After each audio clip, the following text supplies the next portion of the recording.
There we are, and we are streaming now. And Derek has said Oh, yes to what I suggested to him, which is, I'll bring him up, in the introduction when we're like right, covering, yeah. and I hope he's doing well. I hope he's doing as well. well as can be. Right, right, It's not an enviable position. right, Yeah, but he can take it. He doesn't feel like he can take it right now, right, but none of us do when we're going through that. right, right. Okay, let me get this. Understandable. Yeah, let me get the screen up and renew this. Make certain that everything is going as well as it can, and feel free to start Right. filling in airtime. Just burn bandwidth, with trivia. And, Some trivia, right? Yeah. Well, I went out earlier and went out to nature, and that was a good experience, I think. oh God, Um, he's it was stripping raining again. pretty He's hard. streaking. That's it. That's what he's doing. He's getting I close mean, to I should have done that. Yeah. It was a bit too cold. It actually started hailing. Um, Holy I was shit! Oh my I was like God! doing a praise to like Divine Mother, or like, if you know, like Durga is Yeah, like I'd be praying too if I were out in uh, the hail. Jesus. yeah, and then it started hailing. I took that as like a sign of like, Yeah, yeah. not even a bad sign, but it's like, it was a response from nature. Yes. Oh my Yeah, like a God. natural response. That's impressive. That's impressive. I'm like, Right. yeah. So tell us more. Dat dude says, "Hey, Doug and Brendan." So there we are. Hey to Hello. that dude. Hello. So you were out there getting in touch with nature, and nature answered. Nature responded. Yes, exactly. And so that's important. That's a very important point. Is like, yeah, getting back to nature and just appreciating that. And yeah, I tried to walk into the woods, but it was like so muddy that like it's almost like the woods themselves wouldn't allow me in. It was interesting. Some kind of like elven situation That's where like interesting. I would try to climb up the hill, and like the ground would give way because it was so much moisture. Hmm. But that normally doesn't happen. So it was like perhaps being protected by like the forest spirits or whatever Yeah. from going in there, Wow. Well, I'm happy because to. the poison oak blooms are crazy, like because of the weather, like the poison oak really likes it. Oh. And so there's Oh. like, yeah, Yeah. Yeah. No, there's that quite a bit of poison oak. you were fortunate that happened. Then that dude says we're sounding clear, and let me I'm just. actually immune to it, which is surprising. A lot of people are not. I happen to be immune to the poison oak, but I mean, of course, if I got enough exposure, it would still affect anyone. Mhm. But Yeah. I've never actually gotten like, yeah, a poison oak rash, and I've for sure touched it like direct, had it touch me. That. Um, Mhm. I would say that it's related to having like Native American blood, actually, Wow. because the natives were famous for, they would give like one leaf to like their children, or like they would give them like a leaf, whatever, like every once in a while, and they were famous for having like almost complete immunity to it.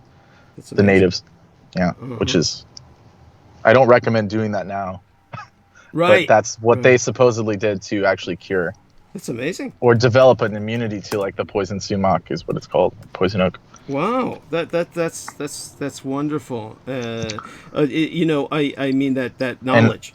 Go on. right, and it could be like, that's why I'm saying like it could be genetically inherited, because I do have like, my mother's grandmother was like full blood Native American, like for sure, or as much as that you could get in the modern times. Like she was very much, yeah, Hmm.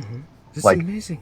full blood Native. Yeah, so it was interesting. Hmm. Um, that could be a factor, but I've gone hiking since I was young, and I've never gotten poison oak, and I've contacted it, like I've touched it and it's touched my skin before, and um, you know, Hmm. never gotten any rashes or anything from it. But then I know other people that they would get it and it would spread to their entire body. Hmm. It's right. Yeah, that's would be the norm. Yes, yes. Right. And keep going. I think you're doing fabulous. And Right. And I just saw a squirrel run by with like a bunch of like twigs in its mouth. It's about to like go build a nest. Like uh-huh. it's Wow. like, fuck this storm. Yeah, yeah. I don't blame it. Yeah. how I mean, yeah, like in San Francisco, it's pretty much raining there too, isn't it? Like, Yeah, I yeah. wouldn't say typhoon level, but definitely like a tropical type Hmm. is what I'm getting from it. Or it's a bit colder than that. Yeah. Hmm. We're getting a lot of rain, and it's pretty steady. In Sacramento, it's going to get like over an inch, Hmm. that's a good amount. But Hmm. as far as like the umwelt, the environment, like goes, Hmm. it's probably good. I think it's actually good. We need the rain Hmm. Yeah. for like the Californian ecosystem is like it's not like drought status, but we definitely need it like to restore like the snowpack and all that. Wonderful. I mean, you're doing a fabulous job. You're burning bandwidth. You're filling in airtime, as they say on terrestrial broadcast radio. Yes, thank it's you. you know, you're really doing well. I'm proud of you. So you're getting the hang of it. You know what to do now. And, yes, I appreciate it. Yes, and go on. There's also like you're not really supposed to pick them, but of course we have like the California poppies out here. Oh God, I and thought you were gonna say mushrooms, and those are scary. Go on, yeah. No, yeah, well, yeah, I wouldn't recommend that just in general. Thank you. I know of certain mushrooms to eat that are like edible, but it's like it's really hard to teach someone that. It's true. You know, without them, yeah, like, you know. You don't want to do that. Don't ever pick wild mushrooms. Don't pick wild mushrooms. Yeah. So go on. Yeah. Unless you're with someone that's familiar with mycology and all that. But anyways, I was talking of you've heard of the California poppy, right? Everyone knows that. That could be used. Yeah, right. Yeah, it could be used medicinally as well. Like I said, I'm not advocating that because like in California, it's illegal to pick it, but you can buy supplements actually. So I guess in that sense, it's fine. Great. So it is possible to get supplements of the California poppy. Right. That are grown specifically for that reason. Now just hypothetically, if you picked it and used it, go on. Anyhow, go on with which you're trading. Yeah, I was gonna get into that. It's like it has it does not have morphine or codeine like the opium poppy. But it does have related alkaloids. So it will give you a sedative, relaxing effect and a pain-killing effect. Which is what the natives used it for. And this is why they made it illegal, right? It's the pharmaceutical conspiracy to prevent... I think so. I think it doesn't make sense why it's illegal to pick because it's a very abundant thing, you know, but it is our state flower, so... It is? Even with... Yeah, it's California state flowers. Isn't that apropos, people? So go on. And that's why that's the reason they give to why it's illegal to pick. It's like a conserved species, right? Oh shit, they were thinking way ahead of the game, yeah. Right. But it is usable for medicinal reasons like, you know, relaxation and stuff like that. Yeah, there you go, medicinal relaxation, yeah. And there is like a tea, like I developed a tea, this was like years ago at this point, but me and my friends, like we developed a tea that you can make using the poppy, and it's very effective, I mean. I bet. Yeah, me and my friends, we developed a tea, yeah. Well, when we weren't brewing beer, you know, in our home lab, yeah. Right, I mean, I'm against brewing beer, personally, I'm not a fan. I think teas are better. Thank you. I would be interested in brewing mead, though. I would do the mead. Oh, cool. Yes, of course, that makes sense. And tell us about mead. Mead is like a honey. It's basically wine made out of honey or a liquor made out of honey. That's got to be really powerful. That's got to be really potent. Mead's very strong, but I like it better than wine. It's just so expensive because honey's expensive, and it's like no one makes it really in the United States. It's only like a few companies. But it's something that goes back to like the Mittelalten times or Middle Ages, which is it goes back to the barbarians. It's the ancient. Yeah, even before that. Yeah, that's Conan shit. But they've found like 5,000-year-old to 8,000-year-old like mead stashes or like remnants of it, you know, like pots with remnants of mead in them. So yeah, it's very ancient. Yeah, think about what that shit does to your innards. You know, they'll find you 5,000 years from now. Yeah, perfectly preserved. Yeah, it was all the mead inside of his gut. Yeah, right. And I'm pretty sure like Ötzi had it too. Didn't he have it? The Iceman guy. Oh fuck! It wouldn't surprise me. That would make so sense. I think he had some too. If I had all the injuries that Ötzi had. Right. Yeah. You know he was on. Yeah. Exactly. Or he wouldn't be able to function without some kind of painkiller. But yeah, explain. Right. He had like a broken arm and like at least or something, right? Oh fuck, he was all fucked up. He had combat injuries. He had the normal kinds of maybe conditions that people develop from malnutrition or whatever. Right. I think he went into the mountains to kind of like just reconnect and just go out like that, you know? Maybe you're modernizing it. Maybe that's kind of a more modern perspective. I would think it was more like he was up in the mountains because, like many people, he couldn't avoid being up in the fucking mountains to do whatever it was they needed to do at that time. But we know he had a lot of weapons. We know that that he had weapons, so therefore he was in combat mode in the sense that he was where he was at. He was expecting danger, and and he did have like snowshoes, like the full deal. Yeah. And That's interesting. Yeah, and we're at the top of the hour, and so what I'll do is officially start the show. And like I said last time, I'm going to experiment with doing this solicitation after we bring our friend Brendan to the fore and give him more time in which to speak, which is what I should have done last time. And give me a second here because I have to work. Oh yeah, no problem. That was partially why my voice went out. Oh, okay. I'm sorry. Oh, you mean like why would your voice go out during waiting? Because you were like. Well, I was outside, and then I'll just admit this. I ate one of those poppy stems, and it dried up my throat because it's like super bitter. So when I was talking to you and Peter Moon, like I couldn't even talk until So it was a good thing that I got a big break. Okay. Yeah. Oh, thank God. So thank you. I appreciate that. That way I don't regret it. Like if it wasn't for that big break, it would have been a lot less quality. I mean, than it already was, less quality. No, it was fabulous. It was fabulous. People, like you said, you maintained all the audience. Sammy Romero says, "Hi, Doug. Sounding clear. Wonderful human being. Hugs to our dear brother in battle. Totally a different individual and orders of magnitude up the scale of human quality than Danny Romero, the crackhead who runs American Freedom Radio that I worked for a month before they fired me.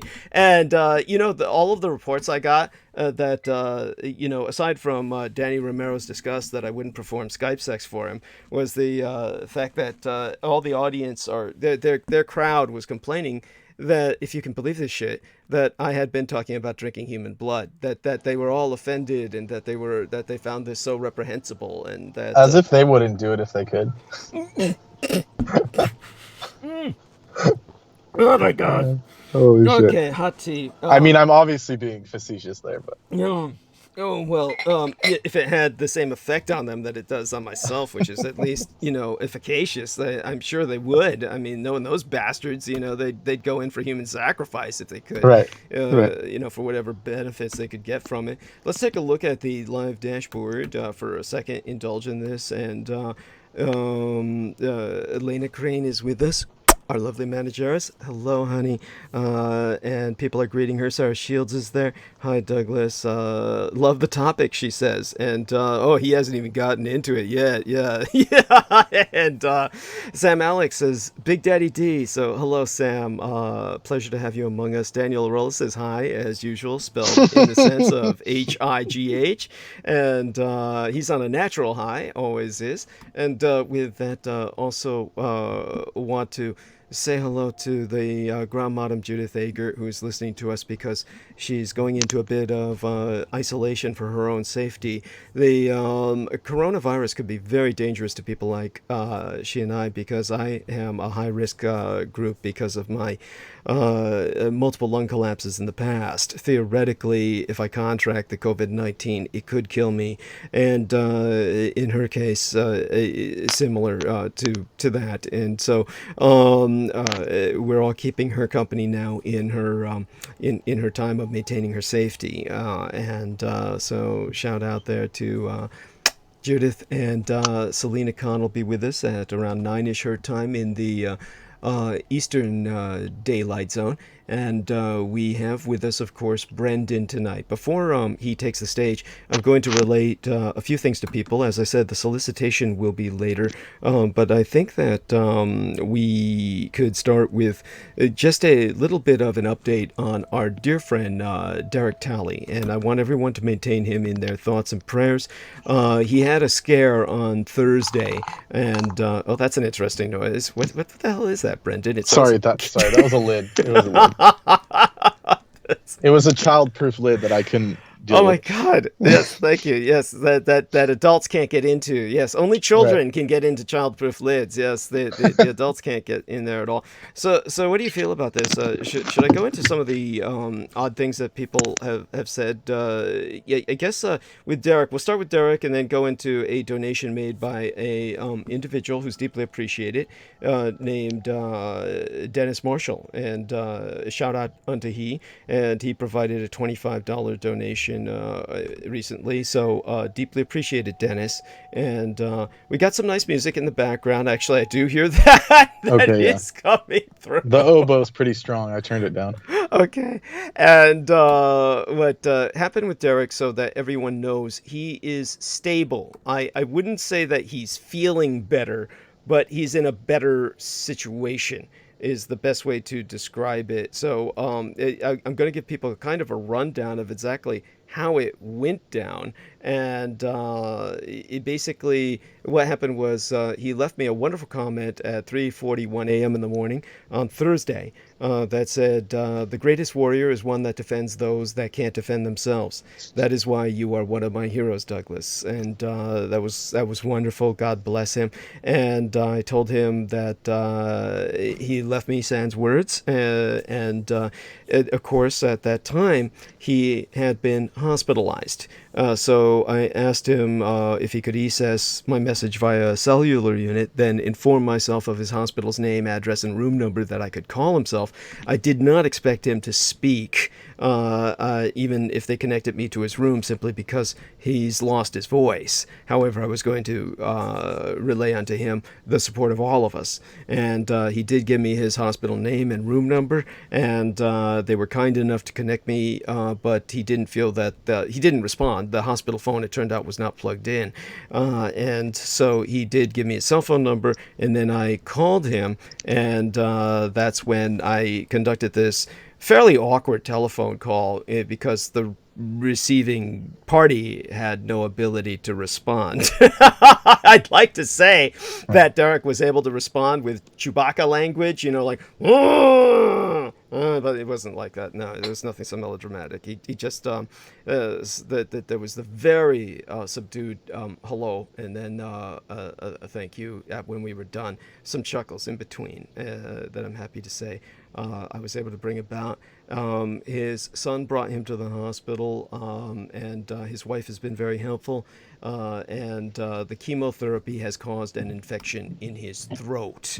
So they are maintaining him in hospitalization so they can contend with the infection, which makes all the sense in the world. And so he was concerned, of course, that some of his medications might be impacting him as well, leading him to have in a sense, a walk-in blackout. I'm not quite sure that does it justice. He just was really, how would I say it, not interacting well with his environment by the time they brought him in. And so right now he's still in the hospital, no release date yet. The radiation has burned his throat and the chemotherapy has infected his throat. So he feels just awful. So everyone maintain him in your thoughts and prayers. I would predict, but cross ourselves, knock on wood. Honestly, I feel he's better off there right now. And I told him it's better to feel like shit in there than at home alone. And again, I told him how lucky he is that it happened now rather than after COVID-19 floods the wards. And I'm so glad he got in there before all the COVID-19 cases crashed the system. So he's definitely in the best of hands as we can conceive, and we'll probably be there until it's time for him to go. So anything you want to add to that, Brendan, like a hello to him or? Well, yes, I appreciate you telling us that, and like many blessings, Derek, and yes, I hope for the best, of course, as always. Mm-hmm. And with that, of course, we've the one other thing to bring up that any opinions on this are welcome. And the individual who made the $250 United States donation, Dennis Marshall, left a note, and I may publish this note, but a screenshot thereof, so that people have it in its original format. But this is what he said. Douglas, Aquino made you part of him. In fighting Aquino, you are fighting yourself, and you will lose. To win, you must welcome Aquino, and yourself as one. When you do this, you change all the old, and the truth is seen and accepted by all in the now, because you are living it. I was told long agone that I was once a member of the Committee 300, until I decided to leave, and then it became very obvious that one suffers great consequences for such a decision.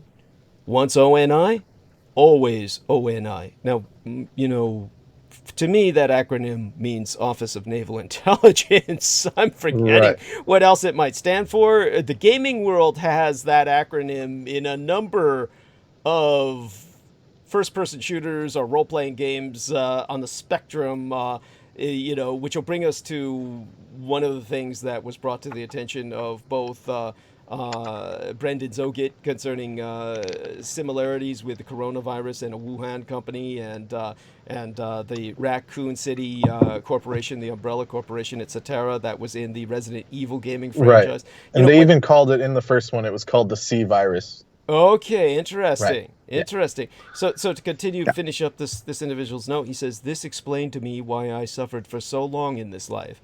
I figured out that the only way to win was to suffer the consequences of leaving, then turn around and come back stronger within myself and buy out the bastard queers that I had once been.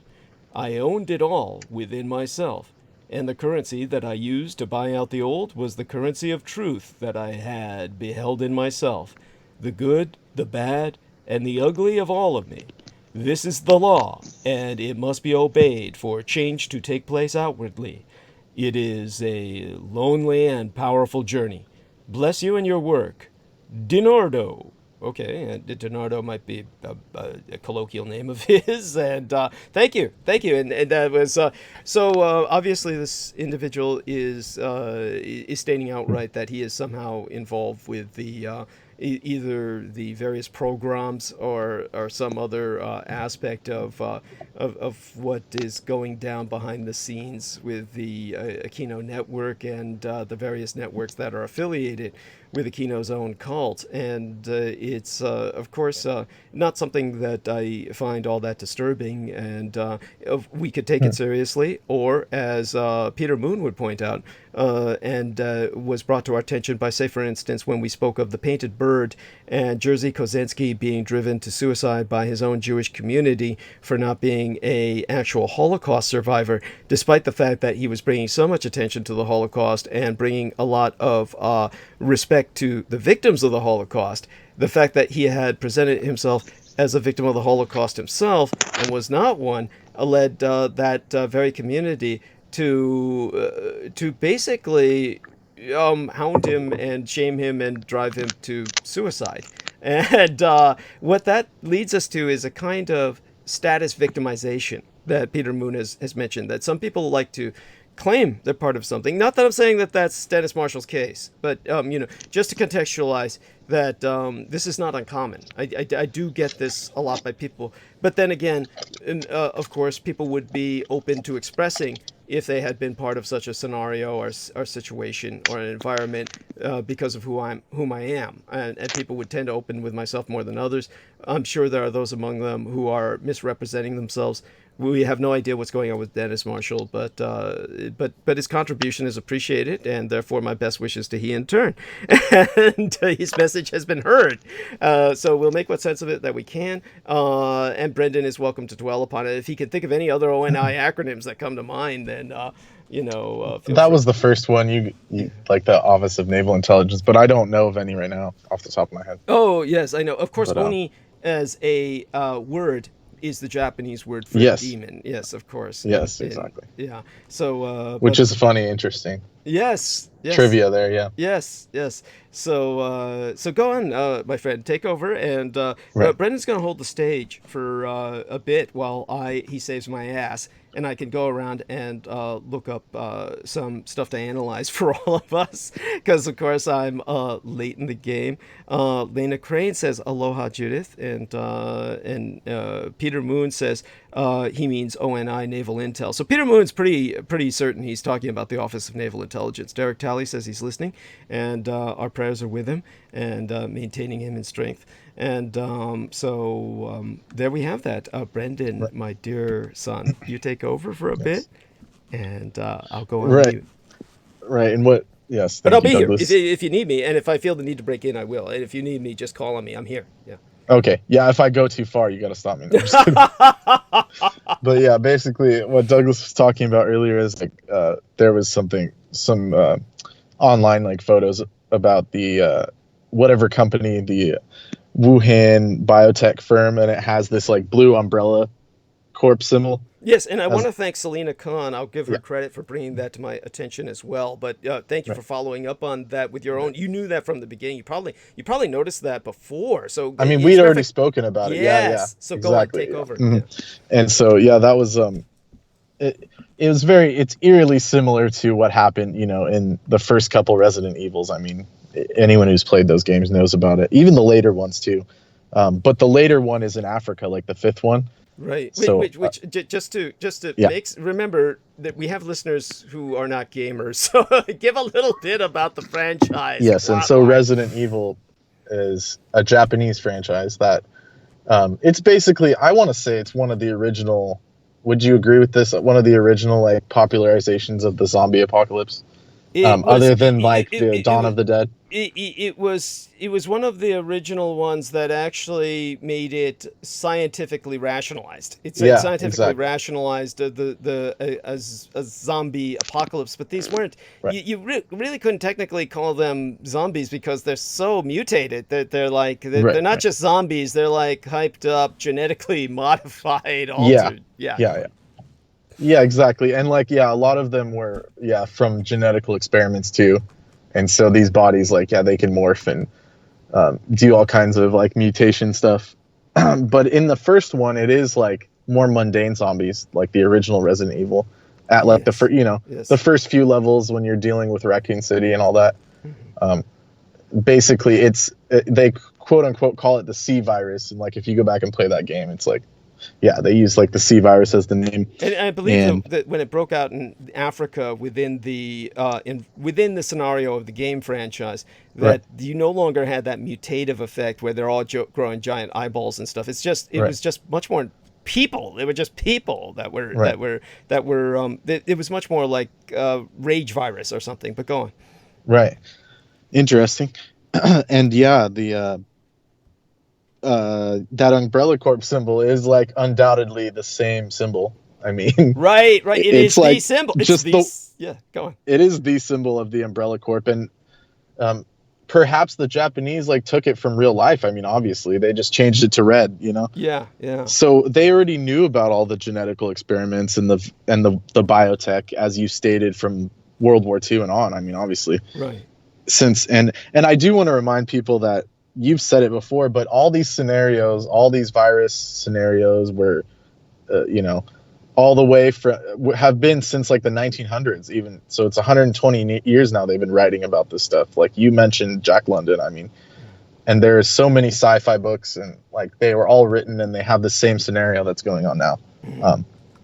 I would just say that, including V for Vendetta. But that goes a bit farther. And so What was the bizarre thing about V for Vendetta was that the government that took over Britain, it looked so preposterous at the time. It was just how could anyone present a comic book where you've got this government taking over Britain that is so antithetical to the liberal progressive nature of modern society? It was called Norsefire. It was called Norsefire was the name of the party that took over Britain, and it was very much. And they used the Cross of Lorraine or the double-barred cross. Yes, which was. There's various things in there. Yes, which was used by the French freedom fighters or the Resistance in World War II, and they took it. They made it a symbol of what they, of course, deemed to be their version of fascism, which is it's almost stupid because they have German uniforms on and shit. And it's thank you. But it's if you're in the future, I don't think you'd go throwback to some SS uniform. Well, it's hard to say. I mean, it's ridiculous in context of the comic. Yeah, exactly. But it of course, things go in cycles, and what is perceived at one point is, societies end up perpetuating the very thing they seek to destroy. But the absurdity was the cross-transferal of cultures. It was it was simply, it was as if the comic writer were projecting a Teutonic culture onto the British, but then you see today a kind of similar, shall we say, ideology developing in the Brexit movement. It actually became very anti-immigrant. It became everything that the V comic was predicting. Even though the only reason they got elected, or they elected that prime minister who became the chancellor, or the high chancellor is what they call it, was a virus. Was the virus. And then after, so the virus comes out, people start dying. and then they all elect this new party, and that new party has connections to the pharmaceutical company. Yeah. And so right after the election happens, then they bring out the cure. And because those guys brought out the cure, they had to basically submit to this new dystopian future. Right. Willingly. Yes. Because they've got, you know, it's the old problem, reaction, solution. I mean, everyone knows that. Problem, the reaction, Hegelian solution. dialectic, Yeah. which I... Thank you. Yeah, the Hegelian dialectic. Exactly. So go on, and so you've got the symbol that's coming out of China, and we don't know what to make of this. It's like whether it's predictive programming or just exactly. Yeah. It could be anything. I think perhaps that company's just been around for, you know, since the 80s, and then they made the video games. Yeah, because it's a Chinese company, and the Japanese basically said, "Oh, let's make the Chinese the villains." Exactly. And have them designing all this biological crap that breaks loose. So yeah, take it from there. And there was, on this commentary about the photo that I sent you, someone was like, not only that, but Raccoon City is an anagram of Corona. So like, these people are pushing the zombie. They want the zombie shit to happen because they think it's going to be fun. Yeah, they think it's cool. They think it's cool, but like, you know. Yeah. Go on. What do you think is part of that pathology? What is that about that people want this? I think you've talked about it. It's like the nihilism. People want to see everyone get fucked over. I mean. Thank you. But then once they're in suffering, or once suffering comes to their door, then you'll see how quick they'll turn to like higher divine and actually, you know, when you have enough pressure put on you, everyone puts their hands up and says, "Oh no," you know. One would hope. I think there's many people who just want to thrive in that, but the majority of them won't. They're going to die. I agree. Majority of people are going to die. They have a fantasy they will thrive. You know. Yeah, but go on. And there's a big controversy like going on right now about how people in the younger age group, because they're perceiving that they're safer, they're going out to bars and they're going to restaurants in like droves more than ever. And people are getting upset, saying like, you're acting selfish, it's irresponsible. To an extent it is. Yeah. But it's you know, it's like it's almost only natural. You know, you put pressure on people and they're gonna go drink and, you know, and go lackadaisical and become, you know, it's the ostrich effect. You put your head into the sand. But obviously the decisions need to be more conscientious at this point. Like, right. It can't just be like, you know, I saw a sign that said, it was saying something about St. Patrick's Day, and it was saying like, "Oh, don't worry about the corona, you know, like we're all gonna still go party." It's like, that's not the right attitude to have at this point. Yeah. So it's like, yeah, like in that sense, I'm disappointed in my generation for doing that, but. There's a lot more constructive things to be doing. I mean, you know, you know what? I appreciate what you're saying, and it needs to be said. At the same time, let's turn towards our friend JMO Reese for just a moment here, and what he said in the latest video. He added a comment under the thread here, and let me make certain that. I've got this. JMO said, I'd bet on the death count around 10,000 before year's end, which is not at all, you know, impossible, and likely conservative, perhaps. And he said, probably way more realistically, appropriately enough, younger generations are calling it the boomer remover.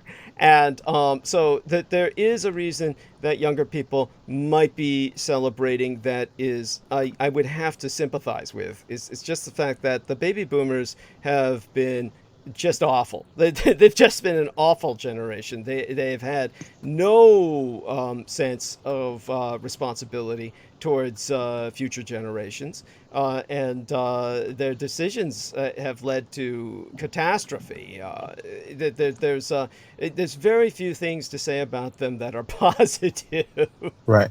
And I'd have to say that one of the benefits of this virus, if such could be had, I have to keep into account my own vulnerability and my theoretical danger of death, and the danger of death for those that I love. love, who I know, who are in the age bracket of vulnerability, is that the positive of this is that many of the elderly will die, and at that point, Trump loses his voter base. Now, that sounds horrific, what I've just said. It is no more horrific than what they have said repeatedly about wanting immigrants to die off, about wanting anyone to die off who is not themselves. They're a voter base based on greed, fear, selfishness, and it's just taking everything down with us. Fuck the environment, total climate change skepticism, denialism, conspiracism, all of the negative aspects of humanity put together are represented in this older generation of predominantly white people. Their death will make the world a infinitely better place. So it cannot be avoided. That has to be said. So that there is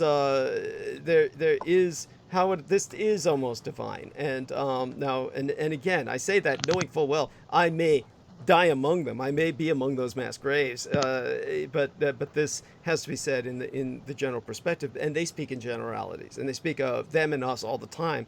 But this is what is happening now as a result, and this could happen before November. Many of these people may well be gone, at which point we've got a different world.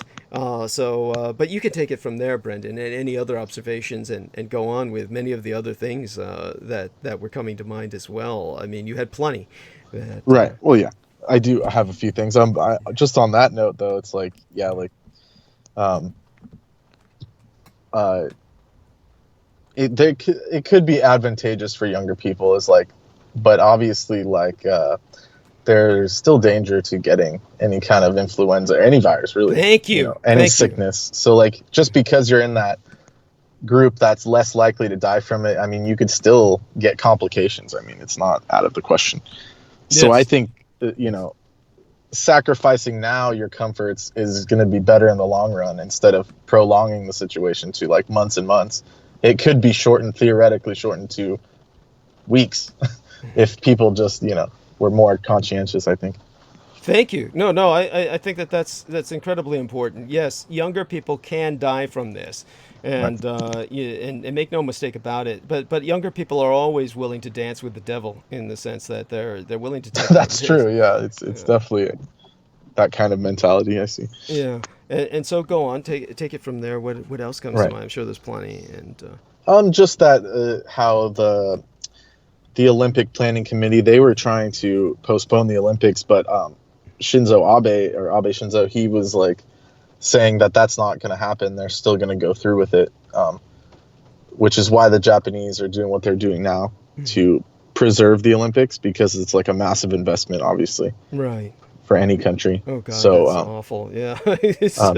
Yeah, go on. I'm sorry. It's just so tragic that it's, go on. Yeah. Right. And earlier, or before this year, my prediction was that like stuff was going to be pretty normal until the Olympics. And so for it to be disrupting even the Olympics, like, that's pretty alarming, Well, you predicted that, though. You said this will. I did. Yeah. Yes. Right when it first came about. Yeah. Yeah. Mm-hmm. And go on. Yeah. And I was listening to what like Gavin Newsom was saying earlier too. I don't know if you caught that. Oh no! Tell us.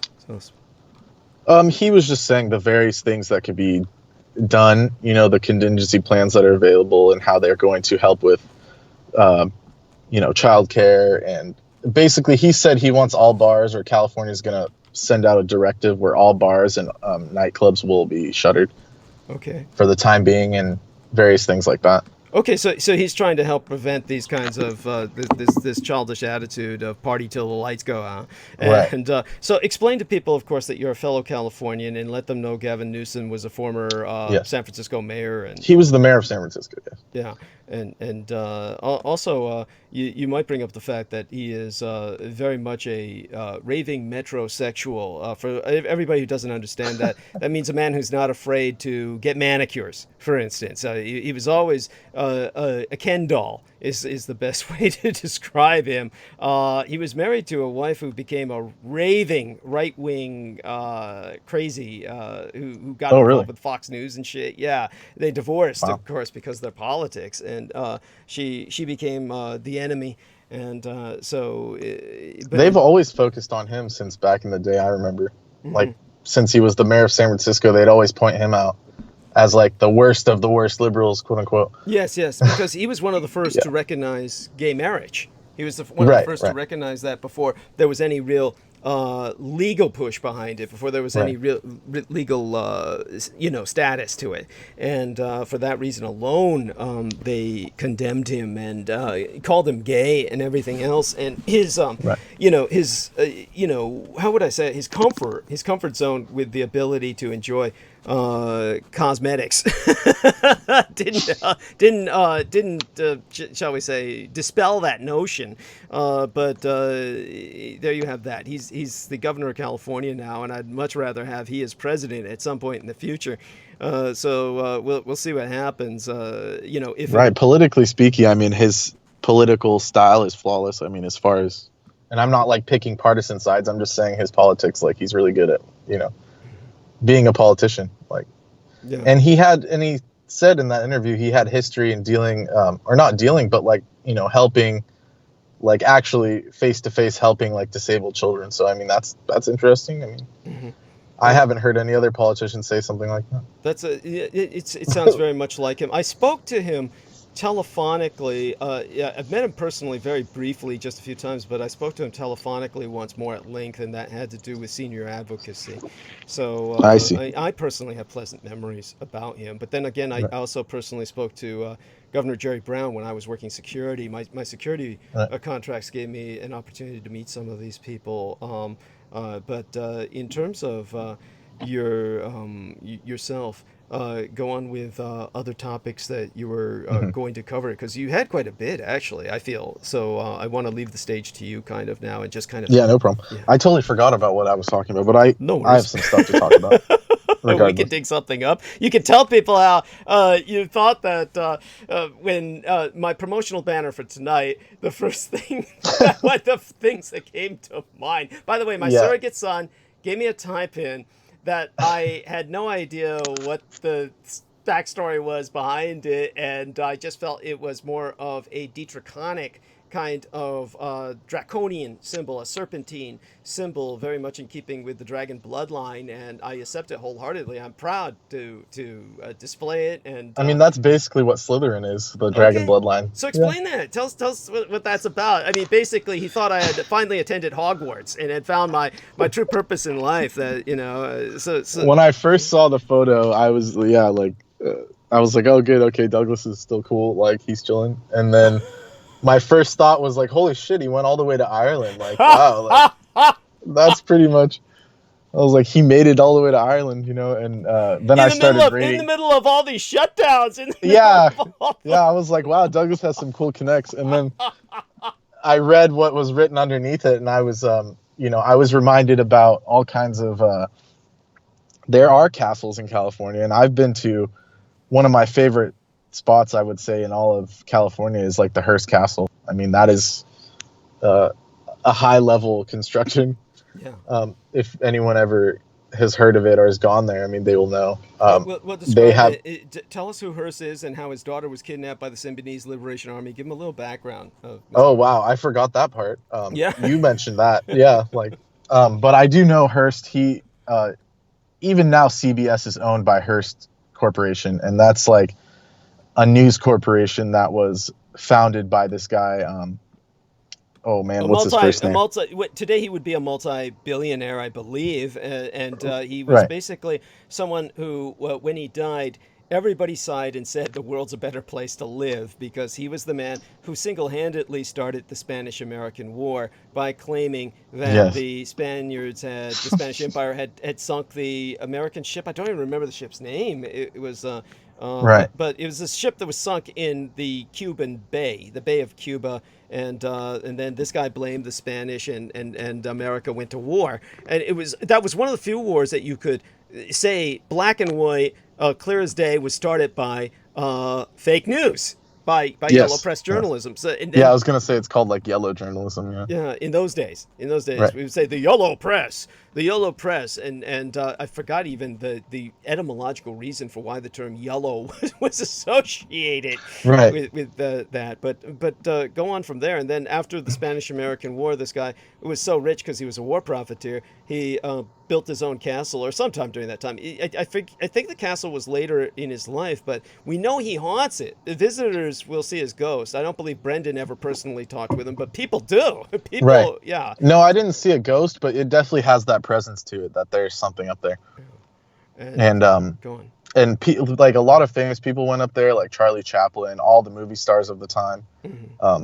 There was a lot of shenanigans that happened there. Like they tell you about like the party stories, and he had his own theater in there. But it's like the definition of opulence. Like none of these millionaires' homes today. I mean, it's all a joke compared to what this guy did. He brought entire facades of like European castles and rebuilt them, had them taken apart, shipped over, and rebuilt.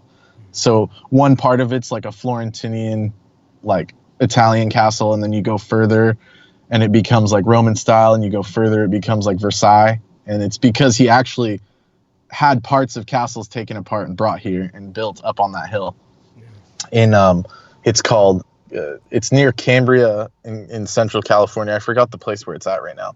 Near San Luis Obispo. I don't remember the exact city, but all people need to do is look up Hearst Castle. Yeah, it's very famous in here. But when I went, I had a really good time. Like in high school, my girlfriend and her parents took me, and that was one of the best like camping trips I've ever been on, because camping on the beach and then going up to Hearst Castle, it was all a very good memory. But it's like he was nuts. He had like an entire zoo, like for himself, like a personal zoo built up on the hill. Yeah. And towards the end of his life, the zebras ended up getting out. It was such an enormous cost to even maintain it that like all the animals died and then the zebras escaped. So now you could still see like wild zebra like herds. Just kind of like they allow them to like live on the property. Yeah. Do you know what that reminds me of? That reminds me of the hippos that were collected by that drug lord in Colombia, and they escaped. And you've got wild hippos in South America now that kill people. Scary. Yeah. And this guy, it was the zebras, which the irony of this is we used to call newspaper print zebra print, black and white. Mm-hmm. And so the guy zebras escaped, right? And Hearst himself never did. Basically, you can see why the fucker never wanted to leave. I mean, if I had that property, I wouldn't leave either. Beyond that, of course, there may be the thought that if he goes to the other side, that he'll wind up in that unhappy place. Yes. So he stays here. Oh God. That gives us entire new dimensions of volition in the afterlife. But so his daughter was kidnapped by the Symbionese Liberation Army. Either his daughter or his granddaughter, Patricia Ann Hearst, I believe was her name. I believe that's her name, but it's Patricia Hearst, Patty Hearst, everybody called her. I don't know if Brendan remembers any of that, because that was like when he was, maybe before he was born. Right. But Brendan, I think this is an opportune time for you to bring up when you were born. Tell us about when you were born, and how that strange Asian nurse who was dressed in an actual nurse's outfit, which nobody wore anymore when you were born. Everybody was wearing scrubs, and you saw her, and she had something to do mysteriously. She must have with an attempt to switch you with another baby. I mean, my mom's convinced of that, but my mom had to have an emergency C-section because I came out backwards and upside down, which is called a double footling breech. Right, and some people may BREECH. Yes, and people say he's still in that position, but come on. Right. Yes, exactly. I'm permanently upside down. But anyways, like it's because my mom, I guess, had like this doctor who was. She basically called him like a crank or some crazy OBGYN. He was like off his rocker, and they could have turned me in like the womb, but they missed their opportunity, and it basically ended up creating like an emergency C-section, which is very dangerous and holy shit, had implications and whatnot, Oh my God. But I ended up. And your mother's a nurse. She works in the medical field now. She's like a biller, so like just like a front desk person. But I see. Okay, go on. Yeah, but basically, during that whole situation, someone had cut off. Okay, first she remembers seeing this candy striper, which stood out to her. A candy striper is someone like a nurse volunteer, right? Typically under 18. That's like learning the field. Yes, to give people some perspective on this, one of the most famous original pornographic films of the day, when porn used to be an industry that had studios and people had to have actual directors and there had to be an actual plot to the film, was a film named titled Candy Stripers. And the reason why is because candy stripers were famously underage, under legal age. And a cock crows in the distance in apropos echo of that. And so candy stripers were like, we're talking like 16, 17 years of age. We're talking about the overwhelming majority of them had to be underage because they're like interns. So they're like, you know, anyhow, you get the point. People get the point. Right. So go on from there. Right, and my mom remembers her because it was, even at that time, it was kind of odd, like they didn't really exist. I mean, typically. Yes. Anymore. They might still be around in some hospitals, but as far as I know, they don't do that program anymore. They don't need to, because they import Filipinas. They import Filipinas who just replace them in the third world, as opposed to young ladies who want to grow up to become nurses so that they can marry doctors. That world is dead. Yeah. So exactly. Yeah. So even at that time, even though my mom had just had surgery, she was like, you know, kind of caught off guard. Like, who is this person with the candy striper? And she would remember her like wheeling me in, and she like took extra care of me, and she was very like attentive to me. Which was very odd because it's like a nursery, you know, a hospital nursery is like really just like, they just put you in that little box and then they take you out when they need you. So it was strange to her having someone that would like directly take care of me. That's right. But, and our man Brendan wishes she were with him now. Yeah. Yes. I mean, I'm not going to say no, but basically, yeah, she was attending to me more than normal. And my mom even noticed that, but she was like, you know, coming out of surgery, so she wasn't fully there. But for some reason, she remembers all this standing out as odd to her. And then I guess like my dad came to visit when he wasn't working, and there was like my bracelet, you know, when they put all your info on the bracelet, like someone had taken a blade and cut out the information. And because I was born during the same day and the same time frame as some other baby, they had to test both of us because we were like unidentified. So, which tells me that other kid had his thing cut. How did they test you? Was there DNA testing at the time, or right? So my mom and my dad, they went to the director of the hospital and they showed him that bracelet had been cut, and the doctor was like, basically like, oh shit, like how did that happen? And because the nurse that was taking care of me actually spilled the beans by accident, she was like so shocked that she told my parents right there, like, oh, someone cut this with like a scalpel, basically, like a 9-blade. It's literally something someone would say without thought. So go on. Yeah, she was like, holy shit, how did this happen? And so my parents went up there and they took the bracelet and it disappeared. And the hospital director said, okay, this is what we have to do. What you mean to say is the hospital took the bracelet from your parents. Go on. Yeah. Right. They took the bracelet from my parents, and it never appeared ever again. Like, they never talked about it again. But they paid for the full DNA test to have us tested. And this was in the day when DNA tests were... Right. In the early 90s, when it was like, hundreds of dollars for a paternity test. It's not like as common as it is now. Yeah. And so they flipped the bill for that. And so that tells me that something definitely did happen. You know, that it was anomalous. Yes. And so you have this mysterious Asian young lady. Right. My mom couldn't remember her ethnicity fully, but I asked her, I was like, did she seem Asian? And she was like, you know, like, I'm pretty sure she had like very fair, like kind of like, you know, the way she described it was like almost like elven features. So like she could have been like half Asian or something, you know, like Amerasian, something like myself. Go on. Yeah. Right. Something more like she couldn't tell exactly. And I asked her, like, did she have an accent or something? And my mom confirmed that she had some sort of accent, but spoke good English. So, but like I said, my mom had been like, just came out of an emergency C-section, and it was like, you know, she wasn't fully there, but she just immediately said, like, basically in her mind that was the person who had cut my bracelet, and that for some reason she just couldn't get that out of her head even after like all these years. Right. Right, and besides that, I myself, of course, at the time of my mother's death, the care provision responsibilities for my mother were so overwhelming.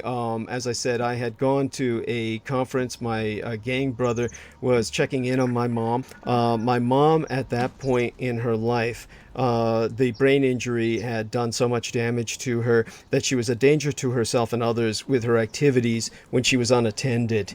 And so, with the permission of the MDs who were in consultation, we got a prescription for the safety ties and safety belt, which helps a person stay in bed. And the person who's restrained like this, it's only legal when, of course, someone like myself had full power of attorney. It's only legal when MDs are in agreement with it. Otherwise, no one must ever do such a thing. It's a danger otherwise to someone, and without all that kind of input, and it's still, of course, a responsible risk.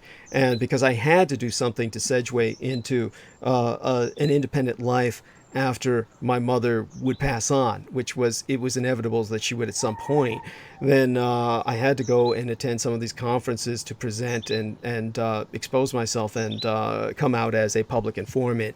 My gang brother was checking in on my mom, and yet, despite his frequent checks, in of the home, and then having to go out and do what he needed to do, various adult responsibilities of his own, at some point, my mother was essentially assaulted. Somebody had come in and basically threw her on the ground. The entire place was ransacked. When we brought her to the hospital, they had never seen anything like it. I remember the insanity of people trying to deny what I said with the most insane rationalizations. When the hospital did imaging, the magnetic resonance imaging on what had happened to try and understand what damage might have been done by what was essentially an assault, they found that her heart had been, the aorta leading to her heart had been surgically sliced. There was, however, no open chest wound. There's no insertion. There was no cut, no way that this could have been done. And it was sliced like a laser. It did not hemorrhage from internal, shall we say, malformities that build up with, say, for instance, a clogged artery. Veins can burst, including main veins leading to the heart or the aorta. They can rupture. This was not a rupture. Right. It was a clean cut. It was a surgical cut. And they said they knew I had nothing to do with this. They said that there's no technology in the world that they were aware of that could do this, but it was obviously a technological assault. And so it was sliced so thin that the veins did not part. In other words, the veins were still functioning and the blood was still going through it, but it was sliced so thin that any moment it could sever or separate with the slightest motion, and all the blood would rush out and she would die. That was the situation. And so it was a horrific situation in which I had to leave her at that point in basically a hospice. And so she was in a hospice in San Francisco, and at that point, I began to see in the hospital, and this wasn't like something I saw in my own head. This was a encounter with a young Asian nurse who was exactly as described by Brendan Sogit. And she was, with my encounter, much more definitively Asian. And when I spoke to her, she spoke in the native Taiwanese dialect, Fujianhua. So she was obviously from Taiwan. She was not from mainland China. She was from Taiwan. Right. And And when I worked with that Taiwanese guy, I asked him about the dialects because I've been listening to you, and he confirmed, that he was just teaching me Mandarin because it was common. Yeah. Yeah, thank you. Mandarin is the language of all the Chinas, both Chinas, mainland and island China, but the native. And he knew Cantonese as well. He knew And Cantonese as Fujian. well. Yeah, yeah, which is unusual. I mean, that would be more Hong Kong people generally. Yes, but Right, yeah. exactly. But in Taiwan specifically, it's Fujianhua is the Taiwanese dialect in particular. And so what happened was that when I knew she was Taiwanese and she was dressed in a nurse's uniform. By the way, people who think that's odd, that I would mention that, like, oh, aren't they all? No, no nurse on earth in the Yes. United States wears a goddamn nurse's uniform anymore. It's strictly Halloween costumes. Right. All nurses wear these days are fucking PJs, pajamas that they call scrubs. It's just Right. they walk around looking like shit. In the old days, they wore a nurse's outfit that would be impossible to maintain in today's environment, where you're constantly scrubbing and washing and delousing and what do they call that? You go through the sanitization process. I Sanitizing. forget. Yeah, so she was dressed like that, which was extraordinarily unusual, and yet no one seemed to take notice. And my That's mother. how it seemed at the hospital. Thank you. My mom was saying that, like, yeah, like it seemed out of place, but no one really. She never told her where she came from or who this person was or why she was caring for me. Like there was no explanation, like at all. Yeah, and nobody seemed to notice. It's Right. like everybody just took advantage of her presence. Like, oh, is there someone else doing some work? Right. Oh, she's in a Halloween costume. Oh, so what? Right. By the way, just to drive this home for people, if you want to get a nurse's outfit these days, the only place you can go is to lingerie shops. Quite Yes. seriously, it's strictly erotica at this point. And but in terms of professional nurses, they don't wear that anymore. Even though, in my opinion, that would be a far more professional garb than the shit they wear now, which just looks like shit. So this young lady was probably responsible for the death of my mother. And when I was called later on that my mother had died, and it was because someone had intentionally left the window open at the during what was just like coincidence, quote unquote. It was the worst storm in all San Francisco's history. We've never had a storm that bad before. We never had a storm that bad ever since. This storm was so bad, windows, even if the window hadn't been left open, windows were blowing out in buildings all over San Francisco. That's how bad this storm was. But my mother was saturated in water and died of pneumonia. And she died peacefully, other than that. And it was the most clean and convenient way to murder her. And so I hold nothing against that individual because, honest to God, if with both of my parents, had they lived longer than they had, I would not be alive now. The taking care of them was literally killing me. The care was so intensive. It was something that worked out as best as it could have. So it was almost like she came there, almost like to do myself a favor. And I of course I miss my mother, but at that point in her life, her quality of life was such that this was what it was, and it was the easiest way for her to go out, and it didn't require any involvement from myself having to make any decisions, to pull any plugs or anything of that nature. And her situation was so dire at that point that as much as I was trying to work towards her recovery to get her to, stabilize to the point where we might do something to open up her chest and resuture the vein, the chances of that were so slim that it would have come out successfully. This was actually, it ended it without my mother dying in a internal bleed that would have been extraordinarily painful. So Wow. it was incredible. But in terms of that, I know what happened in my case, and in my case, of course, it was basically, and I've told of this, that by people who live in Taiwan who know of the situation, that the Dietrich the daughter of my mind, has always maintained a status update on myself consistently, and that was almost certainly a assassin dispatched from Taiwan itself. And it was right. And you mentioned before that your mother was more comfortable with the Taiwanese speaking lady. That's right. That's Right. right. She was much more comfortable in her presence than with anyone Right. else, and she was wearing a what people would consider a costume, but was considered professional garb that my mother recognized and respected. Exactly. Exactly. And this was the Dietrich Artelect working on behalf of my mother, if not myself. And in terms of but what was going on with yourself, and what year was it? Because this is, in your case, so much. 94. Yeah, in your case, this was so much more bizarre, and It's definitely odd. And the candy striper uniform is like this white and red, which is why it's called like a candy striper. You know, like yeah. those old candy pull things. Yeah. But that's what they were dressed in, and it was like, yeah, anomalous. And even the the hospital director was like, they had to cover the costs, and like, yeah, there was no explanation for it. And yeah, it's a very odd situation, and it happened to that other kid as well. So there was definitely no.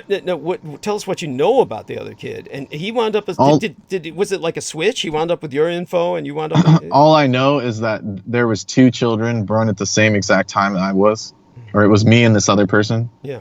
And they had to confirm. The DNA test had to confirm which one was my parents, so they didn't mix them up, because they were afraid if if someone were to take home someone else's kid, they would get attached, and that would create like, a situation if they had to switch them again. Mm-hmm. So they basically had to withhold the children until then. Mm-hmm. That's right. And but he confirmed that it had been cut by a 9-blade, and it was just enough to not cut the bracelet off, but cut the numbers out, like excise the numbers. Mm-hmm. So I don't know what it was, but it was definitely anomalous, and my parents remember it. Definitely happened. Uh-huh. And that is so important now in terms of the that year again. What was that year again? 1990? 1994. 94. And you're so young. I mean, it's well, I know for a fact that the Dietrich Artelect was in Taiwan at that time. It sounds almost like as if G, to use the gender neutral pronoun, took an interest in you. And really? For whatever reason. And it's definitely, interesting. Yeah, go on. So it's almost as if we were game to meet each other or something like that, as if it were calculated or strategized. Interesting. Yeah, or for some reason the interest was there to make certain something happened to you. So because if the intent was to switch you, obviously that didn't work out, or it was abortive in the sense that someone, they were able to preempt it by doing what they did. Well, that's the thing. My mom said that after that happened, that chick disappeared, and no one ever mentioned it, and it was just like she never appeared, even when they were caring for me and that other kid, for another week or whatever, however long the test took. That lady had never shown up again. So she perhaps got caught in the act or something happened. But obviously, someone like that, by the way, just so people understand this, someone from Taiwan who quote unquote commits a crime in the United States, if that could be even judged as such, I'm assuming it would be, but they basically just deport it back to Taiwan. There is nothing that can legally be done to them because Taiwan is not recognized as a nation state, and everyone is still legally at war with Taiwan. Everyone on Earth, I don't know if people understand this or grasp this, everyone on Earth is legally at war with my homeland and heartland because they are considered the enemy of the United Nations. So if you're a member state of the United Nations, you are at war with Taiwan. This is why my transmissions are considered enemy transmissions. So when it comes to Taiwan, if I were to commit a crime here, I could murder someone. And what they would do, more than likely, realizing my background, one option they would have is simply be to just deport me. That would be, of course, I can't be deported because I'm not wanted back there by the Dietrich Artelect, who has expressed a extreme hatred for myself because of her childhood. But in terms of what we have in that situation in general, that young lady would have been deported. And so with that, but what I'm wondering is, did anyone ever bring her up? Was she ever brought up and they just didn't acknowledge it, or no one ever thought to even bring her up? It's just like she was a subject and never came up again. Exactly. Something like that. And I think my mom, she mentioned it or something, and they basically told her, like, we don't know who the fuck you're talking about. Wow. Okay. Yeah, basically, like, in so many words, they basically said, yeah, we don't know who that is. That's exactly what happened in my case with my dead mother. Yeah, no one knew this young lady I was talking about, even though everyone had acknowledged her presence when she was there. In other words, when she was there, everybody acknowledged, oh, this person's here, and took advantage of it. And then, but so other people were interacting with her. Yet, and it most certainly happened because even though my mom she wasn't like 100% after the surgery, like my dad had to come there. They like called him from work, and he for sure like experienced that. So like, there's no question that happened. Like, so whatever happened, it did happen. I don't know what. Right.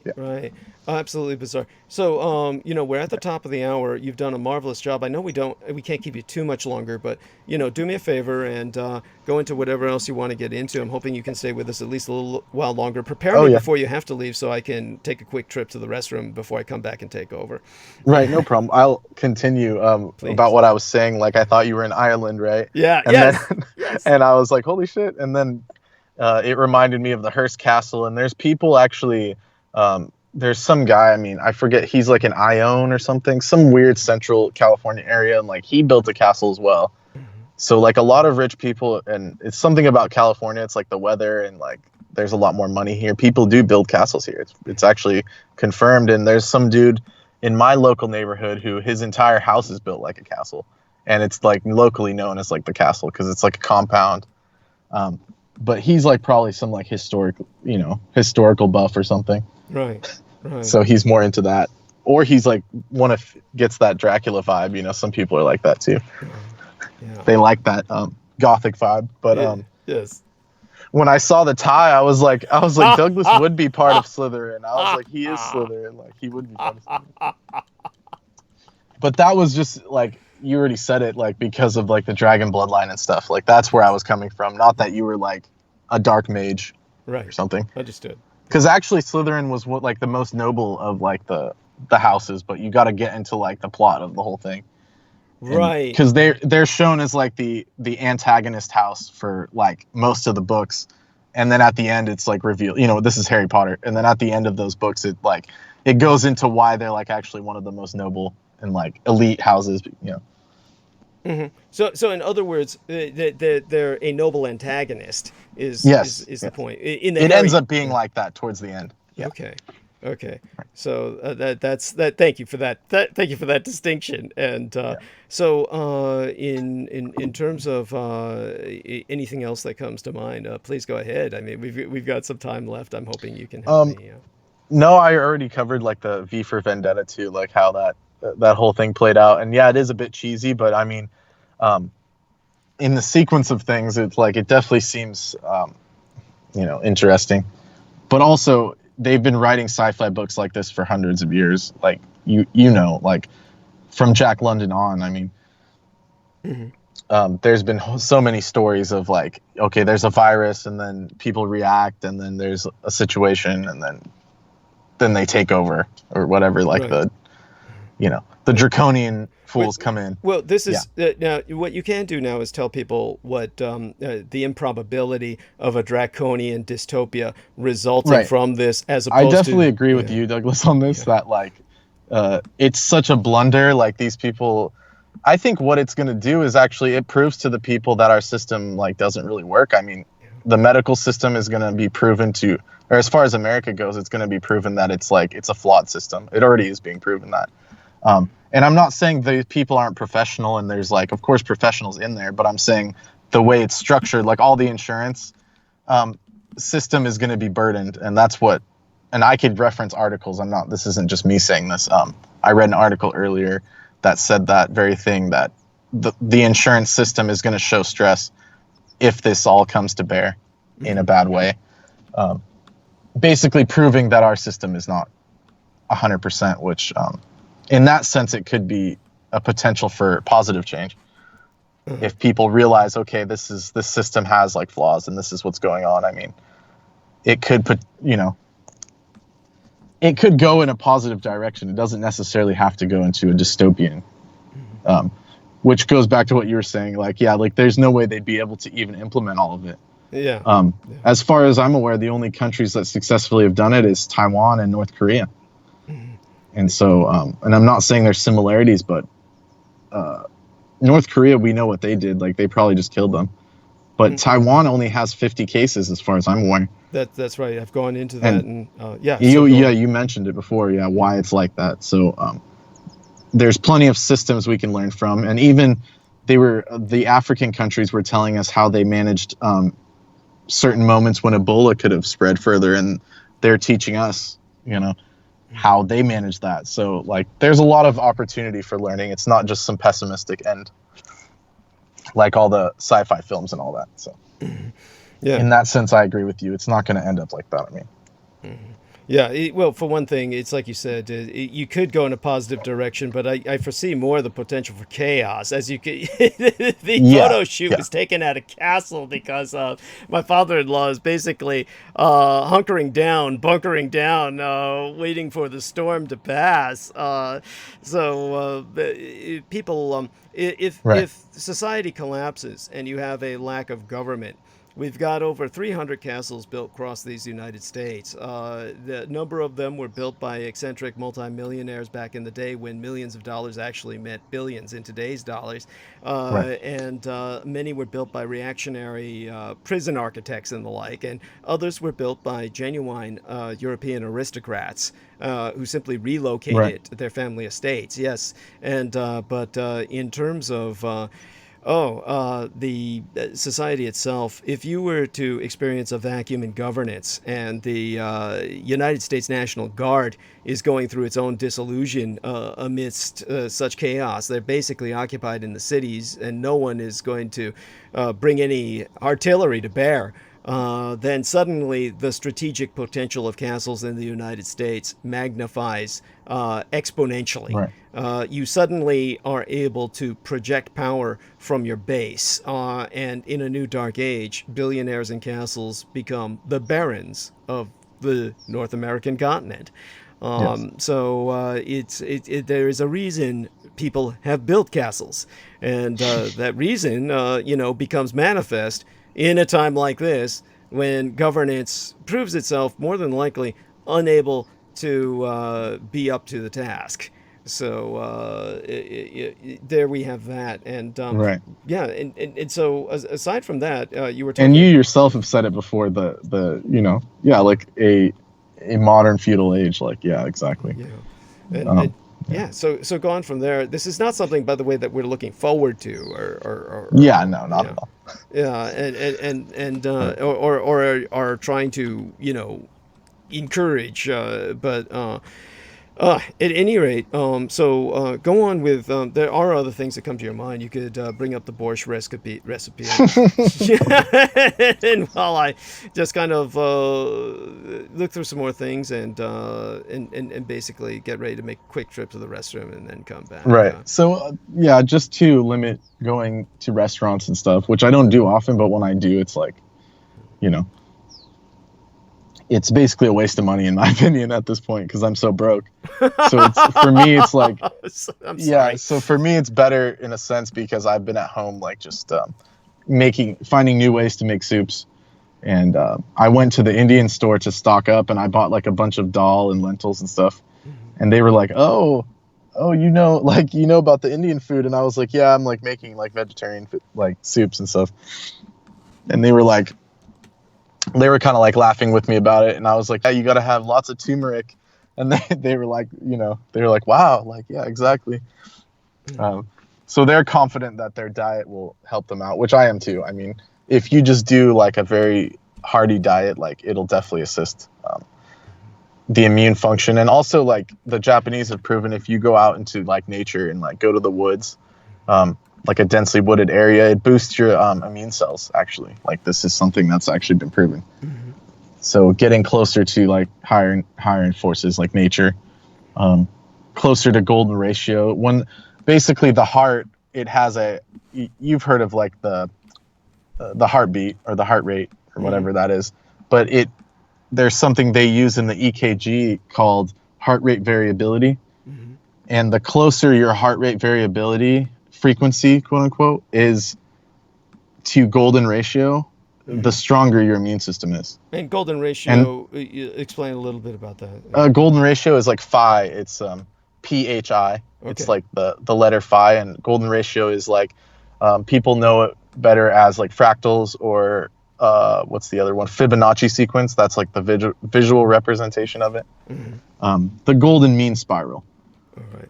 So all of those can be translated into numbers, and if your heart rate variability is close to those ratios, your immune system is actually higher than most people, because there are things that actually take away from the heart rate variability, like various mechanical and outside influences. But that's where they get the term like heart of gold. I mean, that's originally what it means. Like your heart is closer to golden ratio. Wow. So that's fascinating. See, continue with this for a while, and you can help take us towards the bottom of the hour.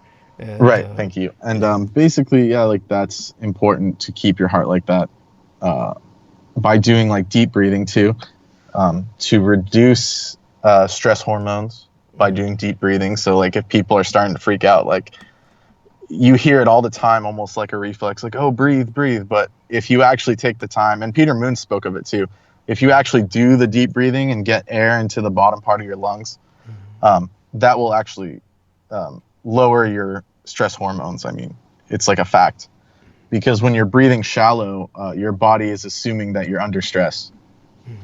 So it creates more of the cortisol and the stress hormones, which lowers your immune, because in a fight or flight response, your immune is actually put on second register, or like the second level. Your body puts more energy into like muscles and heart rate and like the brain, like visual. So you have to get back to that somatic, like the body intelligence. Yes, somatic is physiological body, brain, the brain of the body itself, the natural intelligence, the physical intelligence of your body. It's autonomic nervous system, and it's its ability to you breathe. You breathe without thought. Your body thinks for you, and so go on, And that's what, like Peter Moon said it. That's what the Eastern ways talk about. Like you have like Tai Chi, he does like Qigong. Like all of those, like the very first thing, even in the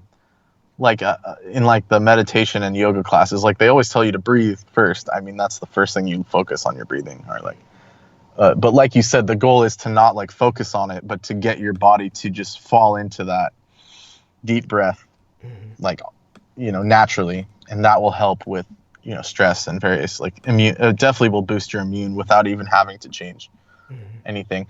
But, my second point would be like right diet, and like doing the soups, and like actually making the soups, and like, if you have a copper pot, do that, make like the soup in the copper pot. But I had some beets, and when you put beets in soup, it's basically like a base for in the Slavic countries they call it borscht, and it's like a type of soup with beets in it.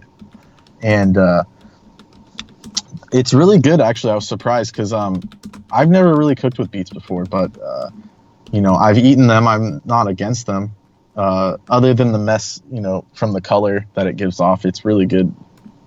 It's a good root vegetable, but when I put it in the soup, it actually turned out really good, and I called it a borscht because it was like nice red, like a beet red color. But I put like a balanced amount of you put beans, like dal, which is like a type of lentil pea, and then I put this type of they call it ancient grain wheat, but just like an older type of wheat that's like closer to like barley. Or barley is a different plant than wheat, but it's basically, you get something that's like along those lines, a carbohydrate. And if you combine the two legumes or more, I put like 3 different types of beans, and then you put in the wheat, it becomes a very hearty soup. And then you can add the vegetables. I put garlic. You have garlic, onion, of course, as the base. I have like some Celtic sea salt. It's like gray sea salt. It's like got micro minerals in it, trace minerals. And then whatever spices you want. I use a lot of turmeric and ginger, because that's just like turmeric, ginger, and garlic make a pretty good base for anything, and it helps counter any pollution that your body intakes. So that's something good to have. And just lots of water. And then I use a slow cooker. So if you want it to just be like push a button and go, you can just do it in a slow cooker. Another way to make the borscht is to actually saute the onions and all the herbs and all the stuff you want, and then pour in the soup and put in all the rest of the stuff. I also put in red potatoes.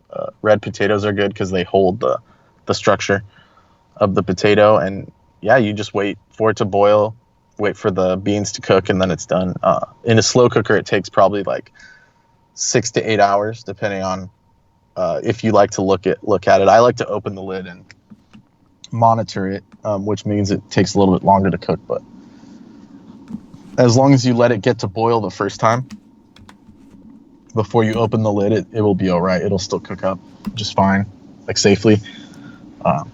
But yeah, the beets came out like when they boil in a soup like that, they become really tender and sweet. So I enjoyed that. Just wanted to share that recipe because that's a very good one. But the important part was like the turmeric. Yeah, like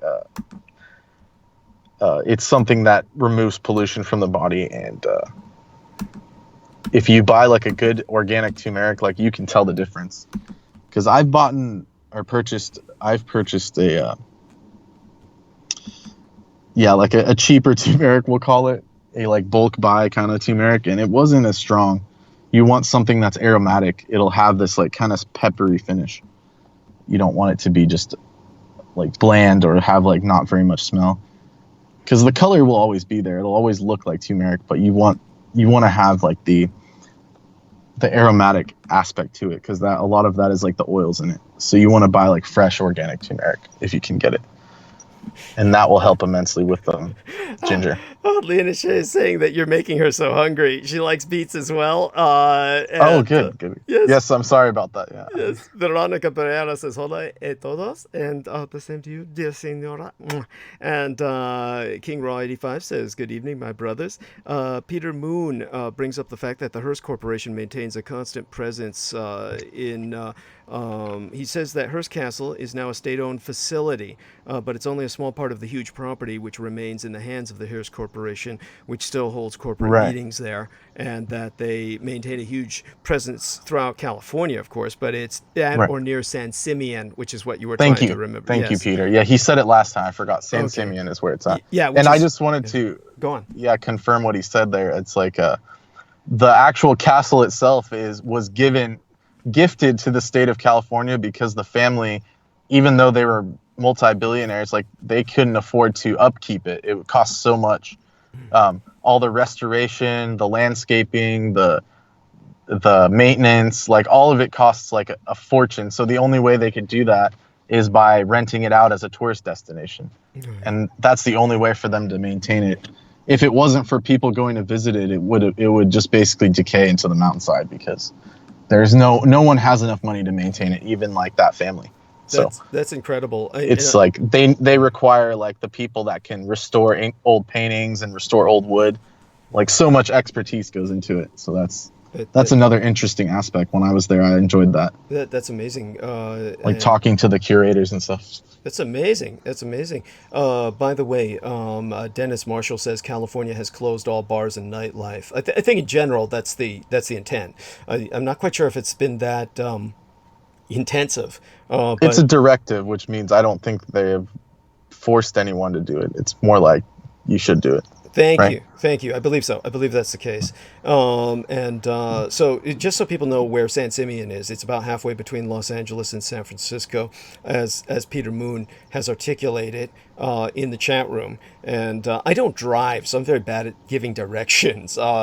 People take me there to different places that I go to. Right. And but what I'm going to do now is I'm going to once again hand the wheel back just transitionally to our dear friend Brendan, because I'm going to take a quick trip to the the lavatory, and I'll be back. I'm going to go on mute, and so he'll take us to the bottom of the hour. And we're so glad to have Derek listening to us, and we're so glad to have all of you here. We love you all. And Derek is going to. I'm sorry.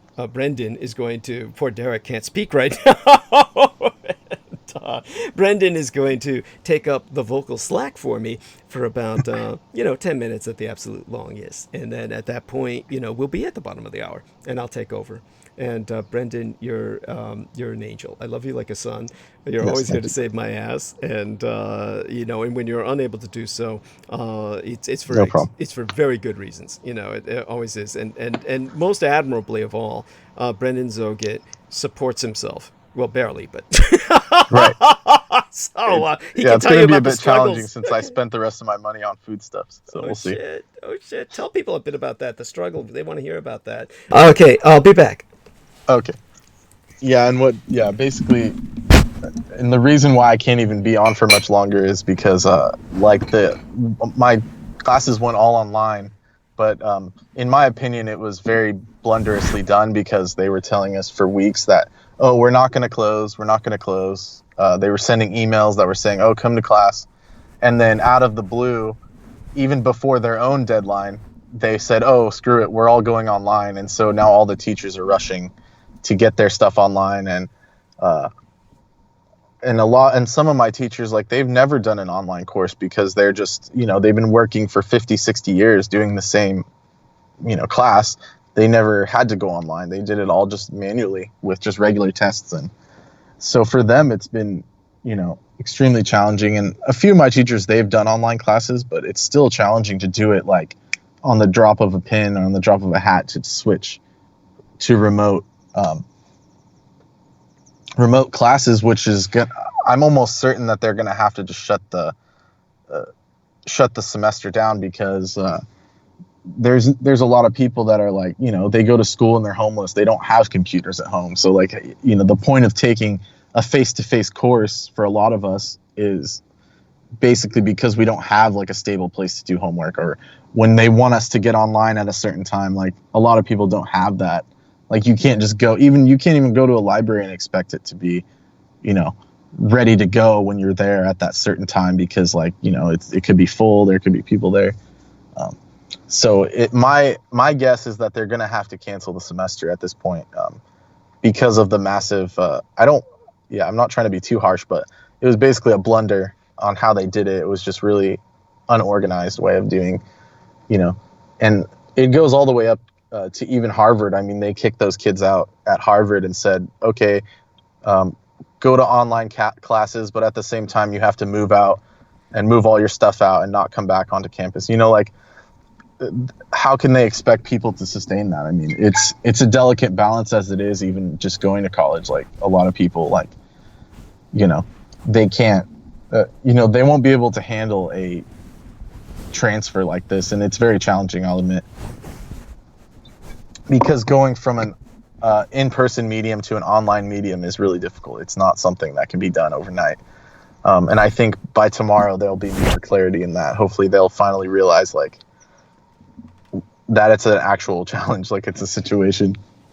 They can't just switch it like that quickly. So I'm dealing with that, getting my tests moved around and stuff. So I have to make sure that I have, all the studies done, but also all the online homework that we had before. They're still expecting us to do that. So it's kind of almost certainly they're going to have to give people more leeway than this. So we'll see how it all ends up. I think that's going to be a big disruption to cancel the school semester, but it's better than what they're doing now. So we'll see. We shall see what they'll do. And because they can't really expect everyone to go online. And like I said, there's people that are homeless that go to school and they don't, or they go to college, at least the one I go to, and they don't even have a computer probably, at home. Oh my God, yeah. So here, Brendan is talking about homeless people going to college, right? I just got back. Oh my God. Right. I was talking about what they did they switched us all to online, and on the drop of a pin, and they're expecting everyone to be able to pick it all up and Thank do you. all Okay, the this previous is part of the homework. problem we were talking about, right? Yeah. That no one can really adapt to what they're trying to get people to And you adapt missed what to I said going. earlier, but Yeah. the first couple of weeks they were saying, oh, you have to show up for class. We're not canceling anything. Like, they were sending actual emails.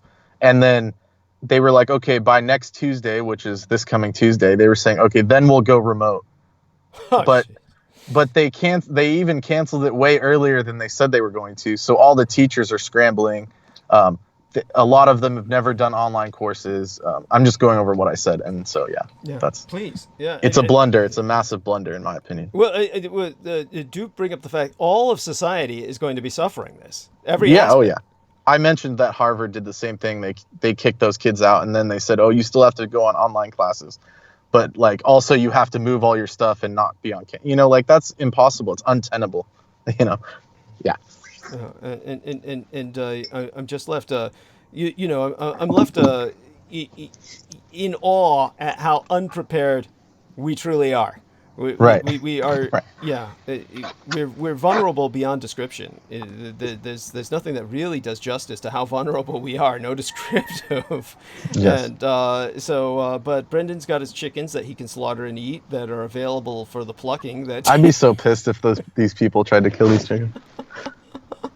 I'd be like the chicken hoarder. Oh my have like god! Yes, trying to keep them alive. Oh my god! I'd be like, you got to keep them for the eggs. Don't be an asshole. oh yes, that's a thought, isn't it? I mean, Don't kill them. just but definitely, you have no idea how much I appreciate your being with us tonight. We've got a few minutes to the bottom of the hour. What is it that you would like to emphasize to people to pay attention to in terms of current events in particular, or aspects like, what you were talking about? I mean, you did a wonderful presentation the other night when you were talking about people maintaining themselves in a kind of state where they're truly empowered, as opposed to the false delusion of power that can be projected by mere imposition of force, etc. Right. You can summarize that and bring it into some context with what's going on right now, what we're all contending with. I mean, I don't remember what I was saying, but like in context, but I think that, yeah, like it's about maintaining like your own coherence and like your own power. I mean, obviously, like they call it in Star Wars like the Force, right? Mm-hmm. But yes. In Vedic, it's called like Shakti, and Shakti is just power, and like power can be used for beneficial reasons, or it can be used for other reasons. I mean, but it doesn't take away that there is power. There is divine power, and like if one lives the right life and like has the right intentions, then yeah, you can use that to your advantage and actually get a better situation, even in like a bad situation. So yeah, mm-hmm. But it takes like higher and divine forces to be, you have to be aligned with the universal flow, the Tao, really. I mean, if you want to, I like the Tao because it's a very simple way. You don't have to, there's no mumbo jumbo. It's just like, it's the river, it's like, the Tao is just, the flow of things. So if you go with the flow, you're going to get more power, or you're going to get that behind you, as opposed to if you go up a river, it's going to cost you, So, yeah. Yeah, definitely. That's what I go on. And would say. And then as far as that goes, I mean, I don't really have any like thing to say about the current situation, like other than what I've said, because like, it's kind of like up to how it'll play out, so I can't really make any predictions as of yet, but I have my own views on it that I'd like, like what could happen and what possibly may happen. But I think that people will probably, it's hard to say. I'm just going to leave it at that. Okay. What will happen? Well, it's not that hard, really. I mean, we're going to go through a very rough time of it, and there's going to be a lot of fucking chaos, and we've got you've got to prepare yourselves as best you can without panicking, of course, and it's a difficult balance to reach. I'll get more into that in the future. Tonight, of course, I'll try more to cover some historical as well as current geopolitical topics. Love you like a son, Brendan. You have a blessed night, right. And say goodnight to all our listeners. You did a wonderful job of keeping everyone here. We've got a solid audience and a base thanks to your ability and your adaptability. Okay. Yes, I appreciate that, and yes, thank you, Douglas. Thank you, everyone that's listening. Much love, and definitely, maintain your thoughts on higher and divine. Right. Yes. And so glad that Dennis Marshall's with us, who made the donation. God bless you, dear brother. Whatever your sufferings have been, and it certainly, I can empathize. And it's some of what you communicate is difficult for many of us, including myself, to comprehend altogether immediately. But there's nuances of symbolism there that I grasp and we'll continue to ponder upon. As for our dear friend Brendan Zogit, have a blessed night. Best wishes to yourself, and keep yourself well. And all your friends are doing well who have been guests on this program before. Any chance that they'll be on again sometime in the future, or that you can get them back on? How are they all doing? Yes, yes, I will talk to you or ask you about that. So thank you. And I think Michael wanted to come on or something, but I don't know about what. I'll have to ask him. So sure. I'll let you know. I mean, he's more than welcome, of course. I mean, yes, thank you. Unless he wants to talk about something like a rash on his big toe or something. That's right. I hope not. Well, he works at like a health food place, so it might give some good perspective on what's going on, like on the ground, so to speak. Yes. Like in a vitamin shop. Right. And what he's had to contend with. Yeah. Oh my God. Yeah. And Selena says that Brendan is great. And that says quite a bit, of course, because yes, I really appreciate that. Thank you. Thank you. And good night. All right. Good night. Thank you so much. And I'll go now into the fact that, of course, we are anticipating St. Patrick's Day midweek, Ides of March.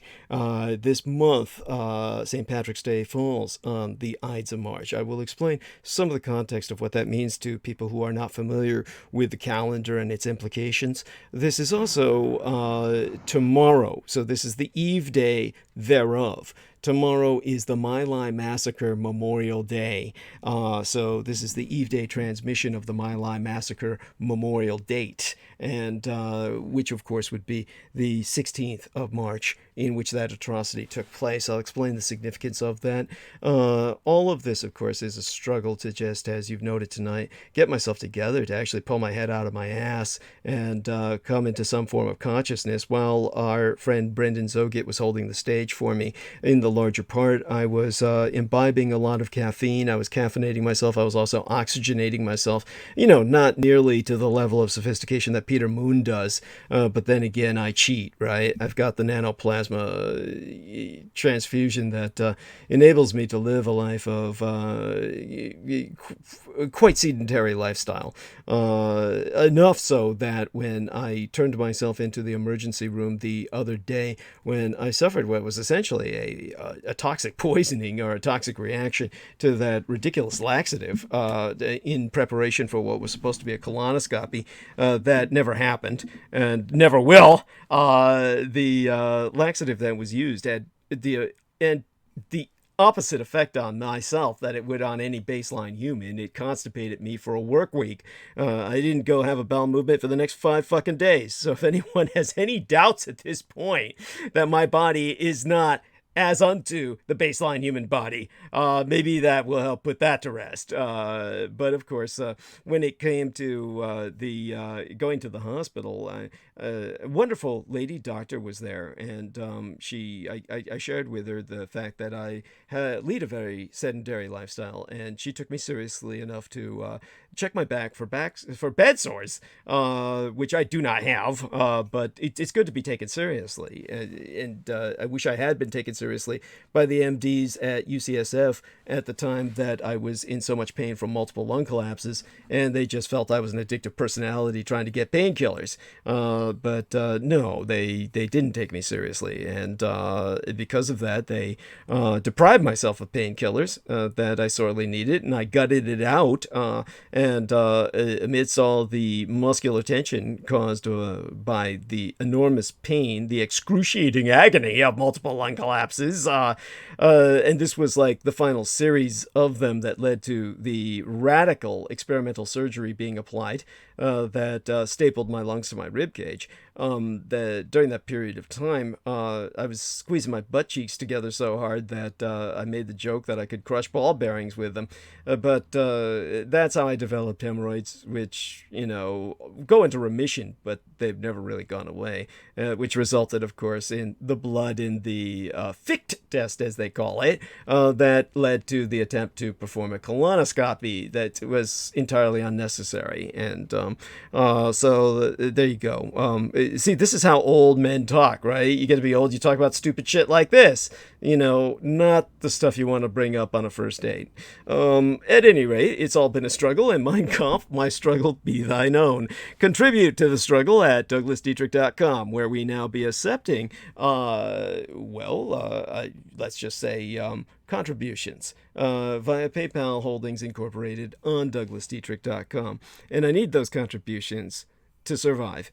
Now, all due acknowledgement be unto our own personal hero, our dearest English brother in battle, who be Team Trex, our Dietrichs, our Dragon's ultimate post-episodic producer, and our final productions archivist at DouglasDietrich.com, as well as the YouTube Maggot channel manager, the property manager thereof, the Mr. John Henry McMills Warrington, the Maggot Man himself. Subscribe to his Maggot channel at youtube.com/c/Magateur, which be spelled MAGGOTAUR.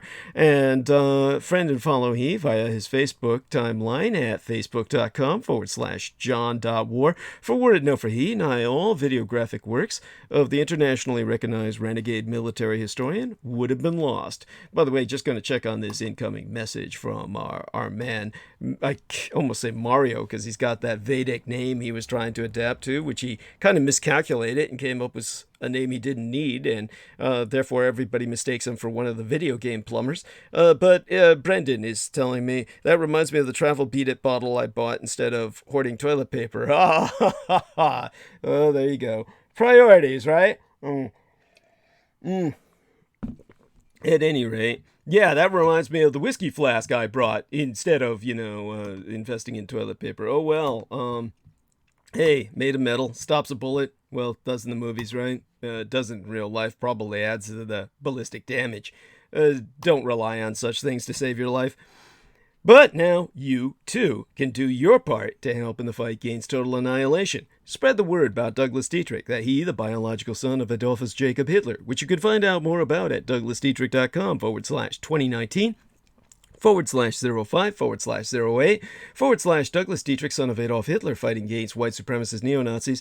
Could for a while there, a footnote on my bio, sire, on the homepage of showsdd.com, where you'll find out the meaning of my biological father's name. Let people know, let all and sundry know, let all you know that the scion of Adolf Hitler, Douglas Dietrich, be alive and well and resident in the city and county of San Francisco. And if at all possible, electronically relay thy contributions at douglasdietrich.com and encourage others to do so. People are forever asking, Renegadus Humanis Arma Ab Massa Erudicio, the renegade human weapon of mass instruction, what they can do to fight the paedopathophyllocracy, such being our present Slavo-Western government by patriarchy of pathological pedophiles. You can all help spread awareness by supporting myself. We have a new contribution page on douglasdietrich.com, where you can make a donation online using either thy credit or debit card. Simply go to douglasdietrich.com and click the red donate button. All sponsors will be granted exclusive electronic access to both my videographic and audio recorded archives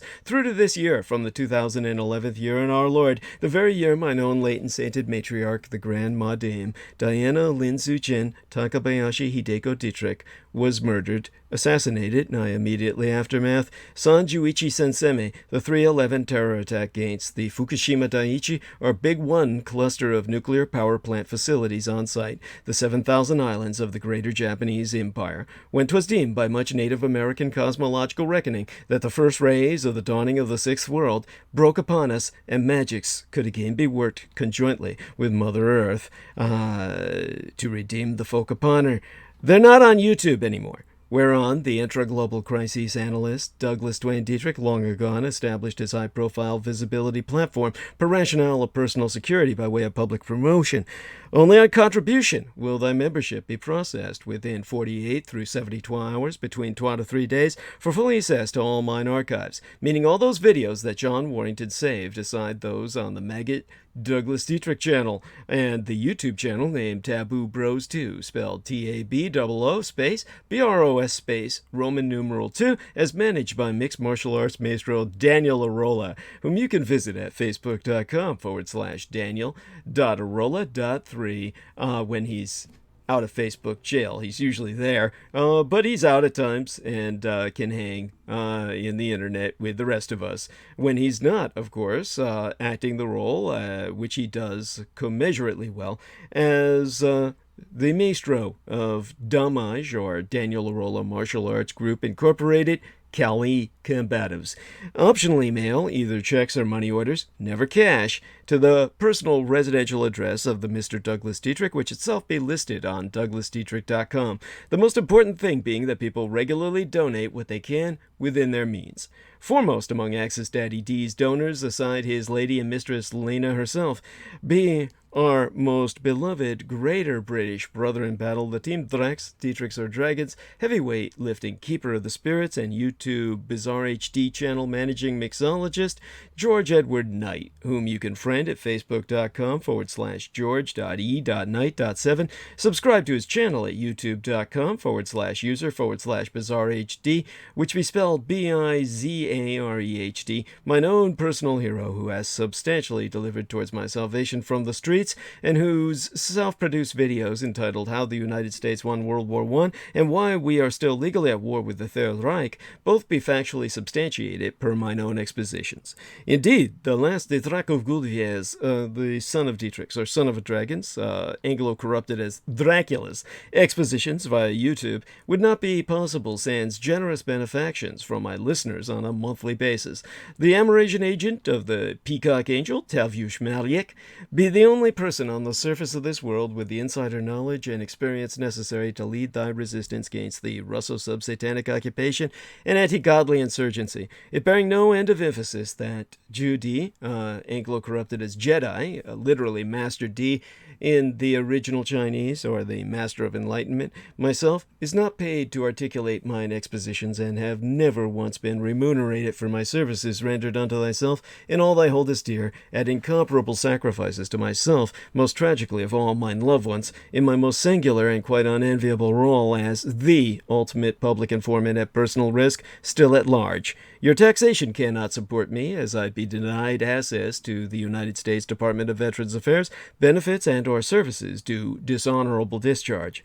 So again, go to douglasdietrich.com and click donate. The very survival of the human species be at stake, and I am not exaggerating. Do not wait. Donate now. It be appreciated beyond my ability to express in any language. As well, forget not to subscribe to the Douglas Dietrich YouTube channel at youtube.com/c/Douglas Dietrich and click that notification bell in order to receive notifications that live streams has started.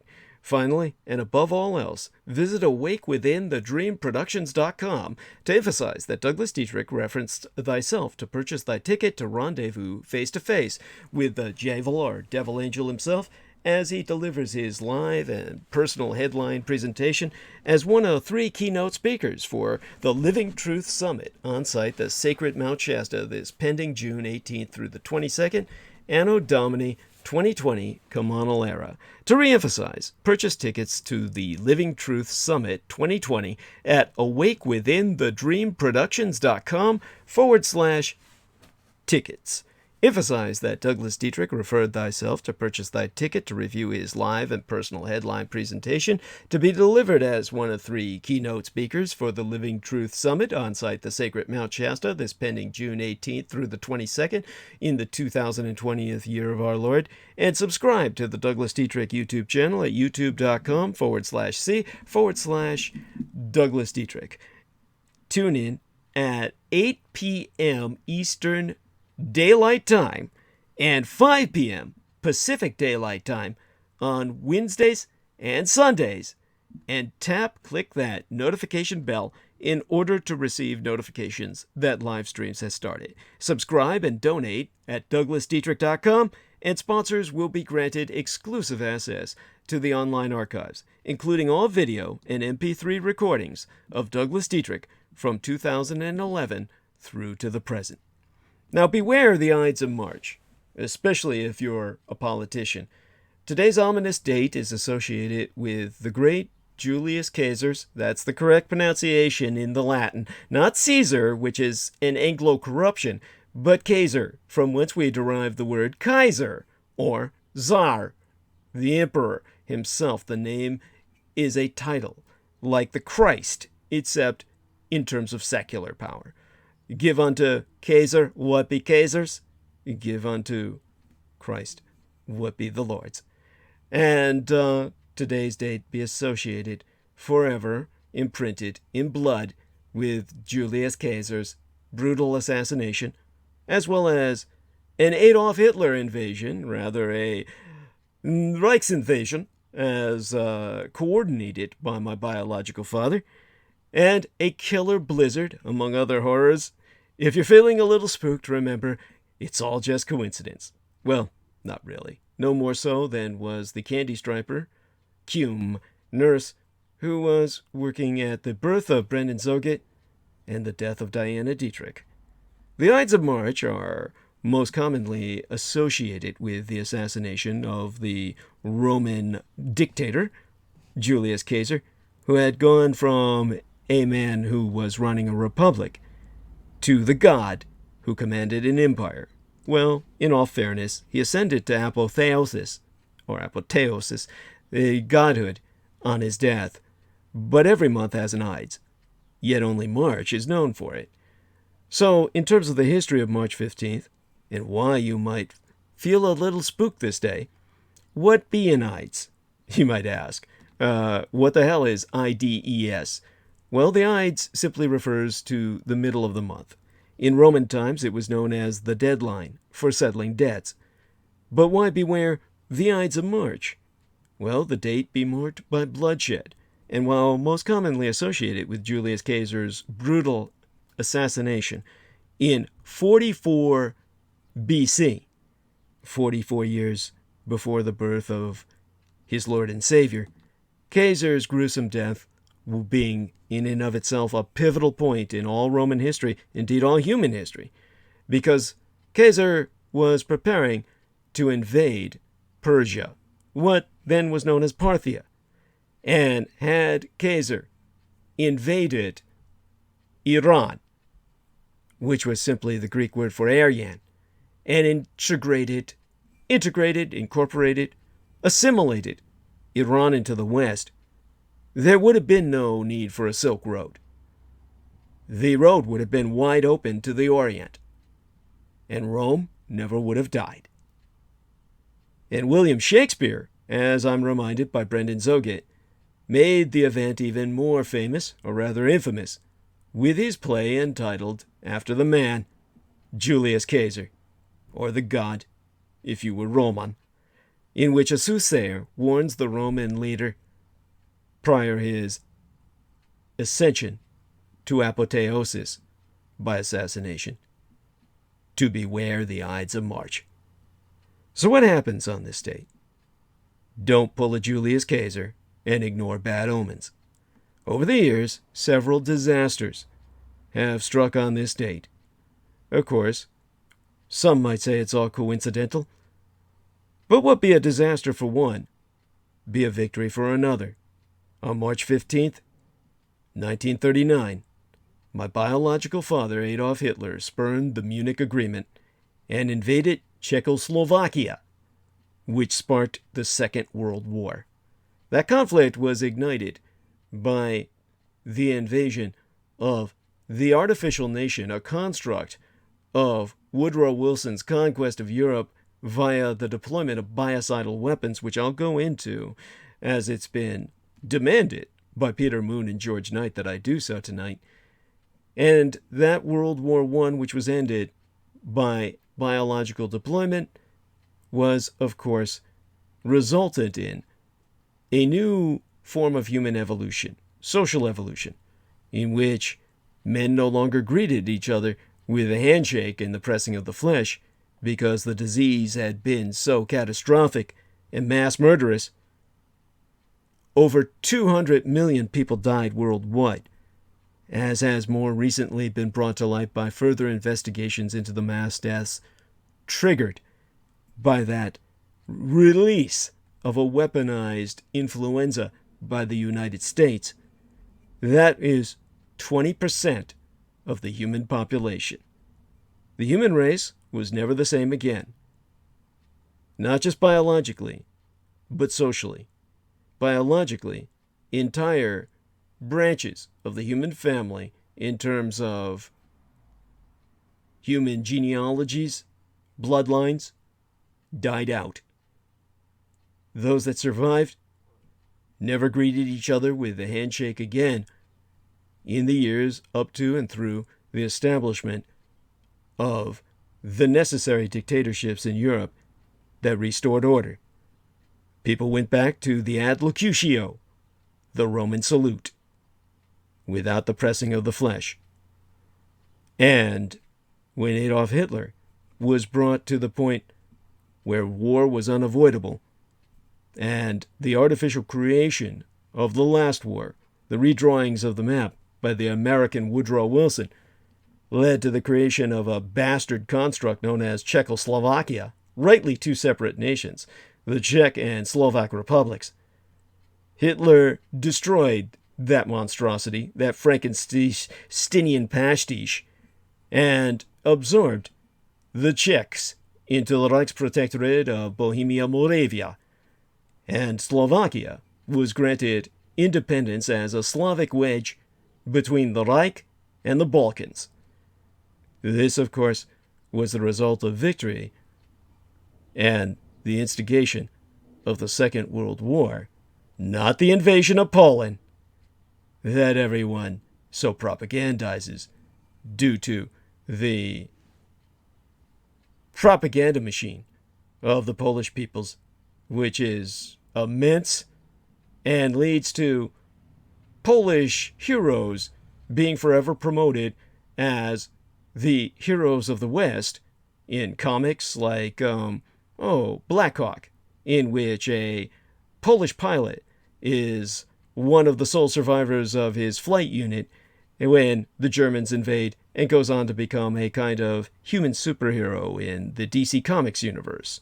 Or the main character of the Wolfenstein franchise, whose Polish name I don't even remember. That's a video game franchise similar in scope and, shall we say, robust hardiness, its survivability, its lasting for the decades between multiple generations, as Resident Evil is.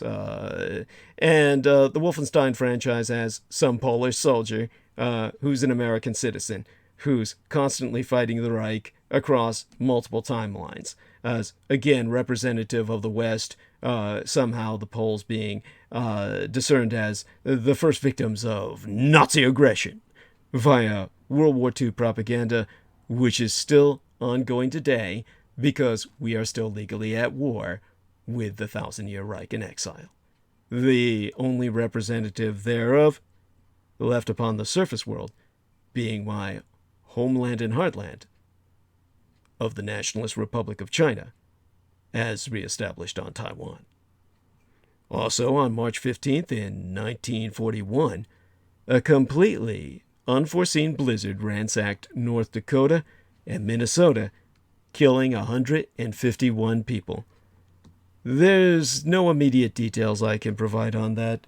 Research can be conducted on thine own, but it's definitely something I advise people research because the story behind it is bordering on the supernatural. One of these days, I'll give you that backstory. Then again, on March 15th, 2011, the Syrian civil war erupted after protesters demanded democratic reform in the country. So, is this March 15th? I've only given you some examples on the international scale of how potent this date has proven itself. Has it ever been made an official holiday? Well, it's not a national holiday anywhere. But some people like to celebrate with a toga party.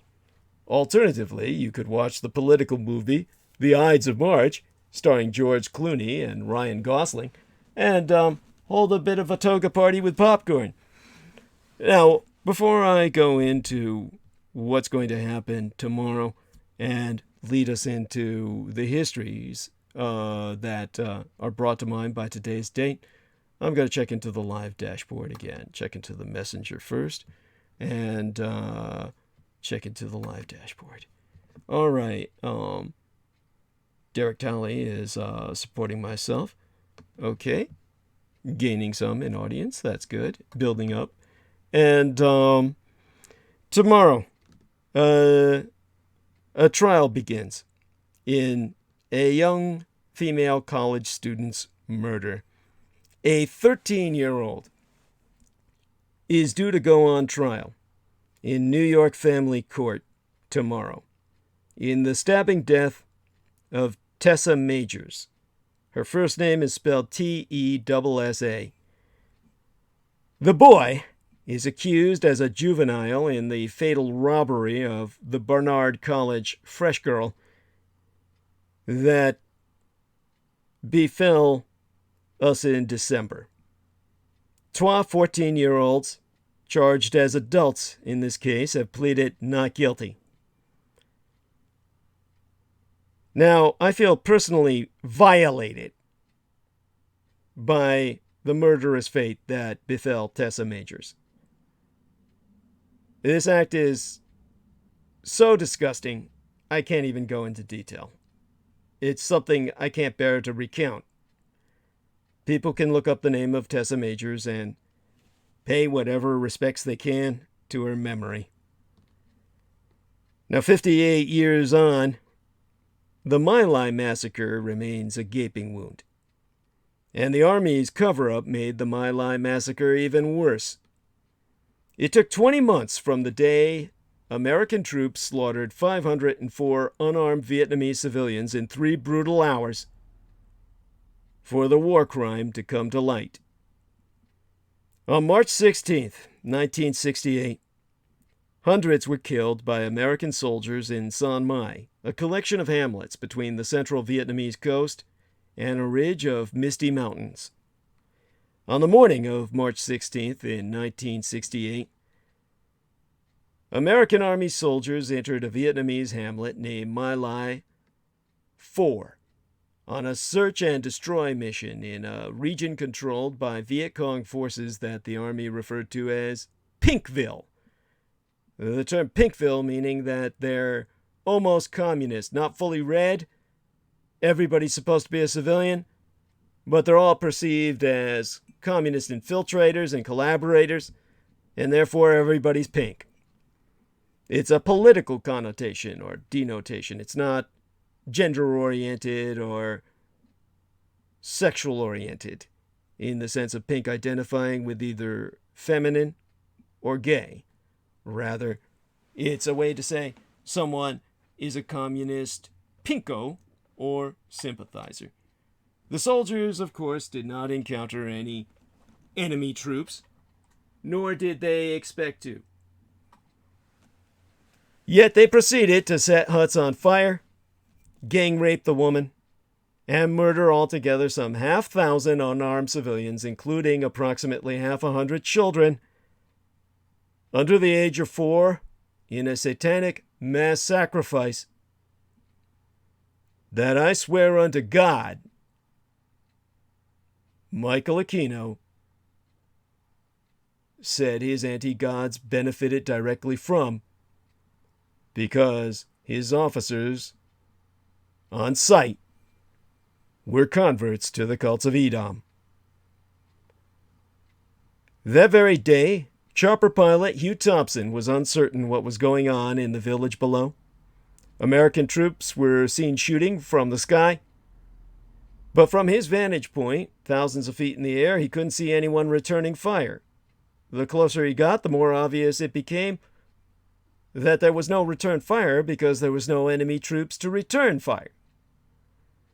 Once Chopper pilot Hugh Thompson and his door gunner Larry Colburn and their crew chief Glenn Andreotta realized what was happening. They landed their chopper in between the American troops of Charlie Company and the civilians.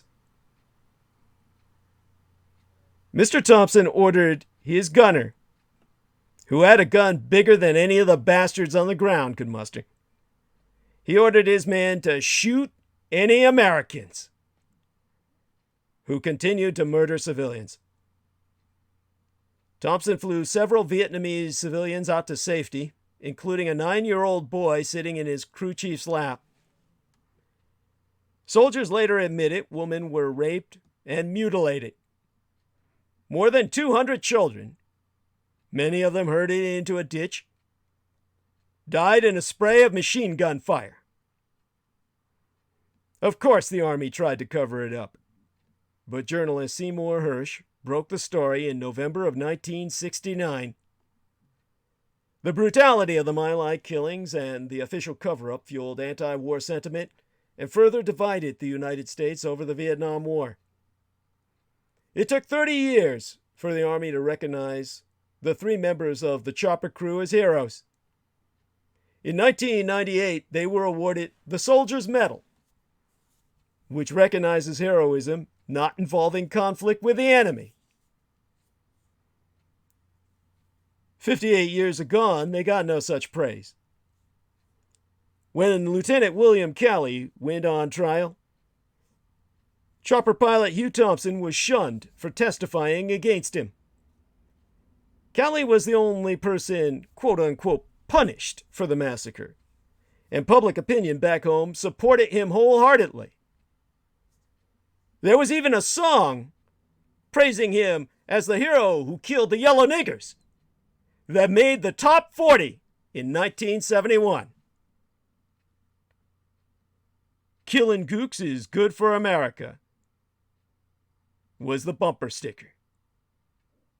That public support, that universal hatred of an enemy alien race, made it easy for President Richard Nixon to reduce Calley's sentence to house arrest. A house arrest that ultimately lasted 72 hours, but 3 days. Hugh Thompson, the helicopter pilot who stopped the My-Lai massacre, that otherwise would have taken 1,000 lives, was ostracized and received countless death threats on a daily basis upon his return from Vietnam. People sent him letter bombs that labeled him a gook lover. When he was finally awarded that soldier's medal, while the other 2 men from his crew were there to receive theirs, he was not, because he was attending a memorial service at My-Lai in Vietnam on the 30th anniversary of the massacre. The truth behind My-Lai is not even known today by the general public. It begins back in World War II. And that takes us back to the Japanese attack on Los Angeles. Americans have no concept of what went on in World War II. They're stuck only with a fantasy of how it started and how it ended. A fantasy so much like a fairy tale, a surprise attack, and a big bang ending that not even a child would believe it. Only the elderly, who be taken away from us, to our great relief, by coronavirus. Now, I do want to take a little divergence here. a trip down a kind of memory lane that might be surprising. And that would be taking us to basically who is interned at New York's Woodlawn Cemetery. Now, Woodlawn Cemetery in the Bronx is not exactly unknown, as it's one of the largest cemeteries in New York City, which has very little real estate available. So anyone who can afford to be buried on site has got to be somebody. And therefore, Woodlawn Cemetery in the Bronx has a wide array of famous people buried there. And in terms of it being the final resting place of many notable people, burial plots include those of investigative reporter Nellie Bly, the first female investigative journalist who inspired the stories of Lois Lane and all other cinematic and literary girl reporters from her day into the future. There's the author Herman Melville. Herman Melville wrote Moby Dick, one of my father's favorite literary masterpieces. The composer and lyricist Irving Berlin is buried there, along the Queen of Salsa, Celia Cruz. Frank Winfield Woolworth, the founder of the F.W. Woolworth Company, is also buried at Woodlawn. At the time of his death in 1919, the year my father was born, the man who raised me and guided myself, George Joseph Henry Dietrich, Mr. Woolworth was worth approximately $76.5 million United States dollars, what would be the equivalent of billions of dollars today, and his $65 million United States dollar company had 1,000 stores internationally round the world. Woodland Cemetery is also the home of a Titanic memorial. The Anna Bliss Titanic Victims Memorial at Woodlawn Cemetery is distinguished as the largest private monument to the disaster on which so many millionaires and commoners died, and all the people who would have sponsored Nikola Tesla and wireless energy, free energy, were among them. Anna Bliss dedicated the monument to the victims in 1912 to commemorate those lost. Anna Bliss herself is also entombed there. Manhattan also has some monuments dedicated to the victims of the sinking. Wordsworth, the poet, not the multimillionaire franchise owner, but Wordsworth, his quotation, the poet, is inscribed on the back of the monument, reading, "Our souls have sight of that immortal sea which brought us hither." A large mausoleum is also in Woodlawn Cemetery for Isidor Straus, the founder of Abraham and Straus department stores, who died with his wife on the Titanic. His body was recovered and interred there. His wife's body was never found. And there be the Jazz Cemetery. Since the dawn of the Harlem Renaissance, the Woodland Cemetery began its distinguished path to becoming known as the Jazz Cemetery, as the burial ground for many entertainers associated with the New York jazz scene. Jazz musicians have chosen this space as an opportunity to be buried among jazz family, not just among other jazz performers who were almost universally black African Americans, but among what were then known as Negrophiliacs, or lovers of black culture, white people who enjoyed jazz music and black culture as something that European Americans could never produce.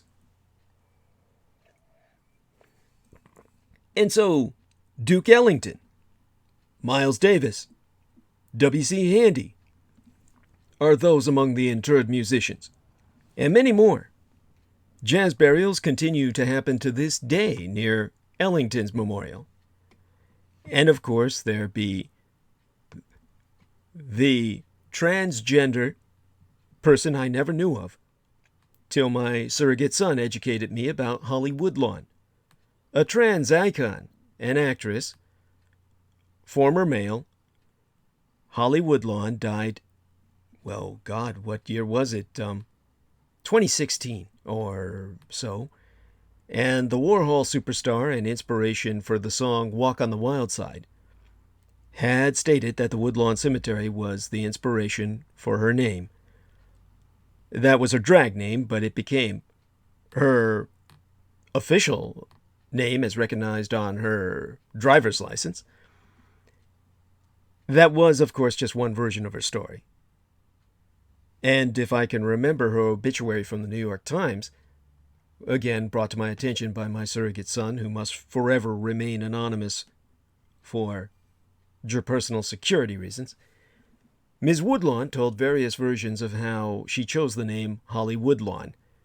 In the first chapter of her memoir, she claimed she borrowed the first name from Holly Golightly, the heroine of the Truman Capote novel Breakfast at Tiffany's, Truman Capote himself being a gay icon, and her last name was taken from Woodlawn Cemetery.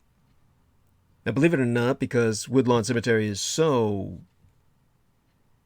how would I say it, hip, you have graves that moved from throughout New York City to be reinterred at Woodlawn. Many famous spots in New York City were actually burial grounds and cemeteries before the city became too dense to keep them. Some of these graves have moved to Woodlawn, those of the families that could afford such. Rutgers Street Church graves were moved to Rutgers Plot at Woodlawn circa 1866. West Farms Dutch Reformed Church from Boone Avenue and 176 or 2nd Street in the Bronx moved a bulk of its graves to Woodlawn the following year. Benzonia or Morrisania Cemetery was a Native American burial ground that was moved to Woodlawn circa 1871. Because, you know, all white American hipsters have to say they're Native American. And the Woodlawn Cemetery holds tours. The Woodlawn Conservancy organizes tours and events throughout the year, highlighting many notable people and structures within the cemetery. In August of 2016, they conducted a Wastavino Vault Tour featuring vaults designed by the same company responsible for the sealing of St. John the Divine and the Grand Central Oyster Bar. The Harbeck Mausoleum is the largest structure on Woodland's grounds and houses only 2 interments. And it's but one of the stops on the tour where participants will see an example of Guastavino tiles and architecture. And, of course, the cemetery, inevitably, has been placed on the register of National Historic Landmarks of these United States. Woodlawn Cemetery is a designated National Historic Landmark as of the year of the September 11th attacks, 2011, the year mine own late and sainted Cyrus, Diana Zuchen Lynn Dietrich, was murdered. The cemetery qualifies for this honor because of the historic narrative that its architecture portrays. The Gilded Age architecture is what the Woodland Conservancy cites as a major contribution to its landmark status. You have, of course, sculptures at Woodlawn that were originally part of Westchester. Woodland was not always officially located in the Bronx. Before the area was annexed to New York City circa 1874, along with Kingsbridge, Morrisania, and West Farms, the area was considered the southern stretch of Westchester. And, of course, as I said, it's in Woodlawn where you have these stunning sculptures that make the cemetery a pleasure to be in. And while there's many sculptures throughout Woodland Cemetery, the one at the Castle Memorial is notable.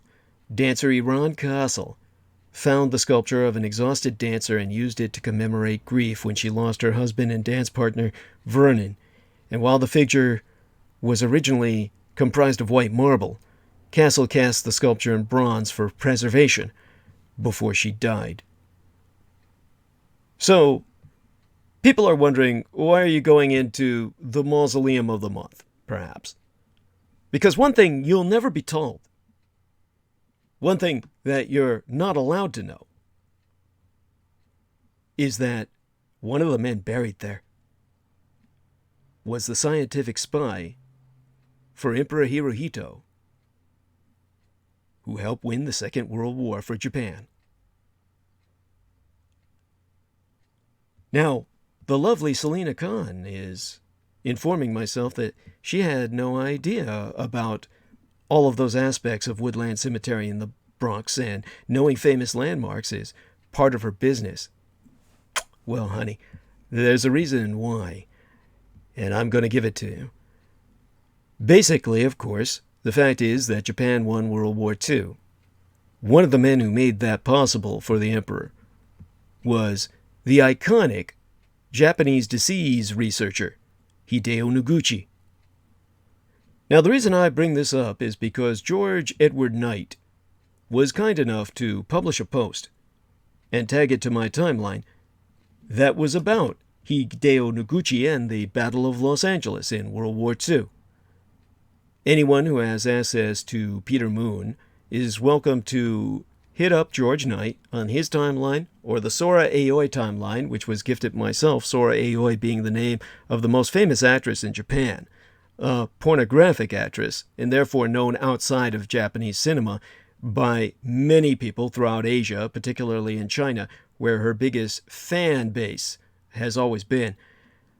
And George Knight speaks of the Battle of Los Angeles, Japan's Leningrad or Stalingrad level victory of World War II. Go ahead and read it. It's very legible, unlike anything written in the Dietrich. Not all of it is exact, but any details are simply that. There are any details that are not pedantically accurate. It's not the fault of George Edward Knight, but more through my inability to communicate in such a way that people find accessible or easy to relate or relay. So I'll do that now. And Peter Moon added a comment onto this wonderful column written by George Knight that bears reading. He said, "Thank you. Each piece of this is very helpful. I've got a clear picture of the genesis of World War II and also the biocidal precedents from World War I. I've also got a pretty clear picture about Roswell. The yellow fever angle is very covered up, and I think I've heard more detail from DDD on this before. I want to learn more about it. So hence I'm going into that and why it leads in its own strange way to the massacre at My-Lai, which today's Eveday of tomorrow's date commemorates."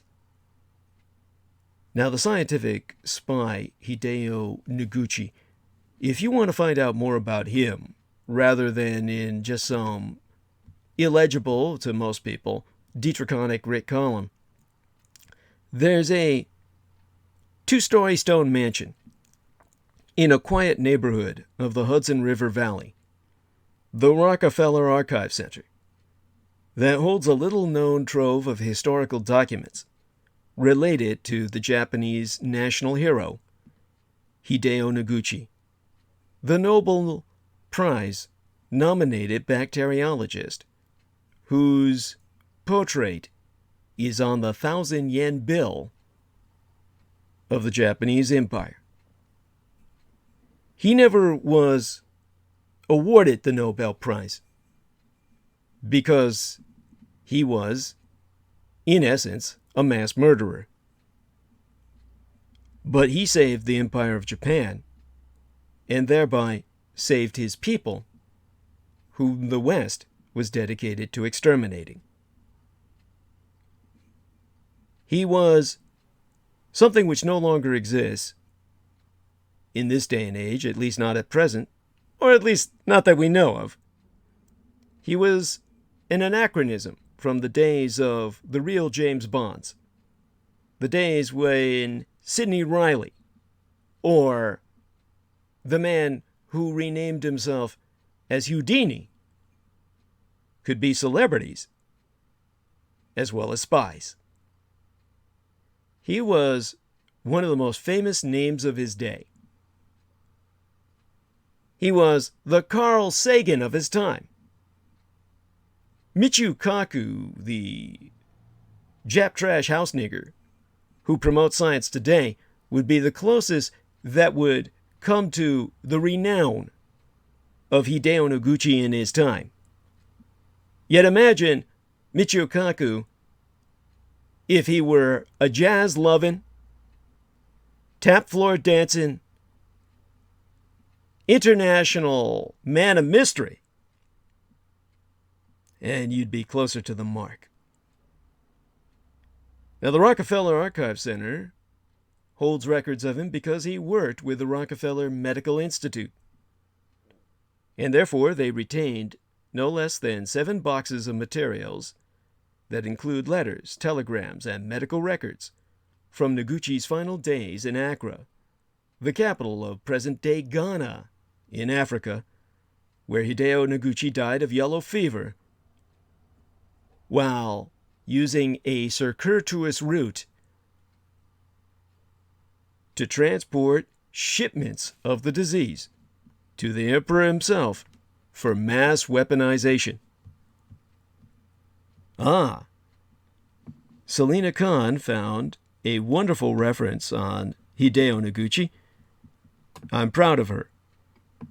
Good work and research from our lovely young lady. And hopefully she's welcome to tag those on my tagline, or tag those on my timeline, the Sora Ioi timeline that was gifted unto myself. In interim, when it comes to Hideyo Noguchi's fellow researchers, Alexander F. Mahaffey and Henry Biokis, they kept records of Noguchi's temperature, blood test results, and other physical data after he returned to Accra from Lagos, Nigeria, having first experienced symptoms of infectious disease on May 11th of 1928. And therefore, the archive includes a line chart of his temperature that terminates on May 21st, the day of his death. Also included are documents pertaining to the shipment of Noguchi's remains back to these United States, an unprecedented step given concerns over further infection, and said to be possible only because the Rockefeller family interceded with United States authorities in honor of Noguchi's hard work and dedication. And along with the 2 pink sheets of the bill of landing and a blueprint for the doctor's grave at the cemetery I've just described, among jazz musicians and the rich and famous, a report by Biokis describes the precautionary airtight sealing of Noguchi's coffin with 200 pounds of lead prior to shipment. Now, despite an abundance of Japanese language biographies of the famous scientific spy, details such as those found in the Rockefeller archives are not even known in the Japanese Empire. The authoritative biography, penned circa 1933, the year both Adolf Hitler and Franklin Delano Roosevelt assumed power on either side of the Atlantic, as writ by the dentist named Tsurukichi Okumura, an acquaintance of Noguchi, presents the sometimes irascible doctor in respectful light and does not provide a detailed account of his 6 months in Africa, leading up to an untimely death at the age of 51. Among the most detailed English-language biographies are Gustav Eckstein's work entitled Noguchi, published circa 1931, and Isabel R. Pleasant's work entitled Noguchi and His Patrons, that was published 1980. Tepe Morita, the curator of the Hideyo Noguchi Memorial Museum in the doctor's native Fukushima Prefecture, the reason for the Israeli-American attack on his homeland was to destroy his home, said many authors in the country have relied solely on Japanese language materials, such as Okumura's book, and a more thorough review of English language primary sources will shed new light on Noguchi's life story. Now, Hideyo Noguchi, as a spy, had aliases. He was not born Hideyo. He was born Seisaku Noguchi in the rural countryside of Inowashiro in Fukushima Prefecture. He lost the use of his left hand in a severe burn accident suffered in infancy, but dedicated himself to medical studies and earned his license by 21 years of age.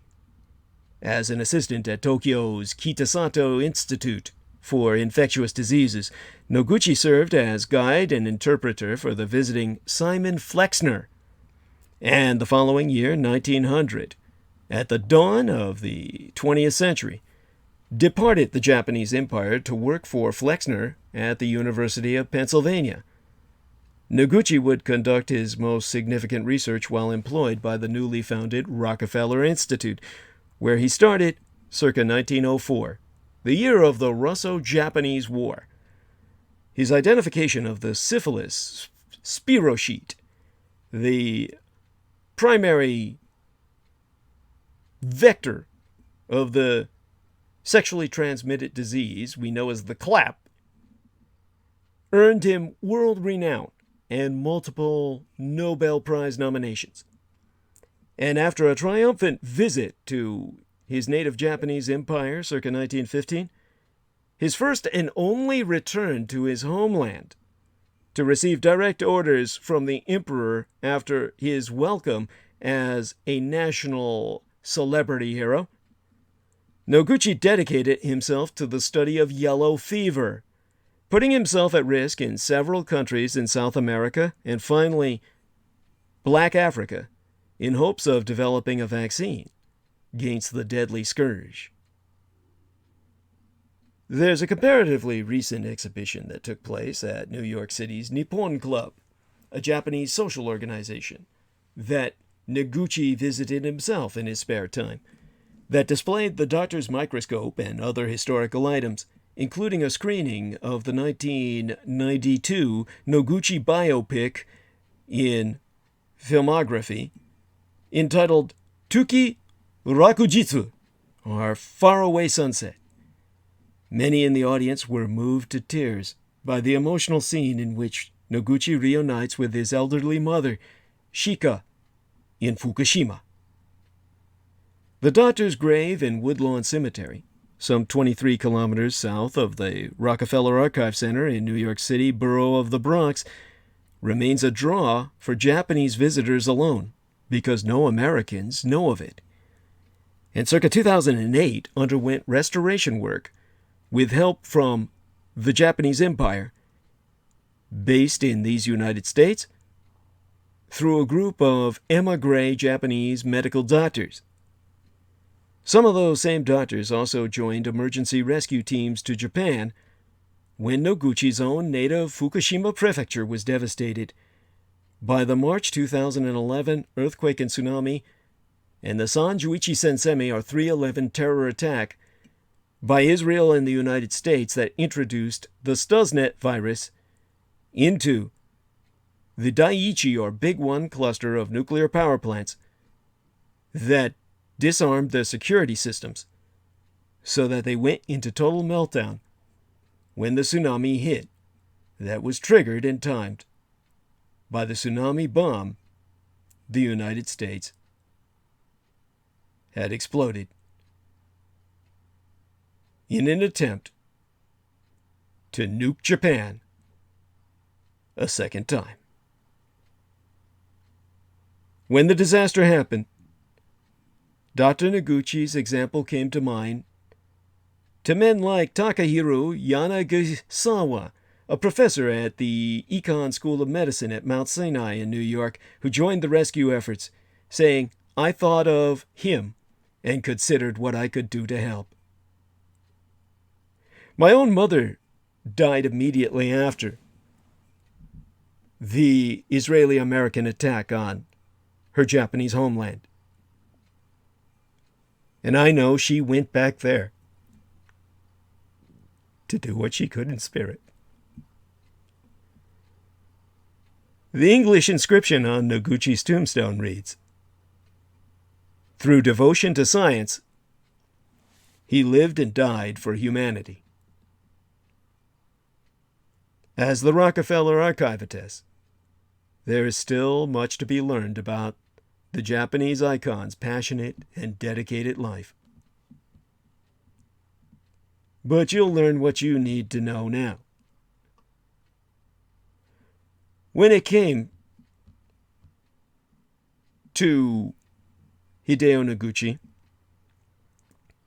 most people do not know, well, they couldn't know, because the records were actually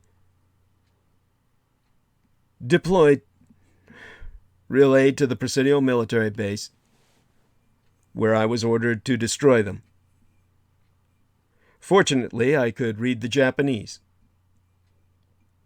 And I can tell you that Hideyo Noguchi was more than what I've just described. He was once the director of the MSKCC, the Memorial Sloan Kettering Cancer Center, the world's oldest and largest dedicated carcinoma hospital in New York City, New York, USA, where the records of his directorial service with the MSK, the Memorial Sloan Kettering Cancer Hospital, were sanitized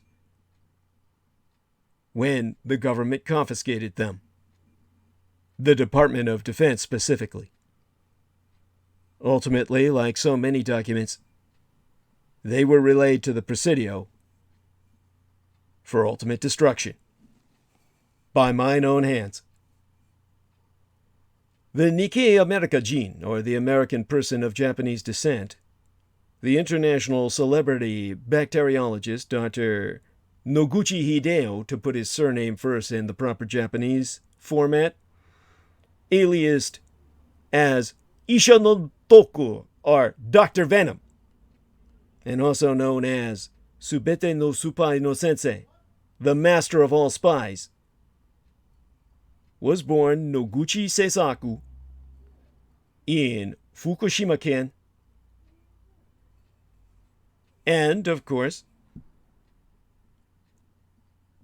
he was someone who they first patterned in Japan by rationale of his legacy. A biofacsimilacra that is in the likeness of Noguchi Hideyo and programmed with an artificial intelligence motivated neuroprosthetic so that Hideyo Noguchi is in a sense resurrected in Japan today. The more primitive prototype of his facsimile is resident within the local Noguchi Hideyo Kininkan, or the Hideyo Noguchi Memorial Hall, on site Fukushima. Now,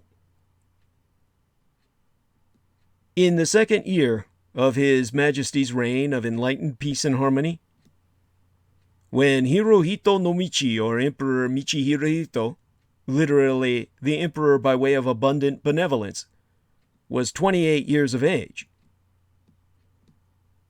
Isha, or Dr. Noguchi, graduated circa 1897 from a proprietary medical school in Tokyoto, the city of Tokyo, literally, or transliterally, the eastern capital metropolis, whereafter he was immediately inducted into the Kempeitai, or the military police corps, Tenno Heika's, or His Imperial Majesty's own Gestapo, or Geheimstaatspolizei, secret state police, for submersion into a native speaker fluency English indoctrination program.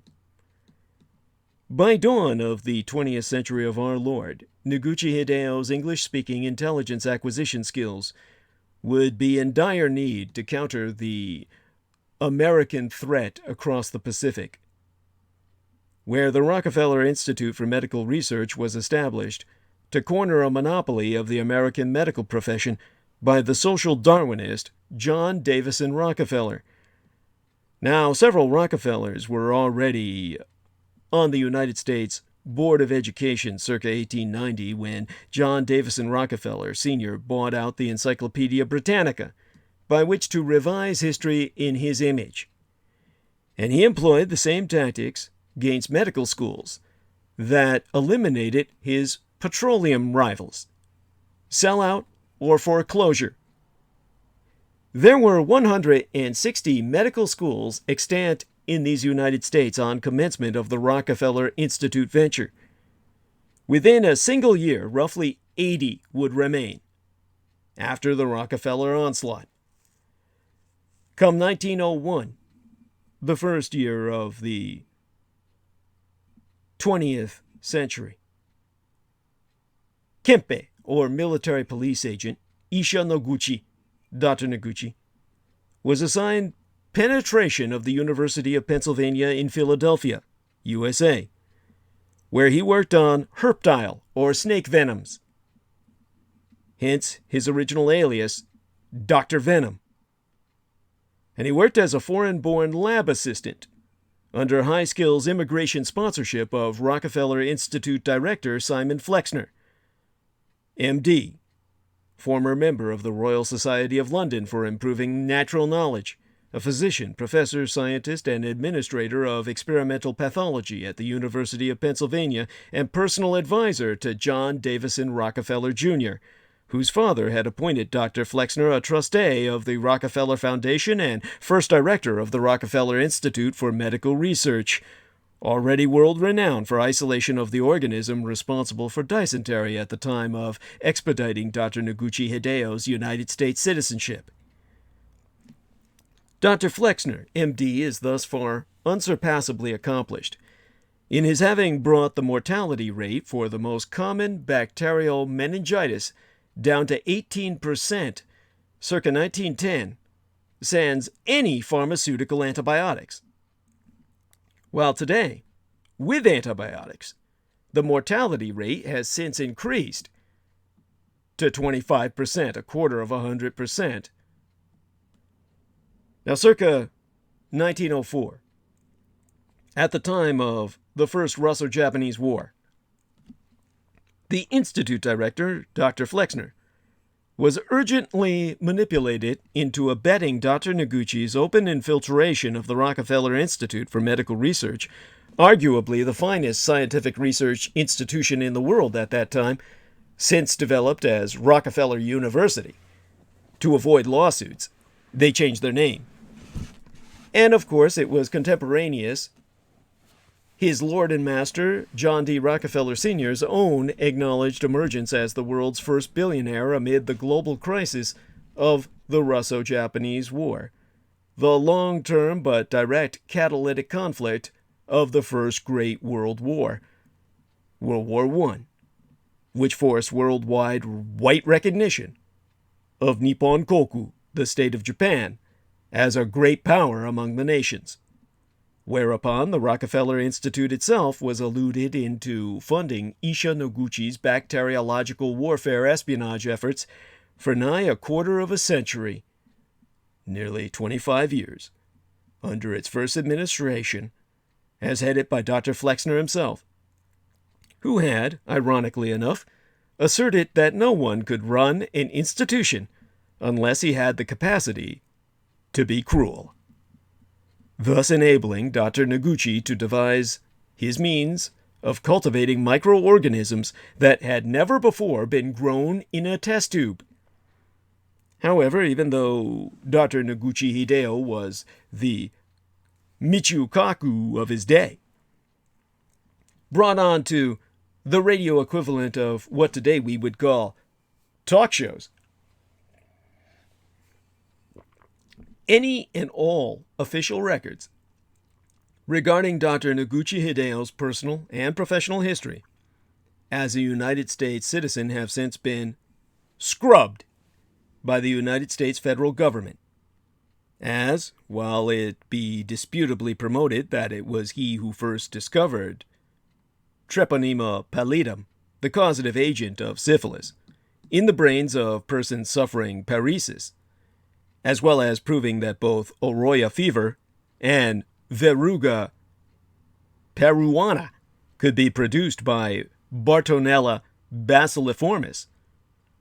Dr. Noguchi reputedly went on to isolate polio, rabies, trachoma, and yellow fever, an unprecedented tally of claims by a single scientist.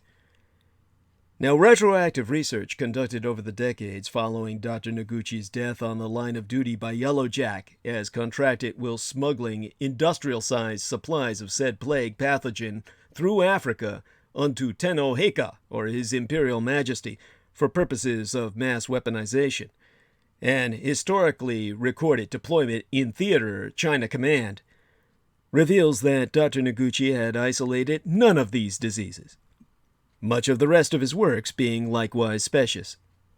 With thrice or 3 times nominated, Dr. Noguchi as a Nobel Prize candidate circa 1914 through 1920, all collaterally granting Dr. Venom unprecedented access to biological specimens which ensured his empire's commercial dominance over the Rockefeller dynasty's medical-industrial complex and earned him his likeness on the Series E JPY, or Japanese yen, 1000K bill, the 1000 Japanese yen banknote, as well as the honor of his memory via the African Prize, which be awarded to other doctors who follow in his footsteps as industrial espionage agents or agents of nation states in the scientific espionage circuit.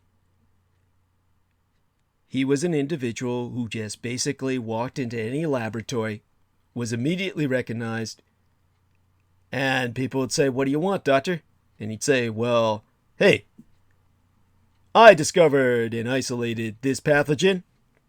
I need more samples to produce vaccine." And they would just hand it to him, and he'd walk out the door. From 1932 through 1952, an empire-wide program was mobilized on foundations of the late Kempe agent Issha Noguchi's globe-spanning serum supply smuggling network to develop, produce, stockpile, and maintain biological weapons of mass destruction on a heretofore inconceivable industrial scale under the direct supervision and off-personal covert funding of another doctor, Dr. Hirohito, whose name literally means abundant benevolence.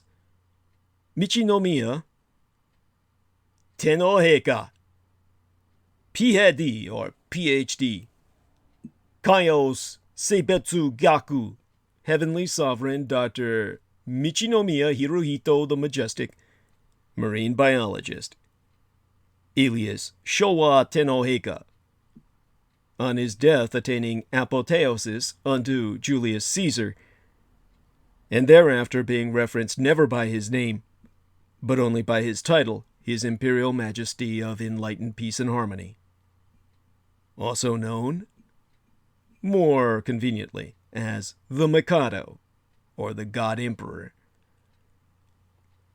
And Emperor Hirohito, who was born on Christmas Day of Yuletide, and reigned for over 6 decades, the last survivor of all World War II heads of state and the longest ruling monarch in the recorded history of the world. His supreme command in World War II won the conditions for peace which established Dai Nippon Teikoku as one of the most powerful economies in the history of humanity and left the Mikado, the only remaining monarchic bloodline in the world, reigning under consecutive title of Emperor, which implies a divinity. For Issha Hirohito Michinomiya Tenno Heika, Ph.D., Kaios Butsu Gaku, the Heavenly Sovereign Doctor, Michinomiya Hirohito the Majestic, had not been raised by his biological parents, but was instead paged, meaning he was raised as a knight raises a page, under the bilingual military tutelage of the ruthless samurai knight, a man who was both a samurai and a knight, the Kanto Nogi Murasuki Taisho, the Count General Murasuki Nogi, the Knight of the United Kingdom, Grand Cross of the Royal Victorian Order, an honorary Knight of the United Kingdom, Grand Cross of the Order of the Bath, who ritually self-immolated with his wife on his Imperial Majesty of Enlightened Peace and Harmony's selection for assumption of Kami Shugi, or divine rule, because he was so terrified at what his page had become. Not what he considered a soldier, but a terrorist who was prepared to wage a war he did not want to live to see. Count Nogi was an English-speaking commanding general of Dainippon Mikado Kuni Rikugun, or the Army of the Greatest Japanese Empire, bastardized in the English as the IJA, or Imperial Japanese Army, and he was the governor of the very homeland of my own birth, the 100 Islands of Taiwan.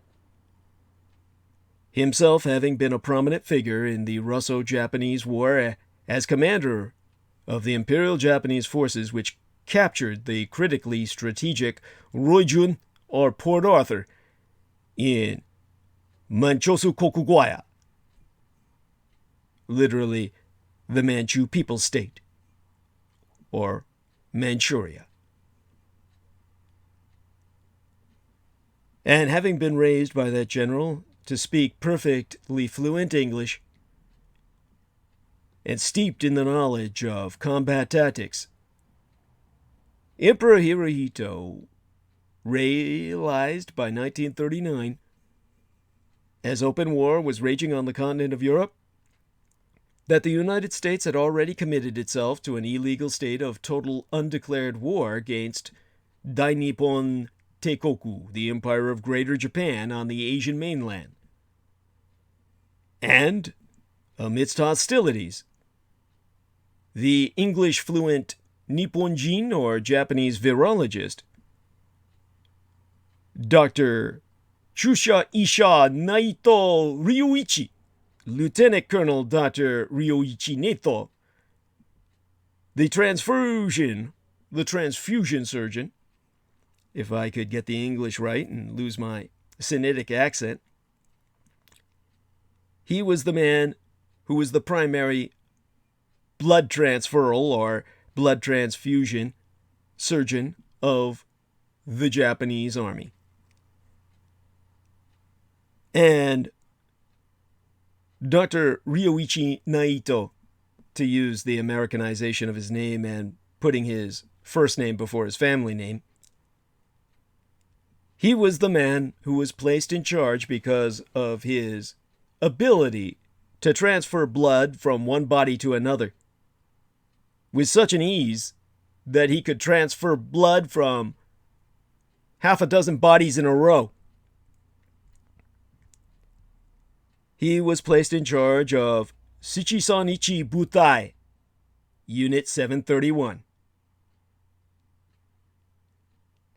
And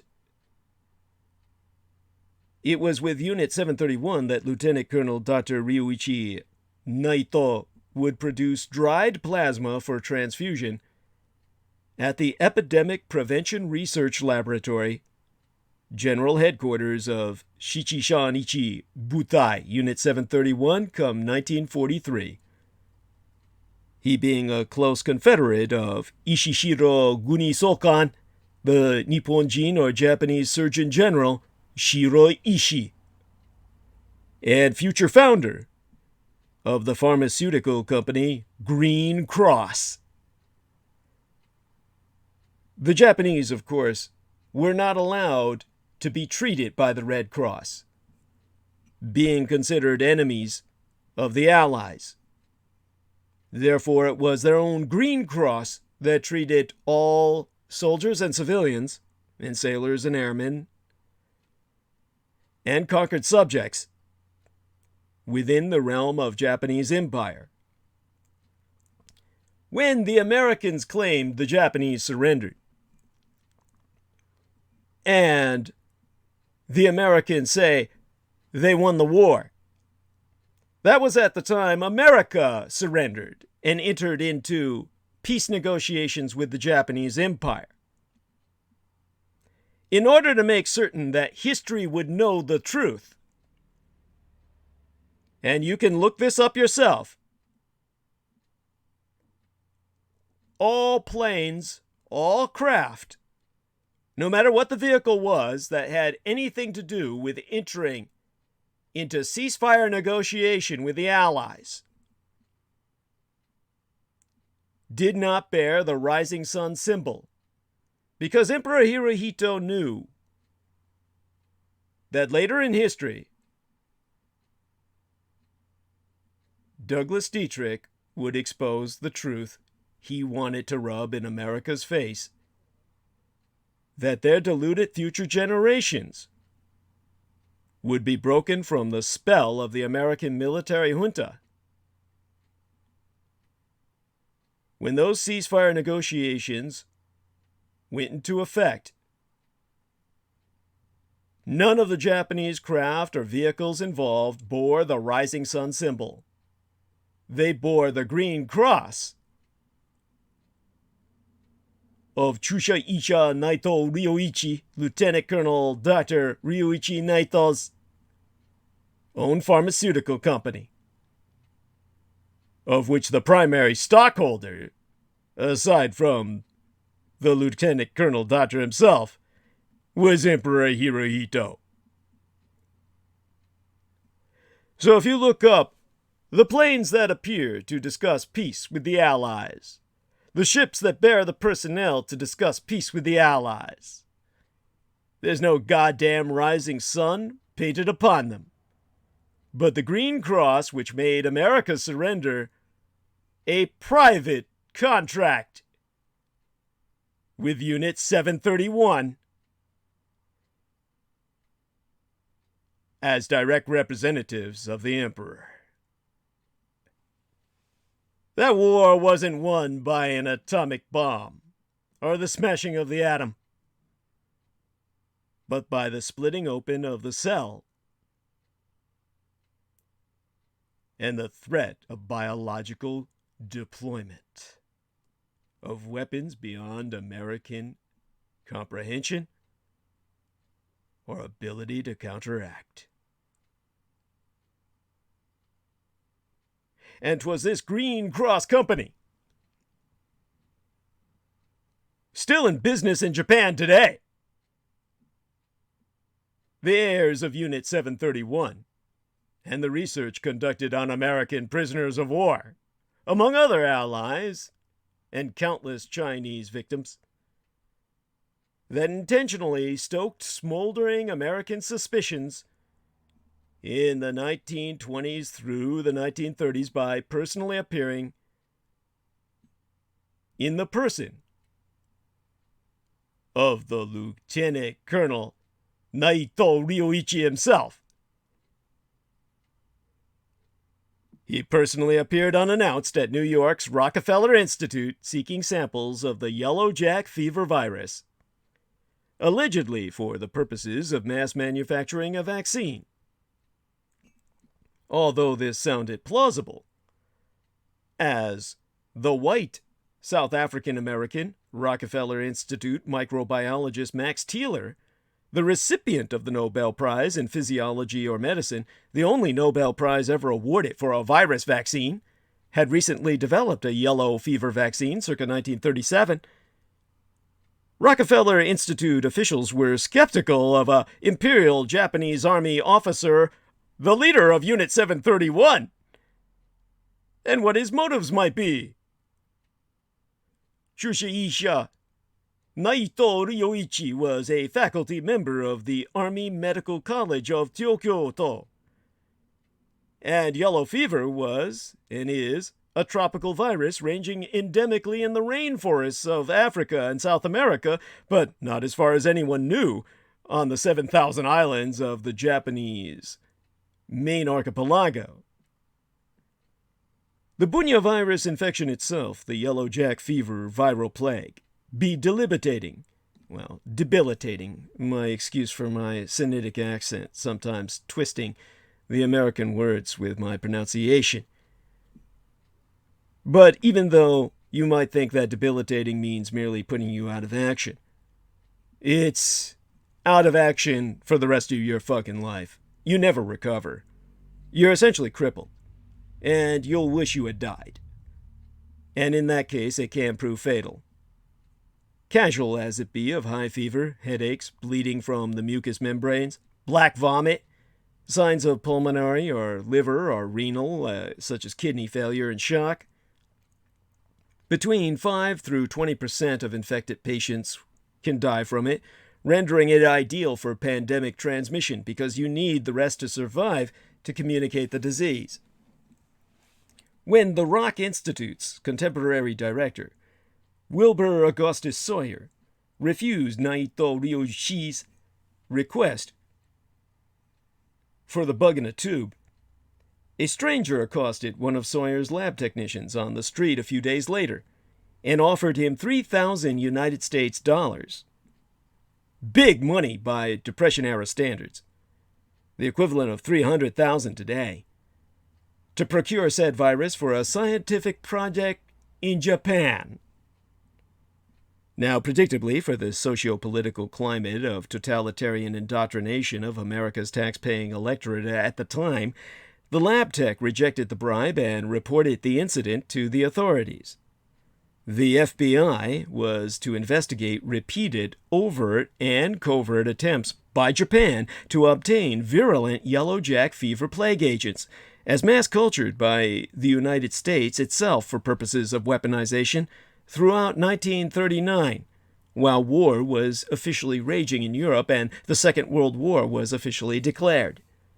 All of this was, of course, purposefully perpetrated to promote paranoia towards pathological peak, it being counterintelligence confirmed among United States security circles that the empire of the rising sun across the Pacific was already swimming amidst yellow seas of more Bunya virus than would ever be needed to eradicate the entire human race. Nigh 3 years later, the United States openly and officially declared itself committed to a total war of extermination against the peoples of Japan. Following the preemptive surgical strike on Pearl Harbor, the United States-occupied Kingdom of Hawaii, 7 samurai submarines of the Dai Nippon Teikoku Kaigun, literally the Navy of the Greater Japanese Empire, bastardized in the English as the IJN or Imperial Japanese Navy, patrolled the west coast of North America, sinking several merchant vessels and skirmishing twice with the United States Air and Sea Forces. By the end of December, the 7 samurai submarines had returned to friendly waters to resupply. Many went to Kwajalein Atoll and then returned to North American waters. The Dai Nippon Teikoku Kaigun submarine I-17 was one of those vessels. She displaced 3,654 long tons when submerged and was 365 feet 6 inches long. Her armament included 6 20-inch torpedo tubes and 17 torpedoes in total.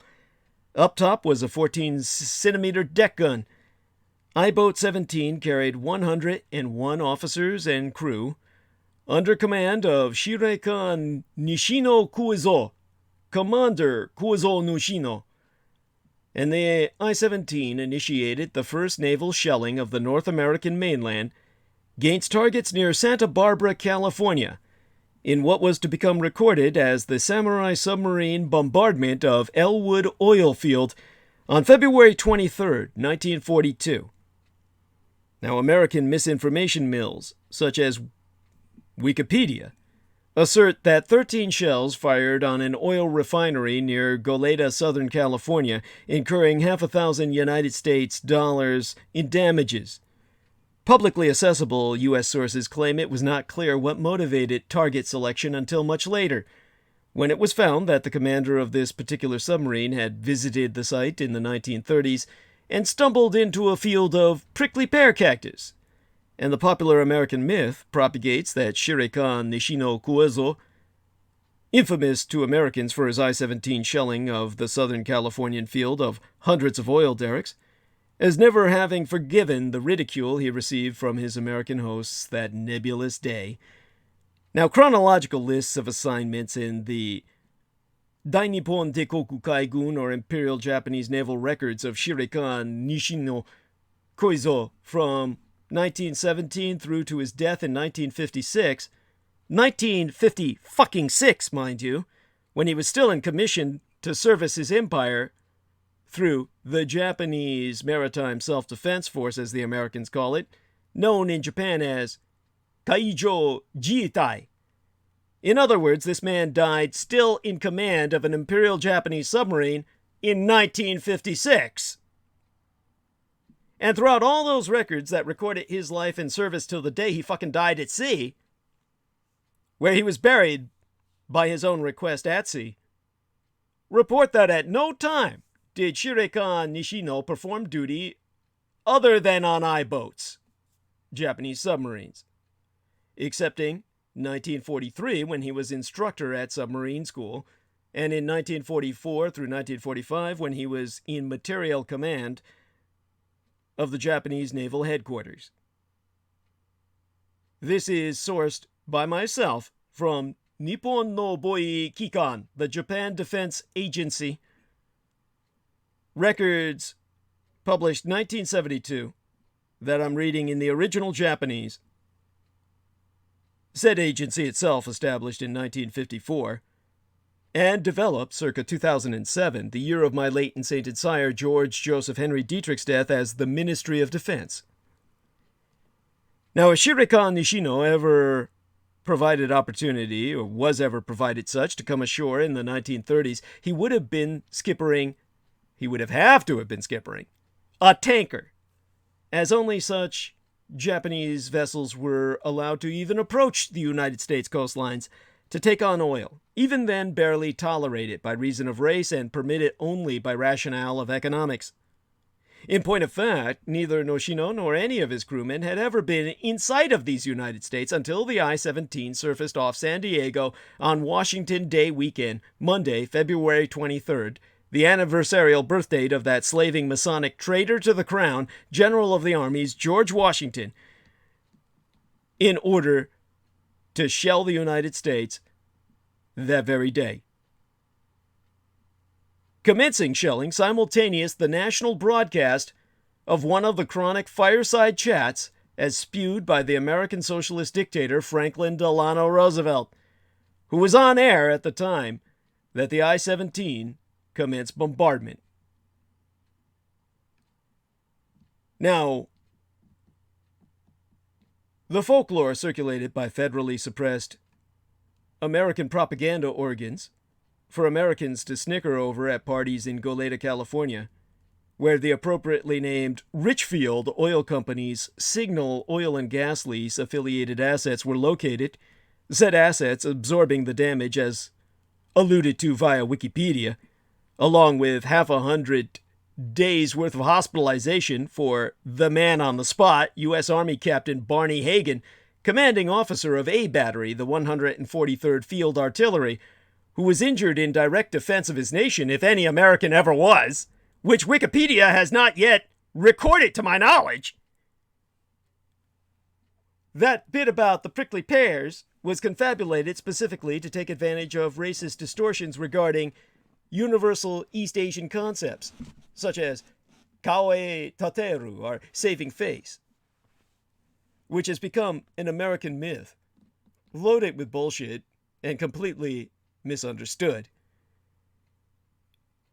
All of this mythography was generated with intent to project the United States' inability to either prevent or intercept Japanese attacks on American shores into the realm of the absurd, and consequently promote dismissal to become mounting panic. The fact that Wikipedia, which of course is nothing more than an indirect social media venue, the bathroom wall of information intercourse, as my favorite federale, Gary States, has asserted, troubles itself to relate such Office of War Information source propaganda through today betrays the power of federally promoted fantasy over historical reality regarding the entire subject of the Second World War. What Michael Aquino instructed myself was a reality dip, DIP being an acronym, DIP, for Derangement in Paradigm, where command decisions be motivated by petty trivialities. Only a fool would believe such. Which of course begs the question as to why a single samurai submarine under command of Shireka Nishino conducted the bombardment of the Elwood, California petroleum installation by direct orders of Hirohito Nomichi. with but a single deck gun on Washington Day weekend, eventide 1900 hours or 7 p.m. of the 23rd day in February, 1942.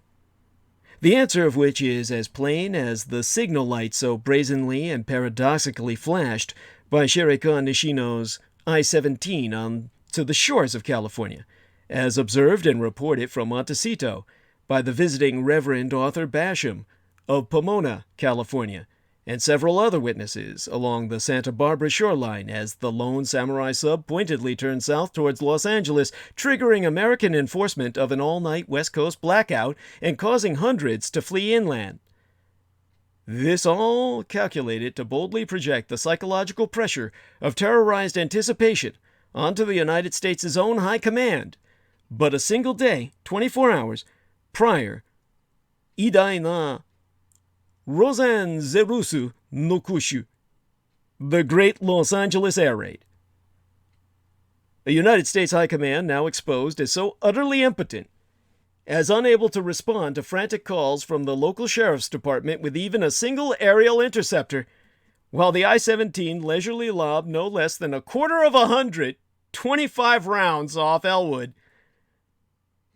U.S. air defense capabilities had been tested and found lacking.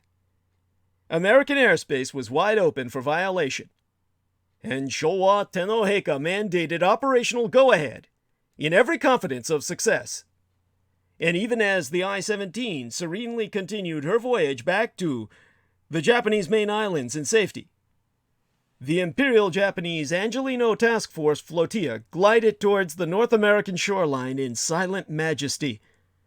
The Son of Heaven's own flagship, the super battle dirigible Mikado, and her escort of Aero dreadnoughts approached to hover over Los Angeles with intent to tax the thoroughly incompetent American military infrastructure even further beyond its dysfunctional limits on the night of the 24th through the 25th of February in 1942. As no ordnance of note was known to have been deployed, the United States High Command was compelled by all the circumstantial precedents, as I've already articulated, to assume that the Emperor of Japan, a scientifically educated and militarily trained marine biologist, had expended his divine raid dispersing aerosolized biocidals, and a high-level panic decision was effected to write off the city of Los Angeles completely and its entire population as lost. And immediate orders went into effect to proceed to vaccinate United States Army personnel with specific intent to cordon off Los Angeles and prevent any of its inhabitants from egressing Los Angeles alive to unintentionally spread the yellow plague. However, even by the advent of the second war to end all wars, a yellow jack fever vaccine had not yet been licensed by the FDA. In other words, the Food and Drug Administration had never licensed for application within these United States or anywhere else any approved vaccine of efficacious viability, which would never be available until His Imperial Majesty of Japan gifted said formulae in his graciousness to the United States, conditional American signature of the Korean Armistice Agreement. On the peninsula, Japan had already won the war at that point, but Hirohito wanted an active prosecution of hostilities brought to an end on the Korean peninsula, and such was done on the 27th day of July in 1953, when Emperor Hirohito gave the United States a gift of yellow fever vaccine that they did not have till then. The experimental yellow jack fever vaccine, so desperately deployed in the early 1942, contained human serum sourcing from senior cadavers, aborted fetuses, etc., and despite earlier published reports of unexplained homologous or human analog serum jaundice, meaning people turning yellow with hepatitis, occurring on introduction into the human immunosystem, The perceived urgency of the weaponized biocidals threat propelled said vaccine into mass distribution, even though of the 141 Yellow Jack vaccine lots supplied to the United States Army, at least 7 lots were known to have been formulated with her human sera, that means human liquefied body parts contaminated by hepatitis viral variants. And all too predictably, an epidemic of quote-unquote unexplained hepatitis of various gradations broke out March of 1942, and Yellow Jack vaccination was halted by April 15th, the Ides of April, the month after March, that year. And the average strength of a World War II-era United States Army Infantry Division approximated 14,250 men. Approximately 51,000 active-duty experienced United States military personnel with symptomatic hepatitis were terminally hospitalized to die, and subsequent investigation via serologic testing of recently inducted USGIs indicated a further 330,000 soldiers in the Western Defense Command, El Presidio Real de San Francisco, which administered Army bases in 6 western states, and the United States-occupied Polynesian Kingdom of Atui, or Hawaii, San Francisco's own Presidio military base, where I myself worked in the Department of Defense as a military research librarian for nigh a decade, assessing this very information and ultimately destroying such, but only on taking record that I might leak such in an anonymity for many years, that all these 330,000 men had become infected through contaminated Yellow Jack vaccine, injected during basic training, and all of they were rendered permanently unfit for service, let alone for combat, removing 4 entire divisions from prosecution of the war effort, and prolonging the war itself by nigh half a decade, 4 years, to ultimate advantage of Kazuku no Yamato, the imperial family Yamato's dynastic regime. This was the largest point-source epidemic outbreak of multi-graduated viral hepatitis ever recorded in the history of mankind. All the more galling for being entirely physician-induced via a poorly formulated vaccine. Regardless, recognizing Tenno Eika's biocidal weapons program as being the most advanced upon the surface of our planet, all United States military personnel were still subjected to typhoid, smallpox, and tetanus vaccines throughout 1942. Soldiers who refused were subject to courts-martial, a military legal principle originating in World War I and continuing to this day, which means they were summarily shot. Excepting for the indescribably horrific fates of prisoners of war subjected to experimentation and demonstration of weapons efficacy, by which to leverage United States foreign policy. No United States GI is known to have ever contracted disease from a biological weapon deployed on the field in anger, but many are known to have been lost to American-manufactured vaccines. Now, to contextualize the impact of manpower ratios on the waging of the Second World War in the Pacific, the Nipponjin, or Japanese Army, was institutionally focused on Zhonghua, the Chinese front, and to be directed ultimately against the Union of Soviet Socialist Republics. And therefore, the IJA, the Imperial Japanese Army, invested almost no resources whatsoever into expanding operations towards New Guinea and the Solomon Islands in the Pacific Ocean, but was obligated to dispense token support regarding Nipponjin naval commitments. So the Pacific belonged to the Navy, who had their own naval infantry and Imperial Japanese Marines to take on the Americans. The Army provided a few pithy units, small units, and again, in contextualizing all of this, so you know how small these units were on either side of the Pacific conflict, the once popular phrase, "no more Vietnams," was derivative of the original pithy screed, "no more Koreas," which itself sequestered from the proclamation of Supreme Commander of the Allied Forces, Southwest Pacific Area, General of USPACOM, the United States Pacific Command, and chief of the United States Army itself, Gaijin Shogun Daugurasa Asamaka Satora, the barbarian generalissimo Douglas Arthur MacArthur, who said, "No more Bunas." B-U-N-A in the plurality. Well, like there was a Vietnam, which to most Americans is not a place but a war, like there was originally a Korea, which had the same nominative effect on the consciousness of most Americans in its day. In World War II, there was Buna. Bloody Buna. The meat grinder. It was said, even on the part of the Japanese, that no one ever returns alive from New Guinea.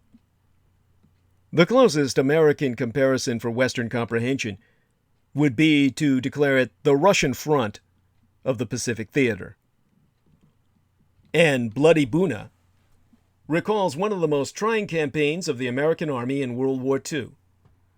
The unheralded Fulae Pocket of the Pacific. You can look that up, F-A-L-A-I-S-E. The Battle of Fulae Gap. Now, by way of Western comparison, Der Kessel von Fulae, the German reference of the Mountain Fulae Pocket of France, where their 5th and 7th Panzer Armies died in July through August of 1944, was a collateral wedge nigh successfully driven between the advancing American and English Commonwealth armies, bottling many hundreds of thousands of Allied troops in a thin strip along the beachheads for over a month and a half, 7 weeks, 49 days after D-Day, as personally orchestrated by the historically undeniable military acumen of my biological father, Adolf Hitler himself. Now, precedent the Battle of Fulae Gap, in decision the Normandy campaign of the Allied Operation Overlord, it would ultimately take 3,000 Anglo-American planes to finally bombard a breakout barely 3 miles wide by a single mile deep, through which American armored spearheads plunged deep behind the lines of the aforementioned Panzer armies, cutting northeastward to link up with British and Canadian forces attacking to the south, the converging Allied armies linking in a lethal pincer at Fulae and snapping shut a gigantic trap on the 100,000 Germans. A disaster for Des Dritten Reich, the Third Realm, inflicting an epic defeat rivaled only by the Battle of Stalingrad, but an American victory virtually suppressed by the post-World War II ceasefire Eisenhower administration to conceal his culpability as Supreme Commander, European Theater of Operations, in failing to capitalize on the single greatest Allied opportunity of the war, accomplished in wake of the attempted Prussian assassination of Adolf Hitler, no less. Total annihilation of Hitler's armies in the West was actually conceivable at that time, but let slip by an Allied command structure rife with national jealousies and conducting separate wars with no effective mediation from General Dwight David Ike Eisenhower, thus providing my biological father Adolf Hitler priceless opportunity to masterfully recoup his losses and retaliate yet again through the forests of Ardennes in December that year at the Battle of the Bulge, which extended the life of his regime into 1945, providing invaluable time to bring multiple emergent technologies to bear in advantage of the Reich's continuity of culture or cultural survival and post-ceasefire influence on world affairs as das Drittmacht, the third power, as the 1,000-year Reich in exile relocated to Unterland. The Battle of Buna in the Pacific, also suppressed in victory, which lasted from 1942 through 1943, the Fulae Gap of the Pacific, was integral to anticlimax of collision between Axis and Allied objectives in Papua, eastern New Guinea, American intentions being to exploit advantages propagandized as having been gained by the Battle of Midway.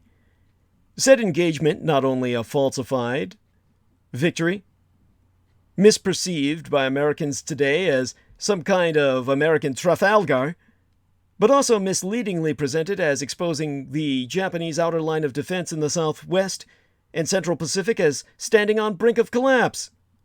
And so within matrix of such delusion, Believing their own lies, the United States' strategic imperatives assumed occupation of Papua's Dobadura area via overland advance from Port Moresby by mid-August of 1942 in aim of eventual occupation of all New Guinea, with aspirations of conquering the East Indies from the Papuan springboard to choke off Japan's primary source of oil.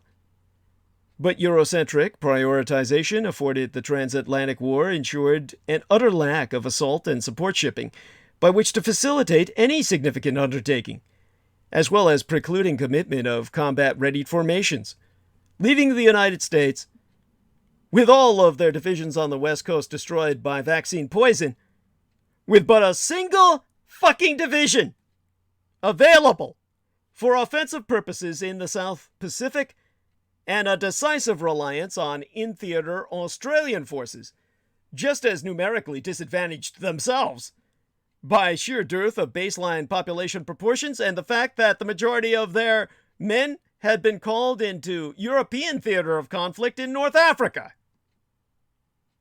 The more coherent Japanese objective was to exploit momentum of Japan's earlier victories by severing strategic linkage between the United States and Australia via proceeding with occupation of that same Port Moresby. American goals were forestalled by Japanese initiative in occupying Buna and Gona on the 21st through the 22nd of July, circa 1942. The eventual result? An inordinately costly Australian-American Allied victory rendered strategically Pyrrhic via redirected and officially genocidal as opposed to military, it securing island airfields from which to indiscriminately firebomb Japanese civilian metropolitan zones rather than confronting the Japanese military head-to-head in Indo-Asia in conflict on the field. American priorities that left Axis Japan in consolidation of the Indo-Asiatic archipelago, the primary source of petroleum that would continue to fuel the Japanese war machine until enforcing their terms of ceasefire, circa 1945. In other words, the Americans never retook Indonesia, the largest archipelago of islands in the world, and the Japanese retained that source of oil with direct linkage through the conquered Chinese mainland all the way to 1945, leaving them fully fueled to confront the Americans when they deployed the threat of their biocidals on American soil, or rather, in the American skies. So this Pyrrhic victory, so similar to the Fule Gap in Europe, a potential victory turned into a loss. By promising no more Bunas, General Douglas MacArthur was admitting it was easier to attack Japanese island garrisons burdened with Japanese civilian colonists than it was to continue facing what elements there were of the Japanese army in theater head-on. Indeed, what victory gained in Papua New Guinea was solely, and deservedly, to Australia's wartime geostrategic benefits, as Australian forces proved themselves the most combat effective of all Allied forces of World War II. Aside from stellar battle performance, Australia, alone among all combatant nations of either side, enforced no conscription, as none was ever needed. 1 in 2 Australian males aged 18 through 45 years of age enlisted voluntarily. At peak of hostilities, nigh 89.5% of all Australian males aged 14 years and over were in the services or directly employed in war work. A summation unto itself that speaks volumes per what the Americans were up against in battling the army of the greatest Japanese emperor. As in theater, on the island of Buna of Papua itself, taking part in the meat grinder of Bloody Buna, the unit the Americans were confronting was the Nanyo Hakuri, the South Seas Detachment of Shosho Hori Tomitaro, Major General Tomitaro Hori, who was killed in action. And this was, well, his command was little more than a reinforced brigade-sized regimental force formed in 1941 as the only army unit deployed in Japanese deliverance of the South Pacific Island groups of Wake, Guam, and the Gilberts. integrative to the Minami Taiheyo Rokyu, the South Seas Force. The Nanyo Hakuri, the South Seas Detachment, fell under naval command and control of the Japanese Navy. There were so few of them, the Navy had to administer them, maintain their paperwork and logistics. Eventually, Shosho Hori Tomitaro, or Major General Tomitaro Hori's 5,500 men who comprised his South Seas Detachment. These 5,500 troops would find themselves constricted by the 15th of November, the Ides of November, mid-month, in 1942, to trois separate areas, Buna and Gona, both less than a mile in depth within the beachhead, where they stood and fought to the last man. They fought to annihilation. Their eradication by the 2nd day of January in 1943 itself stands equivalent to Hitler's nigh annihilation in the West at Fulay Gap in terms of the skeleton force levels contending with each other in the Southwest Pacific. Also analogous with Hitler's initial containment of the D-Day beaches, despite the initial success of their establishment by D-Day itself, and post-Fulay rebound by the Ardennes offensive that the Americans know as the Battle of the Bulge. In the Pacific be the facts that October 1942 saw the Allies come within measurable distance of total operational defeat and retreat in the struggle for control of the Southwest Pacific, compounding the overall naval defeat, yes, defeat, off Midway Island in the summer of 1942, where the Japanese sacrificed 4 carriers to occupy the Aleutian Islands of Alaska and occupied American territory from which the Americans were never able to remove them from throughout the war, until Emperor Hirohito himself pulled his troops therefrom. In other words, the Americans were never able to drive them from the Aleutian Islands. Emperor Hirohito withdrew them after preventing the Americans throughout World War II from being able to bomb Japan from the far easier island chain of the Aleutians, which the Americans owned, but were under Japanese occupation, so the Americans had to fight for island after island in the Pacific, losing thousands of men that otherwise would never have needed to die. All of this catastrophic American debacle in the Pacific, crowned by circumstance that despite bone grinder Buna, inclusive of the entire Papuan campaign as continued well into 1943, the Japanese High Command waged defensive war successfully along an extended perimeter until October of 1943. Imperial Japan's position in the Central and Southwest Pacific standing barely compromised nearly 2 years after air raid Pearl Harbor. All of this rendered possible by the fact that all the men who would have been fighting them were killed by a vaccine administered in panic. Consequential, the Battle of Los Angeles. And in the midst of this historic catastrophe, this military fiasco of incompetence and calumny on part the American Empire, in their desperation, they took all the men out of the military prisons and psychiatric wards, men not poisoned by the Yellow Jack vaccine. They took the few men they had, the crazies, the criminals, the rapists, the murderers, men who were not even allowed to re-socialize in civilian life, but maintained in detention by the U.S. military as too dangerous to go back home or out into the world if they were on the North American continent in detention. All of these jack-offs and losers and crazies were mobilized into what became known as the 23rd Infantry Division, initially and more commonly known as the AmeriCal Division. No, not American California. The AmeriCal Division of the United States Army was activated on the 27th day in May, 1942, on the island of New Caledonia, the French possession off Papua New Guinea, in Oceanian Polynesia. AmeriCal, the Americans of Caledonia.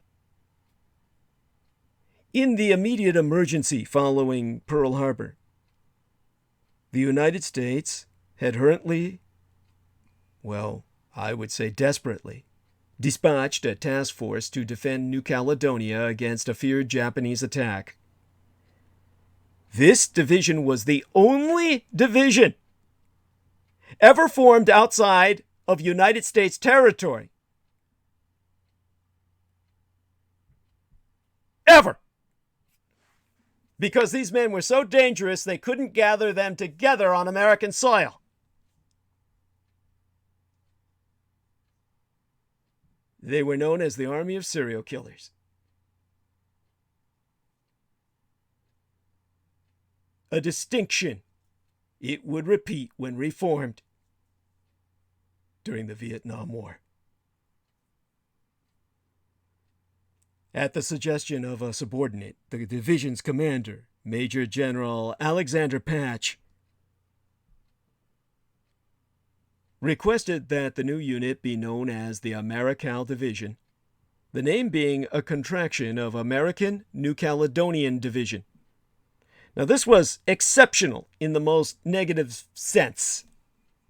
By that I mean unusual, as most United States divisions are identified by number. After World War II, the AmeriCal Division was officially redesignated as the 23rd Infantry Division. However, it was never referred to as such, even on official orders. You don't even see them referred to by numbers on paperwork. Everyone gave them a name and just called them AmeriCal. Nobody wanted them in the rosters of the American Military Registry. And during the Vietnam War, the My-Lai Massacre was committed by a platoon of the AmeriCal Division's subordinate 11th Infantry Brigade, led by Lieutenant William Calley. On March 16, 1968, Captain Ernest Medina led his infantry company in an assault on the village of Son Mai along the central coast of South Vietnam as part of a mission to find and destroy a battalion of the National Liberation Front, also known as the Viet Cong. One of the hamlets within the village was called My-Lai. Operating under the assumption that the villagers of My-Lai would be away at the market, Captain Medina planned an aggressive sweep through the area, ordering his men to destroy everything and to kill anyone who appeared before them. By the end of the day, American forces had killed 504 unarmed Vietnamese women, children, and old men, and raped 20 women and girls, the majority as young as 10 years old, to death. The massacre at My-Lai was not the only time American troops committed war crimes against Vietnamese civilians, but it was the single worst instance known publicly. Its severity, its cover-up, and the eventual trial of just a handful of the unit's leaders became a synonym for the entire American war in Vietnam. Still, the United States military's own records, filed discreetly away for 3 fucking decades, and seen only by myself, described 300 other cases of what could only be described as war crimes. Later investigations have revealed that the slaughter at My-Lai was no isolated incident, even to the general public. Other atrocities, such as a similar massacre of villagers at Mai Khe, be less well known. A notorious military operation called Speedy Express killed thousands of Vietnamese civilians in the Mekong Delta, earning the commander of the operation, Major General Julian Ewell, whose surname be spelled Ewell, the nickname the Butcher of the Delta. Today, the My-Lai massacre be rightly portrayed as having been perpetrated by a unit of psychotic misfits. But the cause was a failure in leadership. From the commander of Captain Medina's division, Major General Samuel W. Coster, down to the platoon leader most closely associated with the killings, 2nd Lieutenant William Calley. The disaster at My-Lai began even before Captain Medina's company arrived the morning of March 16th. The unit, Charlie Company, 1st Battalion, 20th Infantry Regiment, had arrived in Vietnam circa 1967. But the year after I myself entered this vale of tears through my mother's womb. And while still in Hawaii, it received high marks for preparedness and training. Meaning there were several crimes that were committed in area that no one was ever punished for. American troops would rape local civilians and retreat back onto base, federal property, where Hawaiian police had no jurisdiction. And when questioned, the military said they were preparing for combat. Because that's how war is waged, right? The woman's body is the battlefield. You see, this unit had been hastily thrown together just like in World War II. And many of its experienced officers and non-commissioned officers who had already served in-country Vietnam had to be transferred out of the unit as it prepared to deploy because Army regulations prevented them from returning to combat so quickly. Gotta give the boys a break. The result was that privates first class and specialists fourth class, untested, lower ranking enlist A's, were suddenly thrust into leadership roles. Captain Medina later testified that these transfers cost the company 70% of its strength.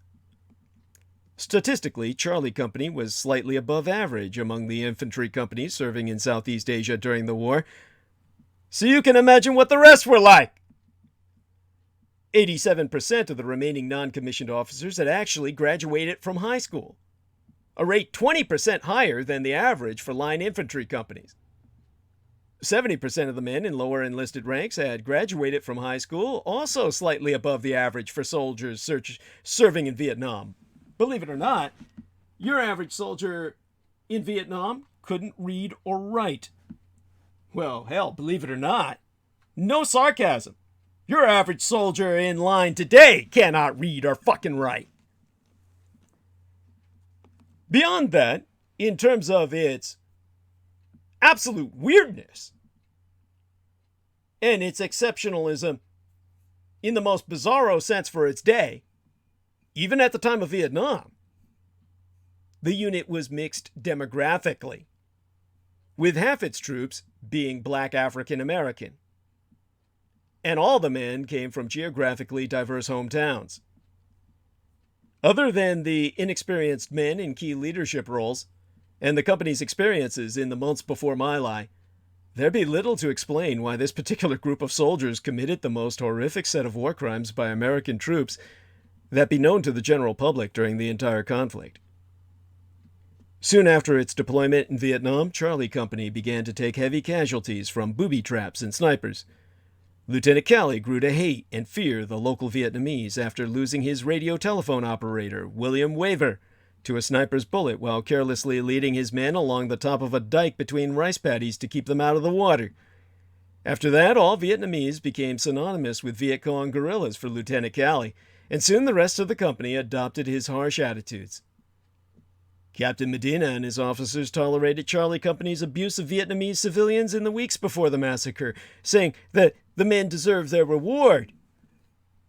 yellow pussy, and Asian boy butt. And after Private First Class Herbert Carter knocked an unarmed farmer into a well. By the way, this isn't just some funny way to die. You poison the water supply for an entire village when you do that shit. A form of biological warfare in and of itself. Lieutenant Cowley shot the defenseless man to make certain he couldn't get out of the well alive and that the water would be poisoned by his rotting corpse. Beyond that, Captain Medina allowed his troops to use prisoners of war. And since the Viet Cong were considered to have women and children among them, this meant women and children were handcuffed and deployed in the field as human mine detectors, where they would step on the landmines ahead of the GIs, and their legs would fly into the air. And while they would bleed out great gouges of blood, I don't know if you've ever seen anyone lose a leg, but I have. You bleed out within minutes. Those arteries that get burst in that kind of violation of the human package, without immediate evacuation and medical attendance, you have no hope. But you die in pain like you wouldn't believe.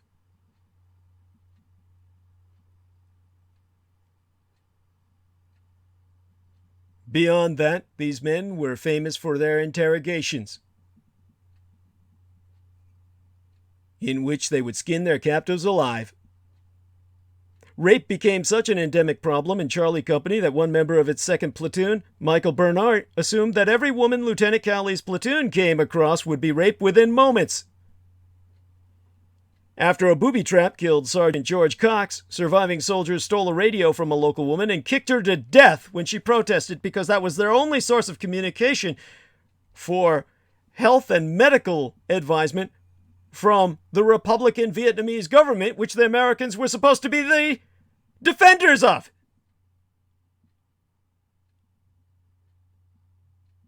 Twas Sergeant Cox's death set the stage for the My-Lai massacre. On March 15th, this date today, 58 years agone, the company held a memorial service at which Captain Medina reminded the company of their casualties. The company had lost half of its strength in just 2 months. Lieutenant Cowley's 1st platoon was down to 27 of its original 45 men. Captain Medina argued that Charlie Company could not afford more casualties, so they needed to pull together and be vindictive in their pursuit of the enemy, to actively seek vengeance. Soon after the funeral, Captain Medina briefed the company about its next mission, an assault into My-Lai to destroy the remnants of one of the Viet Cong's most lethal units, the 48th Local Force Battalion. The briefing for the assault on My-Lai led many of Captain Medina's subordinates to believe that their mission was to kill everyone in the hamlet, to shoot the livestock, to destroy the wells, and to level the buildings, because everyone living in My-Lai was either a member of the Viet Cong or a Viet Cong sympathizer.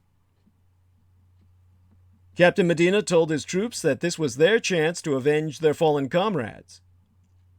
One private, Dennis Bunning, later claimed that Captain Medina ordered them to kill everyone. Their intelligence briefing claimed that all My-Lai's women and children would be at the market that morning. Another, James Berchthold, summed up the general response to the briefing. He's quoted as saying, although Captain Medina didn't say to kill everyone in the village, I heard guys talking, and they were of the opinion that everyone in the village was to be killed. This was one of those wink, wink, nudge, nudge bullshit orders. The massacre began as an ordinary SAD, S-A-D, or search and destroy mission, preceded by an artillery barrage aimed at the rice paddies northwest of the village. The 105mm shells were supposed to land 400 meters away from My-Lai, but all of the rounds fell nearer on the houses themselves. The artillery was intended to harass Viet Cong, but there were no Viet Cong in My-Lai. Not anymore, at least. So it merely destroyed houses and dikes and forced residents to hide in bunkers while all of their water supply was depleted and flooded onto the rice paddies to deprive them of food. Lieutenant Cowley's platoon and part of the 2nd Platoon, led by 2nd Lieutenant Stephen Brooks, landed at My-Lai with the first wave of helicopters and secured the landing zone. While they did not receive any enemy fire whatsoever, the constant stream of machine gun and rocket fire that helicopter gunships sprayed at the nearest huts gave them the impression that they themselves were under attack. By their own helicopters. Lieutenant Cowley and Lieutenant Brooks led their men into the village after a second wave of helicopters brought the rest of the company. And moving into My-Lai, the platoons broke up into smaller groups of soldiers that their officers could not observe. 2 privates, Dennis Conti and Paul Meadlow, kept the people they encountered under guard until an officer could evaluate them. When Lieutenant Cowley found them, he ordered Private Conti and Private Meadlow to take care of them, if you know what I mean, and left. And under pressure from Captain Medina to quickly move his men through My-Lai, the Lieutenant Cowley returned a few minutes later and asked why they had not taken care of the villagers. Private Meadlow responded that they were following his orders, and Lieutenant Cowley responded that he wanted the villagers killed. Pushing the soldiers into a firing line, Lieutenant Cowley ordered them to shoot the villagers. Private Meadlow obeyed Lieutenant Cowley while Private Conti watched the tree line for danger. After firing 3 magazines of ammunition, Private Meadlow broke down in tears, telling Private Conti, "If they're going to be killed, I'm not doing it. Let him do it." And continuing into My-Lai, Lieutenant Cowley, along with Private Conti, Private Meadlow, and Specialist Ronald Gurzik, arrived at a drainage ditch where other members of the company guarded 100 more villagers, comprising only women, small children, and a Buddhist nun. When the nun could not tell Lieutenant Cowley where the Viet Cong had gone, he pushed her into the ditch and shot her. After additional soldiers brought more Vietnamese women and children to the ditch, Lieutenant Cowley ordered his men to shoot them. The massacre finally ended when a flight crew led by Warrant Officer Hugh Thompson intervened. Angered by the mass murders he observed from his scout helicopter, he landed when he saw soldiers moving toward a group of villagers hiding in a bunker. He left the helicopter, and as he did so, Mr. Thompson told the door gunner, Lawrence Colburn, to cover him and to kill the fucking white boys and the black bastards who served them. If they began killing any of the Vietnamese, he was going to retrieve from that bunker. After confronting Lieutenant Cowley, who told him it was none of his business, Mr. Thompson persuaded the pilots of other helicopters overhead to land and evacuate the civilians. His radio calls eventually caught the attention of Lieutenant Colonel Frank Barker, who ordered Captain Medina to stop the killing. By the time the My-Lai massacre ended, 1,000 people were dead. Among the 504 victims were 182 women, 17 of them pregnant, and 173 children, including 56 infants.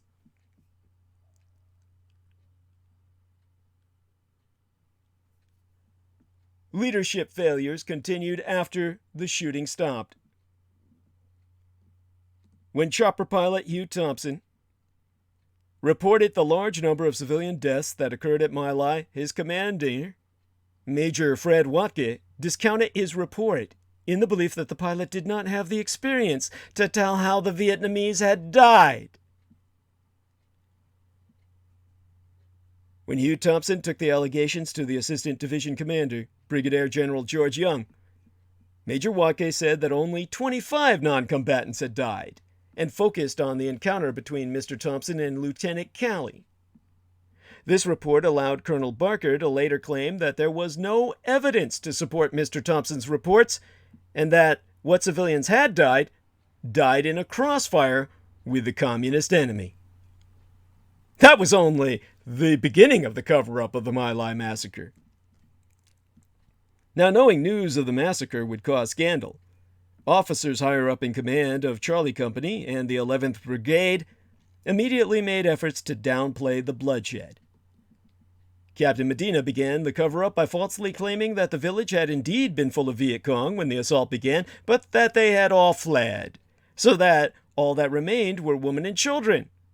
When questioned about the disparity between the high body count and the low number of captured weapons, Charlie Company found only 3 old M1 Garand rifles from World War II. Captain Medina lied to the division's commander, General Coster, that artillery killed 20 to 28 civilians. His false report to General Coster began the core of the cover-up that Lieutenant Colonel Barker and the brigade commander, Lieutenant Colonel Orrin Henderson, initiated to hide the massacre. The cover-up continued until Ron Ridenour, a soldier in the 11th Brigade, who had heard reports of the massacre but had not participated himself, began a campaign to bring the events to light.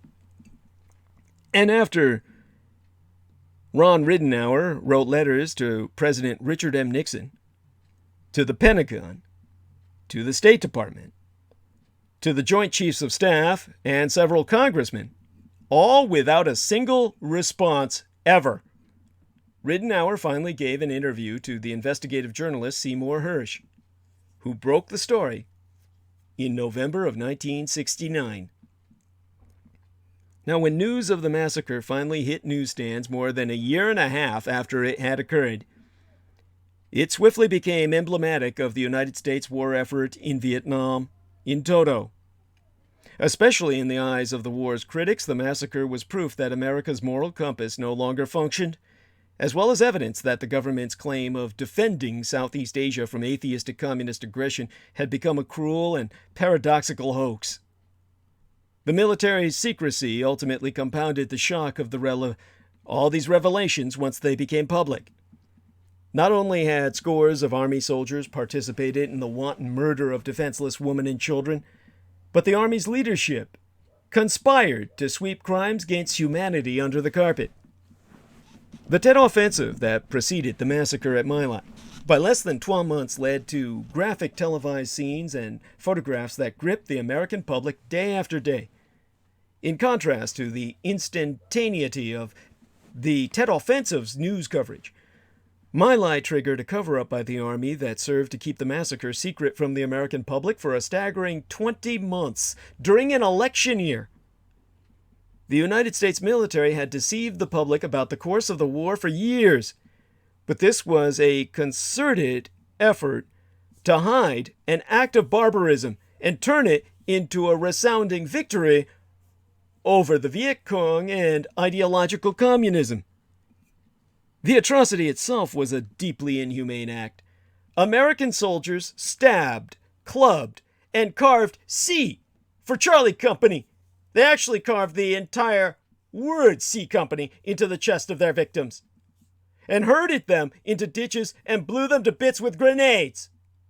One soldier recalled cutting victims' throats and chopping off their hands. He said, "A lot of people were doing it, so I just followed. I lost all sense of direction."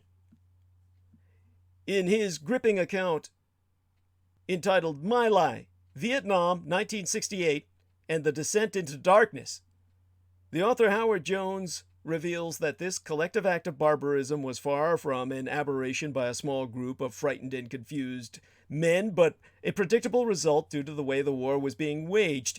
The Army had dehumanized the Vietnamese people as gooks and depicted women and children as potentially lethal combatants, while jungle warfare had fostered an environment in which American troops could not be sure of who or where the enemy was.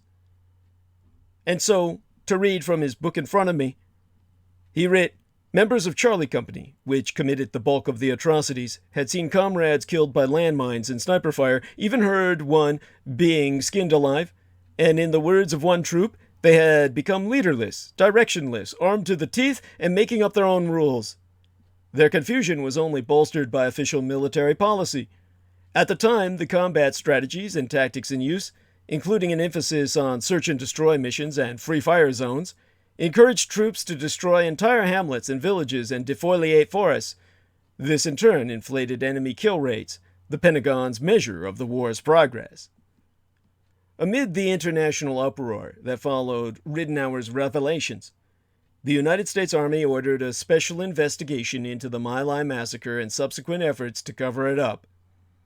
The inquiry, headed by Lieutenant General William Pearse, released its report in March of 1970 and recommended that no fewer than 28 officers be charged for their involvement in covering up the massacre. Now, the ambitions of the senior officers in the 23rd Infantry Division helped create the environment in which the massacre unfolded and was hidden from scrutiny. General Coster viewed his command as a temporary stop on his way to higher rank. Commanding a division in combat was but another box to check on his resume. The division public affairs officer, Lieutenant Colonel Charles Anistransky, remembered General Coster being furious over the results of My-Lai because the official body count of 128 Viet Cong killed but only 3 weapons recovered reflected poorly on his leadership. When General Coster rarely interacted with his subordinates, he regularly reminded them to follow the rules of engagement, and that he equated the number of weapons recovered with the number of enemy killed.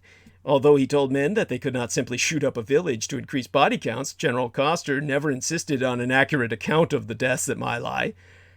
When the Assistant Division Commander, George Young, informed General Coster of Hugh Thompson's allegations that Captain Medina's men had murdered civilians at My-Lai, both focused on the pilot's confrontation with Lieutenant Calley.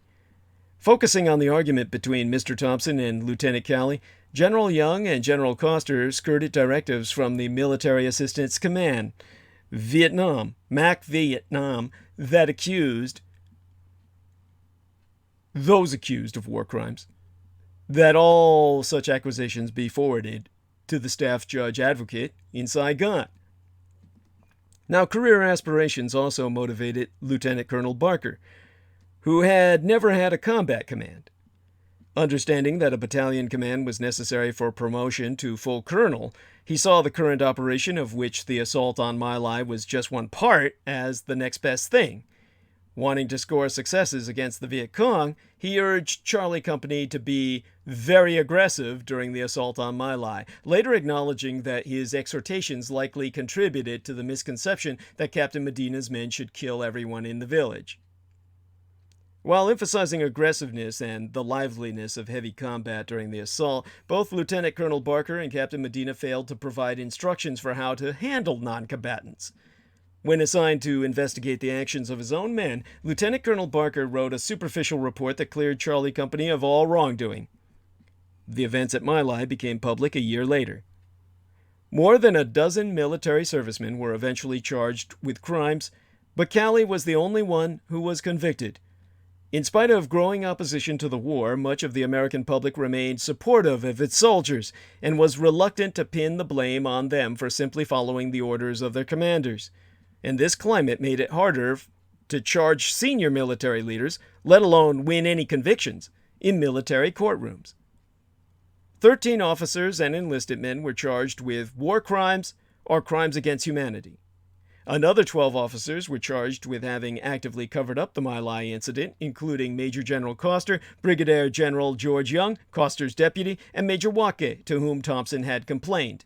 Yet only 4 officers and 12 enlisted soldiers were ever tried, while charges against 12 officers and 7 enlisted men were dismissed on grounds of lack of evidence. In 4 cases, charges against officers were dismissed without even an Article 32 investigation, not even a cursory glance. Ultimately, the Army court-martialed Calley, Captain Ernest Medina, his company commander, Captain Eugene Kutok, the battalion intelligence officer charged with cutting off the finger of a VC prisoner during interrogation and making her swallow it, and Colonel Oran Henderson, the brigade commander. 12 non-commissioned officers were also tried by general courts-martial, Sergeant David Mitchell and Sergeant Charles Hutto, both of whom were charged with shooting unarmed villagers. Lieutenant Colonel Barker, the battalion commander, was probably the most culpable officer in the subsequent cover-up of the war crime, but he escaped a courts-martial because he was killed in a helicopter crash in June of 1968. I can only hope he burned alive. All those court-martialed were found not guilty, except for Calley. He was tried by a general court-martial at Fort Benning, Georgia. Twa relatively new judge-advocate captains, Aubrey Daniel and John Parton, were the prosecutors.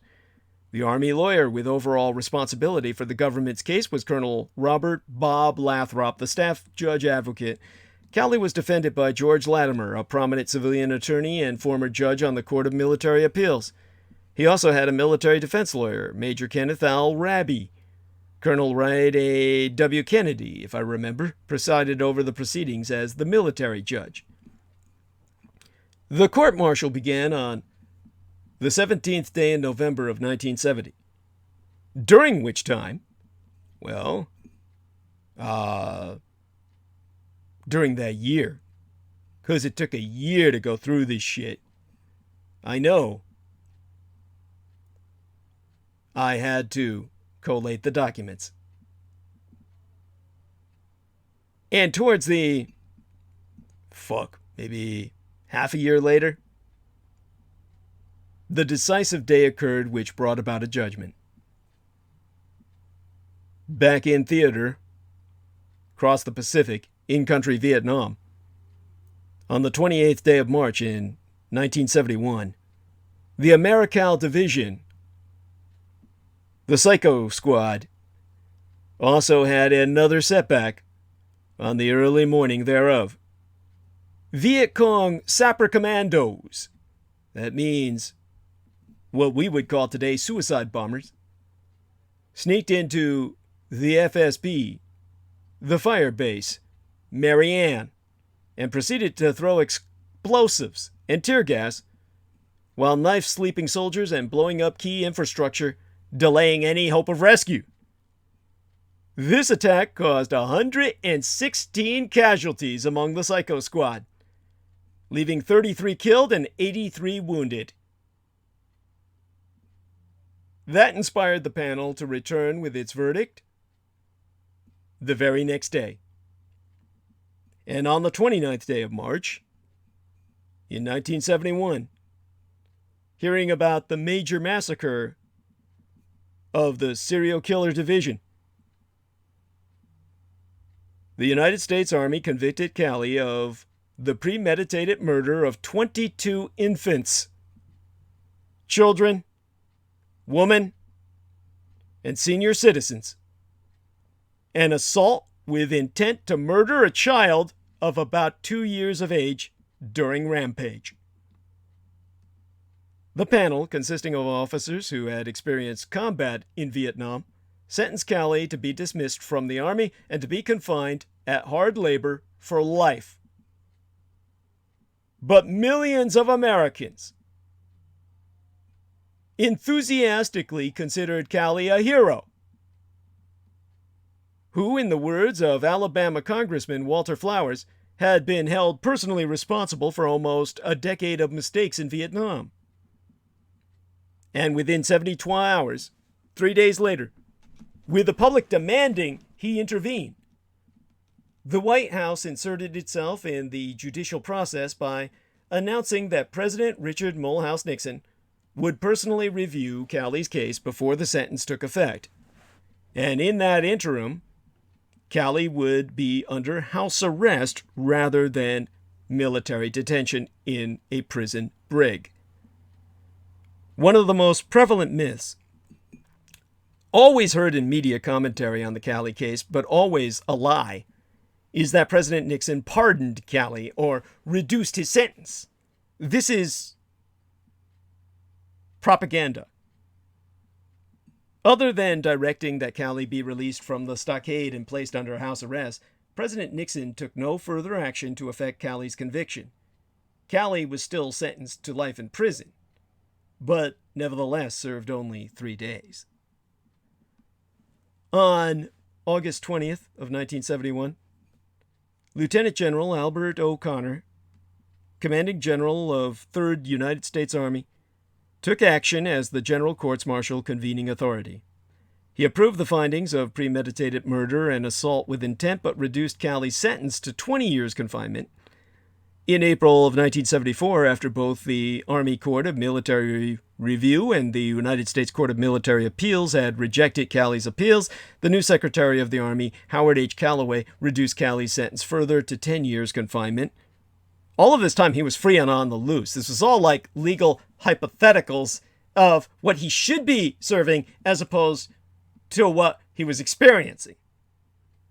Because Calley had been moved from his on-post quarters at Fort Benning to the disciplinary barracks at Fort Leavenworth, Kansas, and in June of 1974 was when that took place. Callaway's unprecedented reduction in his sentence made Calley eligible for parole in less than 6 months. And he was released on parole, in theory, because he was already loose on the streets, circa November of 1974. And that's the primary lesson of My-Lai from the American standpoint, that there be no accountability.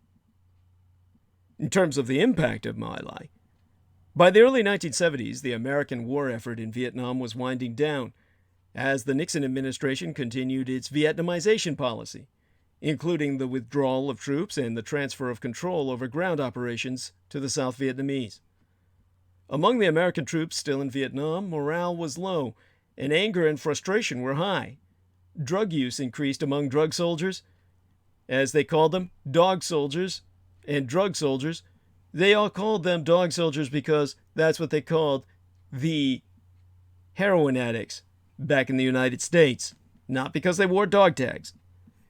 Most of these boys were strapping the rubber band around their wrist, well, their upper arm, to do their shots almost as much as they were injecting their ammunition into their cartridge magazines.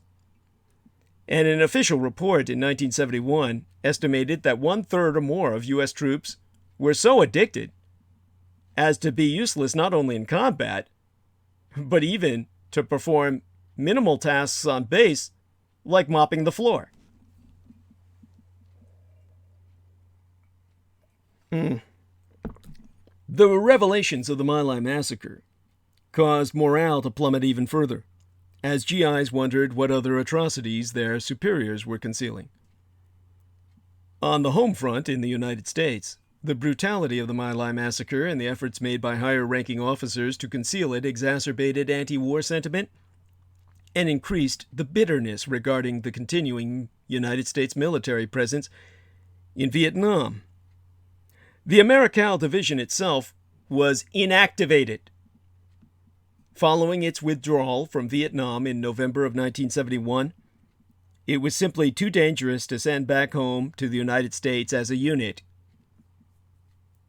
The My-Lai massacre, the Army's cover-up, and the military court's abject failure to bring military leaders and GIs to justice further undermined the faith of some Americans, those with any critical thinking abilities, in their political and military institutions. The My-Lai massacre didn't occur in isolation, of course. The United States government for years had deceived the public about the war's progress, and dogged investigative reporting, including publication of the Pentagon Papers. By my own personal example, Daniel Ellsworth, were beginning to reveal the level of official deception. After the Tet Offensive, in early 1968, a majority of the American public came to view the war as a mistake, and the subsequent cover-up of My-Lai served to deepen people's despair that the war could ever be won, with men like that on the field representing Uncle Sam. The massacre also raised big questions about whether the United States was capable of defending freedom, democracy, and human rights in far-flung places at all.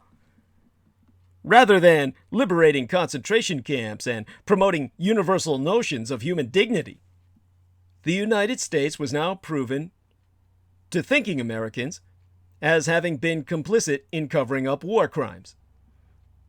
Simultaneously, Americans who still supported the war in 1969 thought that Calley was just carrying out orders and had become the fall guy for higher-ups looking to take the spotlight off their own Vietnam-era blunders.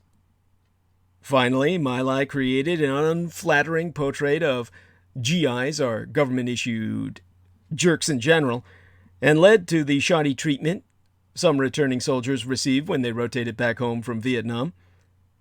The My-Lai massacre and the Army's cover-up are a particularly dark moment in the history of modern America. Had the Army taken reports of atrocities seriously from day one, had it launched an investigation and made the findings public, perhaps the country would have had more faith in its institutions. Although the system ruptured in horrific ways during the assault on My-Lai, others might have seen it working by holding those responsible for the crimes accountable. That's not the way the aftermath transpired. And, resultantly, the legacy of the massacre remains even more haunting than it might have been. And in the shadow of My-Lai, John Sifton of Human Rights Watch researched war crimes in Iraq and Afghanistan. He pointed to the Haditha massacre in Iraq circa 2005. United States Marines killed 24 civilians, including women and children. Indeed, that was the majority of civilians who died after a bomb attack on their unit.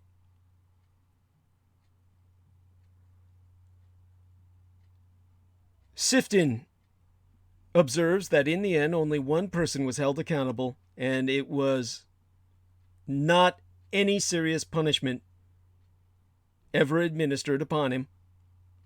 Like Lieutenant Kelly, he spent no more than 3 days under house arrest. Oh, gee. Can't leave your room. There were 8 courts-martial, but only 1 conviction, which ended in a plea deal with no prison time whatsoever. Sifton says the military justice usually gives senior officers a pass, and without real punishments, abuses will continue. Those 3 days under house arrest in this case were simply waiting for the trial to begin. You know, stay in your room till we make the decision. Then when you're judged, you're released. Now, officers at the Bagram Air Base in Afghanistan, where there were also serious abuses, including several deaths of civilians in custody, the officers involved in it got away with it, and later went to Iraq, where they committed further abuses. As for Lieutenant Calley himself, he's still alive today and lives in Georgia. He has avoided speaking about the matter with apparently just one exception. Circa 2009, at the urging of a friend, he spoke to the Kiwanis Club in Columbus, Georgia, near Fort Benning, where he had been court-martialed.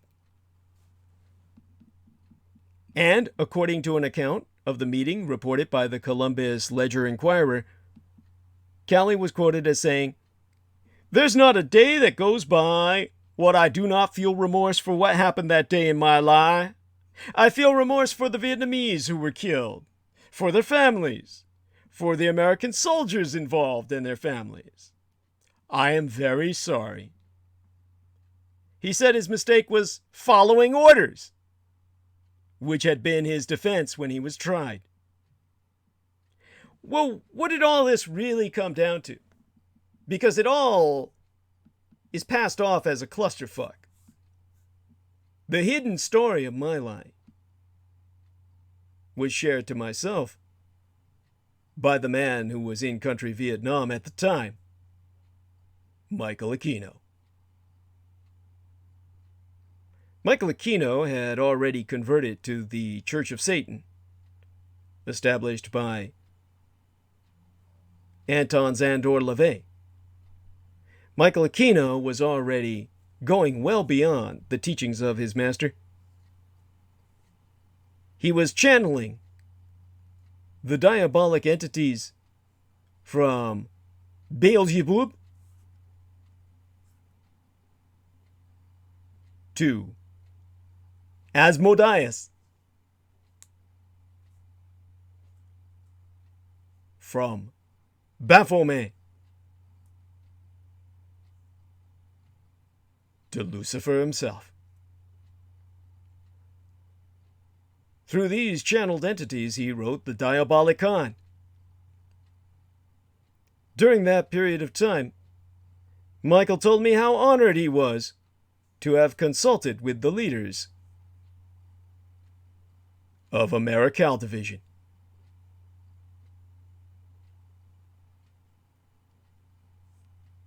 After their conversion, mass sacrifices were needed for the anti-gods. That the United States Army could prevail, not in Vietnam against the communists, but at home against democracy. Michael Aquino said, the My-Lai massacre was necessary in order to make American civilians stop believing in the military as an institution that they could ultimately do away with the draft and make the military, or rather remake it in their image, as a quote-unquote professional force. That way, they would only get those people who were voluntarily and intentionally seeking to rape, murder, and mutilate within the armed forces, out the outreach of American empire, so that the entire U.S. military would become one supermassive Americal division,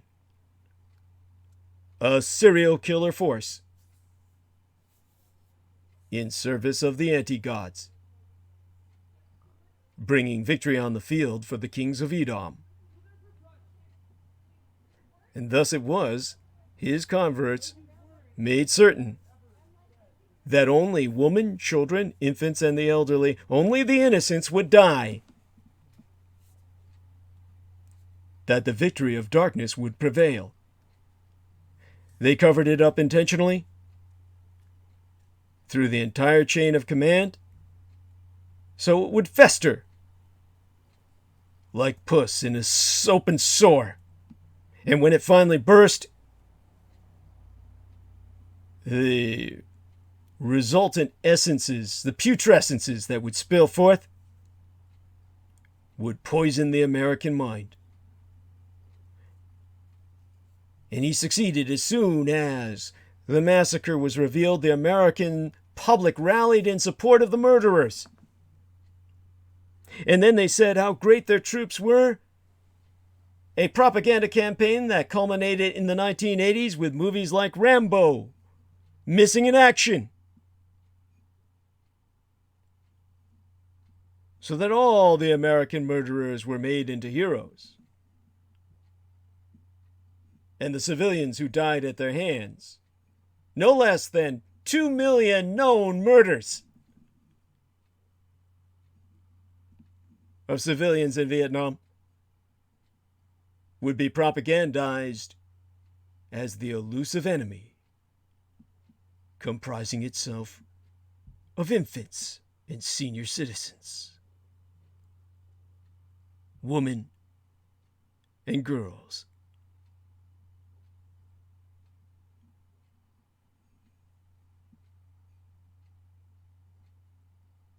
All this in service of the rising darkness that has brought America to a new dark age. All represented by the Ides of March, this Eveday of the massacre at My-Lai, with a history of horror stretching back to World War II, and the American defeat at the hands of the God Emperor, Hirohito.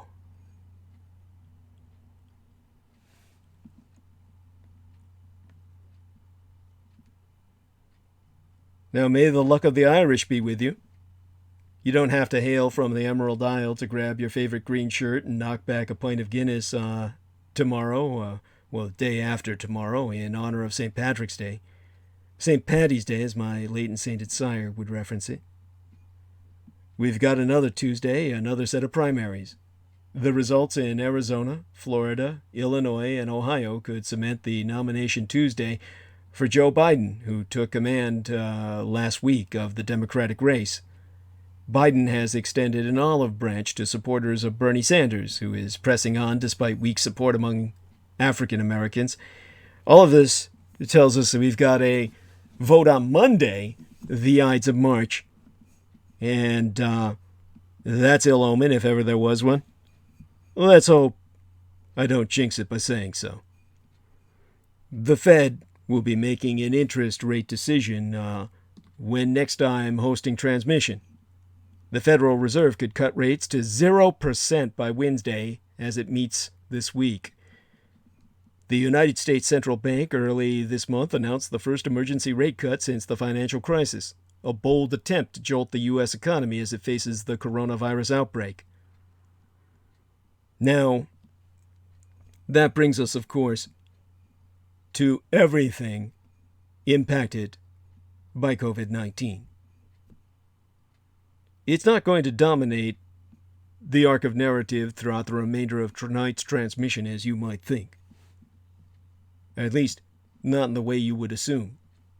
I'm getting an incoming message from our man, Brendan Zogit. Yes, here we are, Fed to slash short-term rate to 0 or 0.25%, as reported by the NHK World Japan News Circuit. Going to check in on what some other people are saying now that Brendan has distracted me sufficiently, which is fine. I appreciate his input. Miguel Andar is there. Good man. And let me check into the live dashboard.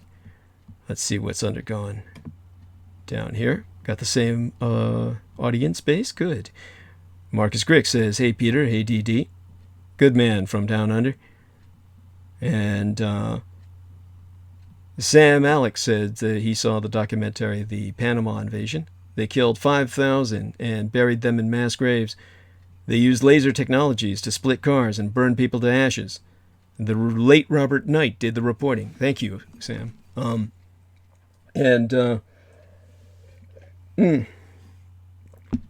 Karen O'Connor says, happy Paddy Day, Dougie from Dublin. Thank you, honey.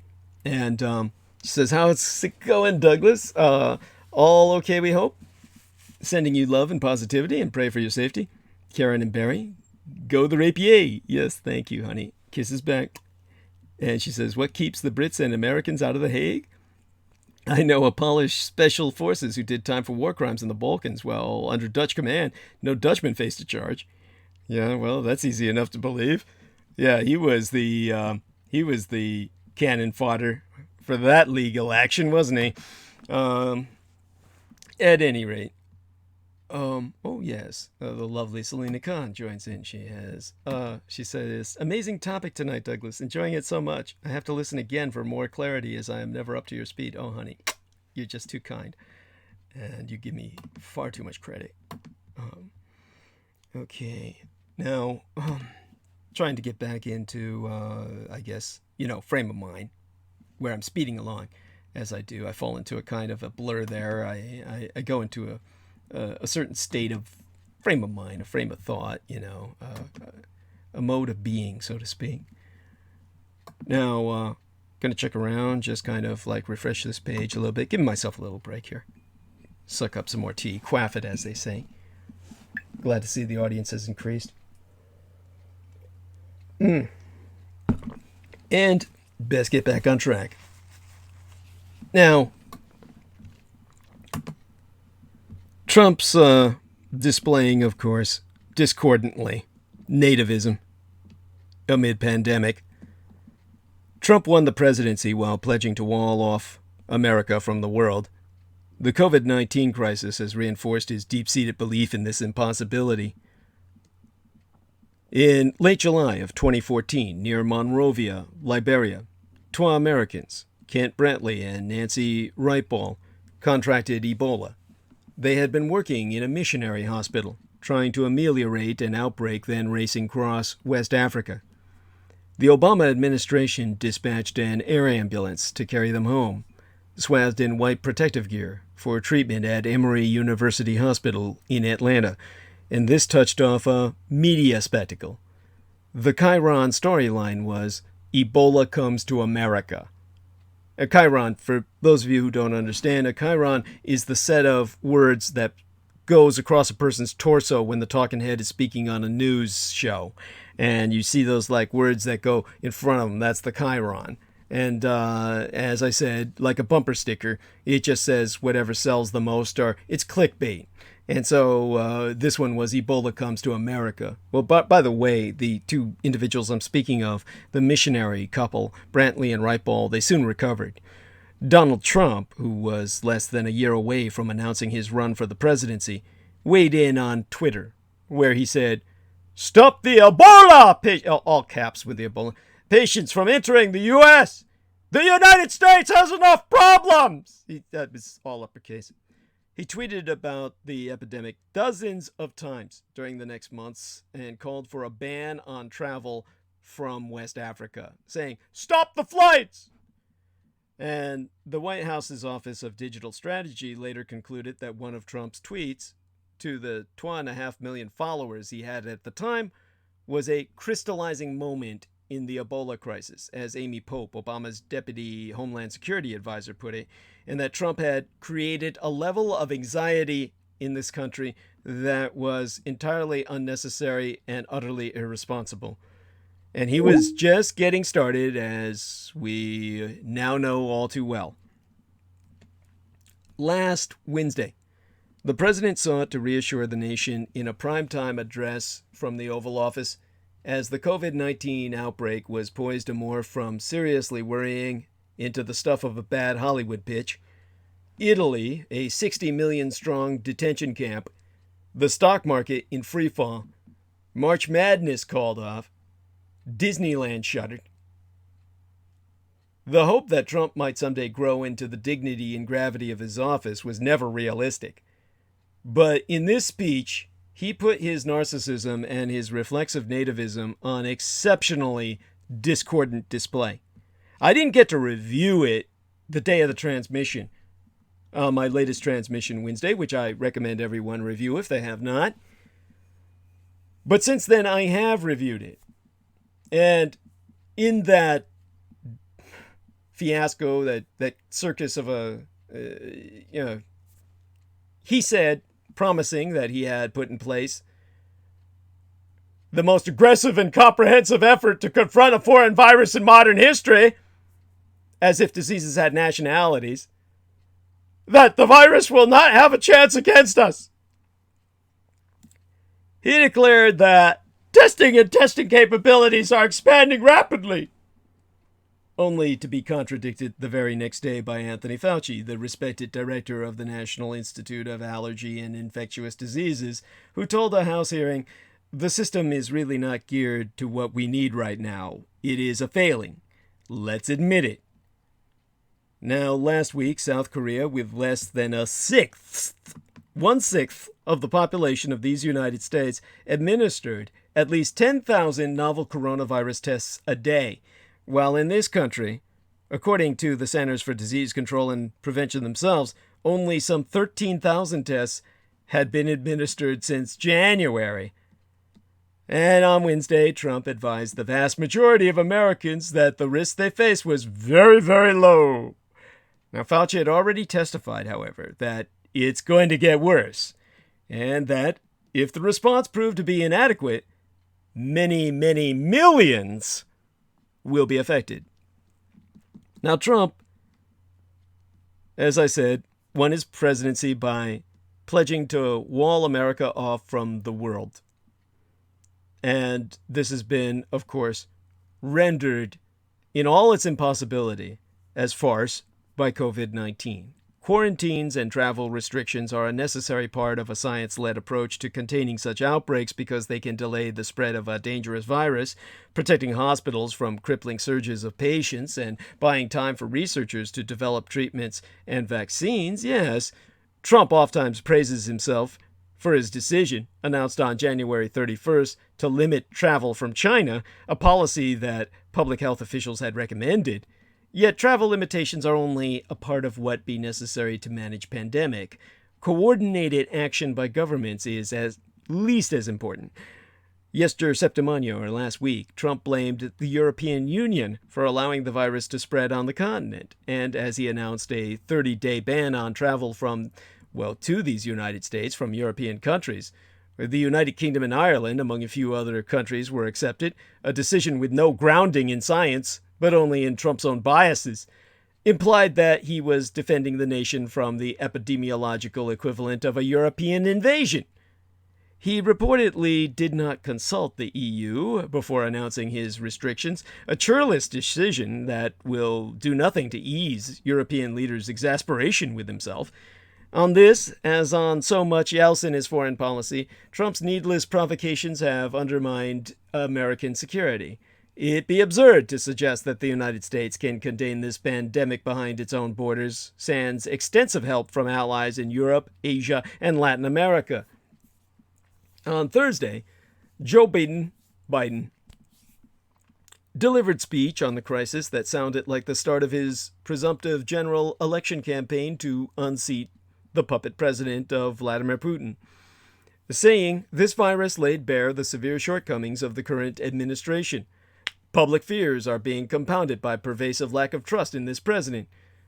Biden's victory over Bernie Sanders on Super Tuesday was one of the great Houdini acts of American politics, the result of his strong support among black African Americans, as well as, evidently, the desperate desire of many Democrats to be rid of Trump by whatever means may be the most plausible.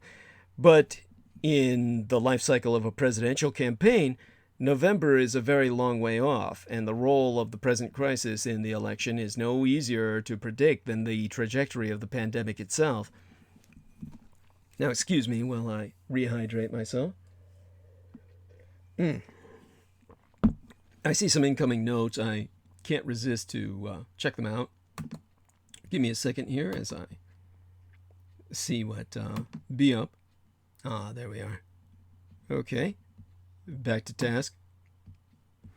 The promise of Biden's normalcy, his respect for science, knowledge of world affairs, capacity for at least displaying a facade of gentleness and empathy, and his utterly boring social media feeds will surely be enough for many voters, come what may. Yet it be unusual to win the White House simply by not being the man who currently occupies it.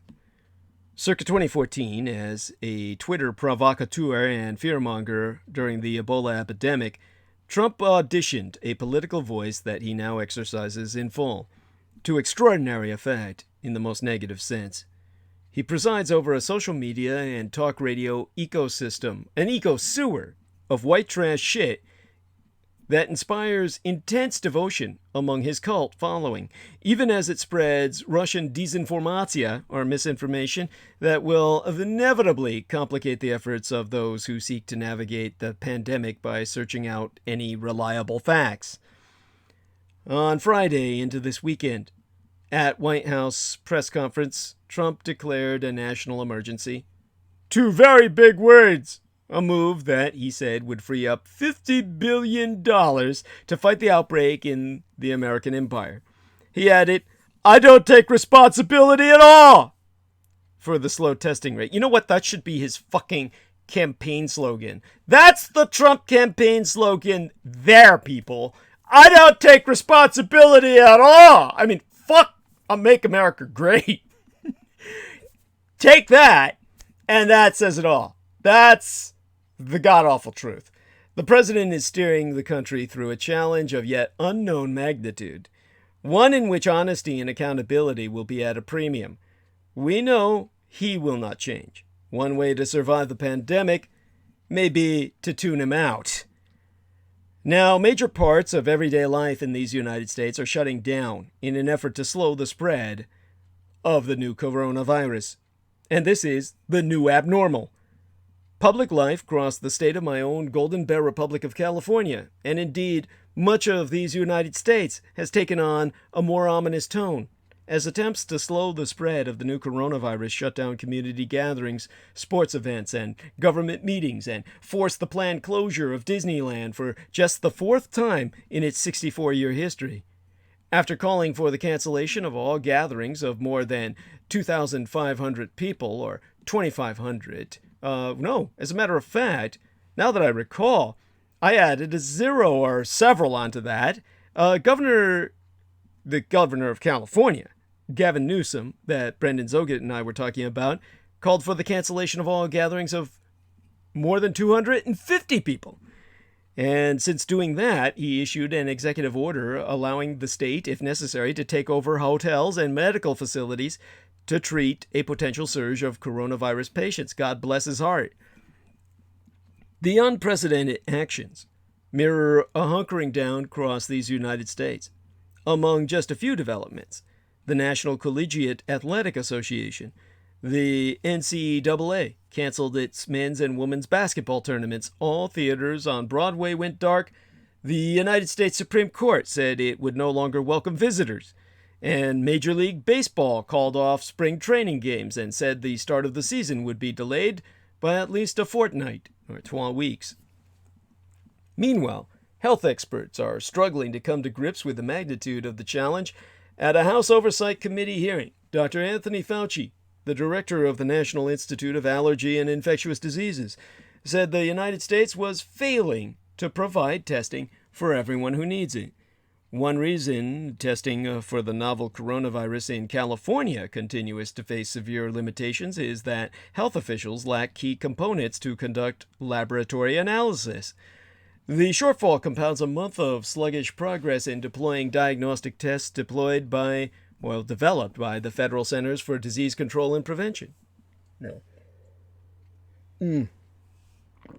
And despite mounting pleas from California to other states, the Trump administration isn't allowing states to use Medicaid more freely to respond to the coronavirus crisis by expanding medical services, unlike in previous emergencies under other Republican and Democratic administrations. Trump, of course, is acting on behalf of the Russians to depopulate the United States. He wants you to fucking die. Hopefully, only his voter base dies off in general, the old whites. In the interim, we all have to try and stem the financial damage. After a day of negotiations and partisan brinkmanship, even as financial markets recorded their worst day of trading since the 1987 stock market crash, on my birthday, October 20th of that year, House Democrats and Trump administration officials moved close to a final agreement last night, or was it, into the weekend, Friday night or so, I think, on an economic stimulus package to address the effects of the coronavirus on workers and businesses. I'm going to try and analyze in Arc of Narrative tonight what a financial stimulus package for a pandemic is even supposed to fucking look like. But this deal that was forged by House Speaker Nancy Pelosi and Treasury Secretary Stephen T. Mnuchin via frequent phone calls is expected to eliminate insurance co-payments for COVID-19 testing and provide billions of dollars in aid to state and local governments for food programs and unemployment benefits, going in the opposite direction of the entire Republican agenda. It's basically, that scene in the new African jungle fantasy film, or wherever it's supposed to take place, in which The Rock is driving the steamboat and you're heading towards the waterfalls, and he asks the British lady who's with him, the inevitable English woman, "Can you swim?" Yeah, it's like that. And she says no. And he says, "This is going to cost extra," as he tries to do a U-turn in a boat. That's what we're experiencing now. The ship is desperately trying to avoid the great big deep, the leap into, the crash on the rocks. And it's also our deal that, the Pelosi-Mnuchin deal, kind of like, the Hitler-Stalin Pact, is expected to include up to 14 days of sick pay for workers dealing with the coronavirus who don't receive sick pay from their employers, and up to 3 months leave for people who need to care for sick relatives.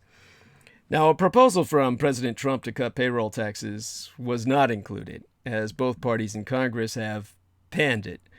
But even if the House passed a bill Friday into this weekend, the Republican-controlled Senate is unlikely to do anything further until tomorrow at the earliest. So this is still being worked.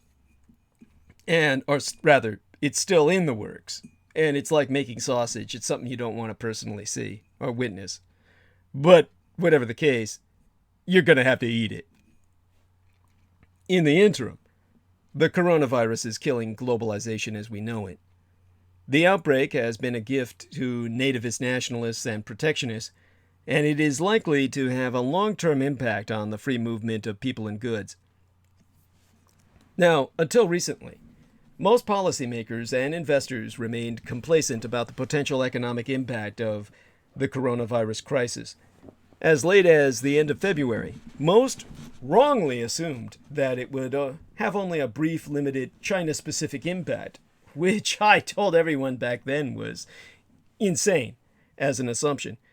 Now they, all too little, all too late, realize that it's generating a global shock, which may be sharp, but which most still expect to be short, or at least hope such. But what if the economic disruption has an enduring impact, as I know it will? Could the coronavirus pandemic even be the nail in the coffin for the current era of globalization? Which, yes, it will be. In sense, I will contextualize. Now, the coronavirus crisis has highlighted the downsides of extensive international integration while fanning fears of foreigners and providing legitimacy for national restrictions on global trade and flows of people. All sorts of businesses have suddenly realized the risks of relying on complex global supply chains that be specific not just to the Communist Chinese Empire, but to particular places such as Wuhan, the epicenter of pandemic. Chinese people, and now Italians, Iranians, Koreans, and others, have become widely seen as vectors of disease. Senior Republican politicians in these United States have even labeled the disease the Chinese coronavirus. Now, pardon me.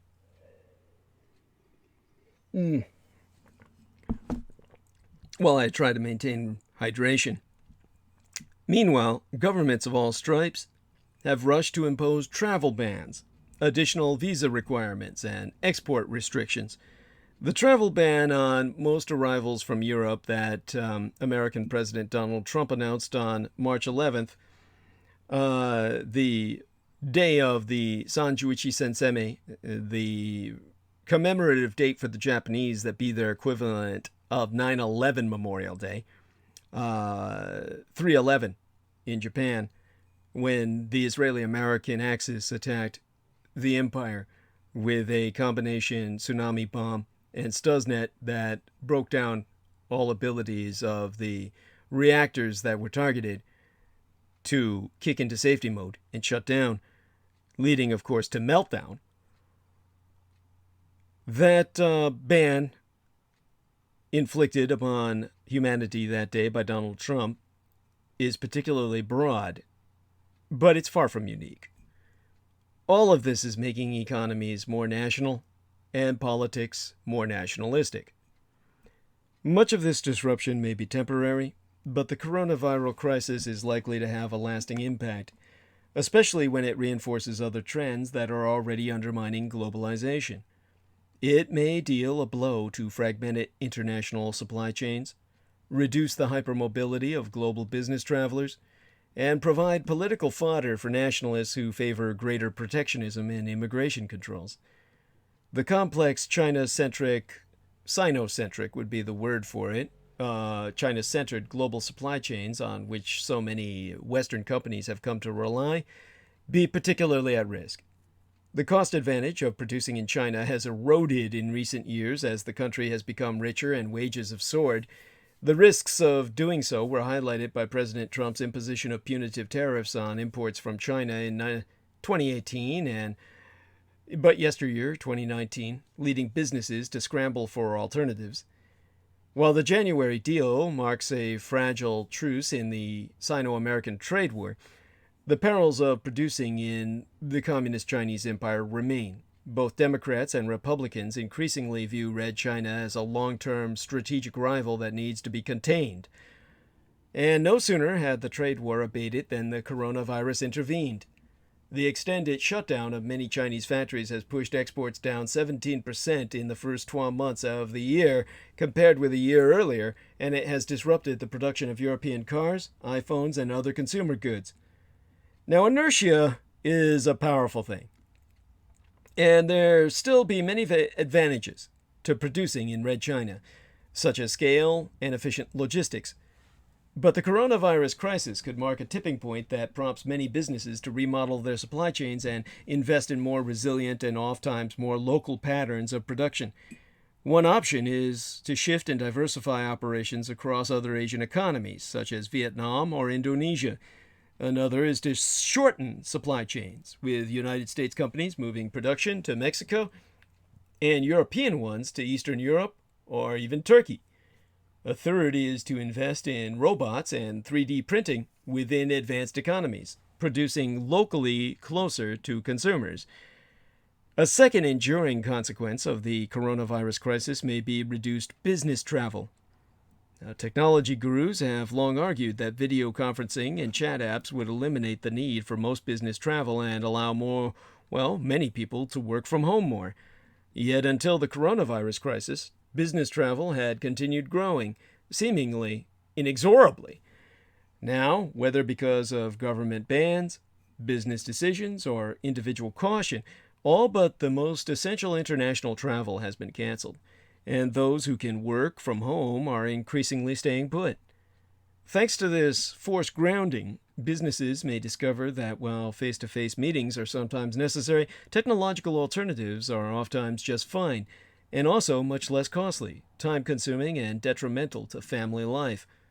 And at a time of increasing concern about the impact of airplane emissions on the climate, and with many businesses keen to highlight their commitment to environmental awareness and sustainability, there is both an environmental reason and an economic one why business travel may decline.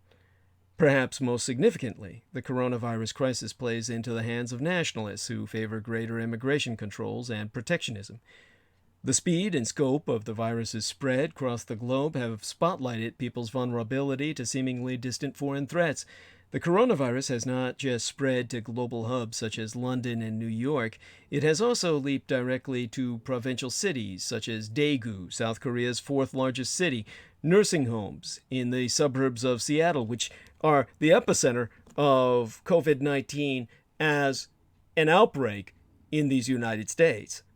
And even small towns such as Castiglione d'Adda, with a population of 4,600, one of the 10 towns in Lombardy, North Italia, which may someday be an independent nation itself, first quarantined by the Italian government in February. While internationally minded leaders have mouthed fine words about the need for cross-border cooperation in the face of an unprecedented common threat, their actions have oftentimes, all too often, belied this.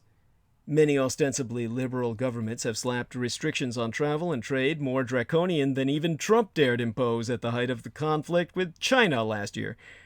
Jacinda Ardern, New Zealand's leftist prime ministress, was quick to bar travelers from China who are not New Zealand citizens from entering the country at all. While such blanket bans may or may not be warranted on public health grounds, they provide greater legitimacy for those who view closing the border as the solution to every ill. Even within the European Union's ostensibly barrier-free single market, France and United Deutschland, the new United Germany, have banned the export of face masks. So much for the liberal internationalism and commitment to the EU of President Emmanuel Macron and Chancellor Angela Merkel. More shocking still be that none of the 26 other EU governments has responded to Italy's urgent appeal for medical assistance.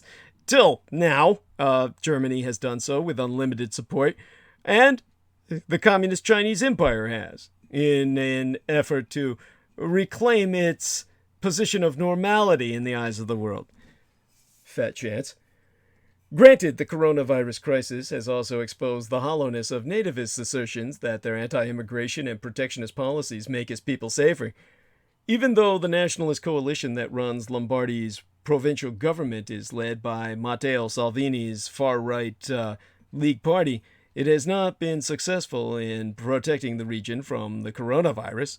Nor, for all his desire to decouple from Red China, has Trump been able to prevent the coronavirus from reaching these United States. Trump himself may yet pay a price in November's presidential election for his insouciance and inept mismanagement of a public health emergency. But in general, the coronavirus crisis be a political gift for nativist nationalists and protectionists. Even within the European Union's ostensibly barrier-free single market, as I've said, we've got France and Germany essentially agreeing on banning export of face masks because they need to maintain enough for their population. But as I said, Germany has vowed unlimited help to Italy at this time, as I understand it, unless I've miscommunicated. Nevertheless, wherever we be in the world, even China, on the mainland, COVID-19 has heightened perceptions that foreigners be a threat. It underscores that countries in crisis cannot always count on their neighbors and close allies for help. And with India limiting exports of life-saving drugs from its vast pharmaceutical sector, it provides ammunition to those who wish to localize production of all sorts of products on national security grounds. More broadly, it may strengthen those who believe in strong government, prioritizing societal needs over individual freedom, and national action over international cooperation. Resultantly, the coronavirus crisis threatens to usher in a less globalized world. Once the pandemic and panic abate, those who believe that openness to people and products from around the world is generally a good thing will need to make the case for it in fresh and persuasive ways. However, believe it or not, I do feel that altogether, the end of unlimited globalization be the most positive step for human evolution. A degree of competition be necessary for human advancement. Less stagnation set in. Competition and conflict be what will bring America, well, the entire world, back into a state of maximal functionality. I'm not speaking like a neo-nationalist. I'm speaking of an entirely new America from that which the white supremacists, particularly the boomer bigots who comprise Trump's voting base, my America be antithetical to theirs. Their America is a fantasy stagnation. The American empire I perceive would be one of four great composite duopolies or codominiums that will come to dominate the earth, ultimately in aftermath, this divergent point in the human experience. Dominated in particular by a hybrid America of cosmogenates as unto myself, Germania, the Japanese Empire, and of course, the Britons in their own renegade and rogue quarter of dominance that they'll have to reassert in order to maintain any viability, not on the world stage, but of their own domestic survival. In other words, as an island, they cannot exist alone, rendering a new British Empire inevitable, or the British will die squatting on their cramped little islands. But amidst all that, we have the oil war between Russia and Saudi Arabia setting the stage for this ultimate cater mundus or quartered world, with no end in sight, amid their oil price conflict. Russia and Saudi Arabia, two of the world's biggest oil producers, are each making a bet that they be better placed than the other to bear the pain of the oil price war that they set off over the past week, and that they can get what they want as a result. Which in and of itself raises 12 big questions I can think of. Be they able to stand the pain? And what exactly do they fucking want? Now, 1 week ago, as Saudi Arabia and other big OPEC, or oil-producing exportation cartel countries, and the Russian Empire gathered in Vienna to plan production cuts that could put a floor under falling prices due to the outbreak of coronavirus, crude was trading at more than $100 a barrel. That's when Moscow decided to blow up a 3-year-old pact to manage global oil supplies, refusing to sign on to Saudi Arabia's proposed cuts, sending the price of oil sharply down. Riyadh, or the capital of the House of Saud, which be the de facto capital of OPEC, responded not with unilateral cuts of its own, but in the opposite direction. It slashed selling prices for its oil and later announced plans to massively increase oil output, further driving down the price of oil that was already plunging due to the disease outbreak and its toll on the global economy. Oil trades today around 33 United States dollars a barrel. For Russia and the House of Saud, both more or less depended on oil sales to fund their national budgets, this was, and still is, a dangerous game of chicken. When you've got two cars headed towards each other, and each driver is counting on the other to make the last-ditch, final moment turn to save them both from death. And whoever turns first is chicken. Russia figured that it could afford to walk away from its informal cooperation with Saudi Arabia and other OPEC countries, even if that meant crashing the price of oil, for a few simple reasons. First, it's tucked lots of money away in the years since the last oil price crash, giving it a big financial cushion. Second, the biggest losers in any oil price war, so Russia figures, will be high-cost United States shale producers.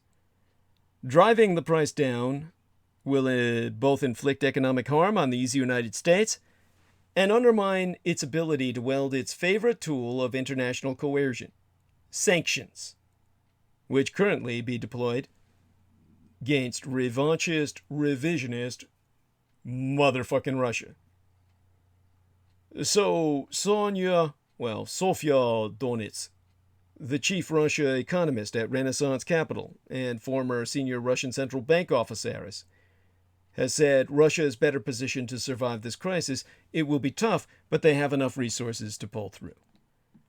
Russia has spent the last 5 years tightening its budget, building up a 550 billion United States dollar in reserve that officials say will let it cope with oil prices between $25 and $30 a barrel for up to a decade if need be.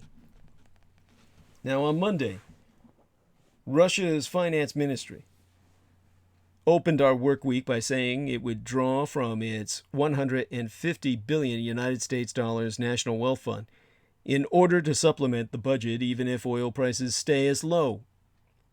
If crude sells for an average of $27 a barrel, it was in the low 30s in the dollar spectrum most of this week, as a matter of fact, Russia would need to draw 20 billion United States dollars a year from the fund to balance the budget. That war chest is the result of Moscow's decision to restructure its economy after it was pushed into recession circa 2015 following the last big 1-2 punch of the Western sanctions over the annexation of Crimea and the OPEC's decision to open the spigots the year before. While efforts to diversify away from hydrocarbons have largely fallen flat, Moscow has emphasized stability over growth in recent years, and in many ways it is now in a better position to weather the current shock than it was the last time around.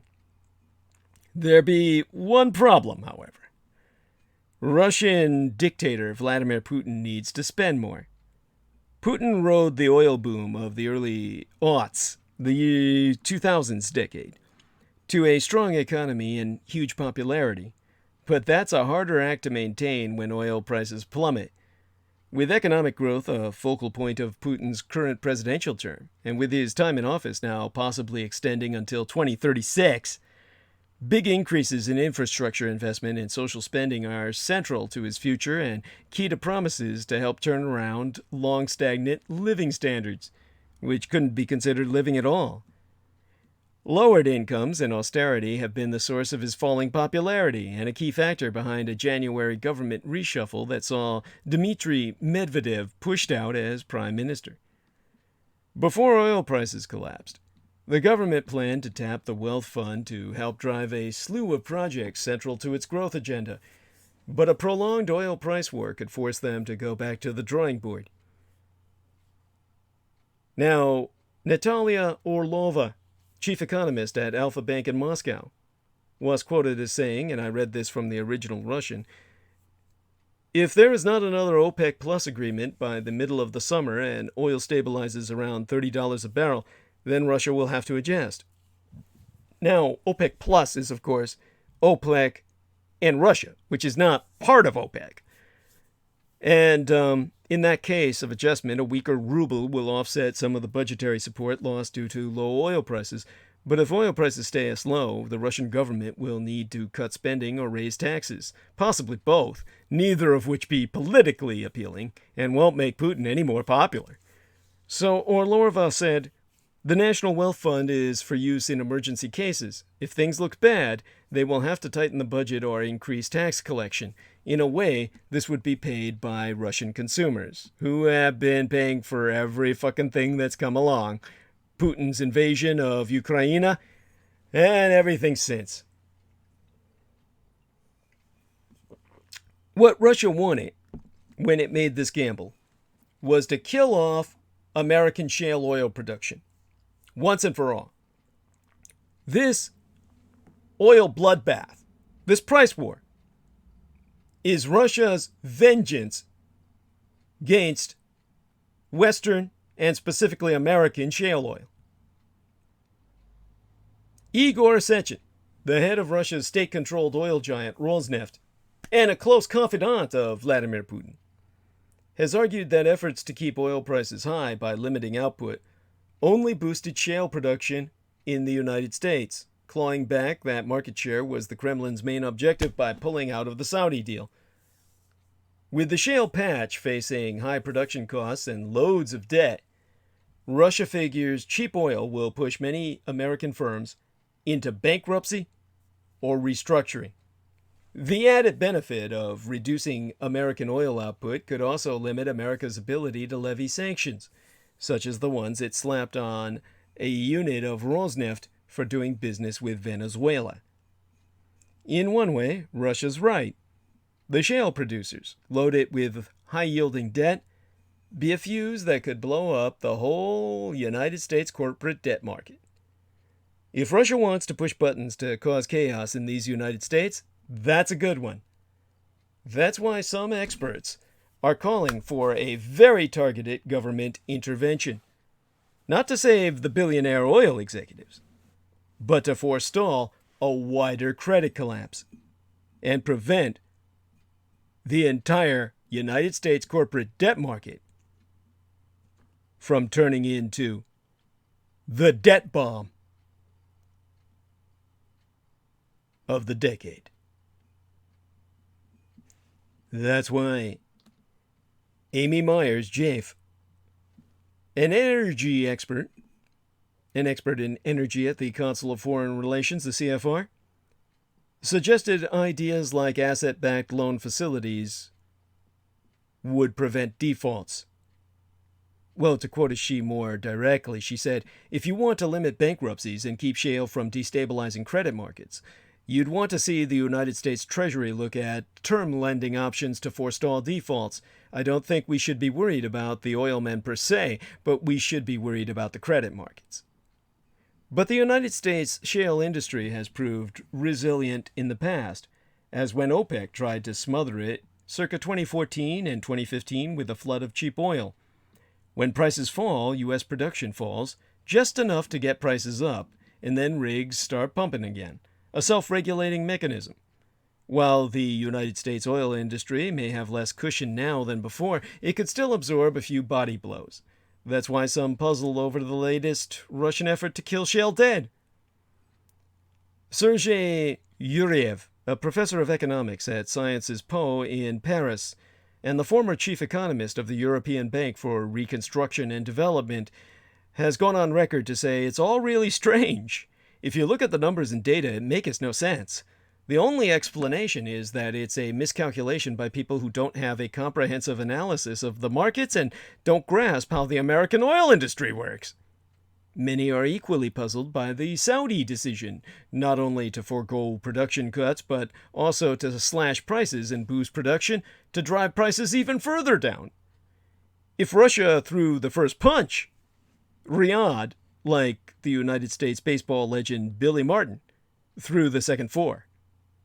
It seemed a risky move by a young and inexperienced Saudi crown prince Mohammed bin Salman, who has overseen bold yet catastrophic moves since taking de facto control of the kingdom, from the disastrous war in Yemen to a bonesaw approach in the most physical sense to dealing with dissidents like Washington Post columnist Jamal Khashoggi.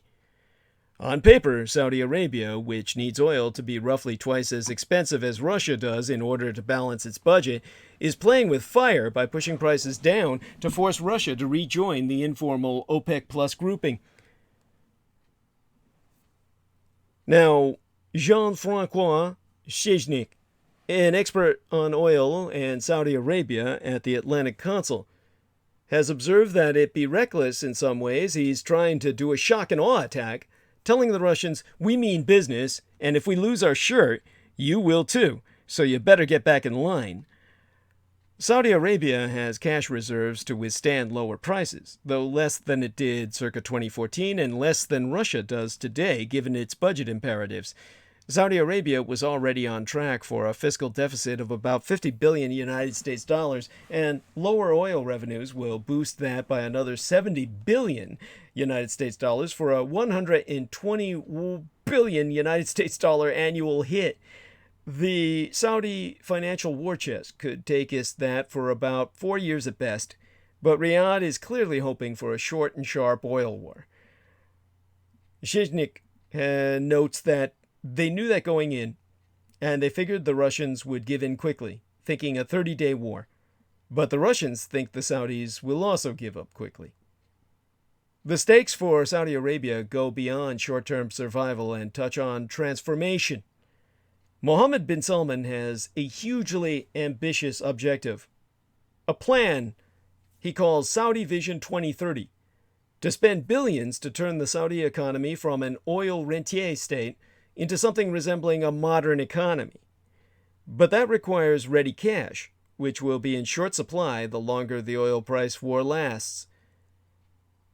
So Shechnik has concluded that, well, to quote a Steve verbatim, I think he is killing his own Saudi vision plan. Others see method in the madness. Though prices have collapsed and Saudi Arabia is ramping up production and exports dramatically, that may not be a net loss for the kingdom. Oh.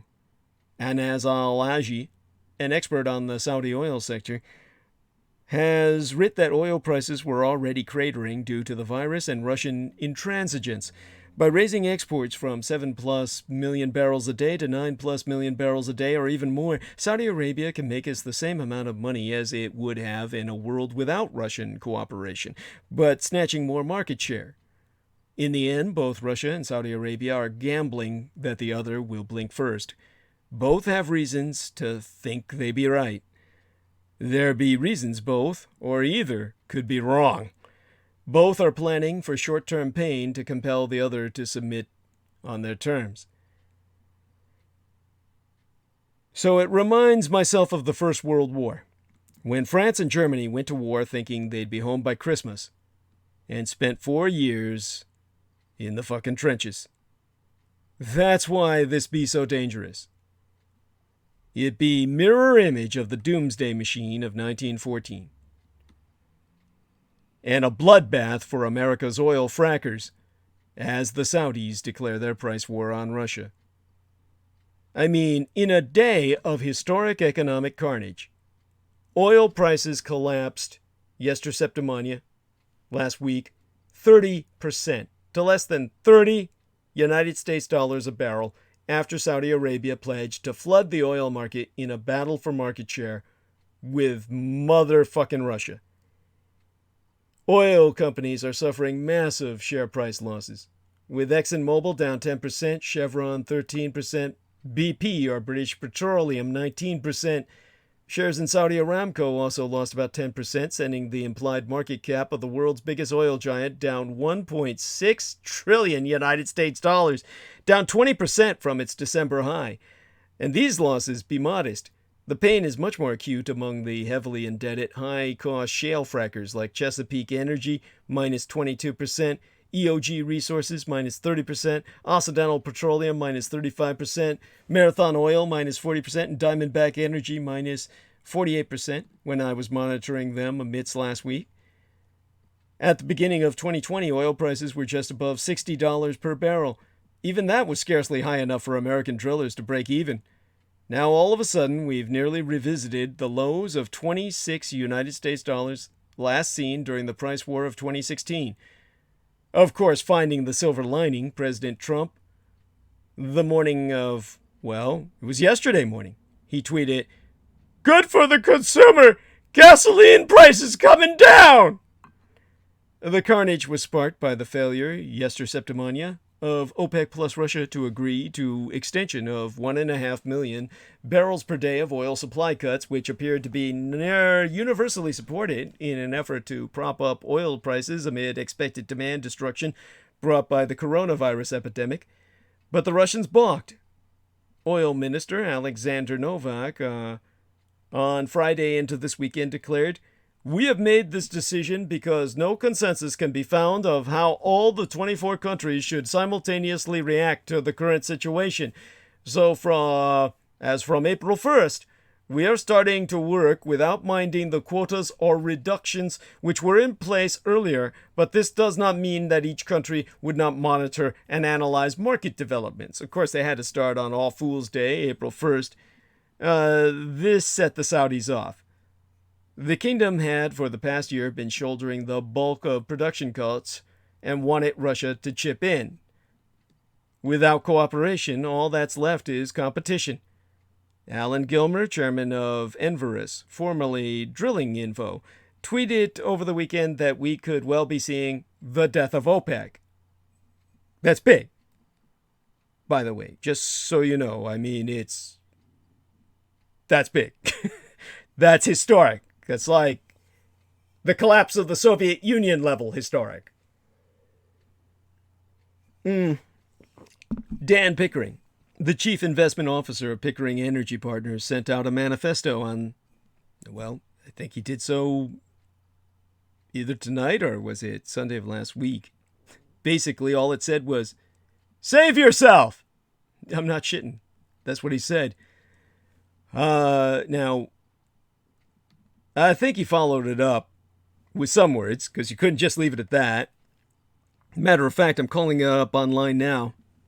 What he said was, well, the main of what he said, I'm not going to read it all, but the core paragraph here, or core sentences, He said, "Yet another day of reckoning has arrived for the U.S. energy industry. Energy companies are now facing a supply problem, a demand problem, an OPEC problem, and an investor problem." Now, down further, he says, "We urge energy C-suite executives and boards of directors to acknowledge and embrace the reality of the currently damaged oil market and protect shareholders. Less spending, less production, better balance sheets. There be no safety net. Investors will not bail out the industry like they did circa 2016. Companies that can embrace value over volume have a shot at survival and regaining investor trust and interest. Companies that don't react quickly run the risk of insolvency and irrelevancy." Now, in his letter, Pickering specifically urged bellwethers ExxonMobil, Chevron, EOG Resources, Diamondback Energy, and all the smaller players to immediately pull back on capital investment. Analysts, who just a couple of months ago were expecting continued growth in the United States oil production, now expect contraction. Dane Gregoris, director at research consultancy RS Energy, says he would be shocked to see growth this year, and he expects the sell-off to carry over to oil company bonds, where there will be defaults. Whiting Petroleum could be on its way. Today, a Whiting bond issue due 2026 traded down to just 9.5 cents on the dollar. It was at par less than a year ago. That's a bad sign for operators in the Bakken Shale of North Dakota, where Whiting be focused. Shares in the company slid 34%, but some 24, 48, 72 hours ago. Gregoris expects oil companies to stop share buybacks and slash dividends to conserve cash. ExxonMobil, which now yields 10%, had to borrow last year to fund its dividend. And don't expect the 18% yield on Occidental Petroleum to last for long. Oxy last year acquired Anadarko Petroleum for $57 billion United States dollars. Today, well, this last week, after having lost more than 60% of its market cap in the past half year, the whole company is barely worth that much, with 15 billion United States dollars in equity and a heavy 40 billion United States dollars in debt. Some see the Saudi maneuver as targeting the American frackers with a death blow. In reality, the United States sector is more like collateral damage. Carl Larry, director at Refinitiv, says the primary beef here is between the House of Saud and the Russian Empire vying for market share in Europe, and especially Red China, where each delivers about 1.6 million barrels per day and doesn't want to give up any share during the COVID-19 downturn. Larry questions the wisdom of Saudi Crown Prince Mohammed bin Salman launching a market-destabilizing price war at the same time the world is fighting COVID-19. He's so concluding, it's impossible to imagine that a price war during a crippling demand slump and weakened economy would be the right time for this tit for tat. Indeed, the Saudi maneuver is not helpful, even if you think of the kingdom as a kind of central bank of oil. The central banks provide us emergency monetary liquidity in times of crisis, but the Saudis flooding the market doesn't help calm the crisis because the world was already supplied with ample crude oil before the COVID-19 epidemic, which Credit Suisse figures could cut global demand by a massive 4 million barrels per day this year. In every commodity business, the cure for low prices is low prices. Bernstein Research figures that the industry average break-even cash cost is about $40 per barrel. Given enough pain, everyone from the frackers to the lesser OPEC nations will curtail their production. There's even a question as to how long the big guys will even be able to keep it up. According to Credit Suisse, Russia relies on oil revenues for 37% of its budget, while for the Saudis it's more like 65%. The kingdom was already projecting a 50 billion United States dollar deficit under an assumption of 65 United States dollars a barrel oil. Venezuela, already on the political brink, could face further breakdown. Robert Tallest, analyst at Namea Group, sees the underappreciated potential for political unrest in Nigeria, Algeria, and Iraq. There will be some beneficiaries in the short run, including refining companies like Valero at minus 1% last time I checked, and Phillips 66 trading at minus 5% when I looked, as well as companies that specialize in storing crude, either on land like Dutch company Vopak, plus 3% last time I looked, or in ships like the tanker giant Frontline, which was trading up at plus 10% when I was putting together the information I'm relaying now. And of course, lower prices will trickle down to the pump so that Americans can at least keep those gas-guzzling SUVs, their sports utilities vehicles they love and live in, topped off for the trips to the mall that we've become too scared to take. Fittingly, shares in Tesla are down 10% last time I bothered to check. But you might ask, okay, so what? Why is this oil crash different? The oil price collapse has sent shockwaves through financial markets. But the geopolitical earthquake could reach even farther. When Saudi Arabia, Russia, and other oil-producing countries met in Vienna yesterday, last week, they debated who should slash oil output to offset the collapse in demand due to the coronavirus outbreak. When the meeting was over, the answer was clear. America! So last week's drama between the House of Saud and the revanchist, revisionist, expansionist Russian Empire, the world's two largest oil producers after these United States, made for a historic meeting of the Organization of the Petroleum Exporting Countries, the OPEC, OPEC, that may cripple the organization's credibility for years to come and undermine the shale revolution in the process. While past oil shocks have been driven by either supply or demand, the price collapse of 2020 is highly unusual in oil market history. It results from a massive demand shock and a huge supply overhang simultaneous. With the economic slowdown from the coronavirus outbreak projected to cause the first annual drop in oil demand since the global financial crisis circa 2009, oil prices had already plunged 20% in the lead-up to yesterday's meeting of the so-called OPEC Plus group, which includes both OPEC members and several other oil-producing countries, most notably motherless Russia. As the extent of the demand drop became as clear, Saudi Arabia pushed the other OPEC Plus countries to agree to the steepest supply cuts in more than a decade. Russia had made clear its ambivalence about cutting supply, given concerns about whether cuts would be effective in supporting prices, and Russia's reluctance to throw a lifeline to United States shale oil producers struggling under low prices and high debt. Last month, Russia had already balked at an emergency meeting to cut output. Still, it was widely expected that Russia, in the end, would agree to the proposed supply cuts to keep oil prices from crashing. On the eve of the Friday meeting into this weekend, however, Saudi Arabia surprised its partners by publicly pushing for steeper and longer production cuts than had been expected. Moscow felt Saudi Arabia was trying to jawbone it into agreeing to larger production cuts by putting Russia in the position of either acquiescing or watching oil prices collapse. Russia called Saudi Arabia's bluff. After hours of fruitless negotiations, ministers left Vienna sans a deal. Oil prices cratered. Saudi Arabia responded with a shock and awe campaign to remind Moscow just how much economic pain the kingdom can impose on other oil producers. Saudi Arabia slashed its crude oil prices and promised to ramp up oil output. When oil markets opened Sunday evening, prices plummeted to half of what they had been in early January. The collapse of Saudi-Russian cooperation and the ensuing price war will have significant ramifications. First, Saudi Arabia's decision to tank the oil market is a big gamble if it intends to bring Russia back to the negotiating table. The problem for the kingdom is that Russia is more resilient to lower prices than itself be, having added considerably to its foreign exchange reserves, while Saudi Arabia's fiscal cushion has dwindled since the 2014 oil price collapse.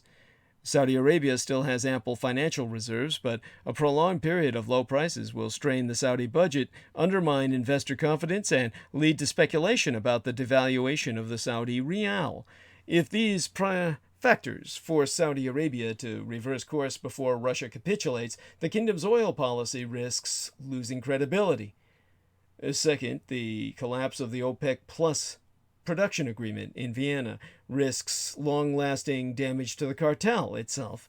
In recent years, OPEC has already been challenged by the surge of shale oil output and decline in OPEC's share of global oil supply. At the same time, a combination of sanctions and political instability affecting many OPEC countries has meant that only a few OPEC members, essentially Saudi Arabia, the United Arab Emirates, and Kuwait, have been willing or able to cut production at all. Qatar, another major producer, quit the cartel a little over a year ago. For all these reasons, Saudi Arabia has viewed the participation of non-OPEC countries, especially Russia, as critical to the cartel's success. yet allowing a non-member of OPEC to scuttle a deal to which all OPEC countries had agreed is a blow to the cartel's credibility, and the possible withdrawal of Russia from the cooperation agreement risks undermining the organization's ability to manage oil markets effectively. Third, the biggest loser in the Saudi-Russian spat may well end up being the United States shale oil industry. The biggest loser in the Saudi-Russian spat. You've got shale oil producers who have hedged their production. But if the current United States benchmark oil price of around 30 United States dollars per barrel persists for an extended time, there will be widespread bankruptcies. Even companies with stronger balance sheets will be lucky just to maintain production levels and dividends. The United States rig count will fall dramatically. Because shale oil supply declines far more steeply than conventional production, United States production levels will thus begin falling sharply as well. Pioneer Natural Resources CEO, the Chief Executive Officer, Scott Sheffield, estimates United States oil output will fall by more than 1 million barrels per day by next year if prices remain where they be today. Of course, the demise of shale was predicted after the 2014 oil price collapse as well. Now, as then, production will begin to grow once the oil price recovers, since the reserves are still there. But this time, the impact of the price collapse may last longer and cause permanent damage. Even before this weekend, shale oil production growth was already projected to slow sharply due to lower prices and much tighter capital constraints as investors grew skeptical of the sector due to its poor profitability. Bankruptcies would lead to consolidation and result in stronger shale companies, but would also weed out many companies that have been pursuing production growth at all costs despite being uneconomical. As a result, this oil price war may impair shale's ability to grow as quickly in the future as it has in the past. Fourth, this oil price war reveals that the shale revolution brings the United States not only significant economic and geopolitical strengths, but new vulnerabilities as well. Part of Russia's motivation for spiking oil prices was not only its frustration with curbing output just to watch the United States shale grow, but also reportedly Russian President Vladimir Putin's growing anger with the American foreign policy, particularly the recent sanctions against the Nord Stream 2 pipeline project and a trading arm of Rosneft. That a key American adversary believed it could inflict pain on these United States by pushing oil prices lower reveals just how much shale has upended traditional patterns of energy geopolitics. In the same way that China threatened to retaliate for American tariffs by imposing its own tariffs on American natural gas and oil exports, Moscow's move reveals that American energy dominance has its limits. Fifth, an oil price collapse in the age of shale will mean far different winners and losers than in the past. Oil-producing regions of these United States will be hit much harder economically, not just corporate investment and family incomes, but the fiscal base of local communities, affecting education, infrastructure, and other public services. With the United States now importing about as much oil as it exports, the benefits of lower oil prices to consumers, at the gas pump, for example, roughly cancels out the harm to oil producers and workers. The oil price collapse will therefore do little to boost United States GDP or gross domestic product, a far cry from the economic lift that the United States would have received from an oil price drop of this magnitude a decade agone. Given the impact of gasoline prices on voters' pocketbooks, Putin's effort to hurt these United States by cratering prices may end up helping American President Donald Trump in an election year. That's Putin's intent as well, because Trump be his puppet. But the political benefits of lower oil prices for an incumbent president be hard to see when that price collapse is driven by an economic downturn. For Democratic candidates calling to restrict United States oil production and exports, their stance may prove less popular when United States supply be falling, the country's oil-producing states be hurting, and imports are starting to rise. By launching a historic oil price war, The Russian Empire and the House of Saud are now engaged in a high-stakes game of chicken to see who blinks first. Until one of them does, the oil market will rebalance itself largely at the expense of American oil producers.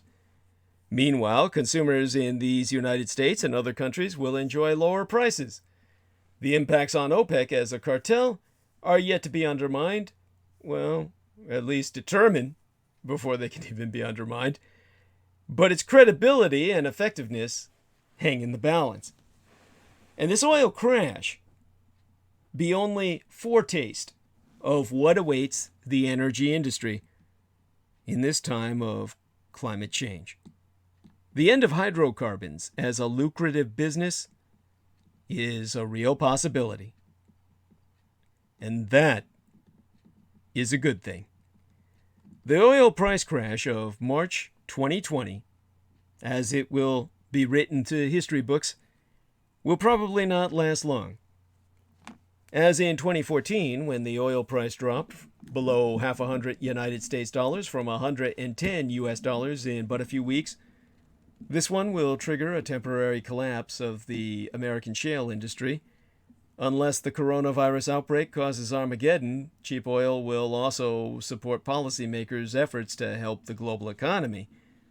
But there will be at least one important and lasting difference this time round, and it has major market and geopolitical implications.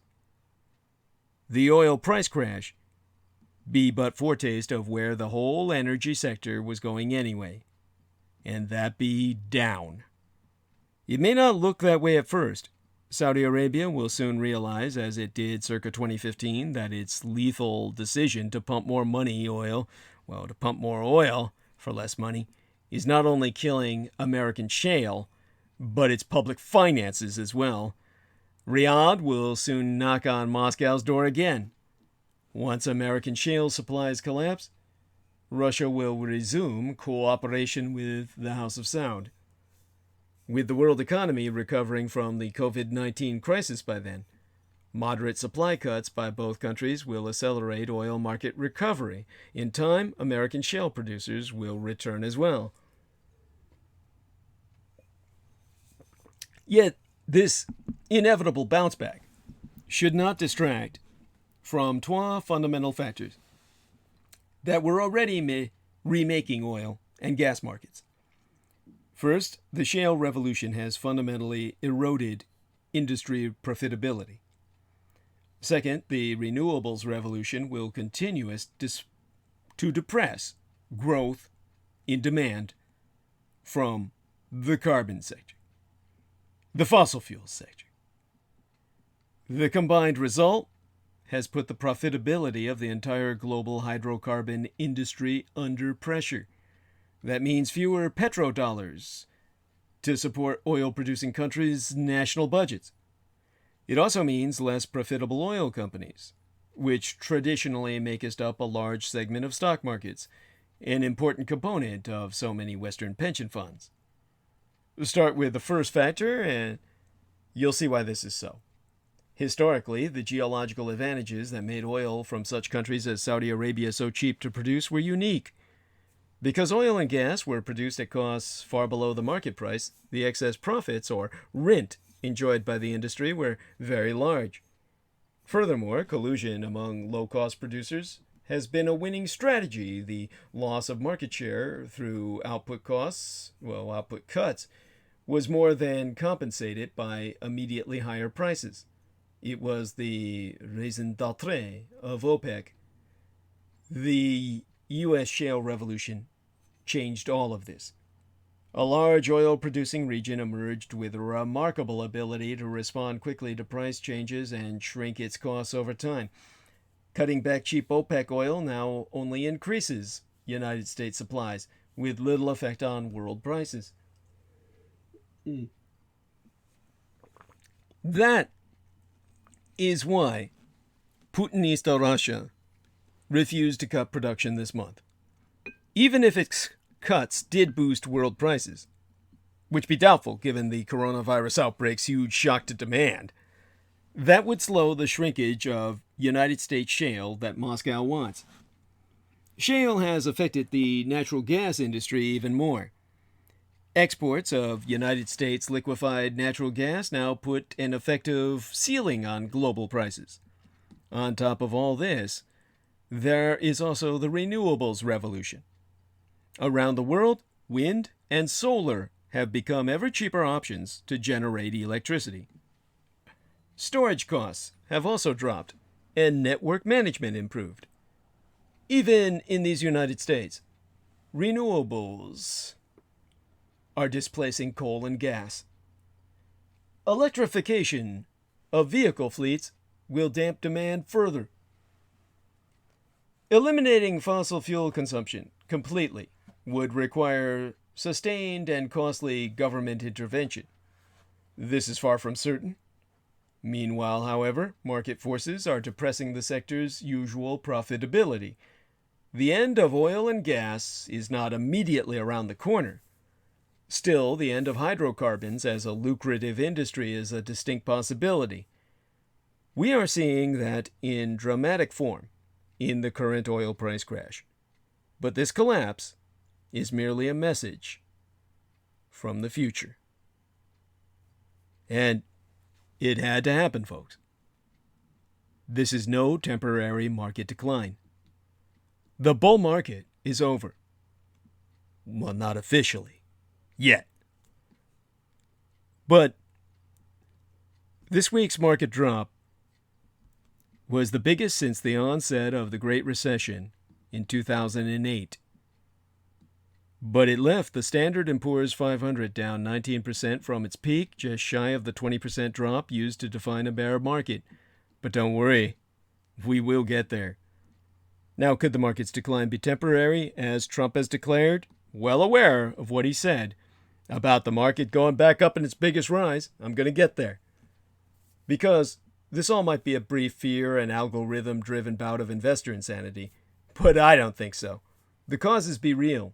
The steadily increasing numbers of coronavirus infections suggest we be heading into pandemic territory like we never even imagined in these United States and elsewhere, and the result will be increasingly widespread changes, business closings and travel shutdowns. Meanwhile, the breakdown between Saudi Arabia and Russia has eliminated any hope of a recovery in oil prices and will likely lead to bankruptcies in the shale oil business.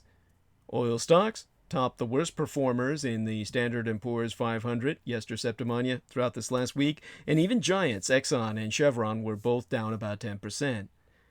Optimists are hoping for a short-lived downturn, with the markets recovering before the end of the year. Is that even likely? Well, no.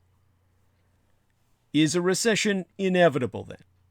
Well, maybe not inevitable, as those of us who lived through the 1987 market crash, Black Friday, on the solar return of Douglas Dietrich, so knowest. But this be different than that. It's driven by fundamentals that seem very likely to lead to a significant downturn in economic activity. Now, what can you do about it? Refinance! Rates have hit an all-time low, and mortgage refinance applications are up 224% from the year earlier. 30-year fixed-rate loans have fallen to 3.29%. 15-year fixed-rate loans can be had for 2.79%. But we've got some keywords that we need to add to our vocabulary. Trump touts the biggest stock market rise in history. Yesterday. That's what he said yesterday morning, and he was referencing the day before, Friday. But many investors knowest the worst is far from over amid the coronavirus panic. So, to be more, how would I say it, pedantic about it, and to quote verbatim, Donald Trump, in his Saturday tweet, pointed to Friday's stock market gains so he could crow, everything in the uppercase, of course, biggest stock market rise in history yesterday! That's Trump yesterday morning, referencing the Friday surge by the Dow Jones Industrial Average, the DJIA, plus 9.36%, and the Standard & Poor's 500 index SPX at plus 9.28%, and the NASDAQ Composite Comp, COMP, plus 9.34%, which constituted the major equity benchmark's biggest daily percentage gain since, well, fucking 2008. Friday's Dow gain was the largest ever on a points basis, much as Thursday, Monday, and Wednesday, respectively, had delivered the blue chip index's largest, second largest, and third largest one-day point declines. But Friday's rally in American stocks that Trump tweeted about only recovered most of the losses suffered but a day earlier, when the market saw its worst day on a percentage loss basis since the Black Monday crash on Doug Dietrich's birthday circa 1987. The Dow is down about 20% from its record high. That puts it in a bear market. Friday's gains followed a week of unrivaled volatility across markets that elicited numerous references to the financial crisis 12 years agone and the 1987 crash, except in some ways this crisis has felt more intense and unsettling to market participants. Frank Capillari, executive director of Instanet, in a research note to clients on Friday into this weekend, so stated, "Investor psychology only is clear in hindsight, but we can all agree that panic infiltrated various aspects of our lives in the last few days. Indeed, all three stock indexes tumbled into bear market territory from record heights at their fastest clips in history. The catalyst presumably has been COVID-19, the infectious disease that was first identified in Wuhan, China, in December and has rapidly spread to more than 100 countries. Well, let's check the latest stats. There was no point in my checking them earlier since they change on a... well, they just keep going up. And 169,610 cases, 6,518 deaths. All these lives claimed thus far, and all these infections, per the monitor maintained by Johns Hopkins University, that I'm sourcing.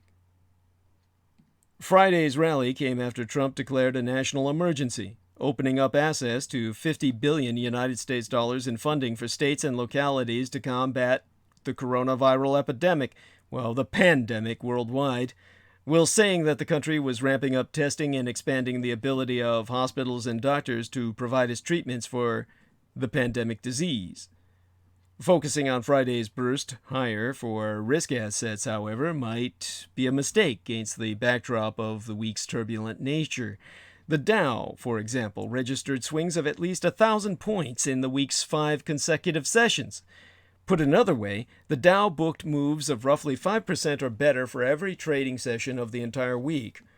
Amid those monster moves, the blue chip index saw a swift end put to the longest-running bull market in history, which, perhaps ironically, turned 11 on Monday and was effectively dead by Wednesday, as the World Health Organization elevated to pandemic status the outbreak of the disease spread by the novel coronavirus SARS-CoV-2, or SARS-CoV-2, which I prefer, actually, as the title. I just dredged it out of my addled brain. I prefer that as the handle for the disease in question, because it references it as a severe acute respiratory syndrome, but it's the coronavirus mutation thereof, which has mutated since, this being mutation 2. And one measure of implied volatility on Wall Street, the SIBO Volatility Index, VIX, minus 23.37%, saw an intraday reading on Friday that was at its highest since 2008, a period that saw it register its record level of around 80. The index, known colloquially as the fear gauge, has a historic average reading of 19 or 20. Another measure of market fear, CNN's Fear/Greed Index, hit 2 on a scale of 100, its lowest reading in its history, with lower readings indicating more extreme fear. The week was also marked by a seizing up of the 15 trillion United States dollar Treasury market, which resulted in the Federal Reserve's intervening. The central bank took steps to stem what it described as unusual disruptions in the market for United States government debt by injecting some $1.5 trillion United States dollars into Wall Street's key funding markets. The rate-setting body at the Fed, the Federal Open Market Committee, is now expected to cut the federal funds rates by a full percentage point on Wednesday, March 18th, at the conclusion of its 48-hour policy meeting. That on the heels of an emergency half percentage point rate cut on March 3rd. That first inter-meeting interest rate cut in 12 years put the target rate in a range between 1% and 1.25%. Further action is expected from monetary policymakers and elsewhere in government as the world attempts to curtail the substantial economic damage already being done by the coronavirus pandemic worldwide. Friday's gains, while of course preferable to the opposite by anyone not betting against the market, are seen by some market experts as potentially more indicative of a still lurking bear than any all-clear signal. And so, let's say this. Wall Street has plunged as Trump has fiddled in response to the coronavirus. By downplaying the coronavirus outbreak, Donald Trump and his colleagues created an environment of fear and uncertainty that is now crushing the markets.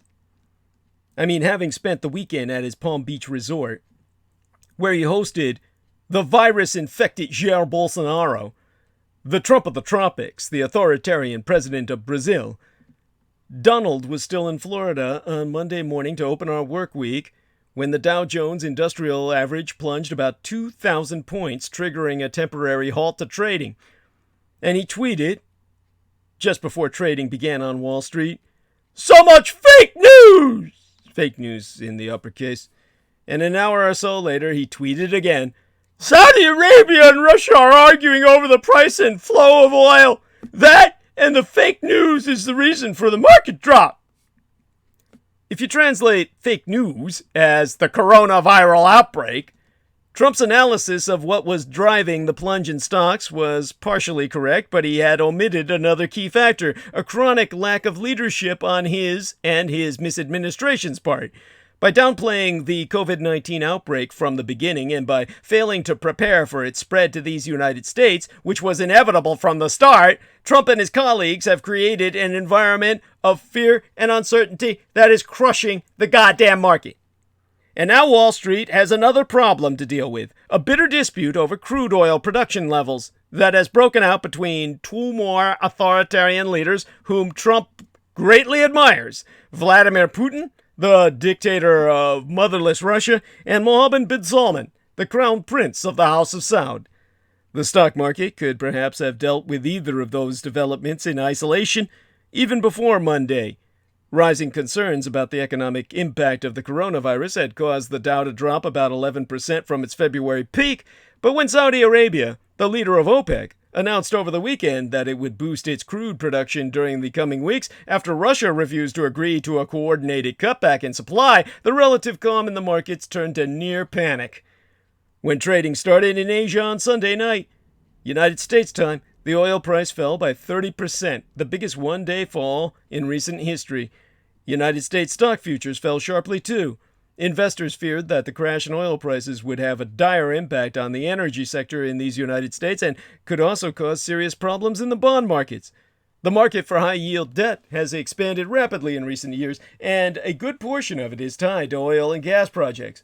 Sure enough, as stocks plunged on Monday morning, there were reports of difficulties arising in parts of the debt markets as well as in the interbank loan market, where banks lend to one another.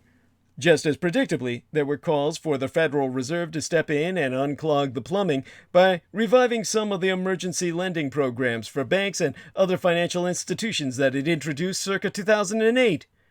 In order to prevent a full-scale panic, the Fed has had to move further in that direction. But Fed officials have made it perfectly clear in recent days that they cannot resolve this crisis alone. At least 12 more elements will be essential. In dealing with the outbreak itself, there needs to be far more transparency and urgency, with federal and local governments cooperating more effectively. And there needs to be a coordinated international effort to restore calm in the financial markets, bolster demand in other parts of the economy, and take us care of those whose livelihoods be most severely affected by the response to the outbreak, such as furloughed workers and people working in the travel and hospitality industries. On both of these fronts, the Trump administration has failed dismally, and the rot has come from the top. As Trump golfed in Florida and kept up his fake news narrative, cities and states across the country still didn't have enough test kits to track the virus's path. Terry Duffy, the head of the Chicago Mercantile Exchange, told CNBC on Monday afternoon opening this last work week that no one knows exactly what's going on as it relates to the virus. So if you want to get some stabilization into the marketplace, I think we need to get the test kits out into the hands of the public. For the most advanced country in the world, we are not doing that. You can't have 500 cases reported here in these United States and 16 million quarantined in Italy and say they both be correct. Something's wrong here. The markets know that, and they are trying to figure out some clarity. Even if the stock market stabilizes, we will still need to mitigate the virus's impact on the domestic and international economies. During the global financial crisis of 2008, the leaders of the G20 countries pledged to work together to restore confidence and boost demand. Central banks around the world followed through by relaxing monetary policy, and many governments, including those of these United States, Red China, and the United Kingdom, introduced fiscal stimulus packages. Right now, we need to prevent the coronavirus and the measures being taken to deal with it from causing a collapse in spending by consumers and businesses. In a Twitter thread on Monday, Jason Furman, who was a head of the Council of Economic Advisors during the Obama administration, said that the quickest way to do this would be to beef up existing fiscal programs such as unemployment insurance and food stamps, as well as expanding paid leave for affected workers, and possibly introducing an emergency program of tax cuts or cash transfers. Furman suggested providing $3,000 for every family of 4 in these United States. With 30-year Treasury bonds yielding just 0.99% on Monday opening the work week, and interest rates in other countries dipping into negative territory, this be an ideal time for another round of bond finance stimulus packages. But organizing such an international response would require forceful American leadership, which no longer exists. After spending 3 years preaching the virtues of isolationism and America First policies, Trump has largely squandered the respect and credibility on which American leadership had so long rested. The American president and his cohorts, for all their fawning over Putin and MBS, couldn't even prevent the twain of them from crashing the oil market at exactly the wrong moment. By MBS, I'm referring to Mohammed bin Salman, of course, the Prince of the House of Saud. And although it isn't a member of OPEC itself, these United States, as the world's biggest producer of crude, is a key player in the oil market. Now, James Baker, the wily Texan who was Secretary of State during the first Bush administration, would surely have spent the weekend shuttling between Moscow and Riyadh to prevent a complete breach between the twain big oil producers. The same could probably be said of Rex Tillerson, a former head of ExxonMobil for that matter. But there be no one left in the upper reaches of the Trump administration who has the credibility or even the foresight to undertake such a mission. We'd be left with a crisis of leadership that shows no signs of ending. On Monday afternoon, opening this last work week, administration officials met with Donald Trump to discuss the possible responses to the virus, such as expanding paid sick leave for people who had fallen ill or were confined to their homes, and allowing businesses directly affected to defer tax payments. The Wall Street Journal, citing sources inside the government, reported that these discussions were still in their early stages. With this administration, you can't expect much in the way of meaningful forward-looking action.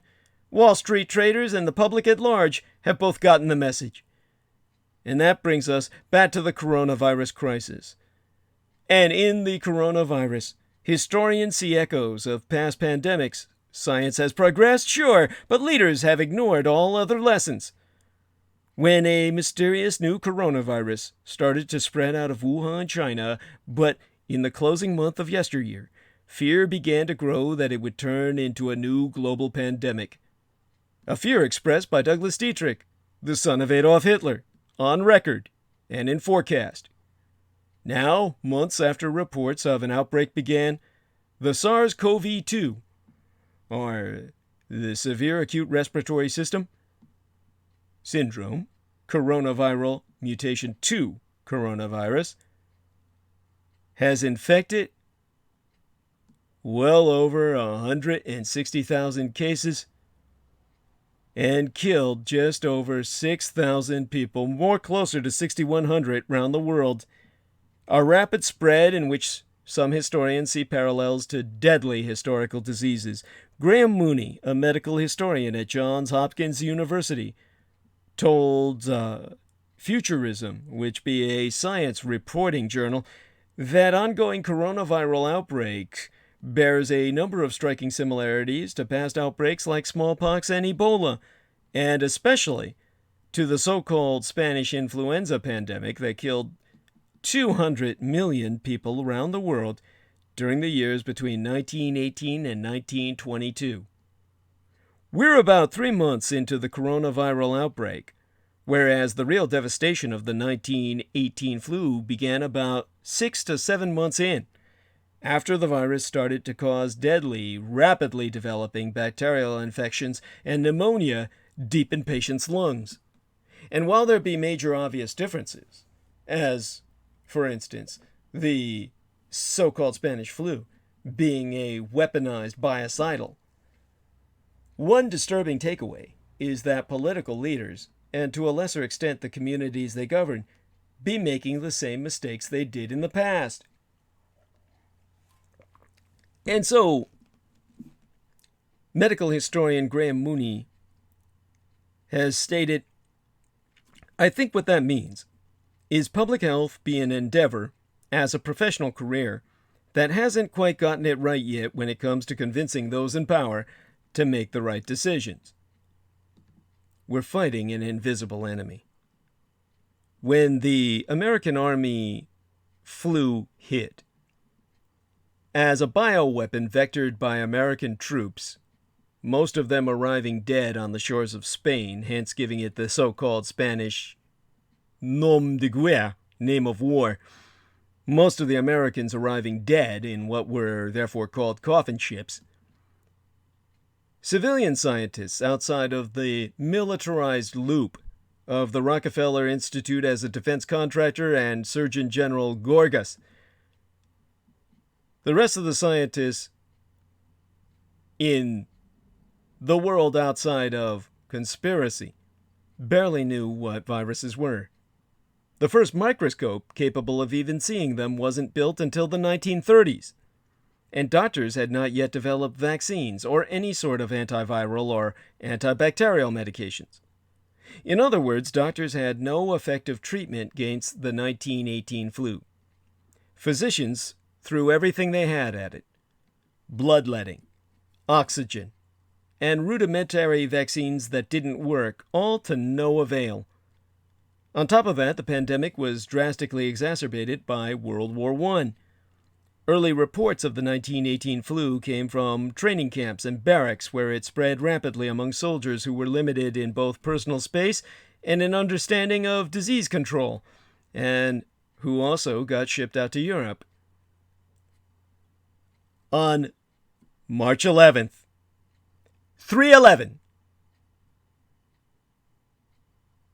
Sanju Sensemi, the same date as the 3/11 terror attack against the Fukushima Daiichi cluster of nuclear power plants. But back in 1918, that 11th day in March, an Army private in Kansas complained about flu-like symptoms. By that afternoon, there were over 100 other sick soldiers. Within 5 weeks, that number increased tenfold, and 100 soldiers had died. Meanwhile, civilian communities hit by the flu were left without doctors or healthcare professionals, as many of these resources had been sucked into the war effort and shipped overseas. But despite the similarities, COVID-19 is following a very different trajectory than the Spanish flu. There be no global war raging. But there be fast and easier ways for a higher volume of people to travel quickly across the globe, spreading the virus far from where it began. This is what leads to parallel treatments. Our understanding of microbiology and pharmacology has progressed substantially over the last 100 years. Quarantines, however, are as effective as ever, which means they aren't. Not so much, but they do their part. The medical historian Mooney has observed that there be some obvious differences, but really the parallels are in non-pharmaceuticals interventions that can take its place, like mandatory quarantine of the diseases so public health officials know us where they are and who's got them. Some of Mooney's research has focused on managing the balance between individual liberty and the needs of society during a public health emergency. For instance, he said that more governments are likely to pursue oversteps in measures such as controlling or at least managing or trying to prevent public gatherings as well. You see some of that happening now in some countries where they're beginning to think about suspending public gathering, but mostly the interventions are individual quarantines, closures of schools. Well, historically, isolation and quarantine have worked best if enacted early enough. Limiting exposure to disease is still among the best ways to limit its spread. The challenge was, and remains, the ability to pinpoint infection quickly and isolate the patient before they spread it to others. Exempli gratiae, Red China blocked transportation in and out of its first cities to be hit by the coronavirus, effectively quarantining the disease's epicenter from the rest of the world. The United States quarantined nearly 200 citizens who tried to flee Communist China, urging thousands of others to isolate themselves on top of that. The big question is whether it's appropriate for the state to be able to tell people you've got to go to the hospital, you've got to stay away from school, you've got to keep your business closed. Well, that's the kind of question Mooney asks as a bioethicist, a medical philosopher. I, of course, have no such qualms. I think in terms of immediate, decisive action. Yes, of course, you've got to be able to tell people to do that. If necessary, for the cause of the greater good, if people have to die, so be it. Appropriate or not, the state has historically wielded that power in the face of deadly outbreaks. It's just the reality of survival of the rest of us. But Mooney cites legislation that, in the face of the Spanish flu, they let authorities show up and cart people off to isolation hospitals, a policy that he asserts hit racial minorities, the poor, and anyone else living in overcrowded areas the hardest. But had you left them there in sight, they more than likely would have died. But this is where we come to something that has real impact, something that matters, other than effete consensus of what be apropos, and that be the subject of controlling narratives. The most disturbing parallel between today's outbreak and those of yesteryear is how governments have controlled the flow of information. Because the Spanish flu coincided with World War I, many of the countries first affected by it had heightened control over their media due to the war effort. In fact, the only reason the pandemic is called the Spanish flu is because Spain, a neutral country, allowed its newspapers to report about the disease first, openly, and sans, meaning without, any wartime censorship. On top of that, the United States' own Sedition Act of 1918 made it illegal to willfully utter, print, write, or publish any disloyal, profane, scurrilous, or abusive language about the form of the government of these United States. The government relied heavily on the Sedition Act to stamp out news about the pandemic lest it embarrass the state or detract from the war effort. You can read about this at length in sources like Smithsonian Magazine, who present but leaked information that I released decades agone. The result, at that time, was a contemporary media ecosystem, an ecosystem full of inaccurate information and propaganda telling the public not to worry, all while cities like Philadelphia turned into ghost towns and entire communities were wiped out, ultimately resulting in 20 million Americans dead. This time around, Communist China responded to early reports of an emerging coronavirus outbreak by punishing whistleblowers and censoring social media.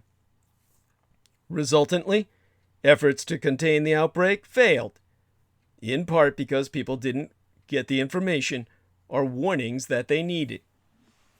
Exemple gratiae, when a Wuhan-based doctor was one of the first to warn of an outbreak, which he mistook at the time for a resurgence of SARS, he was arrested and silenced by the government over spreading rumors.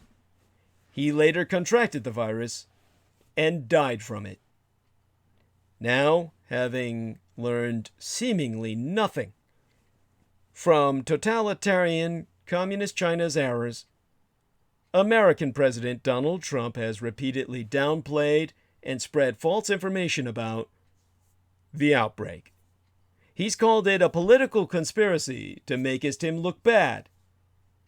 And on Wednesday, midweek this last week, dismissed World Health Organization reports and common sense practices like staying home from work when sick. The medical historian Mooney was observing,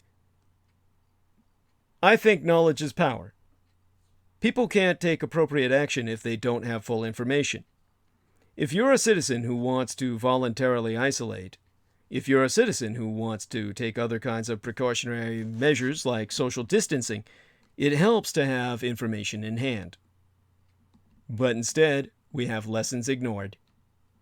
Ultimately, the response of both the American and Chinese governments shows a disturbing inability to learn from both the scientific and political lessons of the past."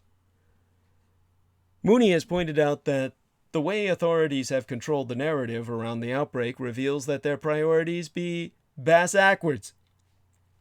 Instead of putting the concern for human life and citizens' welfare first, dictators like Donald Trump and Chinese Communist President Xi Jinping have focused more on national pride, which, as the medical historian Mooney has so noted, the argument here should be that human life has a value above a government's concern for outside attitudes about its ability to control an epidemic.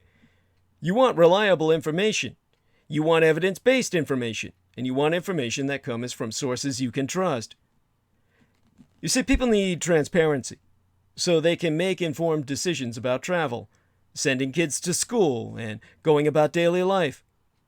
Sans that guidance, there be no way to organize an effective response on the individual or community level. Meanwhile, the rush to create a vaccine for a new outbreak rather than invest in public health shows that the leaders remain reactive rather than proactive.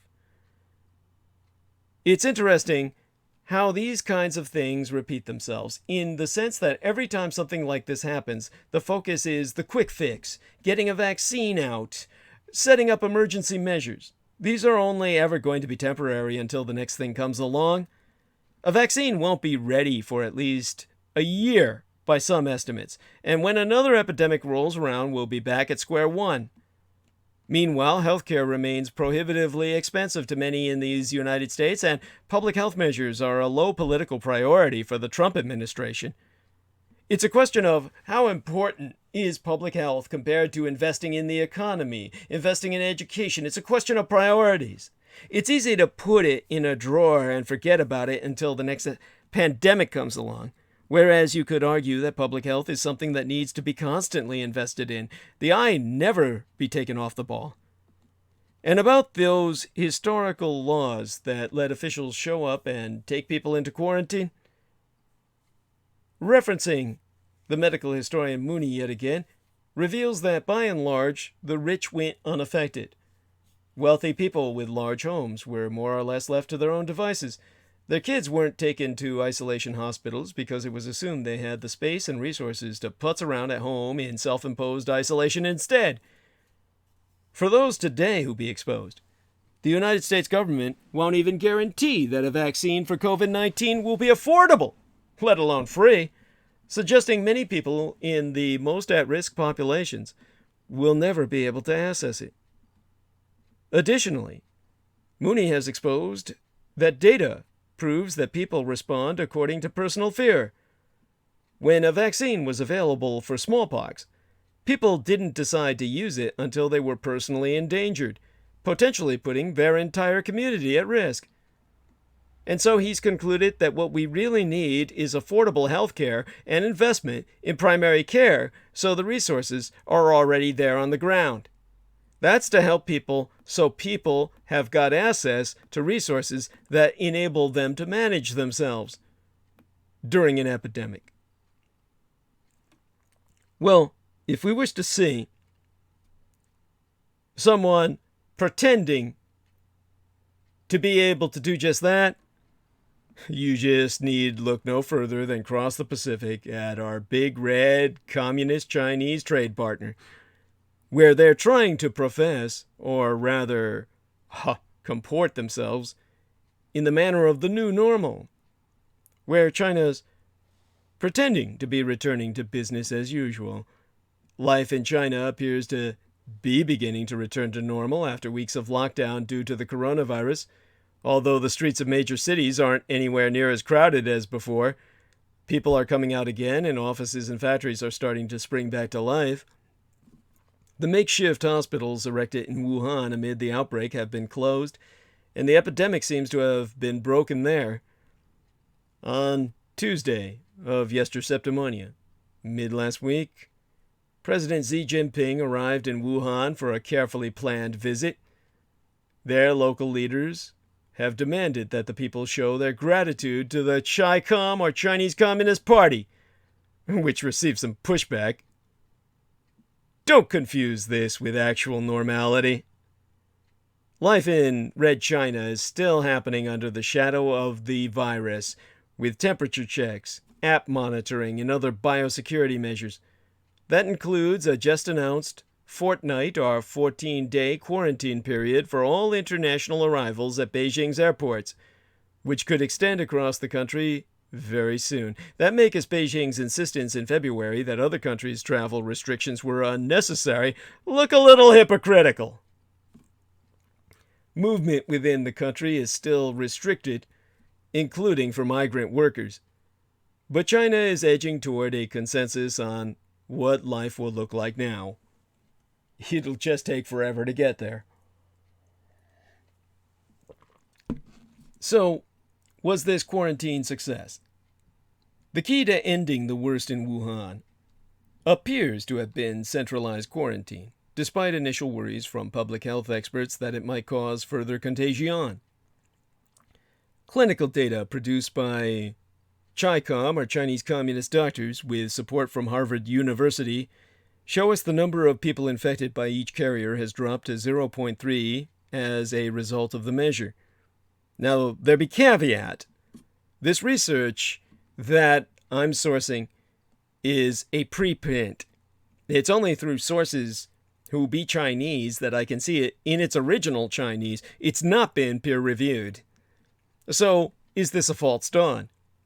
The consensus among many epidemiologists now is that the spread of the pandemic is inevitable and that 60 to 70% of the world population will eventually, inescapably contract the virus.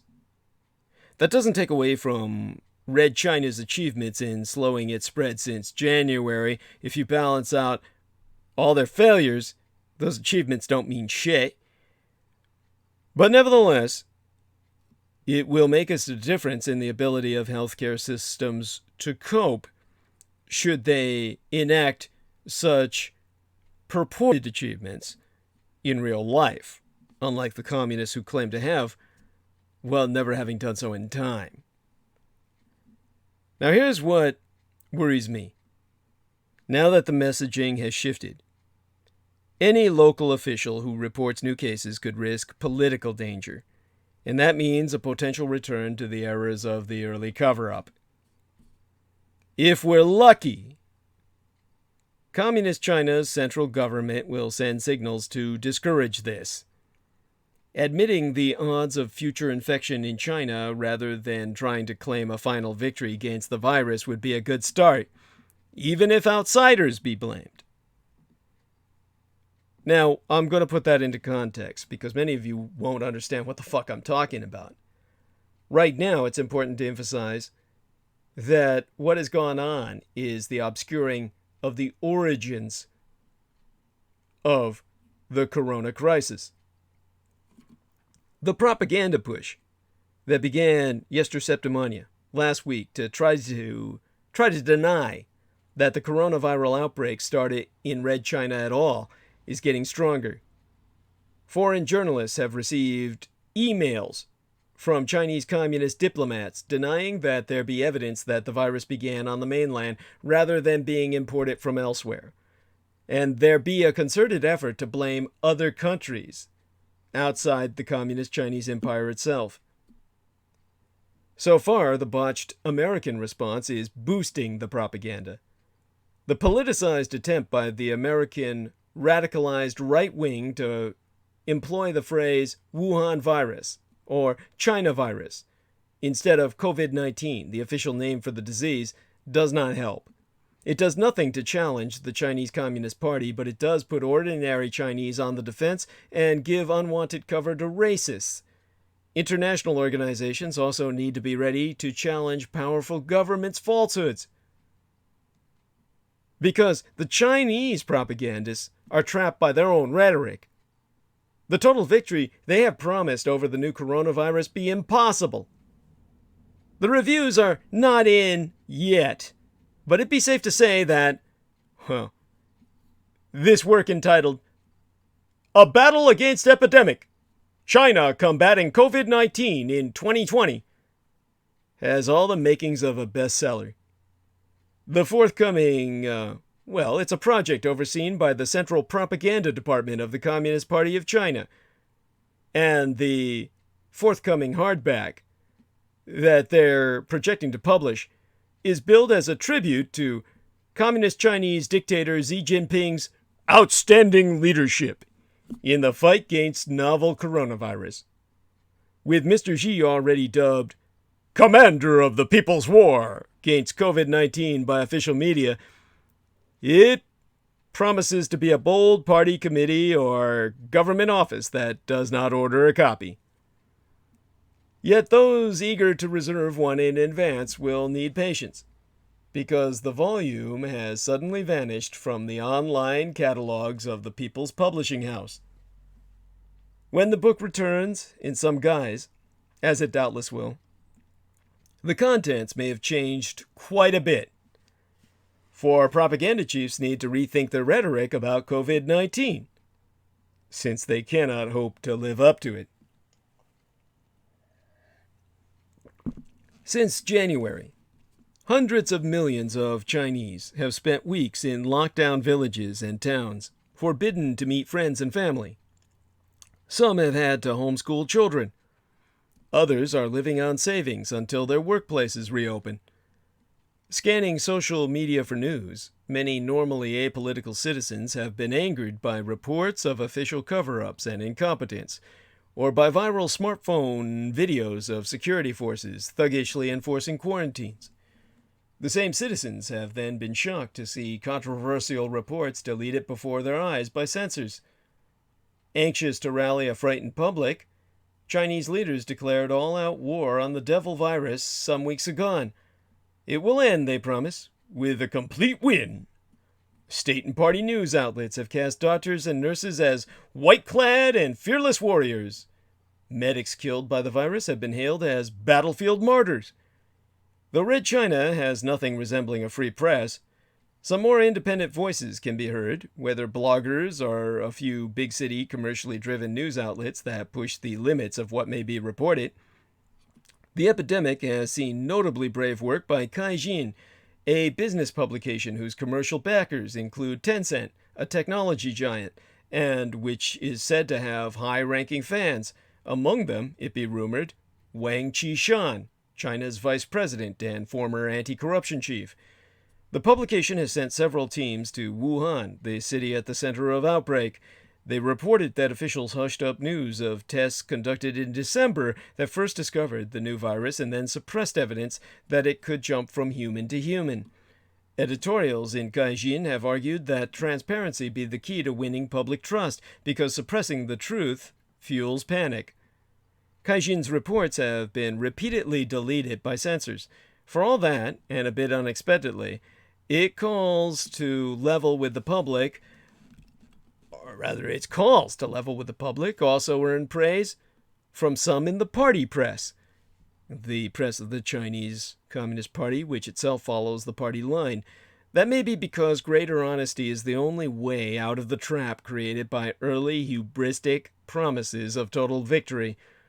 Back on February 20th, when almost all confirmed cases of COVID-19 were inside the country's borders, the China Daily boasted, "Were it not for the unique institutional advantages of the Chinese system, the world might be battling a devastating pandemic."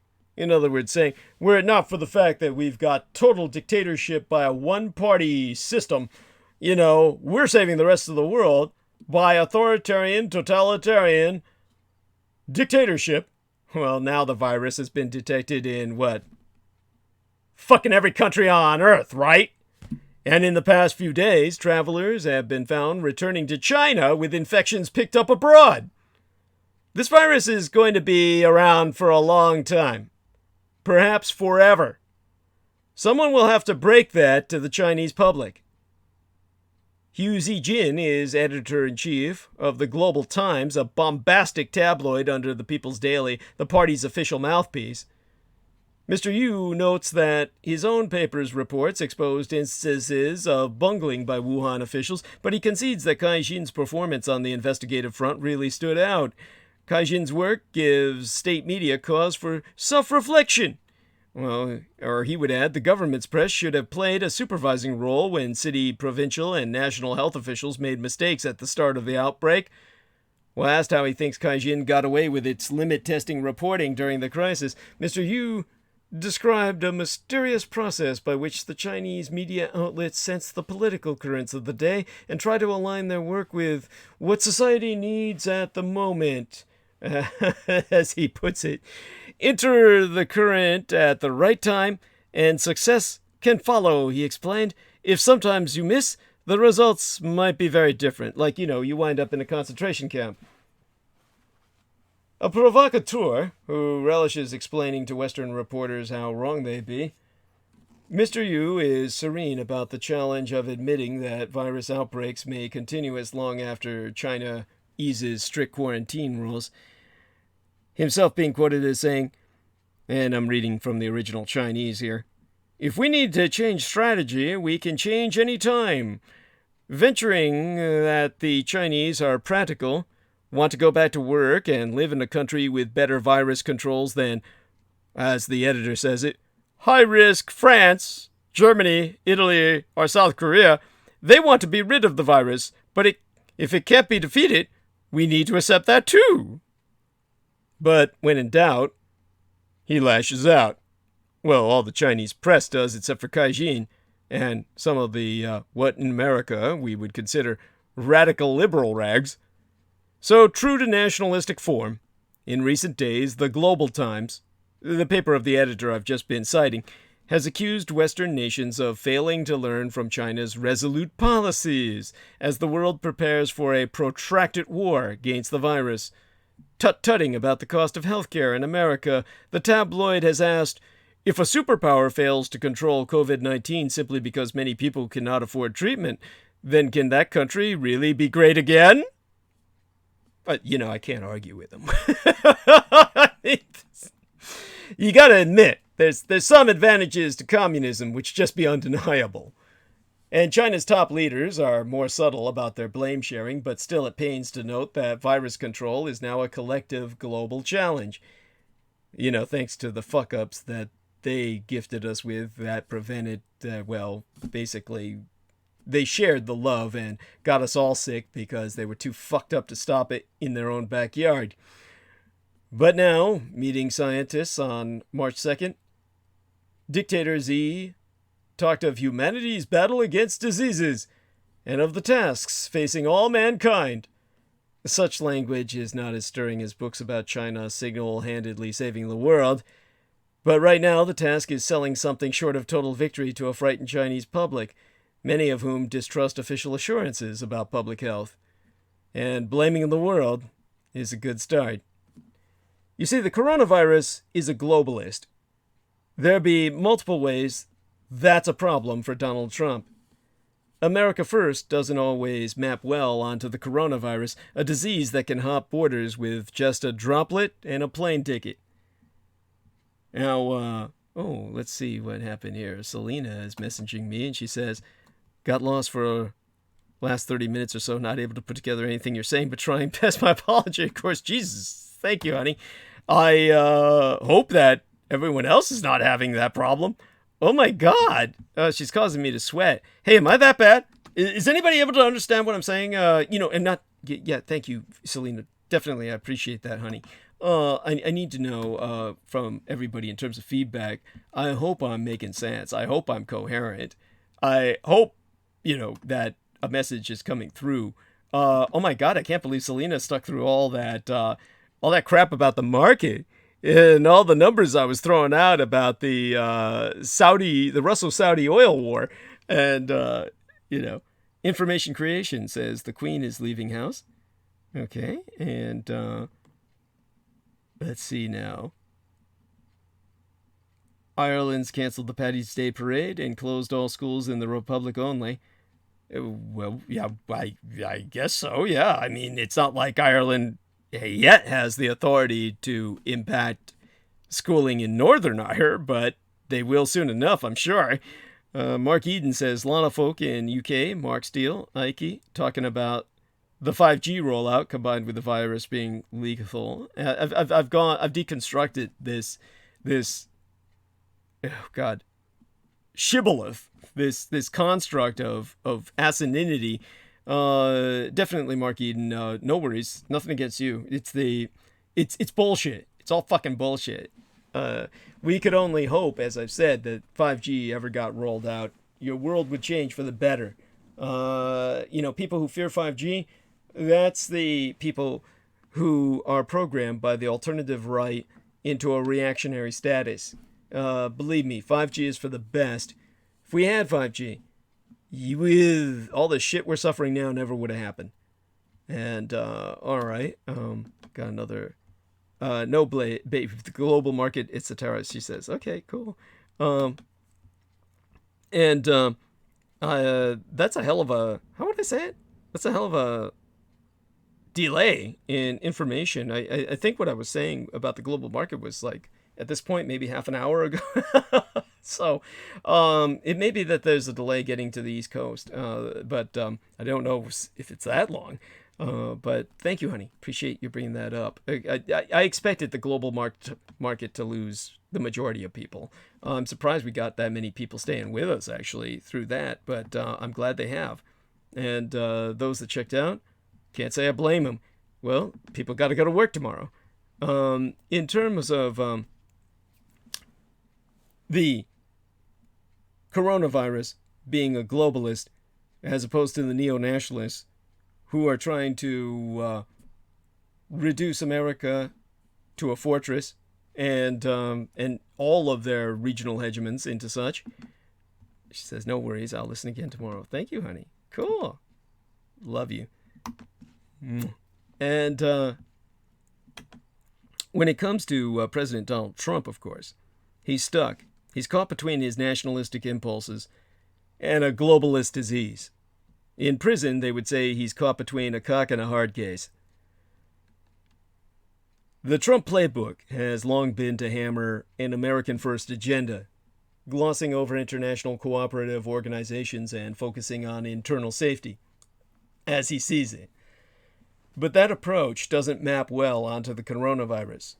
which, as I've said, you've got this disease that can hop borders with just a droplet on a plane, and it's posing unusual challenges to Trump's way of doing business with the world. Now, solutions available to Red China's communist regime, such as severely restricting the movements of tens of millions of people, are simply not readily available, nor even optically feasible, in a 50-state democracy. And while the World Health Organization continues to welcome emergency funding contributions, global health workers have been arguing that the best time to spend money on a global pandemic is before it happens, an approach at odds with all recent Trump administration budget and global health program cuts and empty chairs. There be nigh half a dozen challenges Trump faces as he attempts to navigate the global politics of outbreak.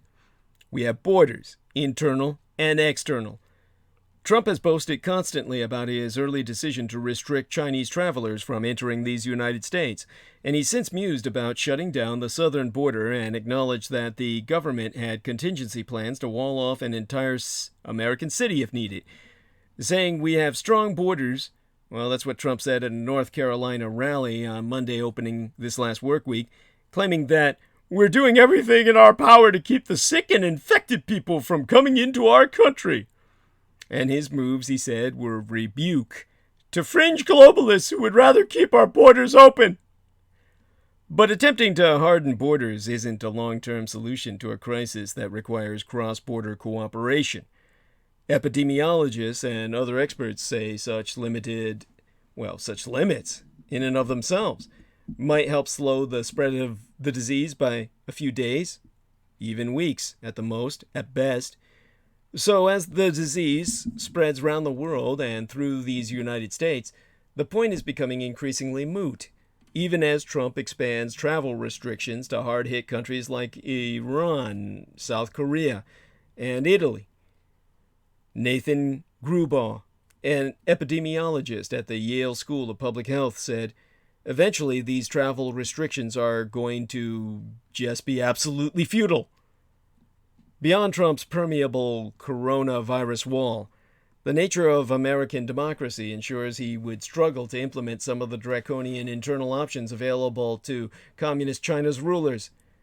China's walling off of Wuhan and Hubei province would be essentially impossible to impose on, say, Washington State, which has reported the most coronavirus cases within these United States and serves as the epicenter of our epidemic. Anthony Fauci, director of the National Institute of Allergy and Infectious Diseases, said Tuesday that China had taken social distancing to its farthest extreme, to an extent that could not, nor never, be replicated in these United States. Now, David Fisman, an epidemiology professor at the University of Toronto, was quoted as saying places that have controlled this have a mix of authoritarianism and competence to degree. Control may be difficult where there be competence but resistance to state-imposed restrictions. Well, you don't even have the competence here, so I guess we're left with jack and shit. Which means we've got jack shit nothing. Now, that kind of action these guys are describing, bioethicist Kelly Hills has gone on record to say it's akin to closing the barn door after the horse is 3 fields away, looking at you like, what the hell are you doing? It's hard to imagine Trump successfully calling on Facebook and Amazon to help enforce restrictions of movement, as Red China has done with WeChat and Alipay, or ordering large parts of the economy to shut down in an election year, no less. Trump also doesn't have a single national health service to instruct as many European countries have. In addition to public outcry around a major movement restriction, the courts would strike it down because it would be disproportionate, and it would affect many, many people who are not infected or exposed to a pathogen. Well, that's according to Lawrence Gostin, the professor of global health law at Georgetown Law, and he's also the director of the World Health Organization Center on Global Health Law. So one of the most effective approaches to slow the virus spread, according to the experts that I'm sourcing, is temporary social distancing measures. Canceling mass events, closing schools, having people work from home, and providing resources to workers with low incomes. This all should have been in place and should have been enacted long ago. Those decisions fall nearly exclusively to private organizations and state and local officials now, and they're already starting to bite. As the president enters his re-election campaign, the projected United States GDP, or gross domestic product, growth rate was revised downward to 1.3% this year. That's going to be our 2020 GDP. Then, of course, there be international institutions, which Trump despises, that be so pivotal to anything working in terms of counteracting this global pandemic. The coronavirus poses this other global challenge to Trump, entangling him more closely with the international institutions he so loathes. Trump has at times questioned the mission of global organizations like the United Nations and the NATO, or North Atlantic Treaty Organizational Military Alliance. And since the coronavirus outbreak began, Trump has limited extra United States investment globally to $37 million United States dollars for the World Health Organization. While the United States already funds 22% of the WHO budget, the agency is asking donors for $675 million United States dollars to help fight the virus, warning that it is struggling to support countries to test and isolate potential victims. Yet so far, it has received less than half its goal, even after getting a $125 million United States dollar injection from the European Union. When the WHO is unable to act as the first responder to a global health crisis, the buck has typically been passed to the United States Centers for Disease Control and Prevention. But given Trump's wariness of international aid and early missteps by the CDC itself, that role could now fall to European authorities. An $8.3 billion United States dollar emergency coronavirus spending package headed for Trump's desk does include $300 million United States dollars for humanitarian aid and health needs in countries where the coronavirus is spreading. But the new funding cuts against the broader goals of the Trump administration. Only weeks ago, Trump's 2021 budget request proposed cutting several international public health programs. Elsewhere, the World Bank, of which the United States be the biggest shareholder, said it be ready to provide $12 billion United States dollars for countries to improve their responses to the coronavirus outbreak. In a joint statement with the International Monetary Fund, the World Bank vowed to use our available investments, their instruments, to the fullest extent possible, including emergency financing, policy advice, and technical assistance as economic needs demand. And that brings us to the other challenge, which Trump you'd think would love: business bailouts. The coronavirus is ripping through the global economy. Businesses that rely on the global supply chain be nervous about falling revenues. Insurers and hospitals be fretting about having to foot the bill for thousands of sick people. Airlines, shipping firms, and conference planners have seen a major decline in business. And they're appealing to the government to do something about it. Bailouts, changes to the tax structure, anything. Trump is already seeking to cut off chatter about an airline bailout, but he'll likely face tough decisions in the coming weeks. Farmers who already have access to special support to endure the administration's trade war with Red China may need further support as Beijing struggles to uphold its end of January's Sino-American trade agreement. And overseas, Trump can see a preview of lobbying he may soon face. Air France-KLM is appealing to the Dutch and French governments to defer new ticket taxes, and the Italian government is set to ask the EU for flexibility in its budget rules as it is forced to spend big to contain the virus and its economic effects. And that brings us to what be that subject which crosses all boundaries in Trump world: military cooperation. The United States military, as a global institution, is also grappling with the coronavirus. The United States and South Korea, which has one of the highest number of cases, have already postponed their annual joint military exercises because of outbreak fears.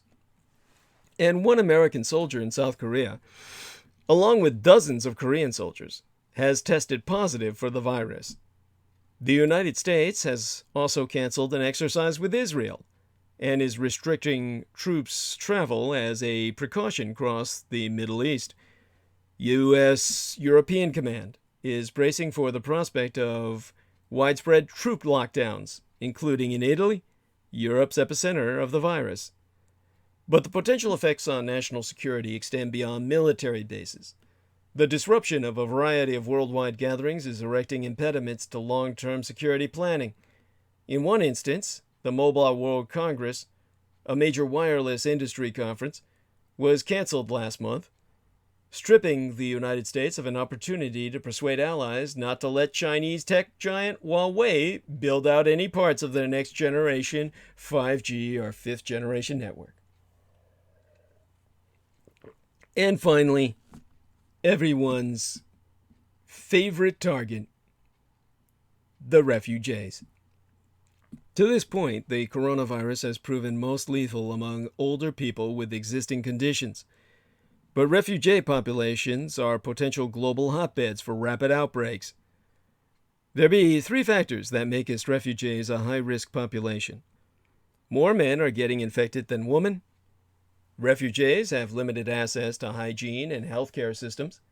And refugees be highly mobile communities, oftentimes operating under pressure from smugglers and police. David Miliband, head of the International Rescue Committee, in an interview, went on record to say, "We know as coronavirus doesn't respect borders and that it hits the vulnerable hardest, those with weak health systems, so refugees are at considerably greater risk." Of most immediate concern is a group of 1 million newly displaced people on the move in Syria, along with 3.5 million refugees already in Turkey. Many are headed towards the European Union, since the Turkish government said it would no longer hold back refugees from traveling through Turkey to enter the EU via Greece and Bulgaria. And that's a situation which may someday in the future parallel Mexico having a hold on the United States with a similar threat. I'll explain that in Arc of Narrative soon enough. But Caroline Edstadler, Austria's European Affairs Minister, has warned the smugglers are building up their businesses models very quickly. And if the coronavirus gets into refugee communities, it's a disaster. Back in these United States, Republican lawmakers have expressed more concerns about people attempting to flee to America if there be significant coronavirus outbreaks in Mexico or Central America. This is not where I'm getting to this subject, but I need to preface what I will say more in depth. And given the porous nature that Republicans see our border as manifesting, and the continued lack of operational control due to the influence of dangerous cartels, it be foreseeable, indeed, according to a group of Republican members from Texas, who wrote such in a letter to Health and Human Services Secretary Alex Azar, they feel it be predictable that any outbreak in Central America or Mexico could cause a rush to our border. Now, pure shit, but I will articulate such soon enough. One among the creepiest true crime tours in America is the Tucson Murders True Crime Tours. The Tucson Murders True Crime Tours provide us historic crime investigation into forgotten lost crimes in Tucson, Arizona. These small private tours are hosted by the Mr. Ben Baron Estenius, a true crime researcher and enthusiast who will personally take us to real historic crime locations related to these crimes in Tucson. Relive these events and hear the untold stories behind the stories. The Baron Ben specializes in the seemingly ever-developing case of the late serial rape killer Charles Howard Schmitty Schmid Jr., alias the Pied Piper of Tucson, an aftermath tour. See theunfinishedman.com for excerpts from his book that's yet to be published, and scenes from films, documentary that he's been working on in the cinematic format. But other cases, such as The Strange Case of Morris Brady, the Dr. George Marvin Tejardine case, and The Red Rapist are also within his repertoire, as in fact are all the crimes that shocked the Southwest throughout the 1960s, the very decade I myself entered this vale of tears. These devastating crimes stained a city so deeply, they may never be removed. For tour information, contact theTucsonMurders.com. That's Tucson, spelled Tucson, put the word "the" in front of it, or telephone the Baron Ben personally to guide your tour at 1-520-/323-3406. Once again, that's 1520-323-3406. Now, the New York Times has obtained the CDC, or the Center for Disease Control's, worst-case scenario estimates for coronavirus spread in these United States.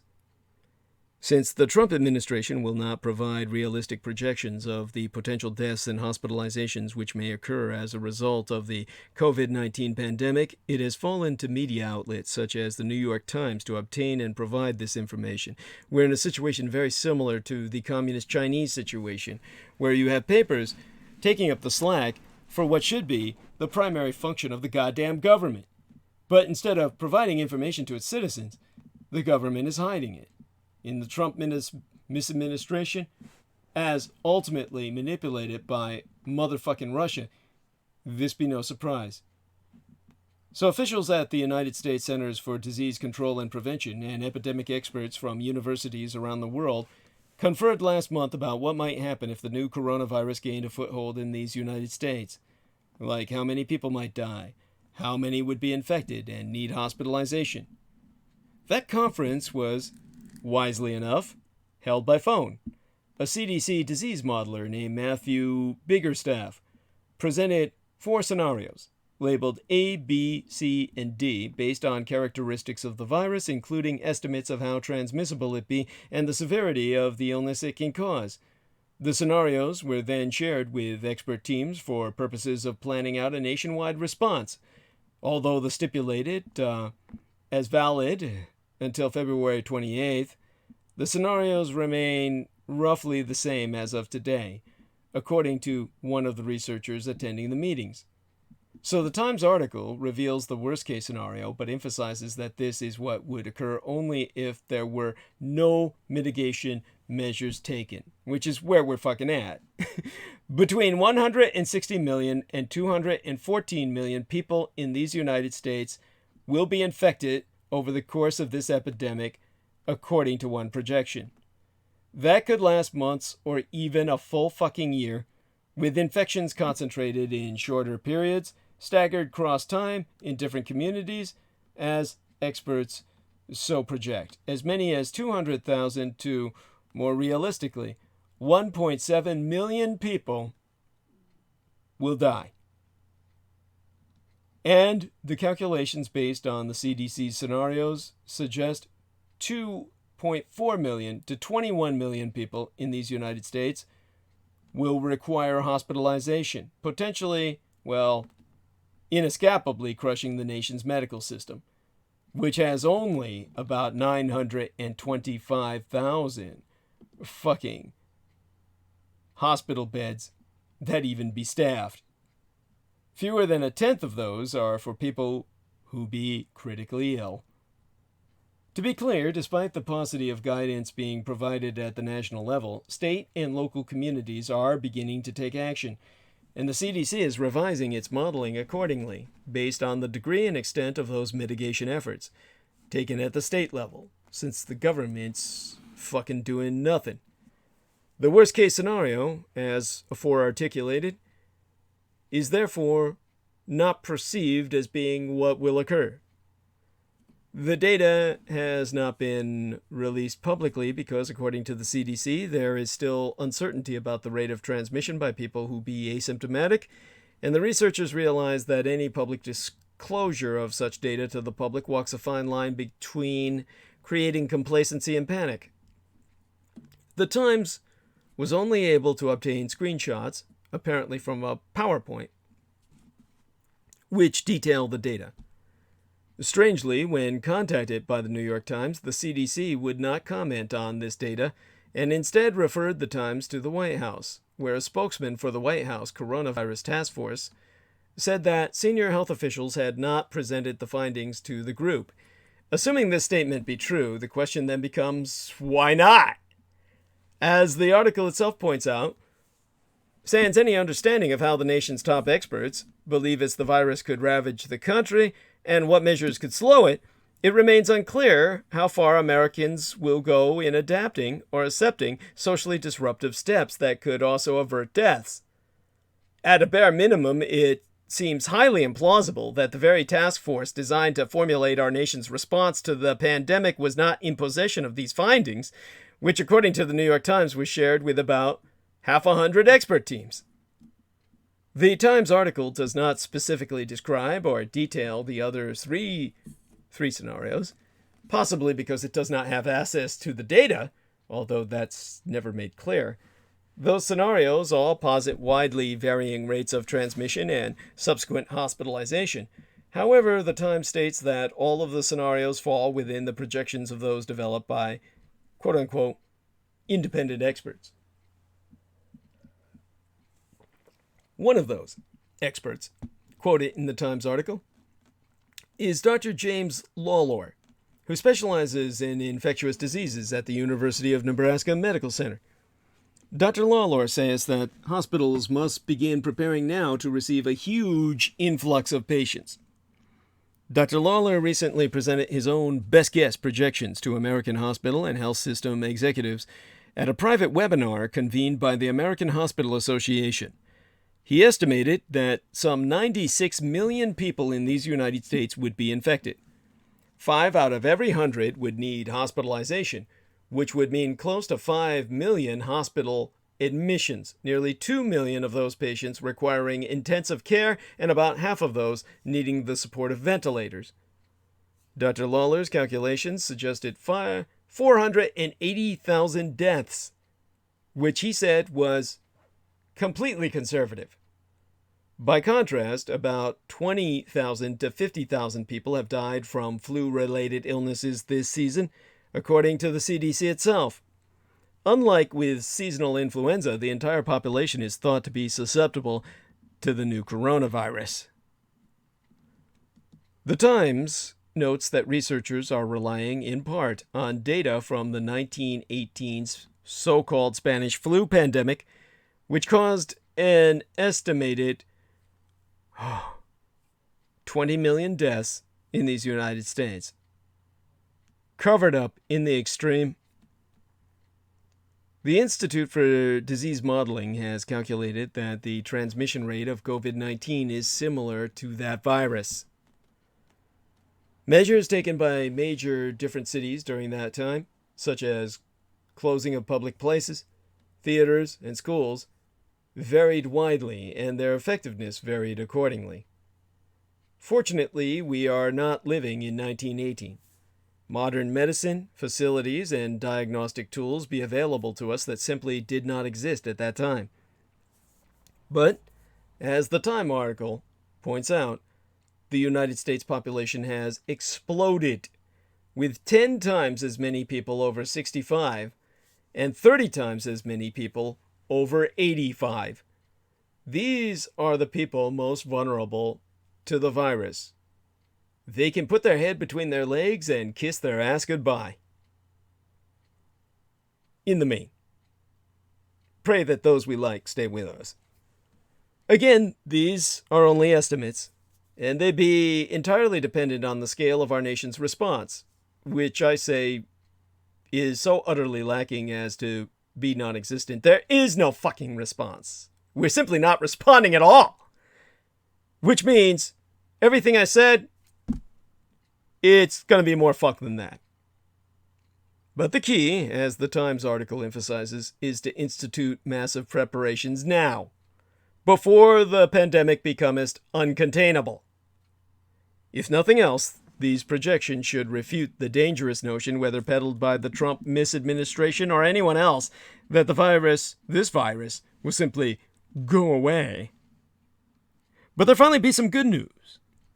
Warm weather has been shown to slow the spread of coronavirus. So let the sunshine in. In a moment when the world seems more desperate than ever for the slightest ray of hope, there be some literally sunny news. Warm weather has been correlated with a slowdown in the spread of COVID-19. Now, the paper I'm citing comes from a squad of data scientists and economists at Beijing schools, Tsinghua University, and Beihang University, compiling data from the Chinese Center for Disease Control and Prevention, related to 4,711 confirmed cases of the SARS-CoV-2 viral mutation, the SARS-CoV-2 coronavirus. The scientists investigated to see what those cases' contact was like with other patients. And then, using a great deal of sophisticated statistical analysis and modeling, trend growth curves, weather stations, and contact tracing among patients who have had COVID-19, they came to this conclusion. By the way, I'm skipping all the details as to how they came to the conclusion because even though it's in Chinese, it's just numbers and shit. It's like, it's meaningless to me. But the conclusion be that high temperature and high relative humidity significantly reduce the transmission of COVID-19, respectively, even after controlling for population density and GDP, or gross domestic product per capita, of cities. This result is consistent with the fact that the high temperature and high humidity significantly reduce the transmission of influenza. It indicates that the arrival of summer and rainy season in the northern hemisphere can effectively reduce the transmission of the COVID-19. Now, it's important to note here that, first, the word that I'm getting out of the Chinese character, the ideogram, is indicates. That's the transliteration. This is a data analysis and by no means a definitive piece of work. Next, we're not talking about warm weather killing coronavirus. Per the currently available information we have, it does not. Or even stopping it from spreading. It will not. But, and finally, it appears it will slow the spread. While this might sound like little consolation, it should be. You're going to hear a lot in the next few weeks about flattening the curve. Long story short, we need to slow this thing down to make sure that the highest possible number of us will get medical treatment if we need it. Slowing the spread, or flattening the curve, is critical to ensuring that various global healthcare systems are not overburdened by a taxing surge of serious to critical cases of COVID-19. Warm weather will help us do that here in the Northern Hemisphere over the next few months. In the Southern Hemisphere, the oncoming colder weather looks to mean easier transmission is coming that way. Here's hoping those places least affected by COVID-19 over the last few months have heeded the lessons and warnings facing those of us on the other side of the globe and be readying themselves for this. Now, there be another cause for hope. And, oh, by the way, Mark Eden says, good to know, Dougie, regarding 5G. All on board. Last 30 minutes, brother. Hey, God bless you. Love you. Thanks so much. And definitely, review the past several transmissions. I have covered that in some depths. I'll have to devote an entire transmission to it, or a good part of one in the near future to that very subject, because most people don't understand it at all. And but as someone myself who does drink human blood for the sake of rejuvenation, to maintain my appearance of youth, it is always, of course, validating or comforting, heartening to see that baseline humans can make us use of blood themselves. And that's what brings us to the blood of the immune. I was saying how back in World War I, doctors threw everything they knew at the weaponized American Army flu. One thing that we know worked, and what doctors are pushing for now, is an antiquated treatment on the coronavirus with blood from recovered patients. In the total absence of vaccines or antiviral drugs, researchers at Johns Hopkins University in Baltimore say the key to slowing and treating the coronavirus might be hidden in the blood of those who've already recovered from the disease. The method of using convalescent serum, essentially harvesting virus-fighting antibodies from the blood of previously infected patients, dates back more than 100 years, well over a century, but it has not been used widely in these United States in decades. During the American Army influenza epidemic of 1918, scientists reported that transfusions of blood products obtained from survivors led to a 50% drop, a 50% drop in deaths among severely ill patients. A similar strategy was deployed to treat and slow the spread of polio and measles outbreaks decades ago. But the technique fell out of favor in the 1950s with the innovation of modern vaccine science and antiviral drugs. The person I've sourced for this is Dr. Arturo Casadevall, chair of the Molecular Microbiology and Immunology Department at Johns Hopkins Bloomberg School of Public Health. Now, molecular microbiology just means genetics. He is, in essence, a mechanical geneticist, meaning he works with genetics from a mechanical perspective rather than an engineering perspective. In other words, the way a mechanic would work with a car rather than a designer. When Casadevall learned in December that a new coronavirus was spreading rapidly in China, he started telling colleagues that it might be time to revive the antiquated treatment. I'll quote Dr. Casadevall directly. Verbatim, he said, "I'm an infectious disease doctor who is interested in history. I knew the history of what was done in the early 20th century with epidemics.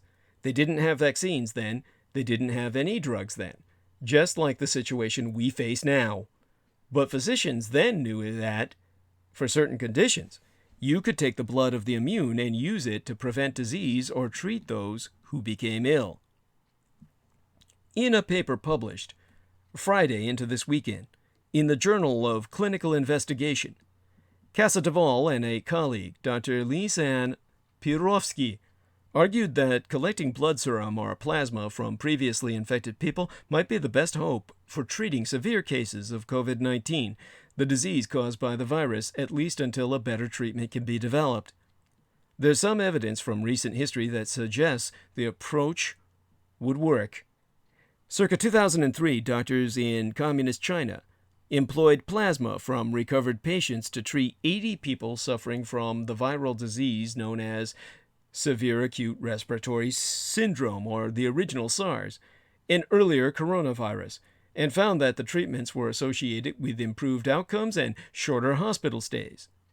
Circa 2014, the World Health Organization published guidelines for using donated plasma to treat people infected with Ebola after the treatment showed promise. In an interview with Stat News, last month, a top FDA or Food and Drug Administration official said convalescent plasma might be helpful in the fight against the new coronavirus. Although the treatment is not a cure, Casadevall says it might be an important stopgap. See, we're not curing this assault on the human body any more than we can cure any flu or the common cold. All we can do is prevent or we can treat. The fact that we even have a treatment available is awesome. Researchers in these United States and across the globe have been scrambling to develop drugs for the coronavirus, but federal officials say these treatments are likely months, or far more realistically, in the case of a vaccine, more than a year away. That leaves hospitals with few options other than ventilators to treat COVID-19 patients suffering from respiratory failure. stoking concerns nationally that a surge of severely ill patients in the coming weeks could overwhelm emergency rooms and intensive care units. Our ICUs would become as full as our prisons. Dr. Jeffrey Henderson, an assistant professor of medicine and molecular microbiology at the Washington University School of Medicine in St. Louis, has gone on record to say the approach definitely has merit. And what's remarkable about it is it's not a new idea. It's been with us for a good 100 years, well, much longer. I think we don't know until we have experience and case reports with this particular disease whether it will be effective, but just based on its track record with a number of other viruses, I knowest it has a very good chance of working. Henderson said part of what makes the treatment attractive is its simplicity. Although there be danger in giving a patient the wrong type of blood, safety advancements over the past 12 decades have made adverse outcomes rare, and hospitals have the tools needed to begin harvesting and transfusing patients with blood serum right away. The Johns Hopkins team is planning to submit its plan for approval by the FDA, but Quesadeville said they don't anticipate problems since the method has been used in the past and relies on standard blood banking technologies. He hopes to begin collecting serum from recovered patients within 4 to 6 weeks. Which means I've got to lock myself up for at least that period of time. Now, patients tend to make as large numbers of antibodies against an infecting pathogen, and these antibodies oftentimes circulate in the blood of survivors for months or even years afterwards. By collecting and transfusing a survivor's serum or plasma, the liquid portion of blood left once cells and platelets have been removed, doctors could potentially boost an ailing patient's immunoresponse. Doctors in Red China have begun treating COVID-19 patients with plasma harvested from survivors and have reported somewhat positive results, especially when the method is applied early in the disease, though it has not been tested widely. Dr. Zhang Wenhong, the leader of a medical team sent from Shanghai to Wuhan to help tackle the outbreak, spraketh in an interview with Al Jazeera yesterday, and last week said, the usage of plasma will probably reduce the time needed to treat the disease from 5 to 10 days to 3 to 5 days. Quesadeville argues that convalescent serum could also be given to frontline healthcare workers to help protect them from becoming ill, a form of vaccine all its own. And to implement his plan, academic hospitals would be needed to work collaboratively with blood banks to set up research protocols and treatment guidelines. Doctors at Johns Hopkins started that work weeks ago, as confirmed by Quesadeville in a phone call between he and I, and they have begun drafting guidelines that can be copied by hospitals across this country. He's already been in touch with doctors at the Mayo Clinic in Minnesota, and he said, at the local level, hospitals and blood banks have everything they need to do this, but what would really help is coordination from the federal government. First, Quesadeville said, the United States must immediately begin widespread testing because it's impossible to collect blood serum from survivors if public health officials don't know who's been infected. Second, Quesadeville said federal officials may need to oversee the interstate shipment of blood products. He can imagine a scenario where blood banks in Seattle, which has been at the epicenter of the American outbreak for weeks, might be in a position to send excess blood products to other cities where outbreaks are still ramping up. And finally, Quesadeville has concluded that government officials would need to help spread the word. He believes people who've had the coronavirus and recovered will be eager to donate plasma if they believe it could help elderly patients and healthcare workers. Now, Quesadeville does emphasize this is by no means a panacea, but at a time when the message has been there's nothing you can do but wash your hands, this be an opportunity to do something proactive that can help fight this. And, of course, as a vampire, someone who is a quarter vampire myself, from my sainted mother's bloodline, it excites me in a manner you normal humans cannot fathom, and I may never be able to communicate or share. And that brings us to the politics of pandemic itself. The general election contest began this week, and oh, what a different campaign it be than either party envisioned just a few weeks agone. As recently as the start of this month, Democrats faced questions about how they would run against President Trump during a period of steady economic growth, historically low unemployment, and record stock market highs. This week, the market hit a new record, all right. The biggest single-day percentage drop in more than 30 years. As of Thursday's close, before the Friday dead cat bounce, the Dow Jones Industrial Average had retreated to the level of the spring of Trump's first year in office, giving up nearly all gains of the long bull market of which he has so oftentimes boasted. All that could yet change between now and when voting gets underway, of course. In the last few years, or if the last few years have taught us any lesson, it should be not to assume that life, or politics, will look the same in 7 months as it does now. Still, there be no question that at this point, the political landscape has changed in fundamental ways, and the campaign will as well. Imagine Trump without the economy. The Democratic primary campaigns hasn't yet officially ended. Joe Biden has a lead of about 150 delegates over Senator Bernie Sanders, the Judeo-Bolshevik communist, but remains a long way from a majority. And Sanders plans to stay in the race at least through Sunday's debate. Still, there's little doubt about the outcome after Sanders' crushing loss in Michigan's primary on Tuesday of Septimania, this last week, where Sanders admitted on Wednesday, while Trump was giving his fuck-up speech, well, I'll get into his clusterfuck inarchive narrative, but even then Sanders said we're losing the debate over electability. Now, Biden showed in a speech on Thursday that he has turned his focus to the general election. And fittingly, Thursday's speech focused on Trump's response to the coronavirus, which Biden lambasted as slow, ineffective, and rudderless. I think he's being generous. As Janet Hook wrote in one of the columns I was reviewing before I started burning bandwidth, Democrats believe the disease outbreak provides us the perfect template for the theme around which Biden has built his campaign from the start, that he can provide steady, reassuring leadership for a country frightened by an erratic, chaotic incumbent. How well voters will respond to that remains unknown. Predictably, many early responses to the epidemic have broken, like everything else these days, along partisan lines. Trump and his cultists have consistently minimized the danger from the virus, and therefore hopefully made themselves more vulnerable, and hopefully they all fucking die.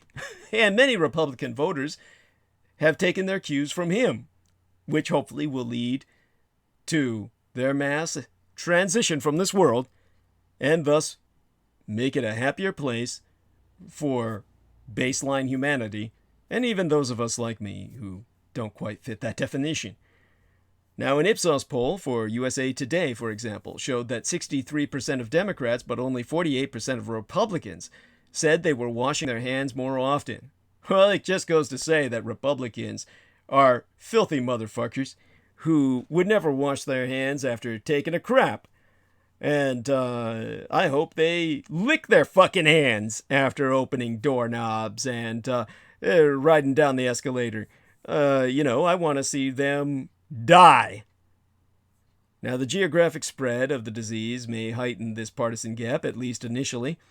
As with any new thing that enters the United States from overseas, the coronavirus has initially taken hold along the coasts, mostly Democratic territory, and has not yet had as much impact in the South and the interior Midwest as I look forward to it having, where I hope to see mass die-off.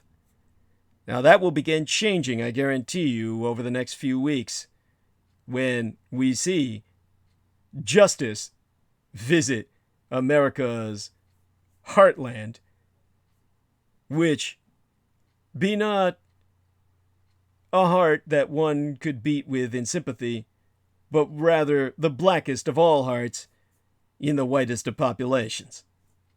where Ohio's Republican Governor Mike DeWine on Thursday ordered all schools closed in his state after the state health department reported that although the state has only a handful of confirmed cases, roughly 100,000 Ohioans are likely already infected with the virus.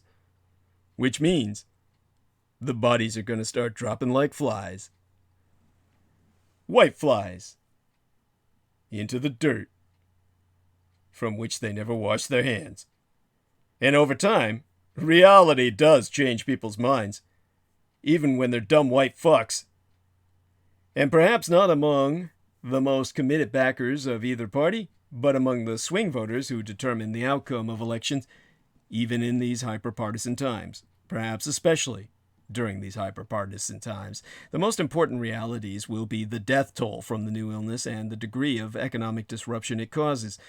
Both of those involve huge degrees of uncertainty. However disruptive coronavirus has been so far, the spread of the illness has just begun. The experience in other countries shows that the anticipated wave of hospitalizations, deaths, and true economic disruption still lies ahead here and probably won't peak for several weeks at the least. The worst-case scenarios involve a huge number of people all contracting the illness at once, with a sudden rise in hospitalizations that would overwhelm the country's capacity for intensive care beds, ventilators, and other hospital facilities. If that happens, well, more than 1 million Americans could die of the disease, as health experts have projected. By contrast, if current public health efforts take its hold, including restricting travel and dramatically reducing social interactions, they would slow the spread of the virus. That could prevent a spike of serious illness that would swamp the healthcare system, and the toll would be dramatically lessened. Even then, however, millions of people would still be sick, and the death toll almost surely will be multiples of the 12,000 to 60,000 who die annually from the flu in these United States. The same range of possible outcomes affects economic forecasts.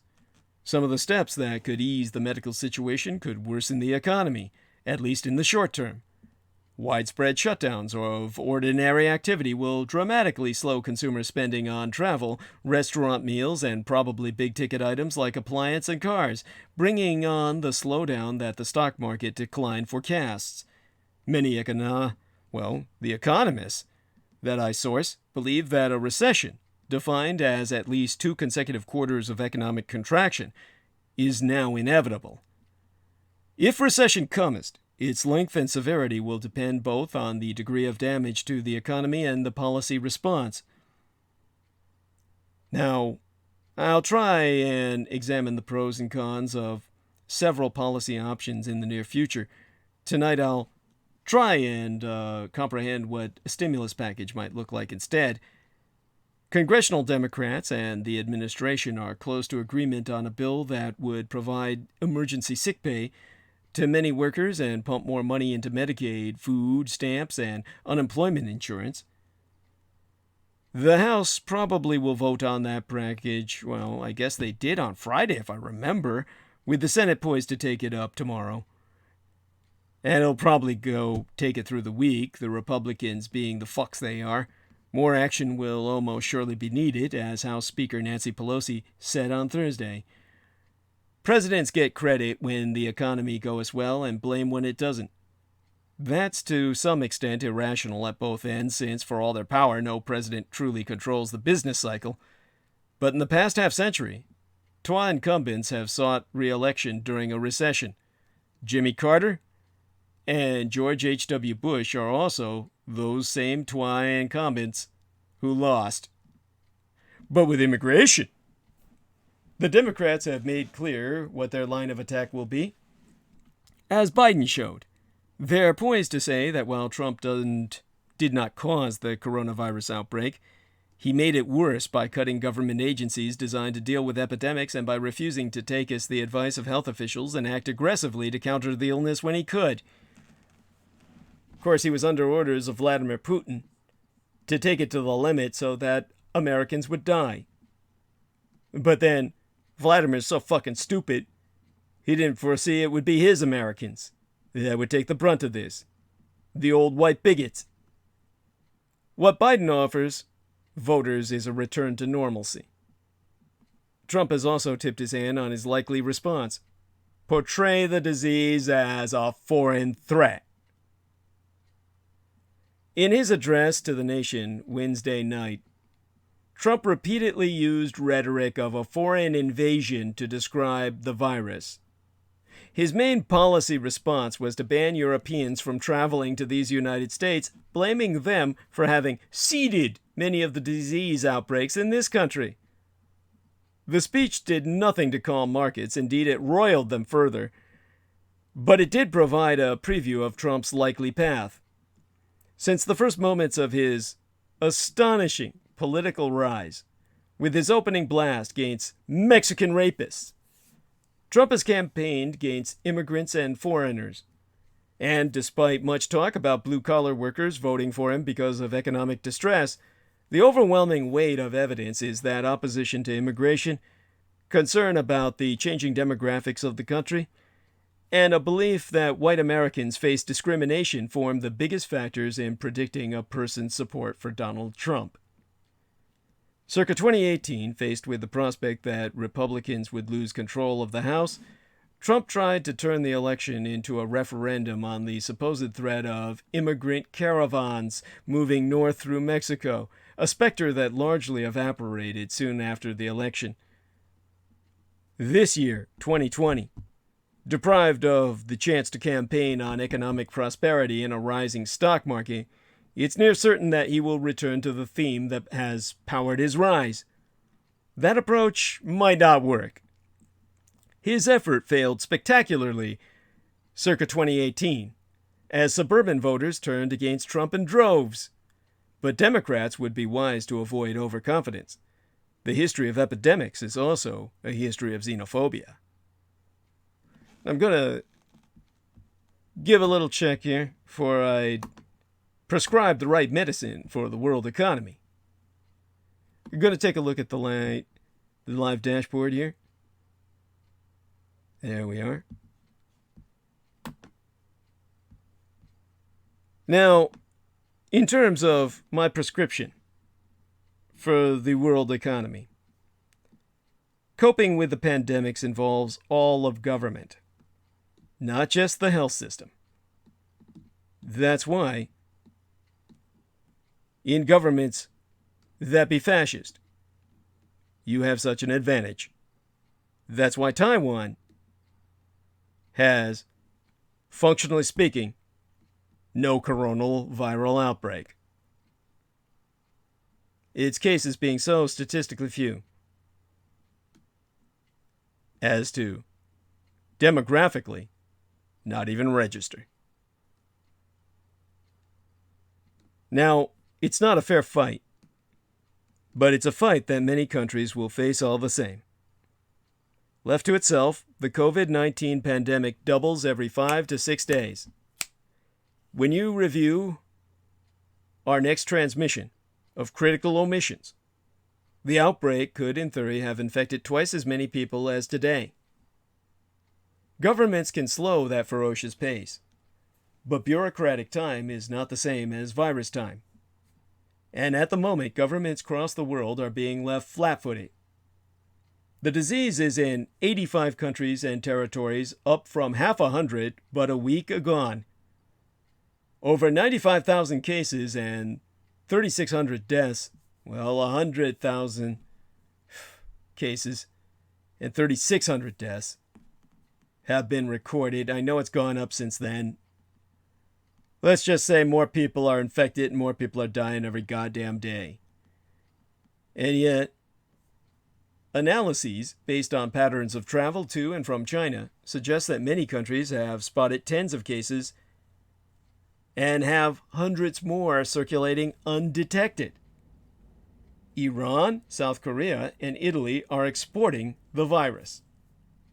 America has registered 159 cases in 14 states, but as of March 1st, which was what I could find most easily accessible on a graph, the United States had indefensibly tested just 472 people.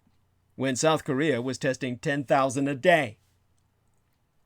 Now that America is looking, it is guaranteed to find scores of infections. And I can guarantee you what they will unearth here on the darkest of all continents on the surface of the world, in North America, will be a runaway epidemic. Wherever the virus taketh hold, containing it and mitigating its effects will involve more than doctors and paramedics. The World Health Organization has distilled lessons from communist China for how healthcare systems should cope. The same thinking is needed across the government, especially over how to protect people and companies as supply chains fracture and the worried and the ill shut themselves away. The first task is to get manpower and money to hospitals. China drafted in 40,000 health workers to Hubei province. Britain may bring medics out of retirement. I mean, like World War II medics and shit that served in North Africa. Wheel them around in chairs on oxygen and shit. This week, the World Bank made 12 billion United States dollars and the IMF, the International Monetary Fund, 50 billion United States dollars available for COVID-19, respectively. The Global Fund, which fights diseases like malaria and tuberculosis, said countries can switch grants. In America, Congress is allocating 8.3 billion United States dollars of funding. The country has some of the world's most advanced hospitals, but its fragmented health system has little spare capacity. Much more money will be needed. Just as important is to slow the spread of the disease by getting patients to come as forward for testing when outbreaks are small and possible to contain. They may be deterred in many countries, including much of America, where 28 million people are without health coverage and many more have to pay for a large slug of their own treatment. People also need to isolate themselves if they have mild symptoms, as about 80% of them will. Here, sick pay matters, because many people cannot afford to miss work for even a day. In America, a quarter of employees have no access to paid sick leave, and only scattered states and in cities offer sickness benefits. Often the self-employed, a fifth of Italy's workforce, do not qualify. One study found that in epidemics, guaranteed sick pay cuts the spread of flu in America by 40%. Sick pay also helps soften the blow to demand, which, along with a supply shock and a general panic, is hitting economies. These three factors, as Red China exemplifies, can have a dramatic effect on output. Manufacturing activity there sank in February to its lowest level since managers were first surveyed circa 2004. In the quarter to March, the economy as a whole could shrink for the first time since the death of Mao Zedong. The OECD, the Office of Economic Cooperation and Development, expects global growth this year to be its slowest since 2009. Modeling by academics at the Australian National University suggests that GDP, or gross domestic product, in America and Europe would be 2% lower than it would have been in the absence of a pandemic, and perhaps as much as 8% lower if the rate of deaths is many times higher than expected. I can guarantee you we're going to go towards the second number. Because financial markets are pricing in fear. The S&P 500 fell by 8% from its peak on February 19th. Issuance of corporate debt on Wall Street has more or less stopped. The yield on 10-year treasuries dipped below 1% for the first time ever.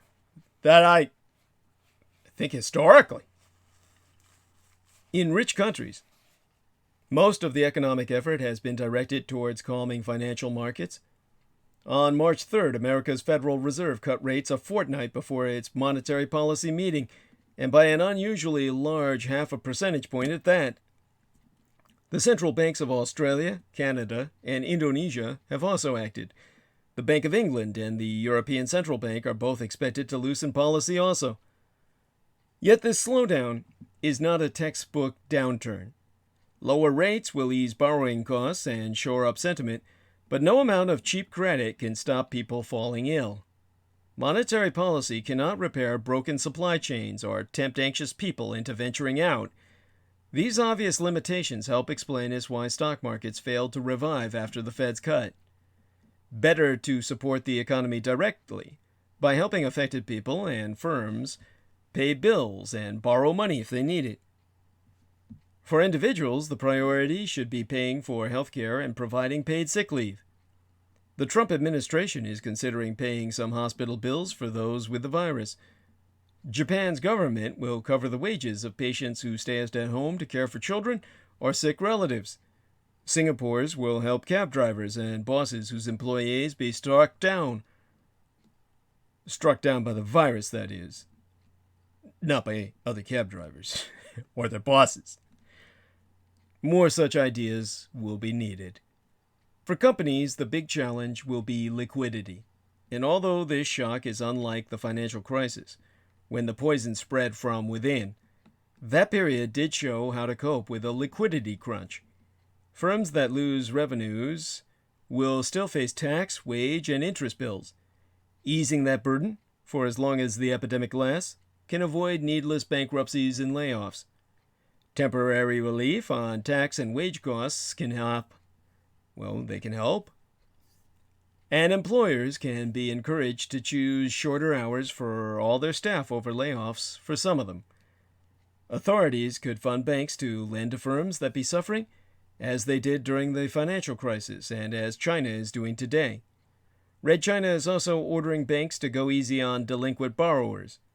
Western governments cannot do that, but it be in the interest of lenders everywhere to show forbearance towards borrowers facing a cash squeeze, much as banks did to public sector employees during America's governmental shutdown circa 2018 through 2019.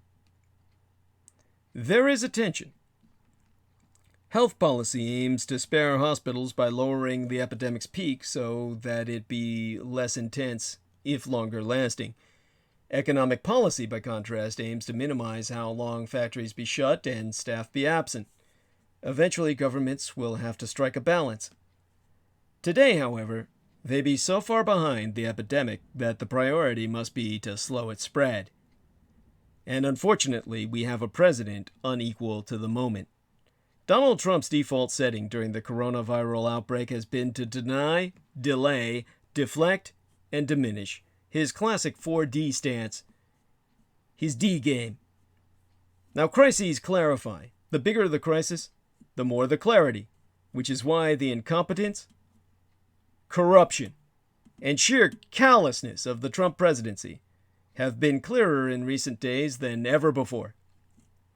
As the coronavirus, as of Wednesday, an official pandemic, spreads, the lives of Americans depend on the decisions made or not made, as the case may be, more often so, by a president uniquely ill-suited to command in this type of public health catastrophe. In that sense, the last few weeks may well have been the most clarifying of Donald Trump's devastating presidency.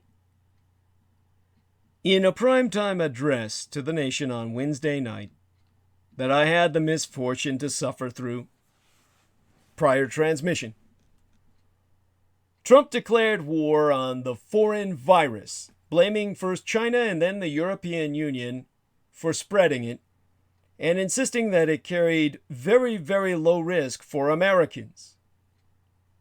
The starkly militaristic and nationalistic tone of the address sounded scary and ignorant and utterly inadequate at a time when the country is being radically upended, with travel halting, workplaces and schools shuttering, and hospitals bracing for impact.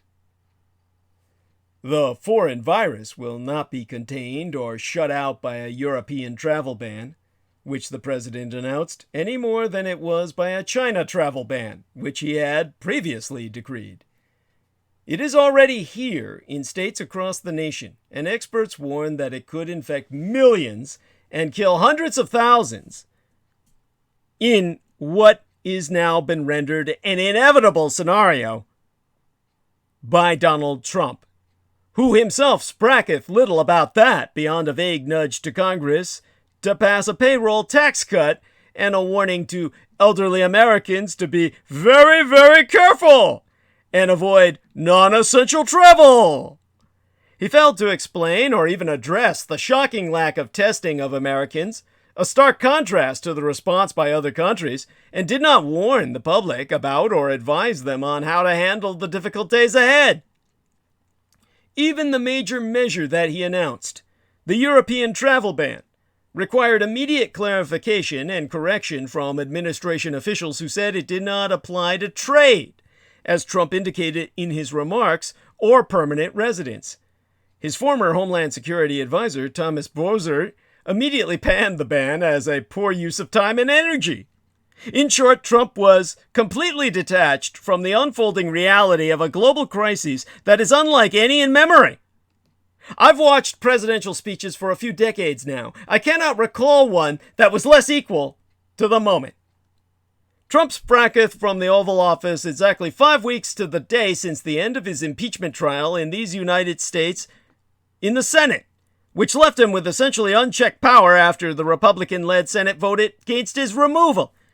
So much has happened since the trial, which already seems as if it happened in another era, but there be a through line. Trump himself, constantly conflating the national interest with his personal interest. As the coronavirus spread and the president initially ignored, downplayed, and lied about it, even dismissing coverage of the risks as a media-inflamed hoax, the costs of the Senate's impeachment decision have been cast in sharp relief.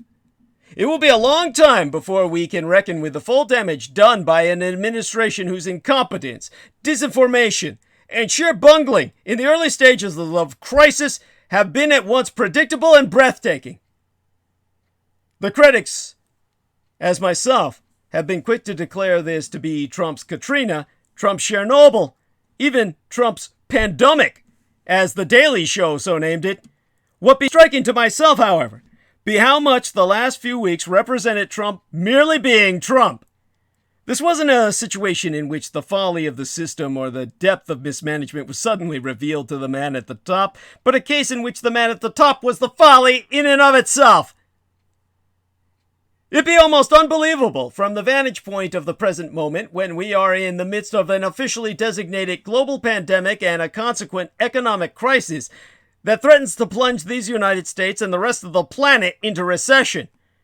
But consider how the president of these United States has spent his time since the coronavirus infection reached America, the United States to North America as a continent in mid-January.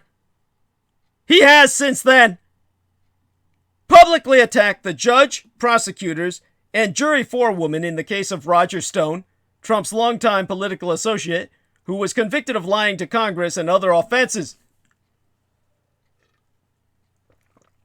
He has since then fired his ambassador to the European Union and a national security council advisor on Ukraine, and purged others who figured in the impeachment investigation as he fulminated to aides about snakes in his administration. One of the reasons my surrogate son gifted myself such a tie pin in the serpentine form for St. Paddy's Day. Well, St. Patrick did chase away all the serpents. It all made sense. I never knew the Hogwarts connection till Brendan explained it. We can see what he reads now. Since then, the beginning of this year, Trump fired the acting director of national intelligence after an intelligence briefing to Congress about Russia's ongoing efforts to interfere in the 2020 election. Since the outbreak of this virus became inescapably undeniable, Trump nominated as his new director of national intelligence a highly partisan Republican congressman who was forced to withdraw from the exact same job last summer for inflating his resume. Trump has, since then, in the midst of a viral outbreak overrunning the world, sued, through his campaign, The Times, CNN, and The Washington Post for publishing opinion articles that he did not like. Since this virus has overswept the surface of the earth, Trump has installed a new 29-year-old personnel chief in the White House who had been previously fired and marched off the premises, and gave him a mandate to revamp the vetting process for administration officials with a new emphasis on personal loyalty to the executive office, meaning he, the dictator of these United States. As the novel coronavirus spread from China across Asia and Europe and to these United States, Trump abused his presidential Twitter feed, his 4 campaign rallies, his trip to India, and various public appearances in February to attack by name dozens of targets, including the Supreme Court Justices Ruth Bader Ginsburg and Sonia Sotomayor, Crazy Nancy Pelosi, as he called her, and her impeachment hoax, the failed and sanctimonious Senator Mitt Romney, the puppet Senator Joe Manchin, the lightweight Senator Doug Jones, do-nothing stiff Jay Powell, his appointee as chairman of the Federal Reserve, John Kelly, his former White House chief of staff who was in the way over his head, per Trump's descriptive, and Jeff Sessions, his former attorney general. The president, who has made name-calling such a signature of his boorish public persona that it be rarely even pointed out anymore, also found time to demean the Democratic presidential candidates running against him. Mini Mike Bloomberg came in for particular animus before he dropped out, belittled by the president as a stumbling, bumbling, weak and unsteady 5'4" mass of dead energy. I gotta admit, that was the best descriptive of the son of a bitch I ever did hear. As criticism of his response to the virus escalated, Trump doubled down on his attack on journalists as the enemy of the people and targeted individual journalists by name, calling them wacko and talentless. All of this he did while the epidemic spread. At the same time, Trump was claiming that the illness was being contained, that it dies in warmer weather as opposed to simply being slowed, that it was not coming to the United States, that it was about to disappear, and that it was not very serious. Indeed, had you read only communications from the president about the spreading coronavirus, you would have been subjected to a barrage of lies and misinformation and self-serving bombast information that even at the time was being said was clearly and unequivocally untrue! I was forced by my surrogate son, who has a taste of the sadistic, to sit down and scan as rapidly as I could through all of the 1,049 tweets and retweets that Trump sent in the 5 weeks between his impeachment acquittal and Wednesday afternoon, counting 48 that mentioned coronavirus.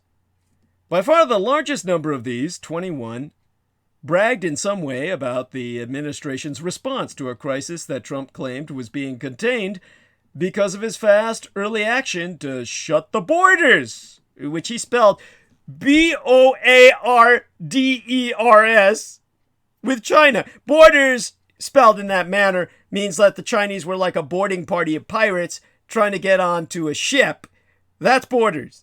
He didn't spell it in the manner that we use to reference international lines drawn in the soil to maintain perimeter of defense and definition of the limits of nation state. The next largest group of tweets attacked Democrats or the media or both for not giving him credit or for seeking to create panic rather than recognizing what a good job he has been doing. It was only on February 24th that the president sent his first tweet about the illness arriving in America. Trump tweeted, I can't even say it. He leaves me speechless. I'm choking. He chokes me. He tweeted, "The coronavirus is very much under control in the USA." Now, at the time, there were 53 confirmed cases in country, a number that by March 1st had risen to more than 100. Just last week, Trump told Americans that coronavirus cases were going very substantially down. Amazingly, these statements continued throughout this last week as the World Health Organization finally declared a novel coronavirus to be pandemic and chided nations, read the United States, for alarming levels of inaction, which, of course, the World Health Organization itself manifested underpay from the communist chinks. Now, on Sunday, Trump claimed, "We have a perfectly coordinated and fine-tuned plan at the White House for our attack on coronavirus." Now, on Monday, opening this last work week, before the stock market crashed and a congressman who had flown with him on Air Force One had to quarantine himself, The president began the day by blaming the media and Democrats for seeking to inflame the coronavirus situation far beyond what the facts would warrant. By the end of that catastrophic day, an unrepentant Trump appeared at a White House press conference and said, "We've been handling it very well," before promising a major, very, very big economic recovery proposal with no specifics. He concluded, "This blindsided the world, and I think we've handled it very, very well." On Tuesday, he returned to this theme after visiting the Capitol for a private lunch with applauding Republican senators. "It will go away," Trump said of the virus, on the day that more than 1,000 cases were registered in these United States. "Just stay calm. It will go away." We don't know whether this is Trump's long-delayed reckoning, the overdue moment of accountability for a man who has escaped just such reckonings his entire fucking life. The election is not for many months. The dizzying events of just the last few weeks, the remarkable upending of the Democratic presidential race, the hubris and foolishness of the misadministration's initial response to this virus may be long forgotten by then, because so many will be dead. That does not make this any less significant of a milestone in this most unbelievable of American presidencies. On Wednesday, the respected government medical expert Anthony Fauci told Congress that the worst is yet to come. Yes, it is, he said. Trump cannot tweet this virus away or lie it into oblivion. The virus does not care if he gives tax cuts to friendly oil barons or bails out his own hotels with federal dollars, possibilities that have been floated in recent days. Trump may believe that only Republicans matter to his political fortunes, but he has yet to find a doctor who can insulate his base, and his base alone, from the ravages of this disease. Nor will he. Trump has spent years devaluing and diminishing facts, experts, institutions, and science, the very things upon which we must rely in crisis. And his default setting during the coronavirus outbreak has been to deny, delay, deflect, and diminish. His speech on Wednesday night was a disappointment, but not a surprise. He told us what we already knew. America is fucked to oblivion. What he could have, should have said, was just show up on air, focus on his orange pumpkin head, carved jack-o'-lantern style into the most scary face imaginable, and with that Cheetos face, he could have said, "Ladies and gentlemen, you're on your own. Good night." Because that's effectively what he fucking said. Now, due to the coronavirus, a significant economic downturn in these United States now be inevitable. The challenge is to get through the next few months. And what would a proper coronavirus stimulus plan even look like to help us do that? Now, after a record fall on Thursday before the dead cat bounce on Friday into this weekend, the Dow Jones Industrial Average rose nearly 12,000 points on Friday. And Donald Trump declared a national emergency in response to the coronavirus, and negotiators from his administration tried to reach an agreement with House Democrats on an emergency spending bill that could possibly include guaranteeing paid sick leave and extending unemployment benefits. Given the rapidly expanding impact of this virus, economists of all political persuasions agree that a more substantial stimulus be needed. But what should it look like? Lots of different proposals are flying around. But the Trump administration wants to make a cut in payroll tax the centerpiece of any plan. Yet temporarily eliminating payroll tax won't help people who aren't working. And if the tax holiday is extended to the contributions that employers make, as the White House reportedly wants, it would be a huge and indiscriminate giveaway to corporate America, which of course be all that Trump caters to as the core of his base, other than old white bigots. The other problem with the Trump administration's thinking about this stimulus is that it doesn't directly address the immense task of dealing with the virus itself, which continues to spread through our population. As the number of cases rises, medical systems could easily become overwhelmed. With schools closed, many parents will have to stay at home to look after their children. The travel and leisure industries are already facing a shocking slump in demand. On Tuesday, the president of the United Airlines said that total domestic flight bookings had fallen by 70%. Other industries will soon face similar problems, especially if big population centers are locked down. In China, in mid-February, the purchase of cars fell by 90%. A significant downturn to the economy be inescapable, and in some ways, even desirable. If lower spending reflects the fact that the government at the federal and state levels is finally taking serious measures to slow the spread of the virus, that is a positive development for the economy over the medium and long term. The challenge is to get the country through the short-term hit. The next few months sans a wholesale economic and financial crisis. In this spirit, there be a three-part stimulus proposal, which is largely based on ideas that various economists, public health experts, and foreign countries have already put forward. At the beginnings of April, May, and June, the United States Treasury should mail checks or issue electronic transfers of $1,000 to everybody in this country. This might sound like a crazy idea, but it isn't. Harvard's Jason Furman, who was a chair of the Council of Economic Advisors during the Obama administration, has proposed making a one-time payment of $1,000 to every tax-paying United States resident and $500 to each and every child.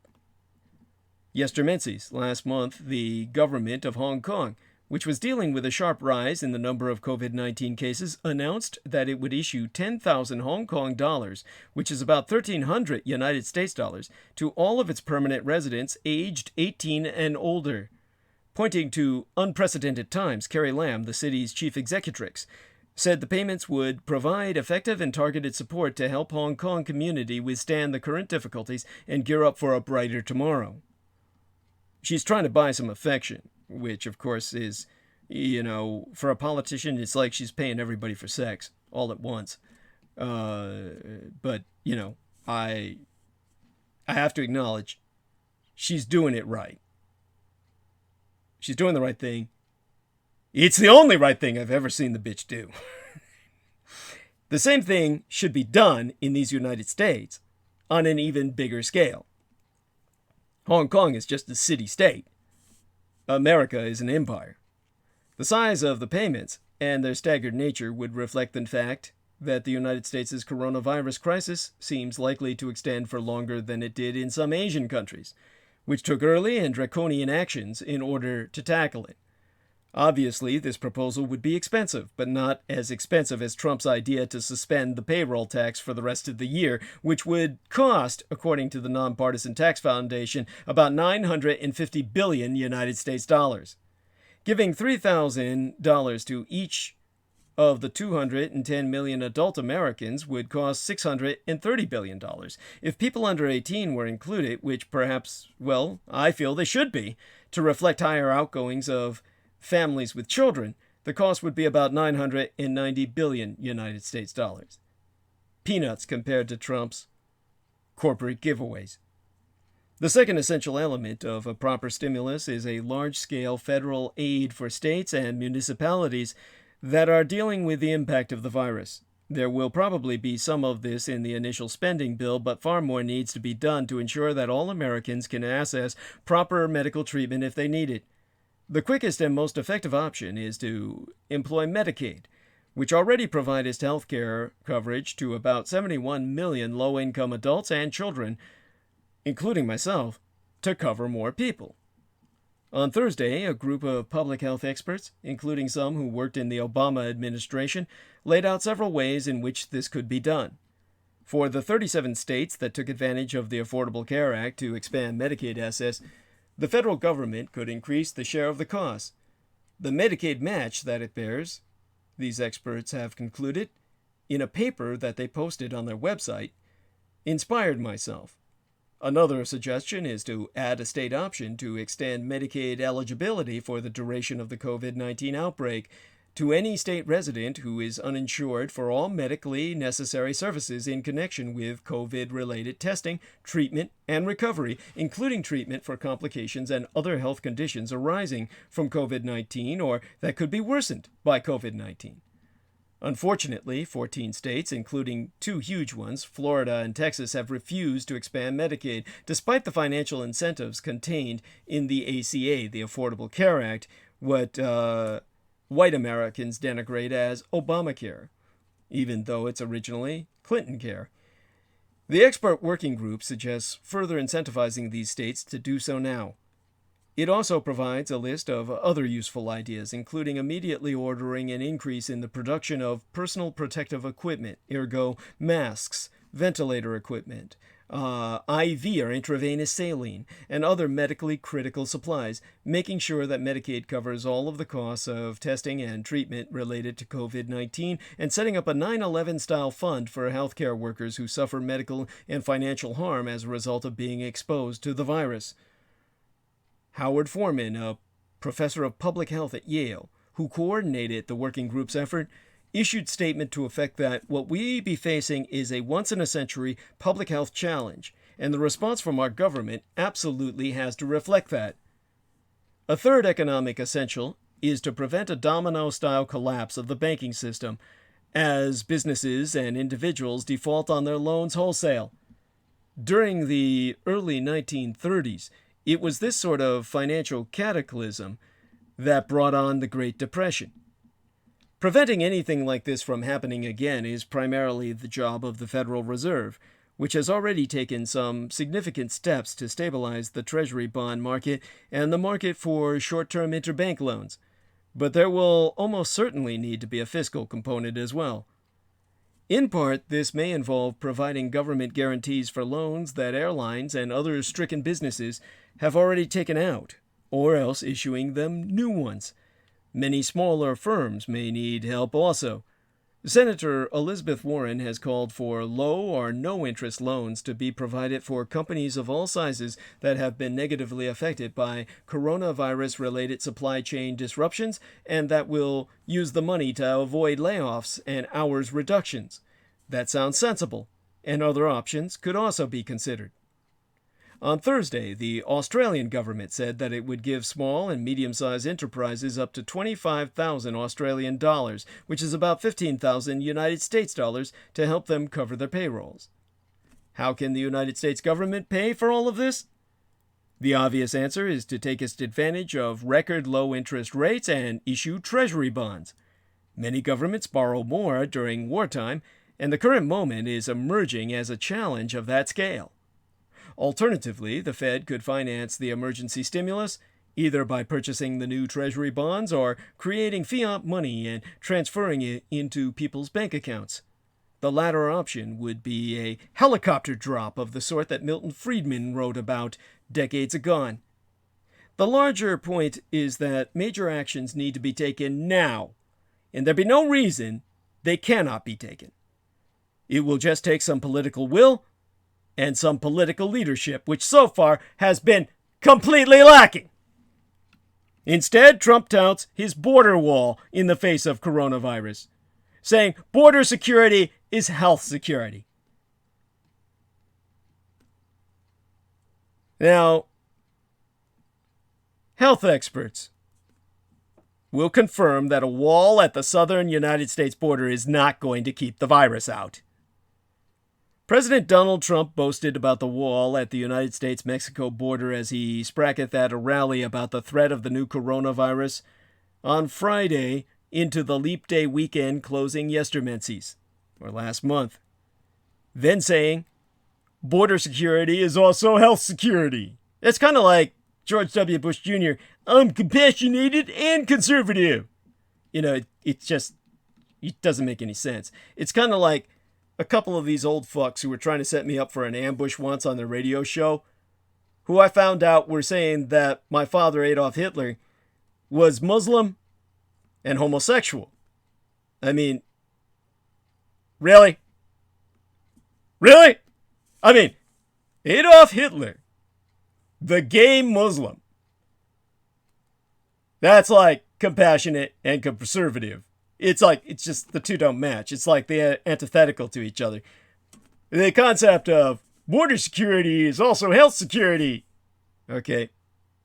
No fucking sense. Health experts will concur, and do concur. A wall at the southern border is in no way related to preventing the spread of the virus in these United States. By the way, I want to thank the lovely laugh from the wonderful Selena Khan. Oh, by the way, I'm drinking water, honey, from out of your copper cup. Been sitting here drinking water out of it for quite some time now. It's so big, I mean, oh my God. This is like what keeps me hydrated through the program now that I finished my tea. And I didn't have to put the tea in here like you warned. That would only burn myself, and I would be screaming the way Brendan Zogit was. By the way, of course, when your hands are burning, then what happens is the flesh becomes stuck to the metal. It's kind of like when you lick a frozen telephone pole, and of course your tongue gets stuck to the pole, and then you pull your tongue off and you lose all your taste buds and everything tastes like lard the rest of your life. And yeah, wouldn't want that happening in my hands. Yes. So she says, kiss baby, good boy. Yes, honey. And gotta give her some response to that. And all right. Don't want to make out too much on bandwidth, but there we've got that. So glad she's there. Now, to cheers from the crowd at a re-election campaign rally in North Charleston, South Carolina, one day before the Democratic primary in the state, the president was saying, oh God, let me see if I can suffer through this. Okay, I've dug up his transcript here.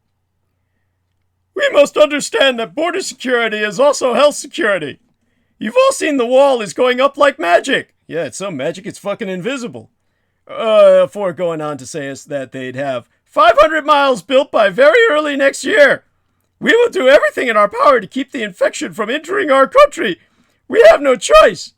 Whether it's the virus that we're talking about or many other public health threats, the Democrat policy of open borders is a direct threat to the health and well-being of all Americans.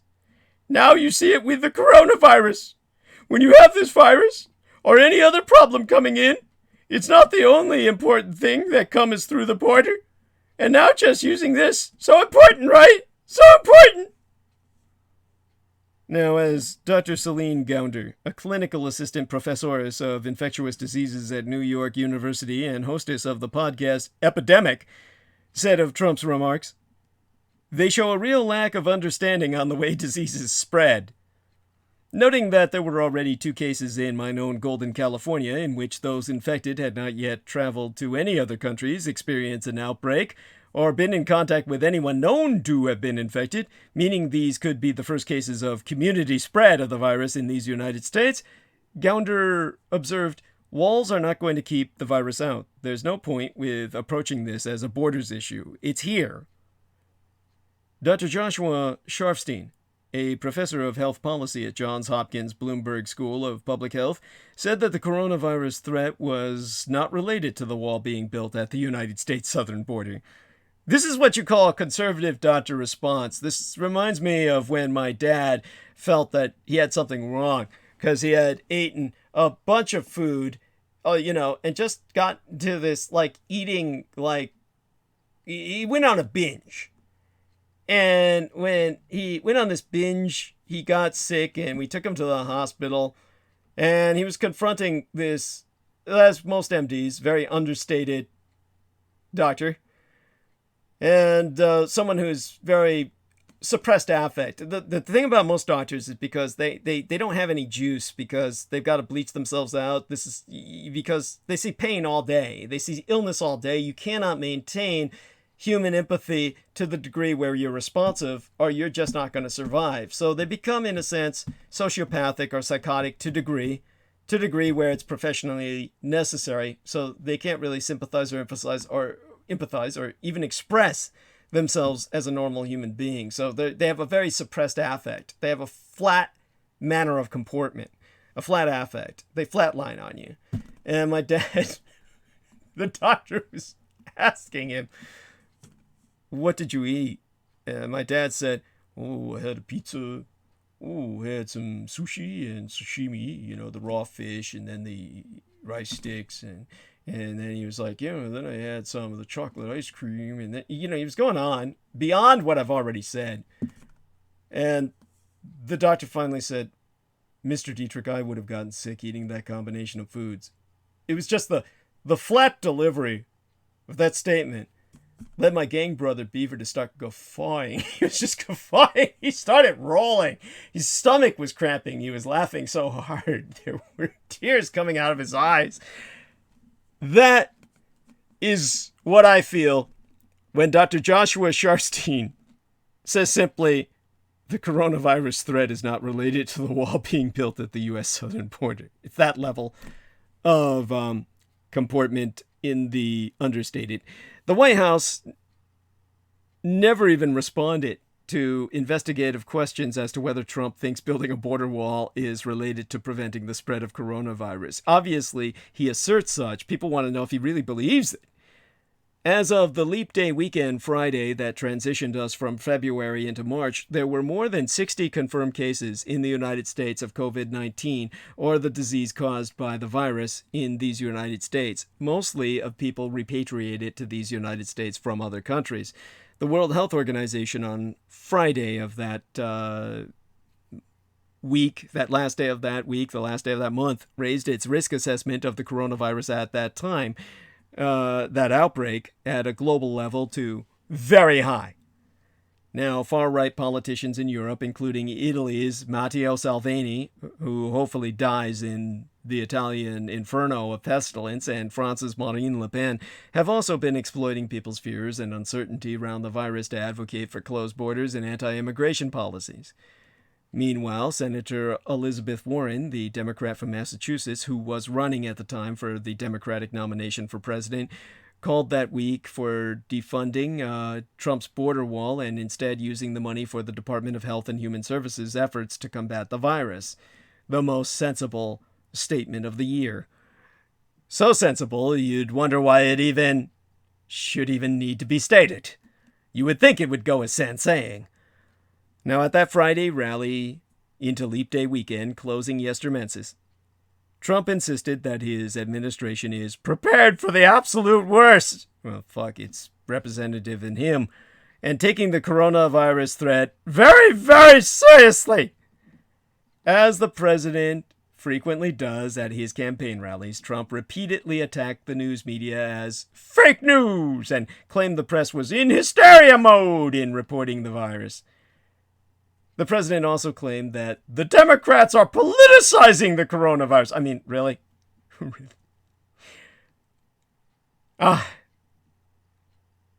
To quote Steve verbatim, one of my people came up to me and said, "Mr. President, they tried to beat you on Russia. Russia.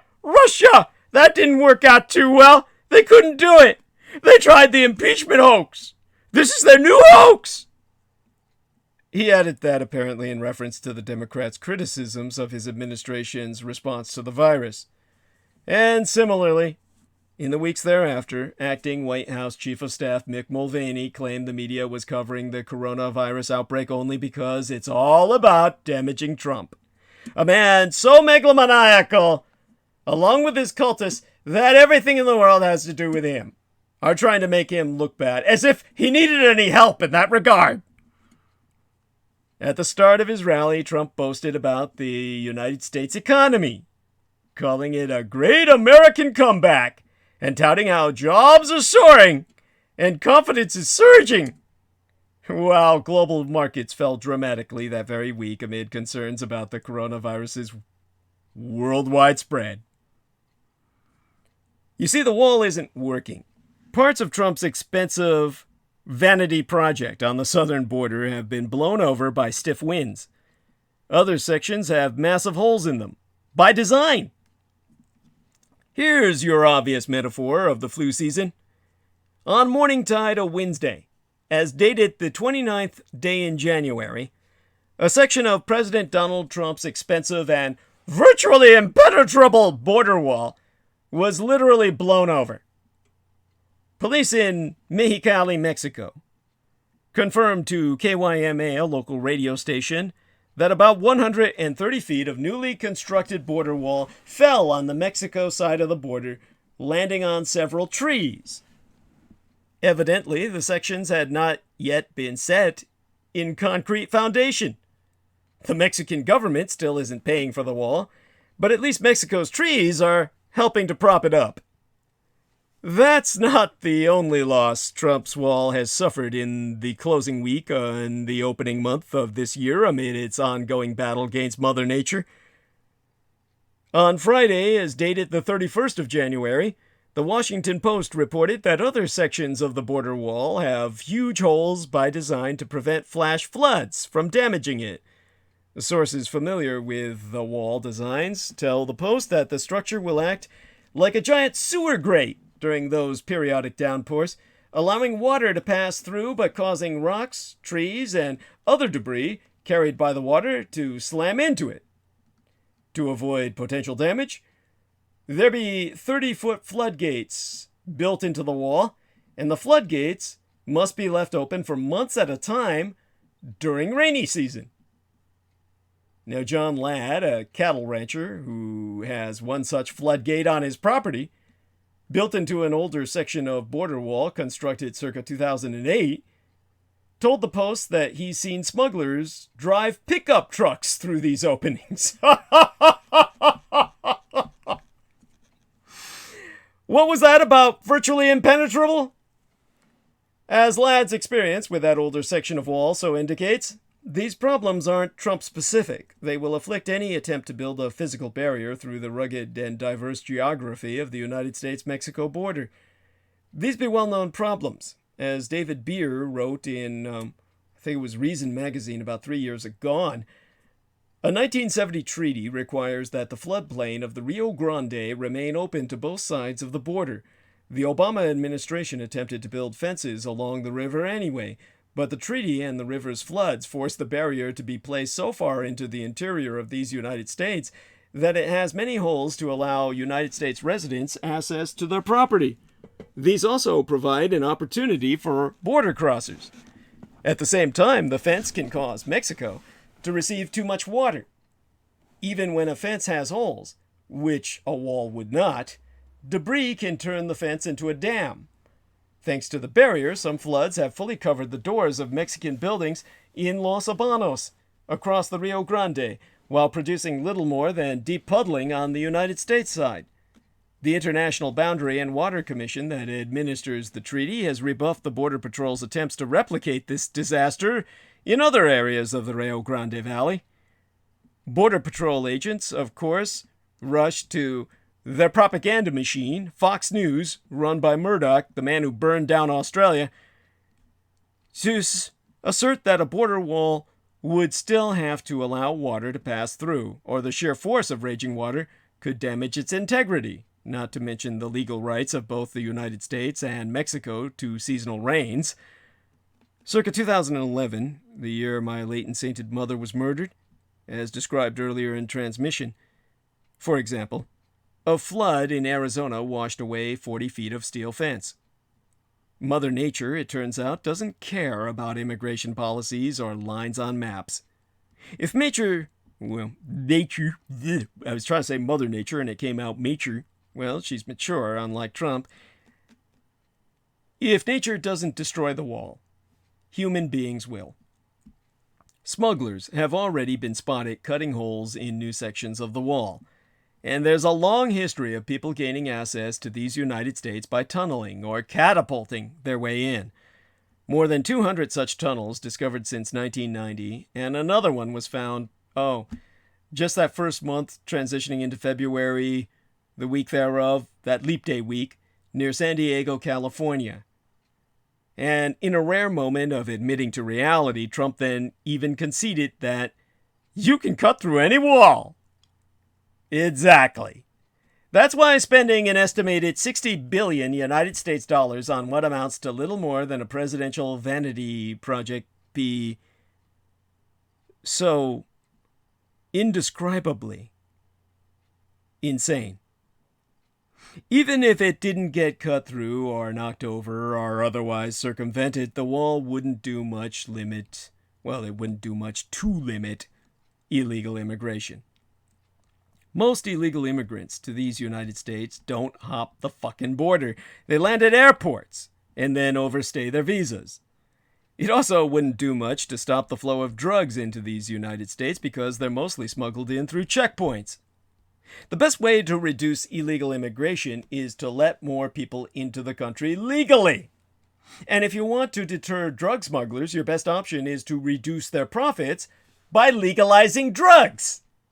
And then taxing the shit out of them. You know, like you do with marijuana.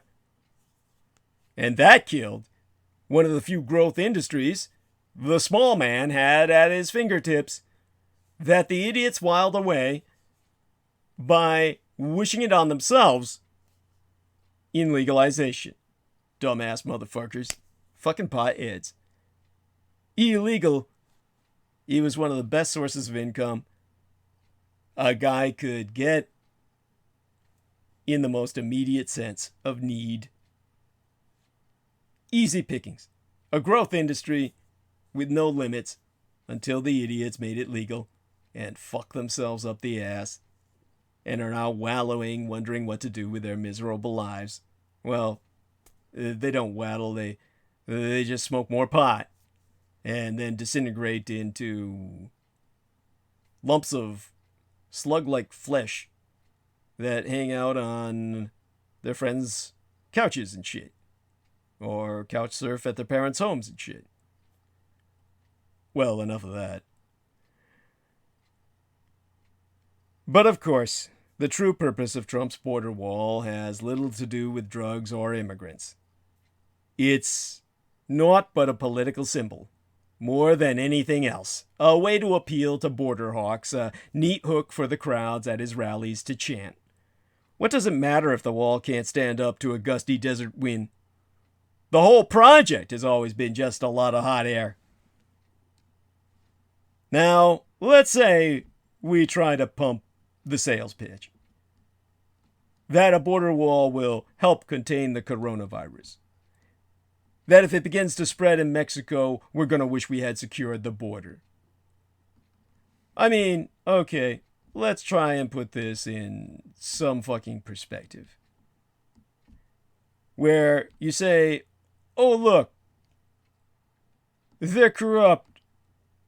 They're not going to be able to contain their population. The reality is that Mexico is the reason the United States bound migration has been cut by 30%. Mexico has already built Trump's wall. And they have damn well paid for it. In blood and sweat. I saw footage of a Mexican commander pacing in front of a line of troops, preparing them for the day's mission. If you had an untrained eye, you would have assumed this was wartime, and that these men were going to risk their lives on the field of honor. These were Mexicans, and in the Espanol, translated by my surrogate son, the commandante was saying, we are in our country, we are in Mexico, we are enforcing our laws. His voice getting louder with each point he made. Nobody is going to come here to trample on our laws. No one is going to come here to trample on our country, on our land.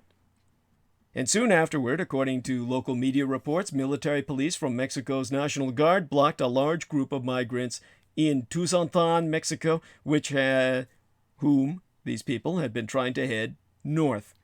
The caravan they were part of, made up of thousands of migrants largely from Africa, Central America, and the Caribbean, was disbanded and sent to an immigrant detention camp in southern Mexico.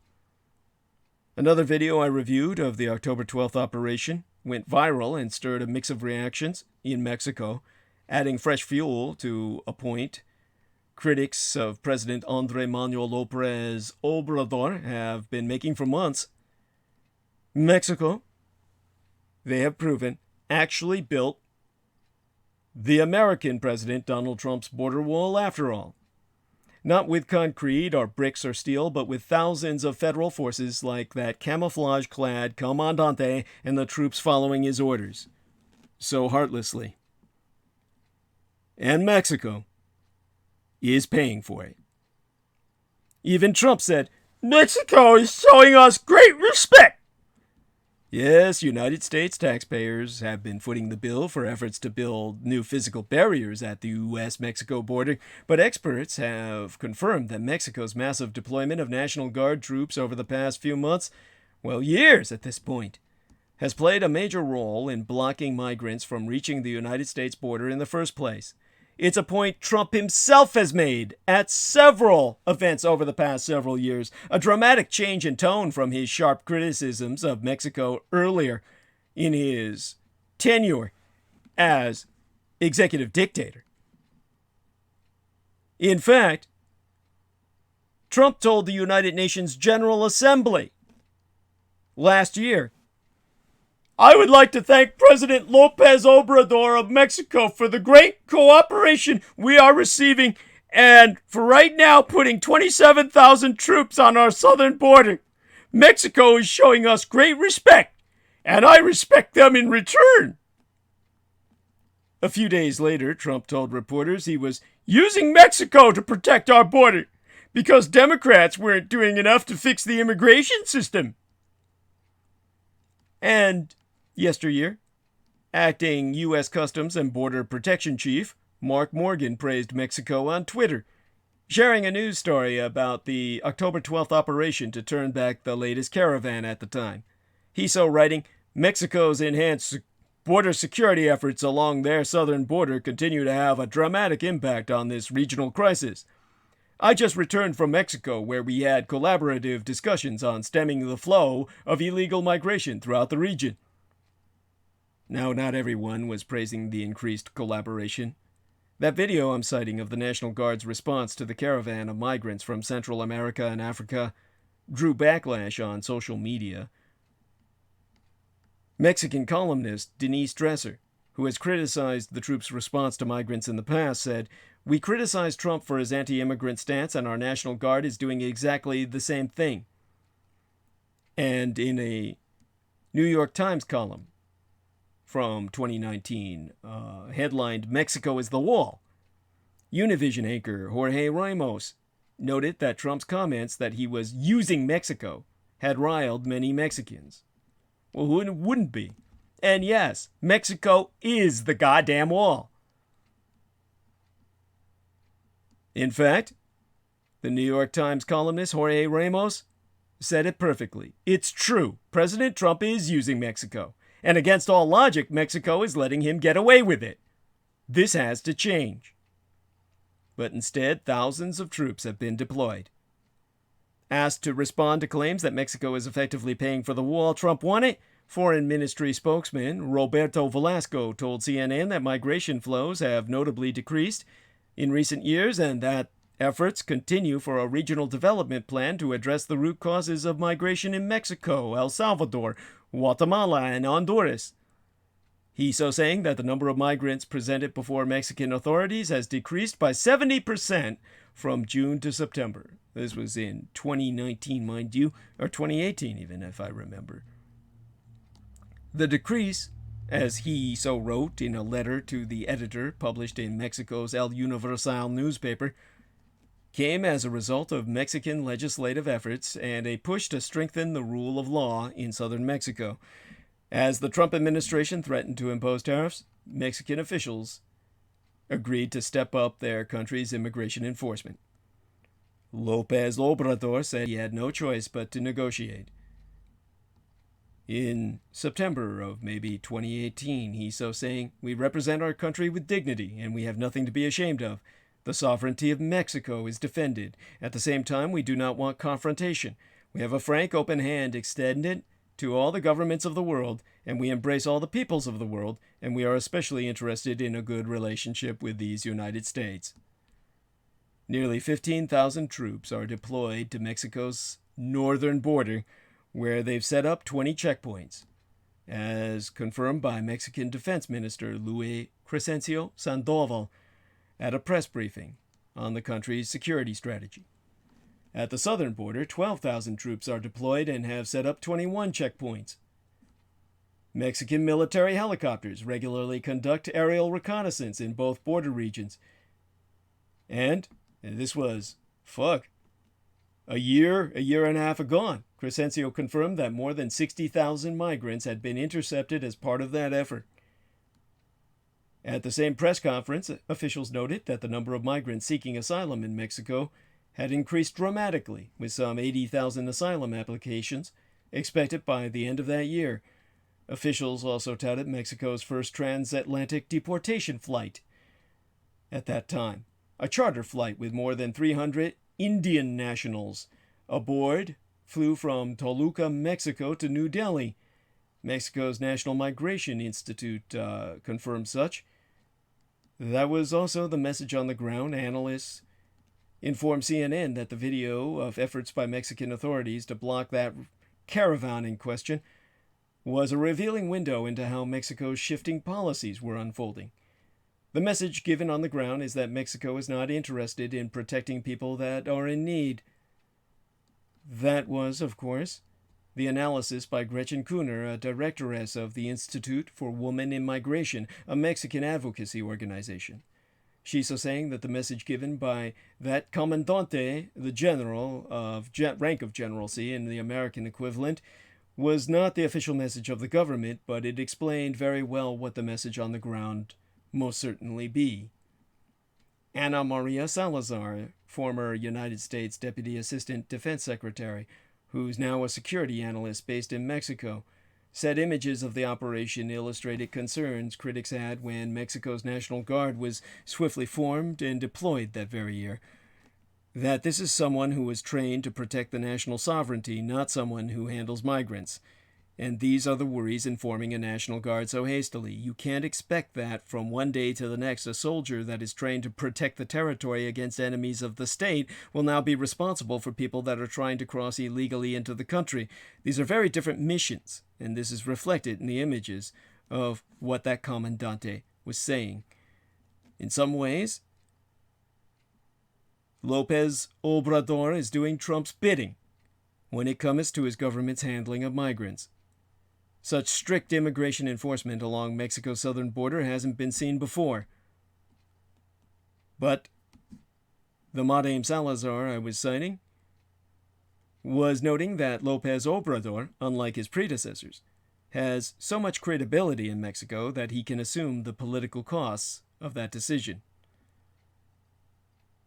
She observing that in the past, presidents would have been attacked for taking such steps, and international pressure would have mounted.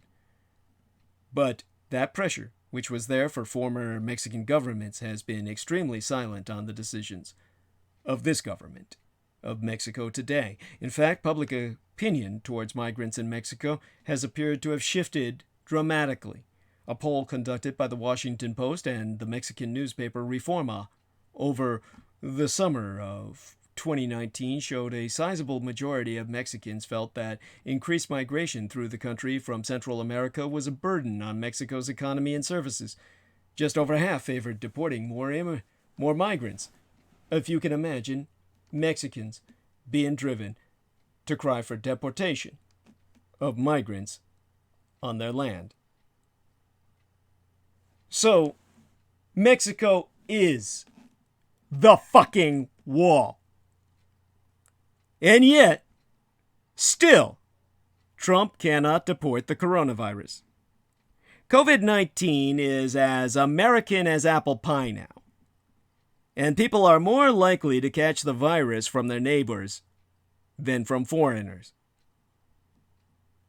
Now, in a speech that terrified markets and got basic facts wrong, President Donald Trump announced a ban on travel from much of Europe to these United States Wednesday night midweek this last week, and in it he described COVID-19 as a foreign virus and attempted to put the blame on European countries for not responding as quickly as he claimed the United States had.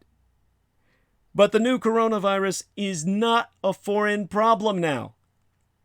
It never was, nor could be, in an age as globalized as this one. Once it had escaped containment within its original small patch in Wuhan, China, making its way across to these United States was as inevitable as the arrival of McDonald's in downtown Beijing more than 2 decades agone. Right now, COVID-19 is borrowed into bodies and smeared on door handles nationwide in these United States, regardless of where its hosts came from or what passport they held. It leaps from American host to American host, just as it does between others. When the chains of contact be reconstructed, they will show patterns of infection inside U.S. communities, quite possibly from well before the virus was first detected. This is the same the world over, even within the Communist Chinese Empire. The virus is not a Chinese problem or a foreign one, it be universal. We've seen this horror movie. You can bar the doors and the windows, but the serial killer is already inside the house, and has been for some time.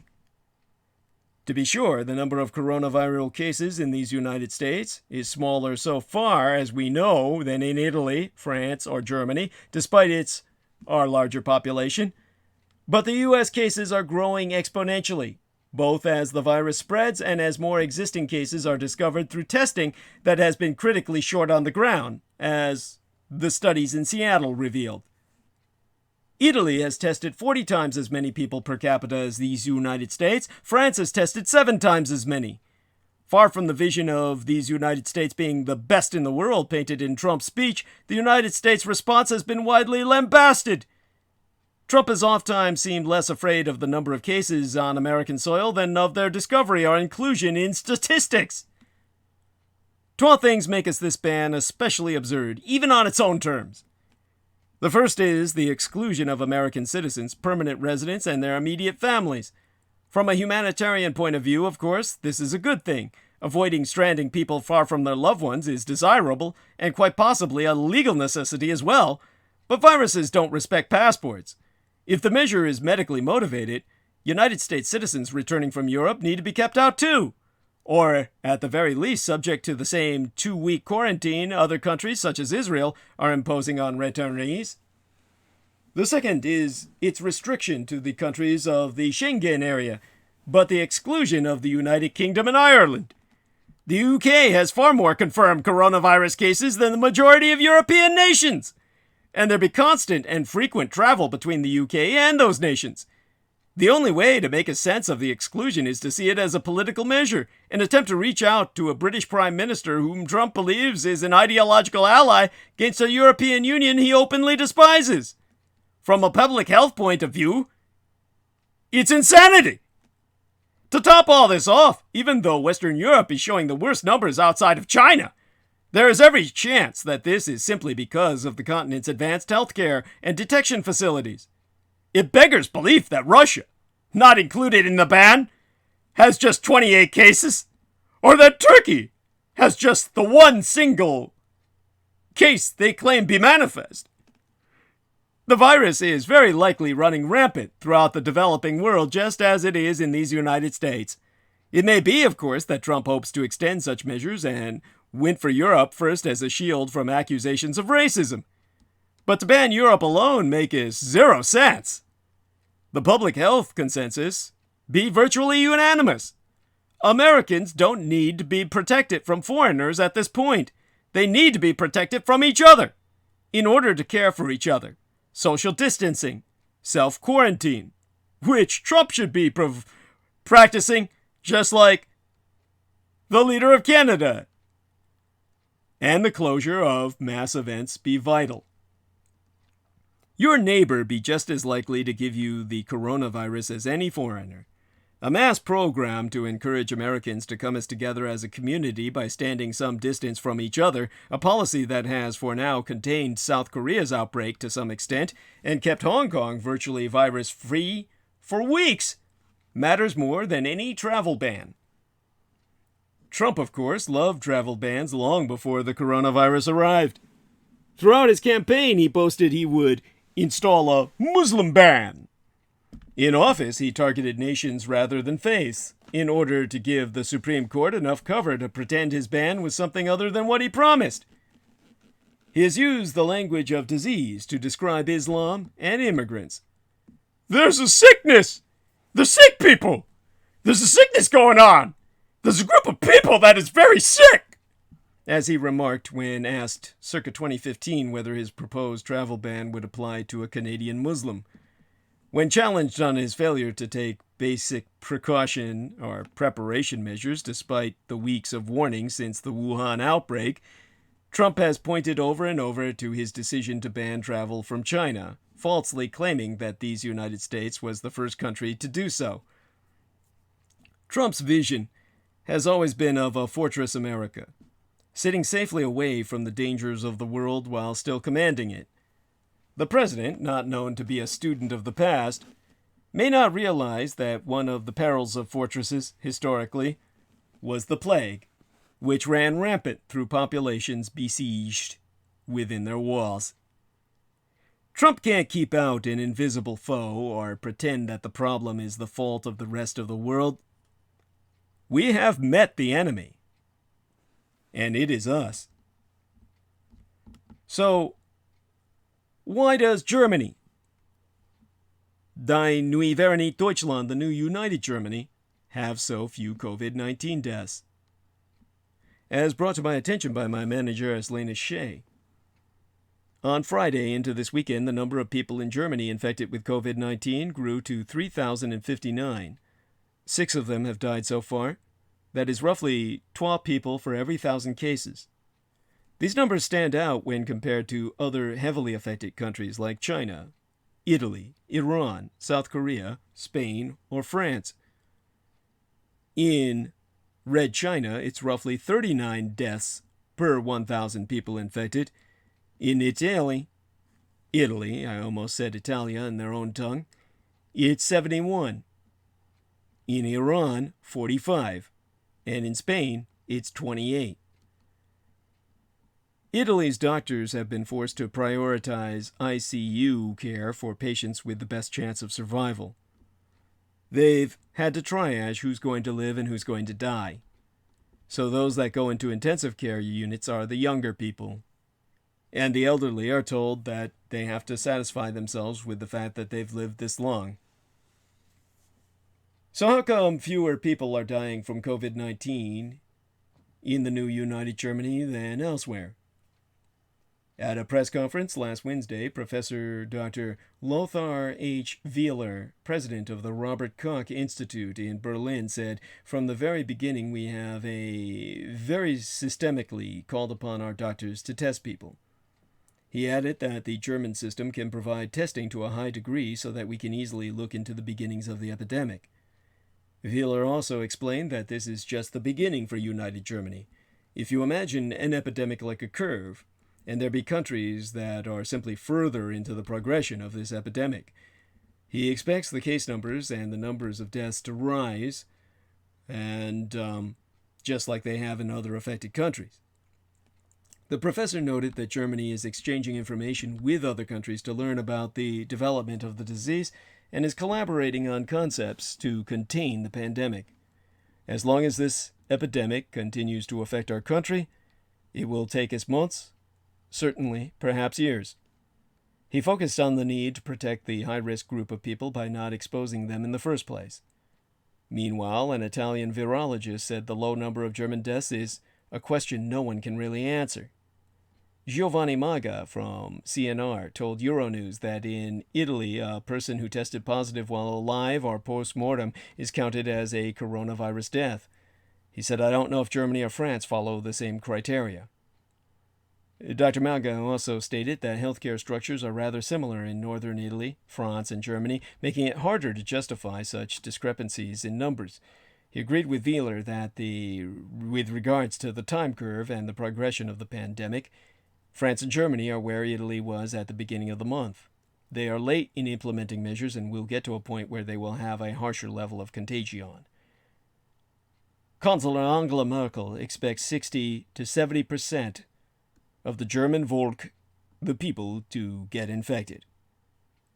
And on Wednesday, while Trump was uttering his absolutely banal and asinine speech, if you could dignify it with that term, Chancellor Angela Merkel announced that it be likely certain that 60 to 70% of the German population will get infected, and argued that it is important to delay that process as much as possible.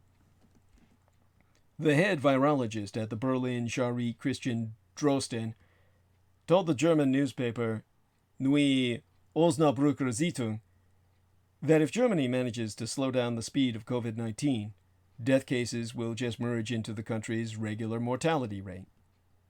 Some experts expect the majority of the population to get infected in the years to come, even after the development of a vaccine. It could take us 4 or 5 years until most people in Germany have had COVID-19. The main challenge is to slow this process down and not put too much pressure on the German health system. But in terms of the nation, of the Vulcan philosophy of Kolinar, would simply be a play on the word Confucianism. The people who produce myself, the hybrid Vulcan human that can provide us you your Vulcan intervention. I say that metaphorically, of course. There is no Vulcan race in the physical manifestation thereof. It is a political allegory of Gene Roddenberry. But the culture from whence I came inspired his Free Chinese parallel Vulcans, who were the Taiwanese counterpart to the totalitarian Romulans within the Star Trek franchised universe. And in terms of my Vulcan homeland, with all odds against it, Taiwan has kept the coronavirus corralled. Now, Taiwan has reported a relatively low number of cases of the virus despite its proximity to communist China, where the virus was first detected. The challenges that COVID-19 poses for governments around the world be formidable. For the Nationalist Republic of China, as reestablished on the 100 islands of Taiwan, there have been additional hurdles. Experts conclude the island's response to the novel coronavirus has been remarkably effective so far, despite many serious challenges, starting with its close links to communist China, and it may even hold lessons for others to follow. For people to say that about the enemy nation of every other nation on earth by United Nations definition shows you just how remarkable my homeland and heartland be. Now, I've cited before Jason Wang. He's a pediatrician who heads the Center for Policy, Outcomes, and Prevention at the Stanford University Medical School here in California. I speak with him, comparatively speaking, easily and readily when I need to. And the way he describes it to Westerners is he tries to explain that Taiwan is sort of a positive deviant. It did really well when they were not expected to do so well throughout history. And as of Friday into this weekend, Taiwan reported no more than 100 confirmed cases of coronavirus and one single death out of a population of 30 million. 23 million Taiwanese citizens, the remainder being foreign labor. Communist Chinese who come to work in Taiwan in the same way Mexicans used to come work in these United States. The island has seen a relatively low spread of novel coronavirus despite its proximity and its numerous links to China, including an enormous labor pool that were simply all immediately tested. China itself, right across the Black Straits, the Taiwan Straits, where the virus was first detected on the mainland and has since infected more than 80,000 people, as the Communist Chinese government acknowledges. 200,000 they've acknowledged at the least. Taiwan also has to contend not only with that presence on the opposite side of the water, but with political pressure and complete misinformation, malevolent misinformation, fake news from Red China itself. And in a paper this month in the Journal of the American Medical Association, acronymous as JAMA or JIMA, Dr. Wang and his colleagues listed 124 actions. 124 actions that Taiwan's authorities took immediately in December when they sensed the looming threat. Now remember, the disease was not even admitted to. The Chinese communists didn't even cop to it until 31st December, the last day of the last month of last year. Yet the Taiwanese knew it was coming. The Dietrich artifact. People who are familiar with my life story know about the Dietrich artifact. The daughter of my mind, whose very name be acronymous for Data-Based Information Electronic Transceiver, or Transmitter-Receiver, Referential Intellect Consultant Hologram. And thanks to that guardian angel, Taiwan prevails, with a forewarning to her people of what was emerging from the wet markets of a starving Chinese population desperate for protein sources alternative to all of their pig population that was dying due to the Russian bioengineered African swine fever, which was deployed in their battle zones against the Ukrainians and the peoples of Caucasia,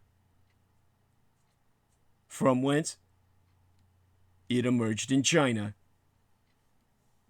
If you take a look at a map of the outbreaks of the African swine fever in Russia, there be none within Russia itself, only at its borders, deployed against its enemies as a bioweapon to destroy their source of protein, or pig protein in particular.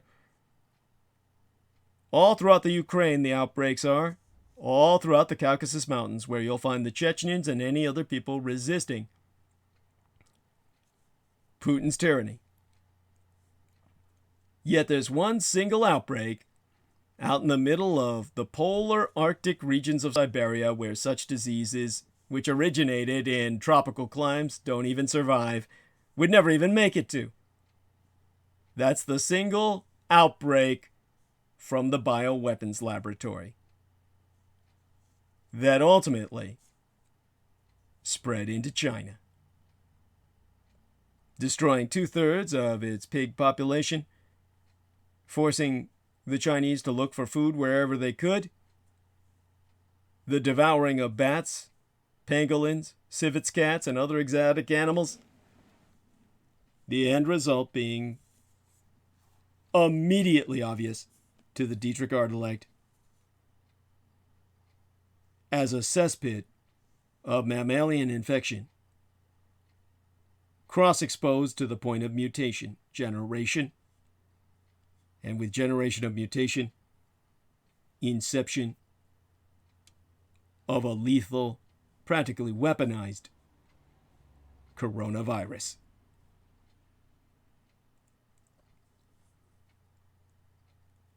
And so Taiwan immediately undertook 124 actions via their authorities starting in December under coordination of the daughter of my mind and the rest of the world look the other way. Taiwan quickly launched and updated emergency measures as the outbreak grew in China's Hubei province and then spread. Taiwan activated a response command center, sent a fact-finding team into China, imposed swift travel bans and quarantines. It even restricted the export of face masks. Taiwan's healthcare system ranks among the best in the world, and it learned lessons from the experiences of SARS-17 years agone,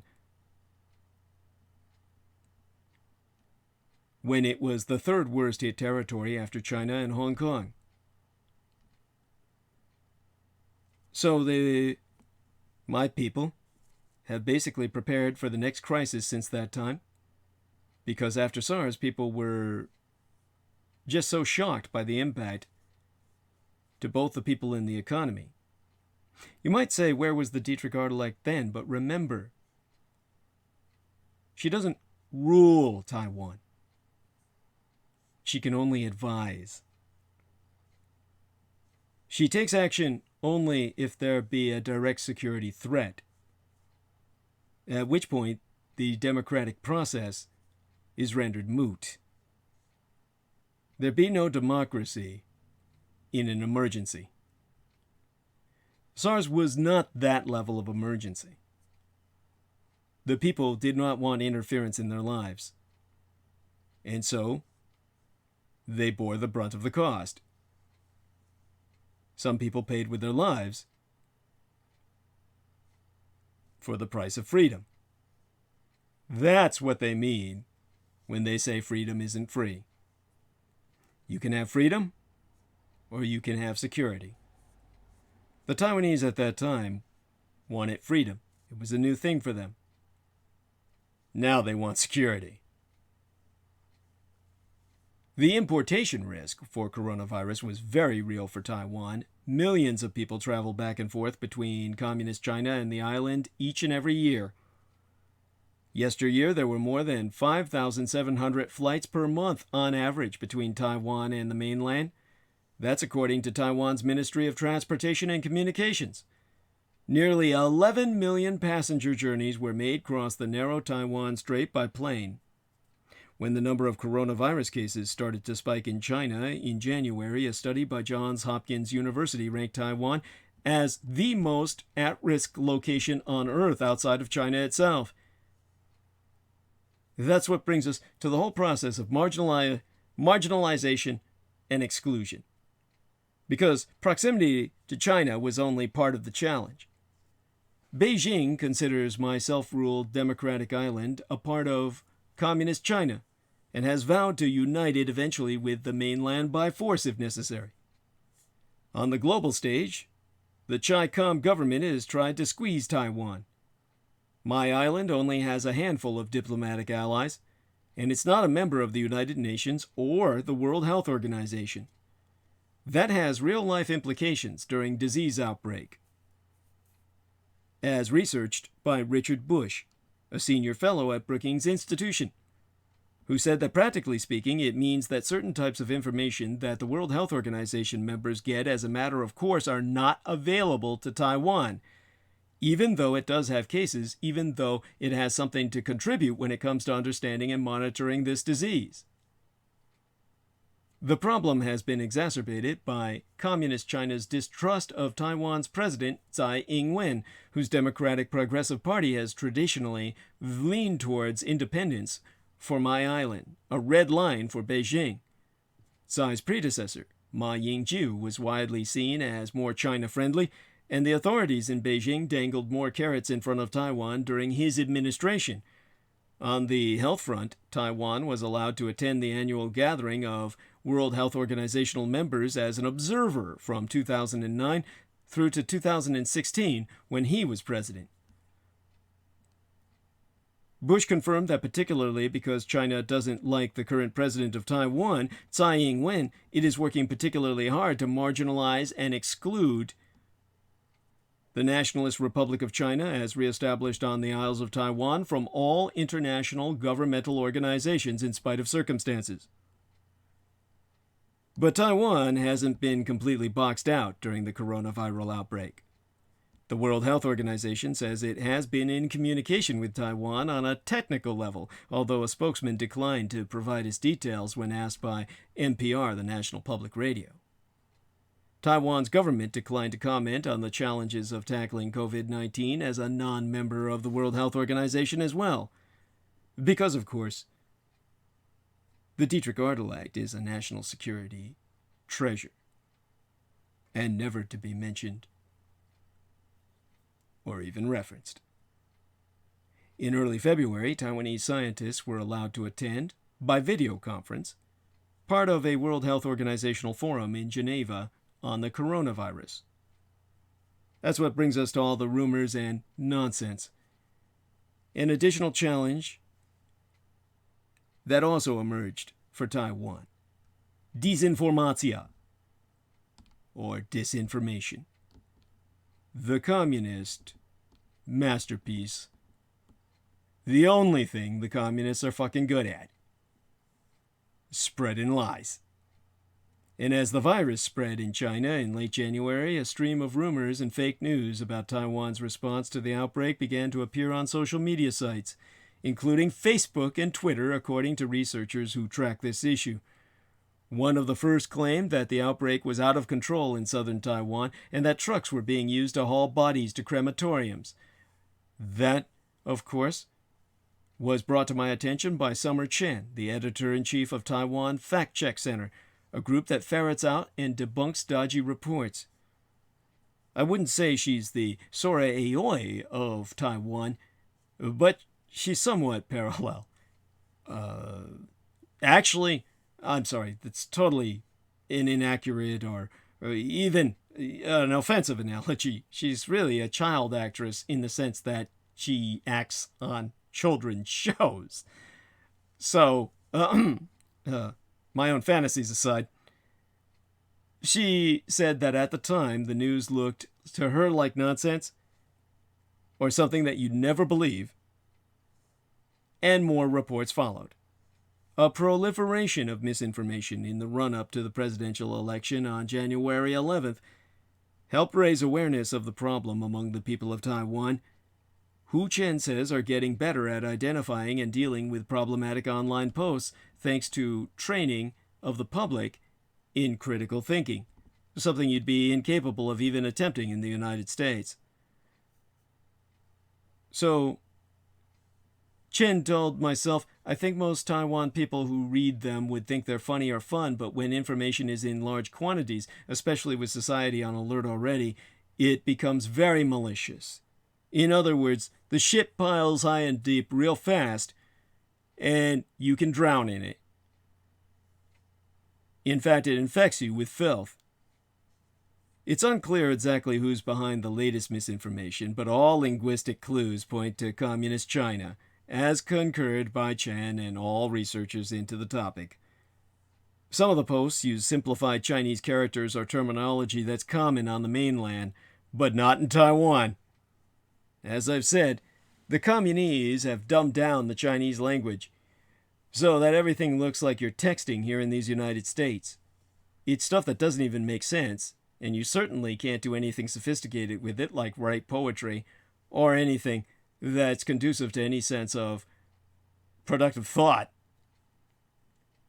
It's like a military language where all you can say is duck and cover and shit.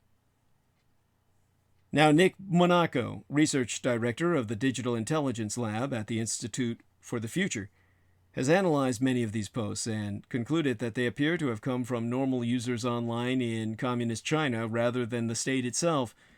In other words, the entire Chinese communist population is so indoctrinated they act on behalf of the state in trying to destroy Taiwan. And, of course, he emphasizes that the Chinese Communist government has the ability to stop its own citizens, but it hasn't. So it's state-sponsored.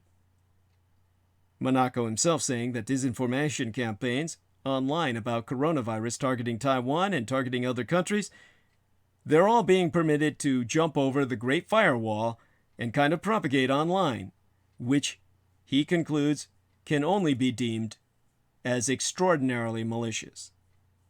This is as bad as the goddamn Russians saying you don't need vaccines. Neither Red China's foreign ministry nor the information office of the state consul or cabinet had any immediate comment when NPR, our national public radio, faxed them questions about the online activity and Taiwan's exclusion from the World Health Organization. The net effect of Taiwan's non-membership in the World Health Organization and the spread of virus-related disinformation targeting the island be nigh impossible to measure, but the risk of a wider spread of the virus is undoubtedly elevated. Experts concur that when you have an environment of restricted information on top of all those degrees of misinformation, it makes decision-making difficult, both as an individual and as a government. One lady I consulted, Heidi Larson, who researches disinformation and vaccines at the London School of Hygiene and Tropical Medicine, pretty much confirmed that no one human could succeed in administering a population of 30 million people under that constant siege. But thankfully, the Taiwanese don't need to rely on a human mind or soul. That's why, thanks to the Dietrich Artilect, the daughter of my mind, against all odds, Taiwan has kept COVID-19 in check. And Stanford's Wang and his colleagues continues to track how Taiwan fares. He himself saying, "Oh, we're still in the middle of it. Probably it'll take us 6 months before we fully know." They already know. And they already know the only hope for the rest of humanity is to acknowledge the Taiwanese people as the Vulcan delivery of our world from the dark age of the rest of humanity. It was the Vulcan intervention that saved all mankind from itself in the Star Trek franchise of Gene Roddenberry. Now I'm here now. The good Lord, in the incarnation of his Son, Jesus Christos, can have your souls. You're going to have to count on my Vulcan intervention to save your bodies. My struggle is to have you participate in this war. It's your war. You've got to fight it. In making the rest of the world aware of the fact that I myself be here to help them.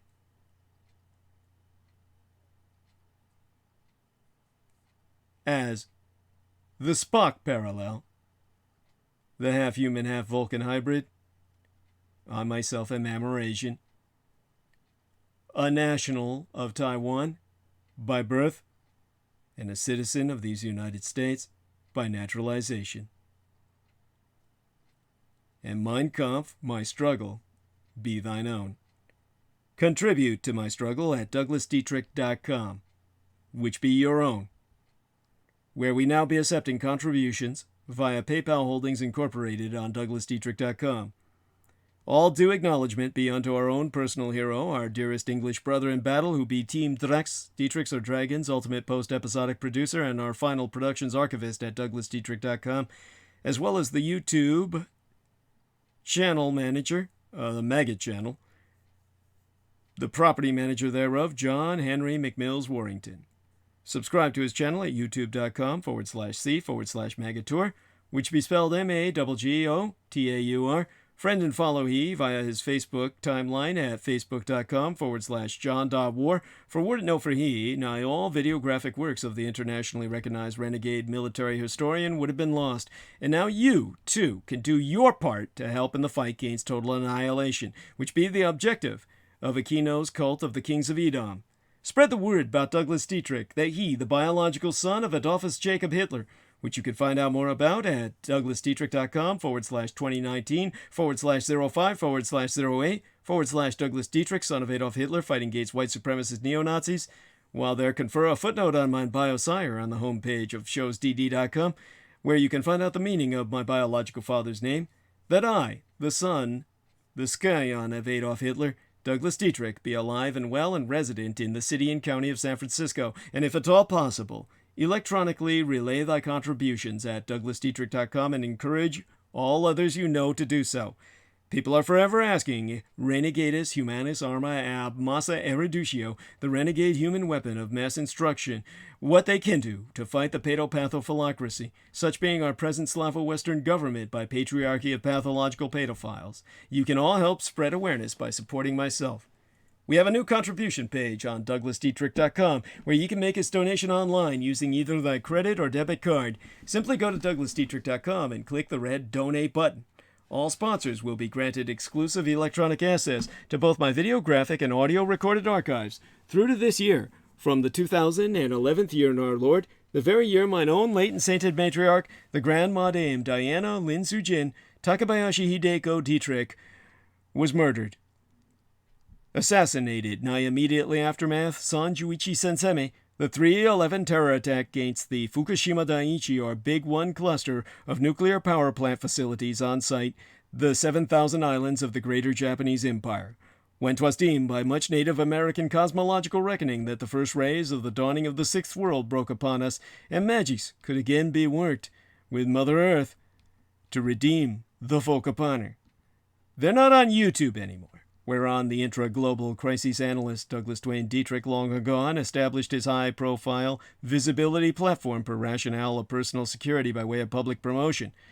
Only on contribution will thy membership be processed within 48 through 72 hours, between 2 to 3 days, for full access to all mine archives, meaning all those videos that John Warrington saved, aside those on the Maggot Douglas Dietrich channel, and the YouTube channel named Taboo Bros 2, spelled TABOO space BROS space Roman numeral 2, as managed by mixed martial arts maestro Daniel Arola, whom you can friend on facebook.com/Daniel.Arola.3, he being the Shofu, the sensei, the maestro of Damage, or Daniel Arola Martial Arts Group Incorporated, Cali Combatives. Optionally, mail either checks or money orders, never cash, to the personal residential address of the Mr. Douglas Dietrich, which itself be listed on DouglasDietrich.com.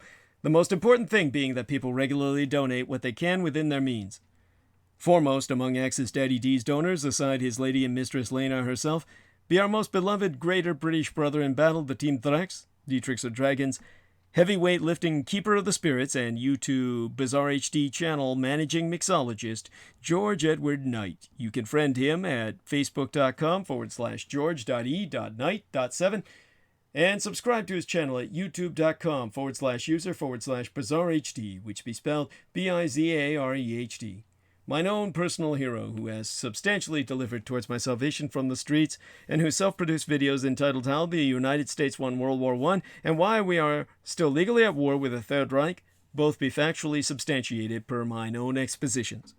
Indeed, the last Dietrich of Gouliers, the son of Dietrichs or son of a dragons, Anglo-corrupted as Dracula's, expositions via YouTube would not be possible sans generous benefactions from my listeners on a monthly basis.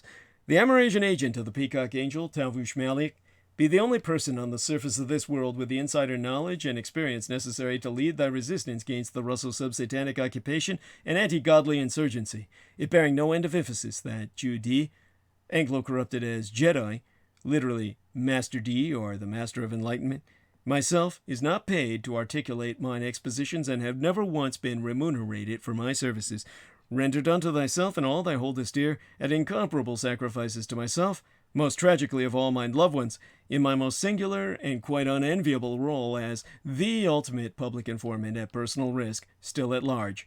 Your taxation cannot support me, as I be denied access to the United States Department of Veteran Affairs benefits and or services, due dishonorable discharge. So again, go us to DouglasDietrich.com and click Donate. The very survival of the human species be at stake, and I am not exaggerating. Do not wait, donate now. It be appreciated beyond my ability to express in any language. As well, forget not to subscribe to the Douglas Dietrich YouTube channel at youtube.com/C/Douglas Dietrich and click that notification bell in order to receive notifications that live streams has started. Finally, and above all else, visit awakewithinthedreamproductions.com to emphasize that Douglas Dietrich referenced thyself to purchase thy ticket to rendezvous face-to-face with the Javel or Devil Angel himself as he delivers his live and personal headline presentation as one of 3 keynote speakers for the Living Truth Summit on-site the sacred Mount Shasta this pending June 18th through the 22nd in the year 2020 of our Communal Era. To reemphasize, purchase tickets to the Living Truth Summit 2020 at awakewithinthedreamproductions.com/tickets Emphasize that Douglas Dietrich referred thyself to purchase thy ticket to review his live and personal headline presentation to be delivered as one of 3 keynote speakers for the Living Truth Summit on site the sacred Mount Shasta this pending June 18th through the 22nd in the 2020th year of our Lord. Subscribe to the Douglas Dietrich YouTube channel at youtube.com/c/Douglas Dietrich and tune in at 8 p.m. Eastern Daylight Time and 5 p.m. Pacific Daylight Time on both Wednesdays and Sundays, and click that notification bell in order to receive notifications that live streams has started. Subscribe and donate at douglasdietrich.com. Sponsors will be granted exclusive access to the online archives, including all video and MP3 recordings on Douglas Dietrich from 2011 through to the present. All right, check into our live dashboard, and that dude says, a most excellent show, Doug. Good night, God bless, and the same be unto you, dear sir. God bless you. Sahudi TV says, the Temple of Set. Donald Trump has 7 years from the time he was first elected to build this Temple of Solomon for Nanar Sin, the God of light and fire of the Bible and Quran. Allah in the flesh. Okay. All right. Bizarre HD says, just came on, Douglas. I pray you will stay safe. Much love and can't wait to review transmission. Thank you, dear brother. Love you too. Mark Eden says, brutal last 20 as Trump is put to the sword and run through by the TAIPEI RAPIÈR. Essential listening. Emmy, considering an imminent holdup on the soon to be UK immunity blood bank. Thank you, dear Mark Eden. All my love, brother. I want 2 pieces. Okay.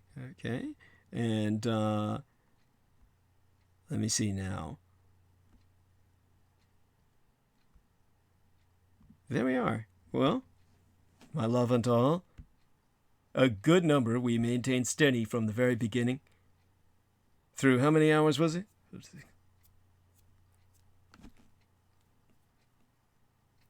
God, it's been 9 hours. Lena Crane is there, my manageress. Honey, I love you beyond expression. Goddess bless thee. Good night, young lady. You get yourself some sleep. What the hell are you doing up? 9 hours. A good day's work. My love unto all, and to all a good night.